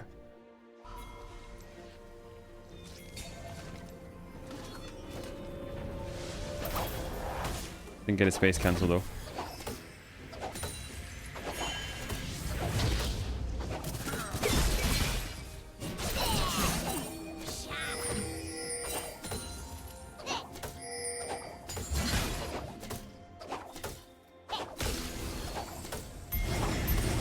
This is where Zyra's gonna go do grubs and they're all gonna flash on her, right? And there's gonna be a fight in a second.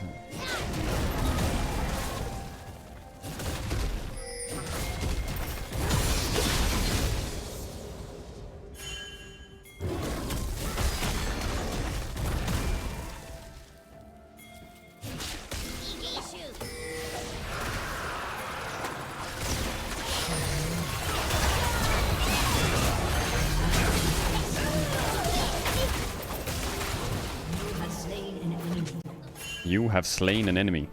An enemy has been slain.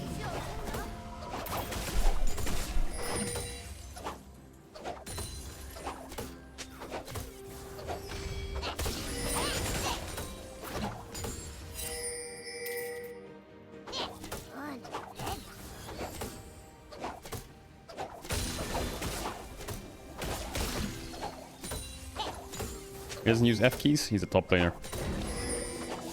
Fuck F keys. F keys are useless.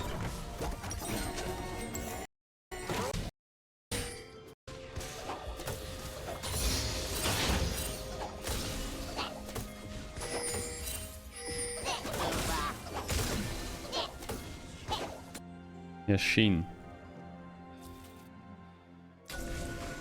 Oh, he never checks his team out. Never. Doesn't give a fuck. He has not looked mid or bot once.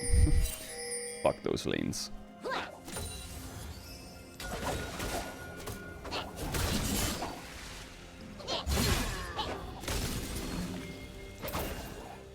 Oof, this is looking a bit rough now.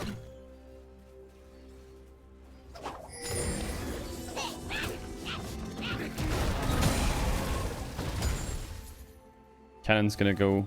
Is he gonna do anything to it? No, he's not. So he's gonna go for the jump on the cannon. Or something. Where is it where Zyra takes like all of Nidalee's topside? Is it now, this sequence, where Zyra just like abandons bot and runs here and just takes everything? And Nidalee is just sitting here the whole game? When is it? I swear it happened sometime this game.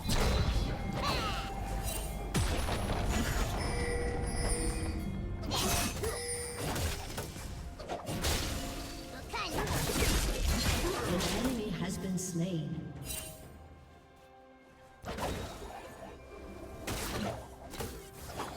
An enemy has been slain.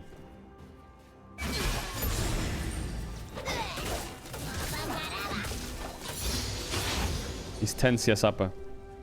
His Zyra's getting grubs. Hi, Caedrel. Bot's big trading and they see Nidalee. Ah, it's here. Yeah, Nidalee's going over this ward. And then jungle's a horror.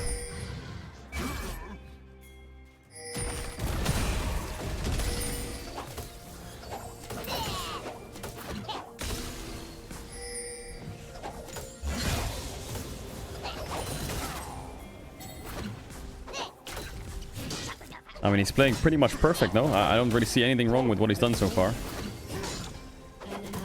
XDD. I feel like he's spacing well. The matchup is pretty simple, right, though? It's like a handshake, no? This matchup?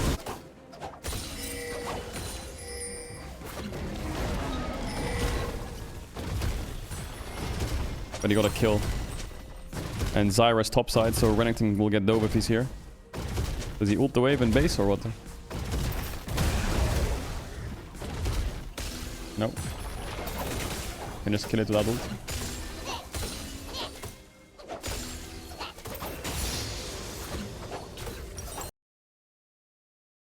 T1's kinda winning. Looks like it. Looks good. Maybe? Oh, big knock from Dal. Huge. Huge win. They should win the game there. Probably right. No, they don't win the game, but they're winning. He didn't base. He's getting another plate. Is he going to stay till his TP's up? Is that the plan?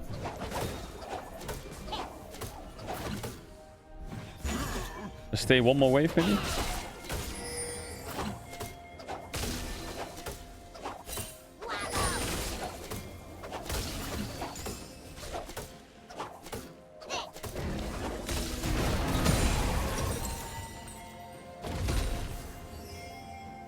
Get the plate.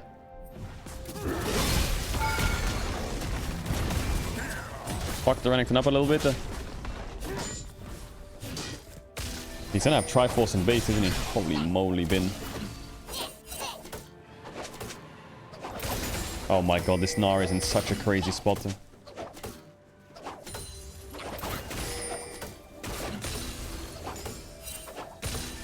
He doesn't base. He's just going. How much is Triforce on this Sheen Dagger? How much is Triforce?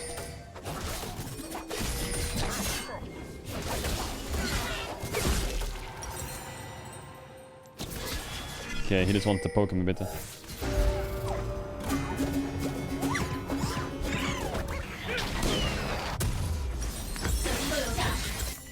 He's seeing if he needs TP bottom. He kind of wants to just run top. He's not using his E at a base because he might need a TP, I guess. Or no, he just missed a minion. He's thinking of TPing. He's checking if Renekton's TPing. He's searching for Renekton TP. I like that a lot.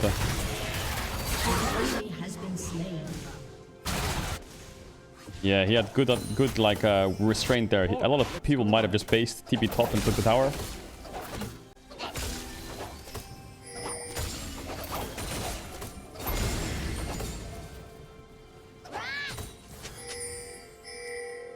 I mean, he gets tower in isolation now, right? And he has TP.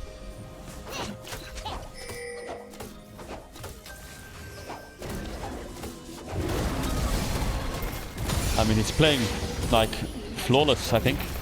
I mean, there's not much to like review and say he should do better. Maybe there's one timing he could have... I don't know, actually. What more do you want from him? It's Gnar Renekton matchup, right?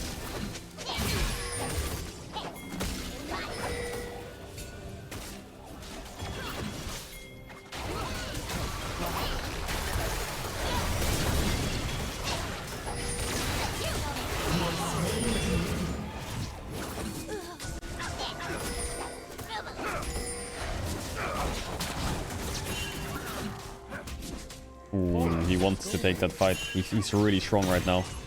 But he is on a lot of gold.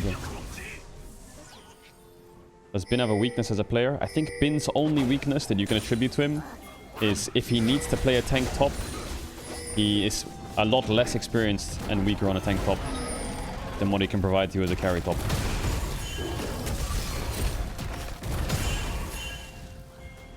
Or the Shy. The Shy is definitely his weakness too.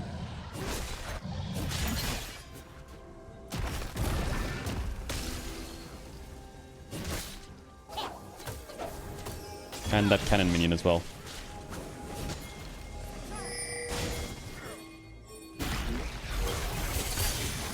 You should know where that Nidalee trap is. He's gonna run over it. Oh, mega arrow.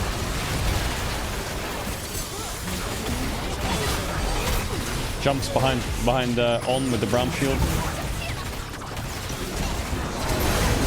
Ah, it's mega.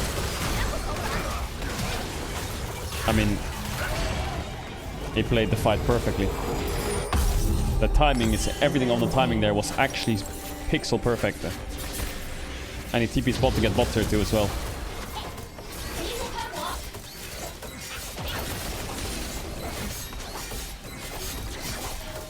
He did the right thing kiting to Braum, and he did the right thing evolving at the right time.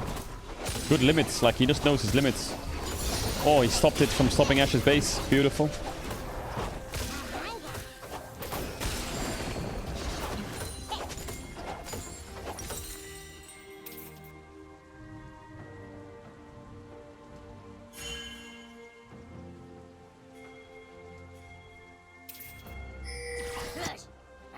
What is this guy writing? What are these numbers that he's writing, chat? I don't get it though. I banned him, but I don't know what are those numbers though. What the fuck's he writing?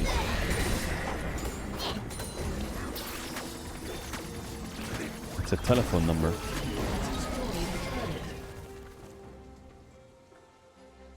Who's your best top laner going into Worlds? I think my best top laner going to Worlds has been.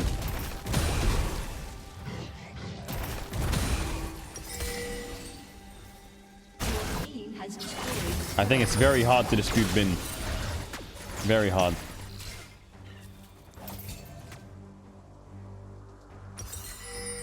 He is like... I feel like he is the peak of top lane right now.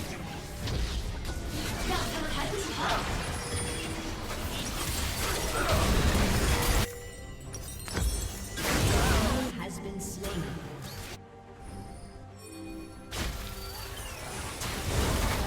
Wait, hold up.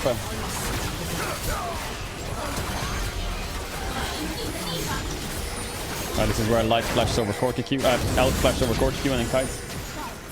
Connor, yeah.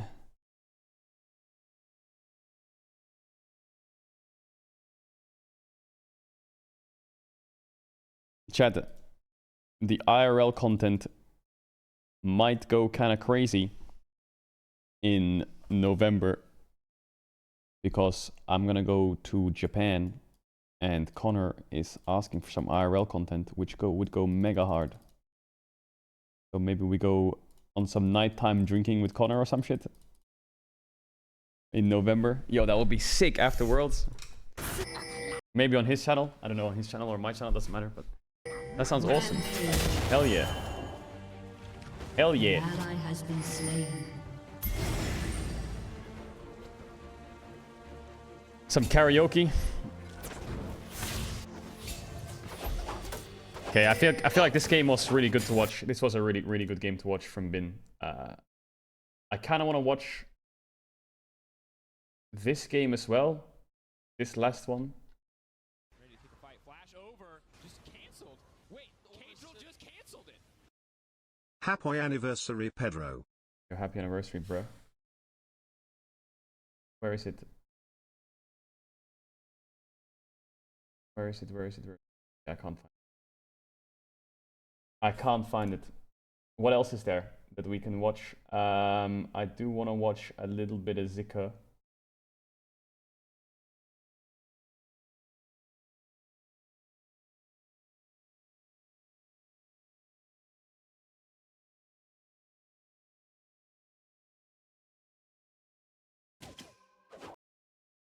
Wait, I don't want to watch his Gnar. I want to watch his Gnar. I want to watch his Renekton. Is game 1 in here? It is in here.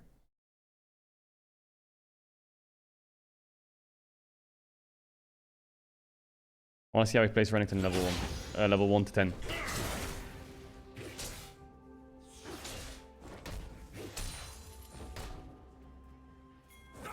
And then I think we're going to watch one mid lane game after this of Knight. Did T1 win, chat?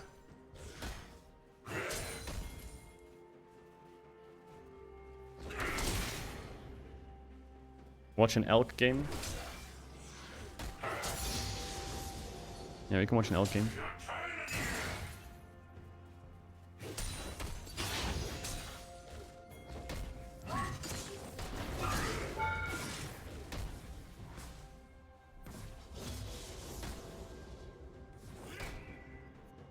Best AD going into Worlds.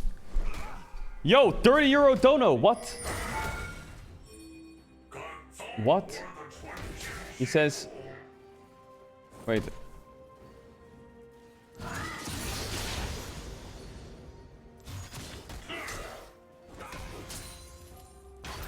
I can't see your dono. It doesn't show up in my alerts queue, huh?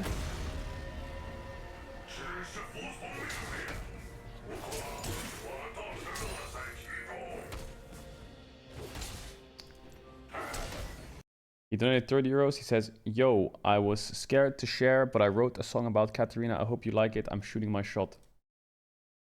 I linked this song. I feel kind of weird promoting people's stuff if they don't know. I don't know why. I feel like a lot of people like don't know, like 10, 15 euros and link a video that they made and they're like, yo, can you watch my video?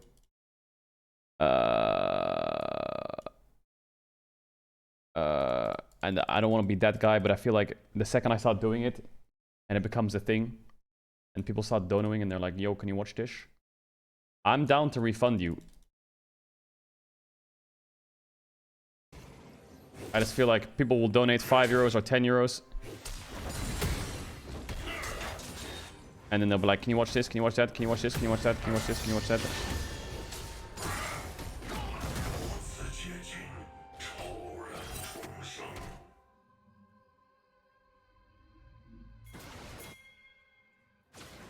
You can post it on the Reddit. You can post it on the Reddit. Where is Zika going? Why does he do that? Why is he leaving top? Is he trying to gank mid or what?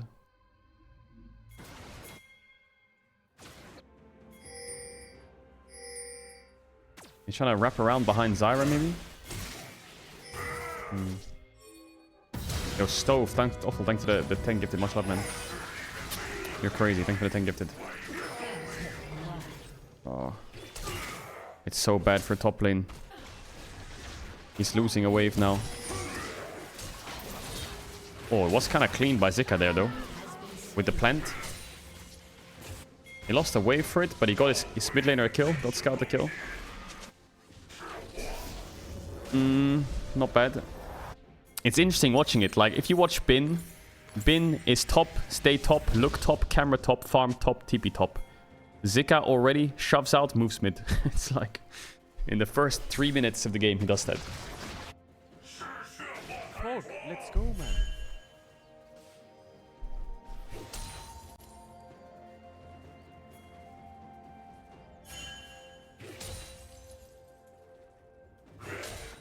He didn't buy pickaxe, I think, because I don't know. I didn't see the exact goal, but I guess because he wants refillable.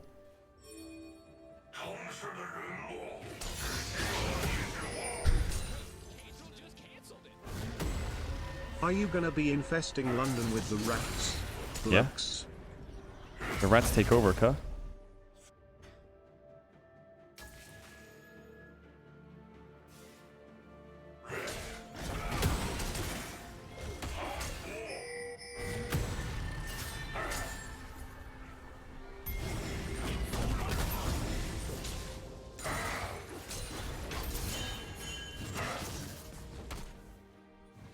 Wait, I'm gonna start making notes of these games that I'm watching.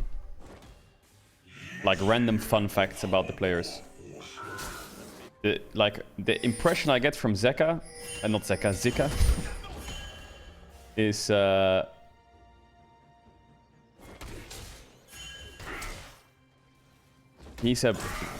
he spreads leads. Whereas Bin, for example, will keep leads. I'll see if that thought is like a thing. So, for example, I saw Zika does that. I'll write it down, see if it happens again. Does it happen again? Does it happen again? If it becomes a consistent, maybe that's like a point, right? But I only saw it once.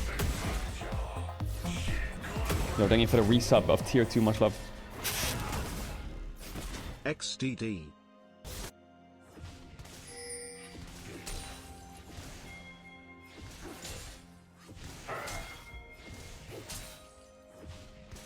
Bin is boss. What? Nice, he doesn't waste his fury with an E2 there to get both minions. It's such a waste to do that. Hey Robert, I miss you rats Shut on up. Twitter. Much love from Brazil XDD. Stop calling me Robert.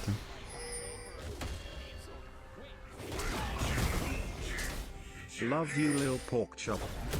Bro, what are these names that you have for me? Seriously.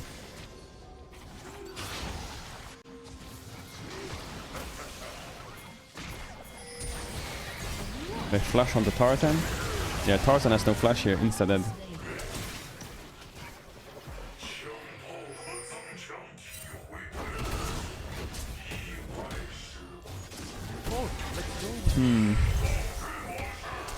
XDD. Is there a reason why Cassante here doesn't like Q3 him this way and then ult him in the tower? Pog, let's go. Why is that not? Is that a thing that should happen here? Chat what TAAH fuck is tar. Oh, is ult on cooldown? Wait, when did he ult? Am I blind? Oh yeah, he ulted here. You're right. Okay. My bad, sorry. I didn't see that.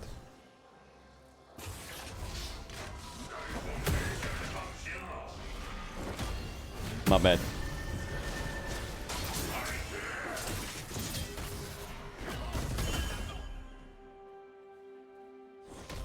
No one's timing flash on LNG. Yeah, Hung is, you see it. 10 sub.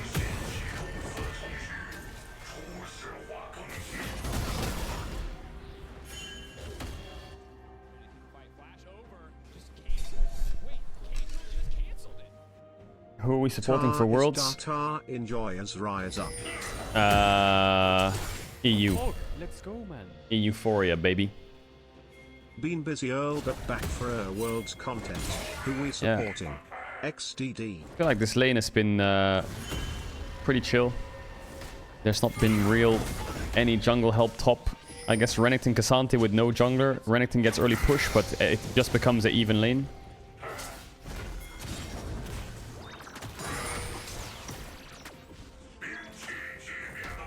Oi.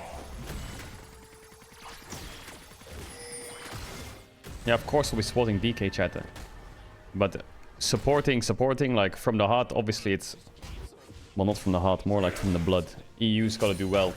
Man, I feel like... Or is top meta really fucking boring, RN? Yeah, top meta is really fucking boring. I feel like everyone's been saying that LPL viewership's gonna suck if LPL doesn't win Worlds. Marasaka, LEC viewership's gonna suck if we can't make top 8, okay?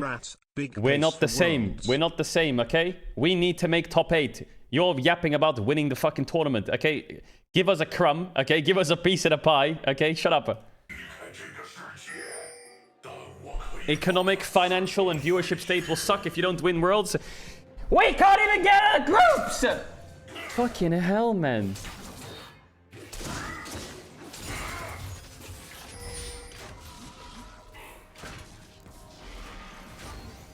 Okay, this lane's been pretty dead.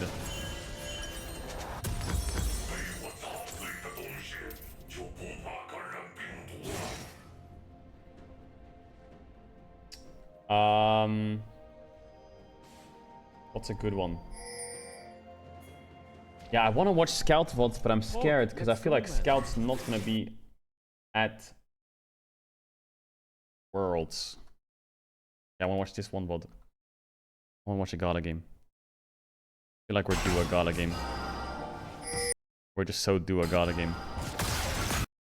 Then we do it's night game and then we're good.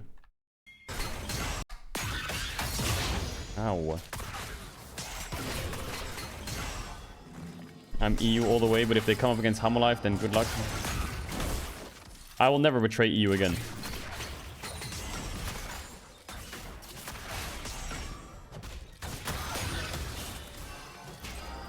I won't.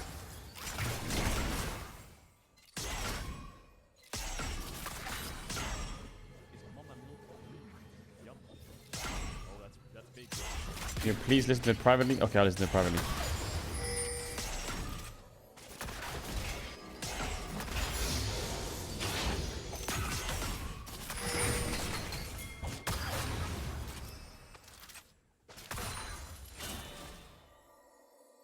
I'm okay with that. Alright. They saw Sejuani on Raptors.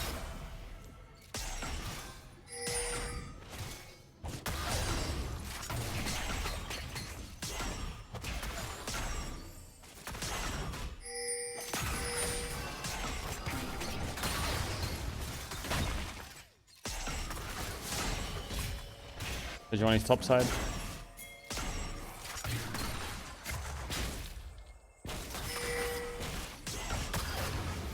Does Sejuani do 3 camps and invade top?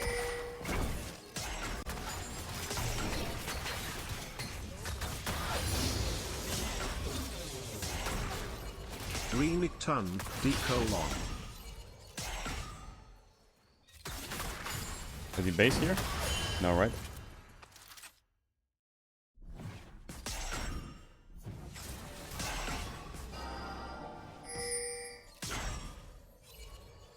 Not a cannon.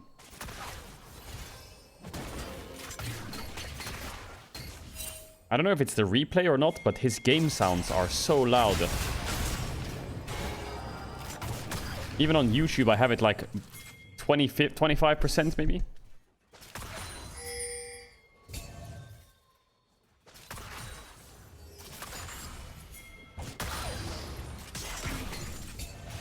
That Q is kind of tough to use because his mana is really low.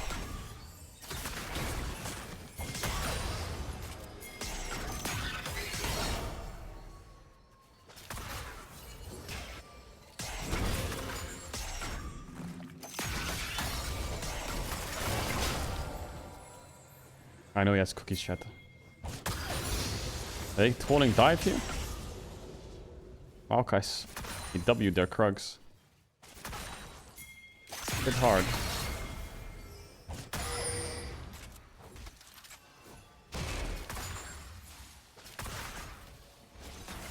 God doesn't even want to look. Oh, there we go. He's looking.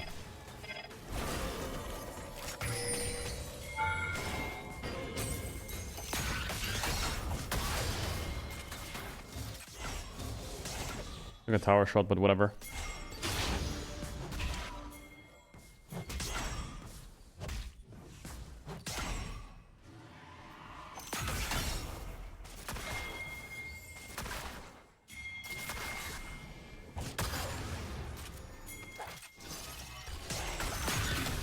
I like that.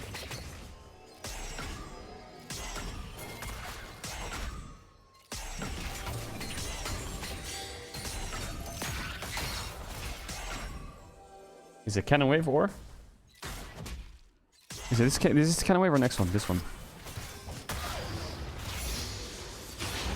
Top solo kill. 1 for 1. Worth it. Base. No base. Crash. Stay. Base. They have to go to grubs. Okay, well, this lane was completely AFK, no? This lane was so AFK. He just pushed. Oh, he stayed. He wants to hit, cancel their bases. So his Rakan can get to grubs first. He cancels the enemy sub base.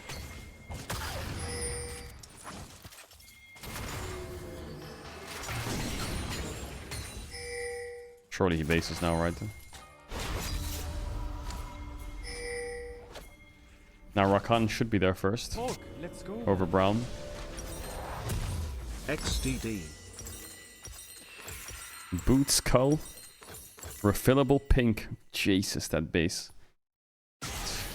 What the fuck?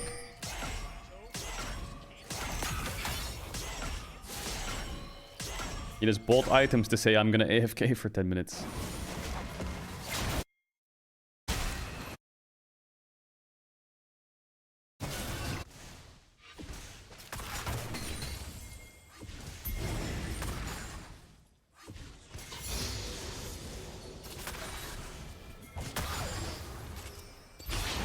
Are you gonna watch LCK Pro Views? No, I've been pushing LCK and LEC for like 4 months, asking them if they have Pro Views, if I can use them, if there's any access, if there's any discussion about them being available.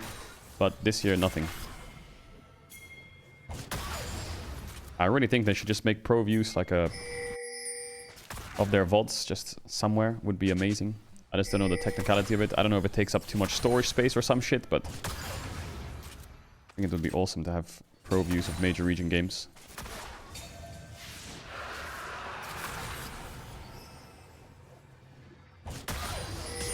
Stop saying G-Sun can hook me up when I was speaking to her.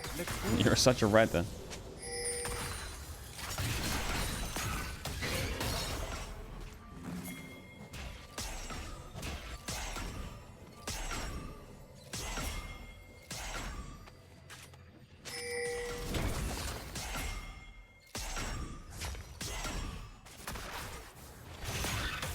The GeoGuessr World Cup, is it good? They're getting ganked or what? This lane looks so dead.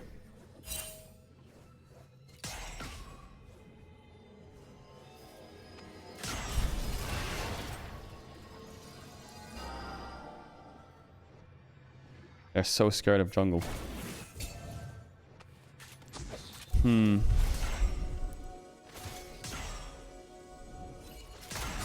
You're a billionaire, just buy Riot Games. Oh! Just buy Riot Games and make ProView.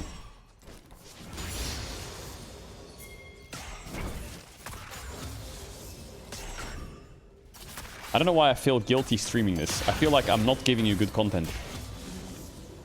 But this is what I'll be doing off stream.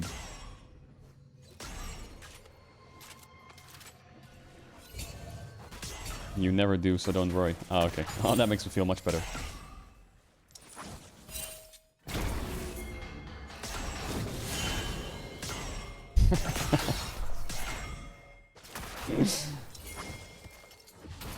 You getting dove or is he fine? Oof, did he get the melee as well? Oh, about hit last hitting Nirvana? Nope. MF's ulting him away from it.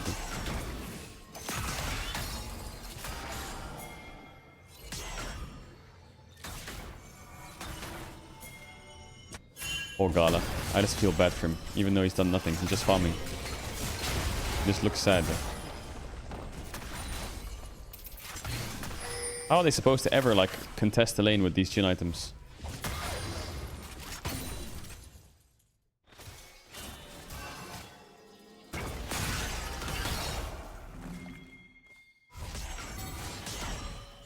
He has to stay, no? Isn't it a horror? I guess he's just gonna base.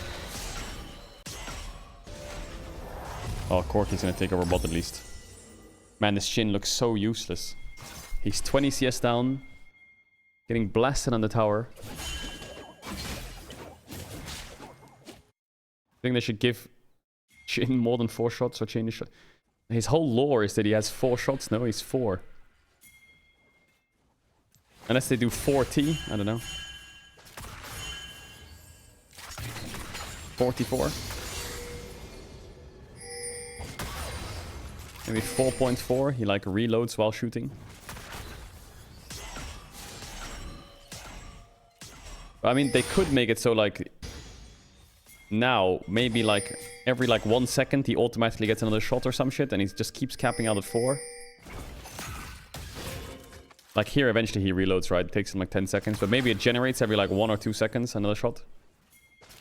So that mid-fight he can get bullets or some shit. I don't know.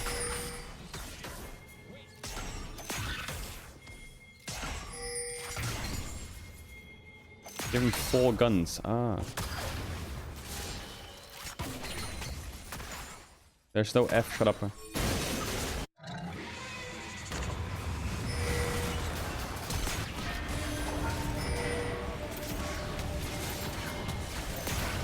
Whoa, that last shot. Like Gala could have cleaned there. Man, if he didn't miss those shots, he could have cleaned super hard. He does no damage.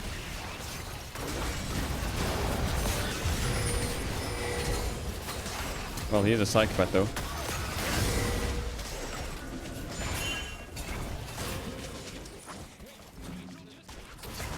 There was actually an F.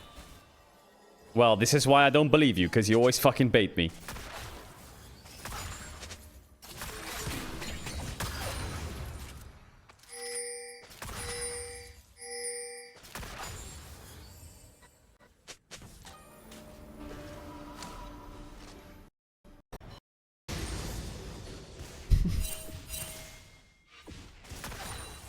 I mean, his team is gapping a bit right now. I mean, he's against Light, so Light is just cat despair, up 20 CS, lose game.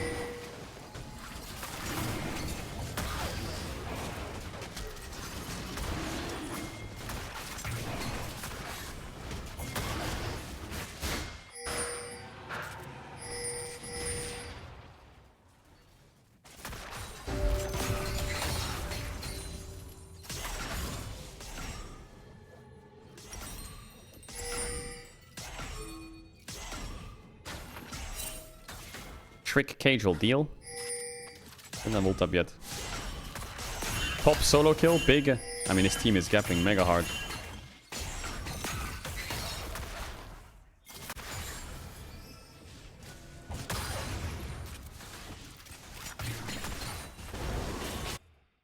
Can't move, MF's cutting him off. Yeah, I mean, he's just a cameraman in this game, to be honest. He is just the cameraman. Light is sweating for his life trying to carry the map. Look at him. He ran bot. He was on grubs first. He had perma bot push. Light is like sweating from the forehead to try and win these games. While Gala is just listening to music clearing mid waves. Talk. Let's go, man. Mr. Ratman. Tiger pretty cool. Don't let the other rats give you too much crap XDD. Ratties. All the rats are in the chat then. Right, meow.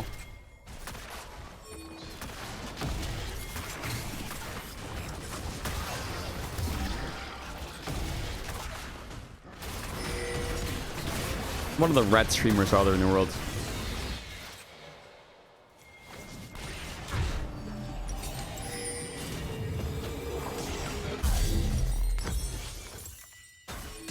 I think K3 Soju is a rat. Rat IRL is a rat. Soda Poppin is a rat.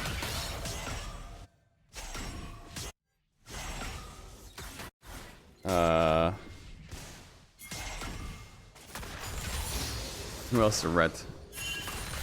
Yeah, Hysterics. Own a Pixel, he's ready.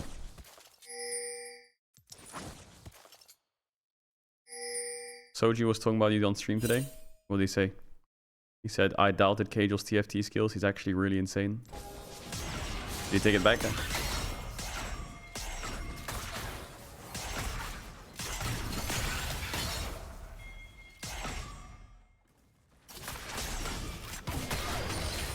Yeah, where are the rat streamers at then? Who's rat gang streamer? I feel like there's a lot of rat streamers, but is there a rat gang streamer? Bro, he is the CEO of Jin W cancelling bases.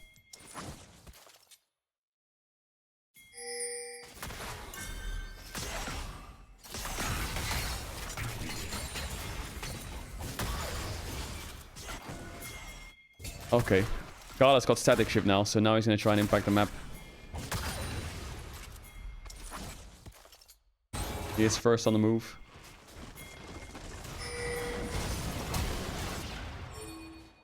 Man, playing Jhin when your team's winning is such a good feeling. You have permanent options for Ws, for ults, for roams, for moves, for pushes, for supporting. Like, I don't know.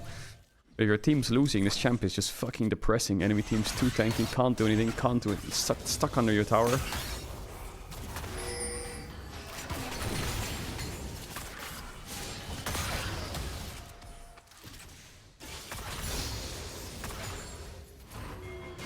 One away from Cull.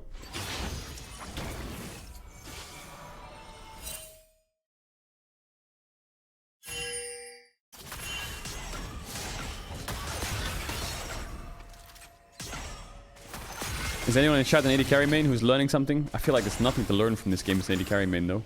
He's just standing there farming minions. And all he did was push early. It's kind of hard to learn AD carry in solo queue from watching pro games on POVs. And other than their wave control, Reckless and Smash are playing Yasuo Senna, are they? Oh my god, they are. Those little... They're playing Orianna, Diana, Yasuo Senna. Oh my god. What did you learn today, kids, in school from playing AD carry? I learned that if you have a winning team as an AD carry, it's a high chance that you'll win the game. Good job, little Timmy. Wow, you're getting really good at the game real quick, aren't you?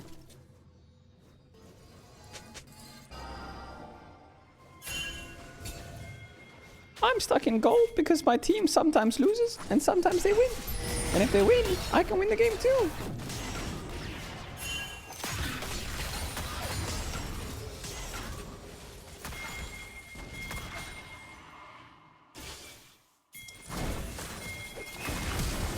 That was so well played, no? That was so well played from Krispy Kreme. Look at his vision play. He knows Jhin wants to join. He enters the bush down on a pink. And as Gala goes to pink it... Hola! Good vision toggle.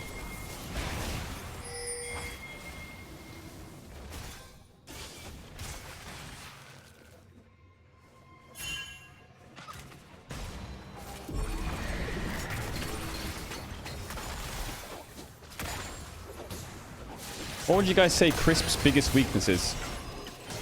I feel like in my head he randomly insta lane. Is that true?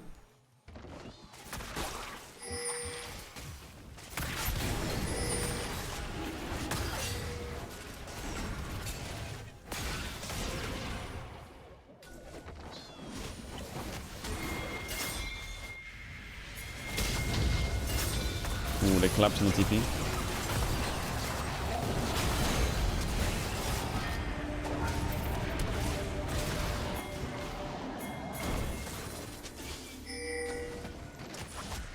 I noticed that his HUD is very small.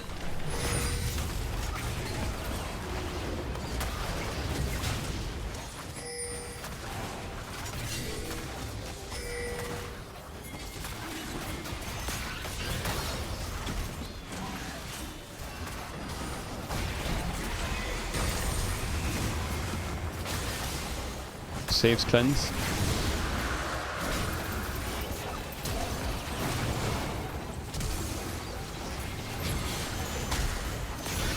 Yeah, it's a wipe. Oh. Feels good, man.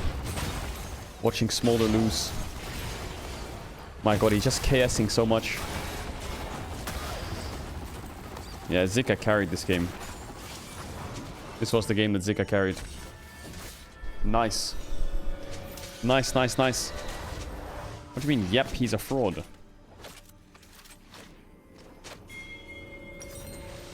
Chat, alright, thanks for hanging out for the pro views. I gotta record some stuff now for the world stuff. I might be back tomorrow. Yeah, I'll be back tomorrow. We'll do some stuff tomorrow, and then Monday, Tuesday, there's no stream, and then we're back Wednesday, okay? I'm not gonna stream myself recording stuff. Thank you for coming out for the T1 series. I hope you enjoyed it. And yeah, the T1 series should be up on YouTube. LCK's done for the rest of the year. What the fuck? Alright. I will see you guys tomorrow morning. Stay safe. Enjoy the rest of your days, nights, mornings, evenings, wherever you are in the world. Take care. Sleep well. Shout out to the lurkers, bidders, gifters, shadows, subbers, donors, resubbers. And I'll see you guys on the next one. Bye-bye.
Pog, let's go, man.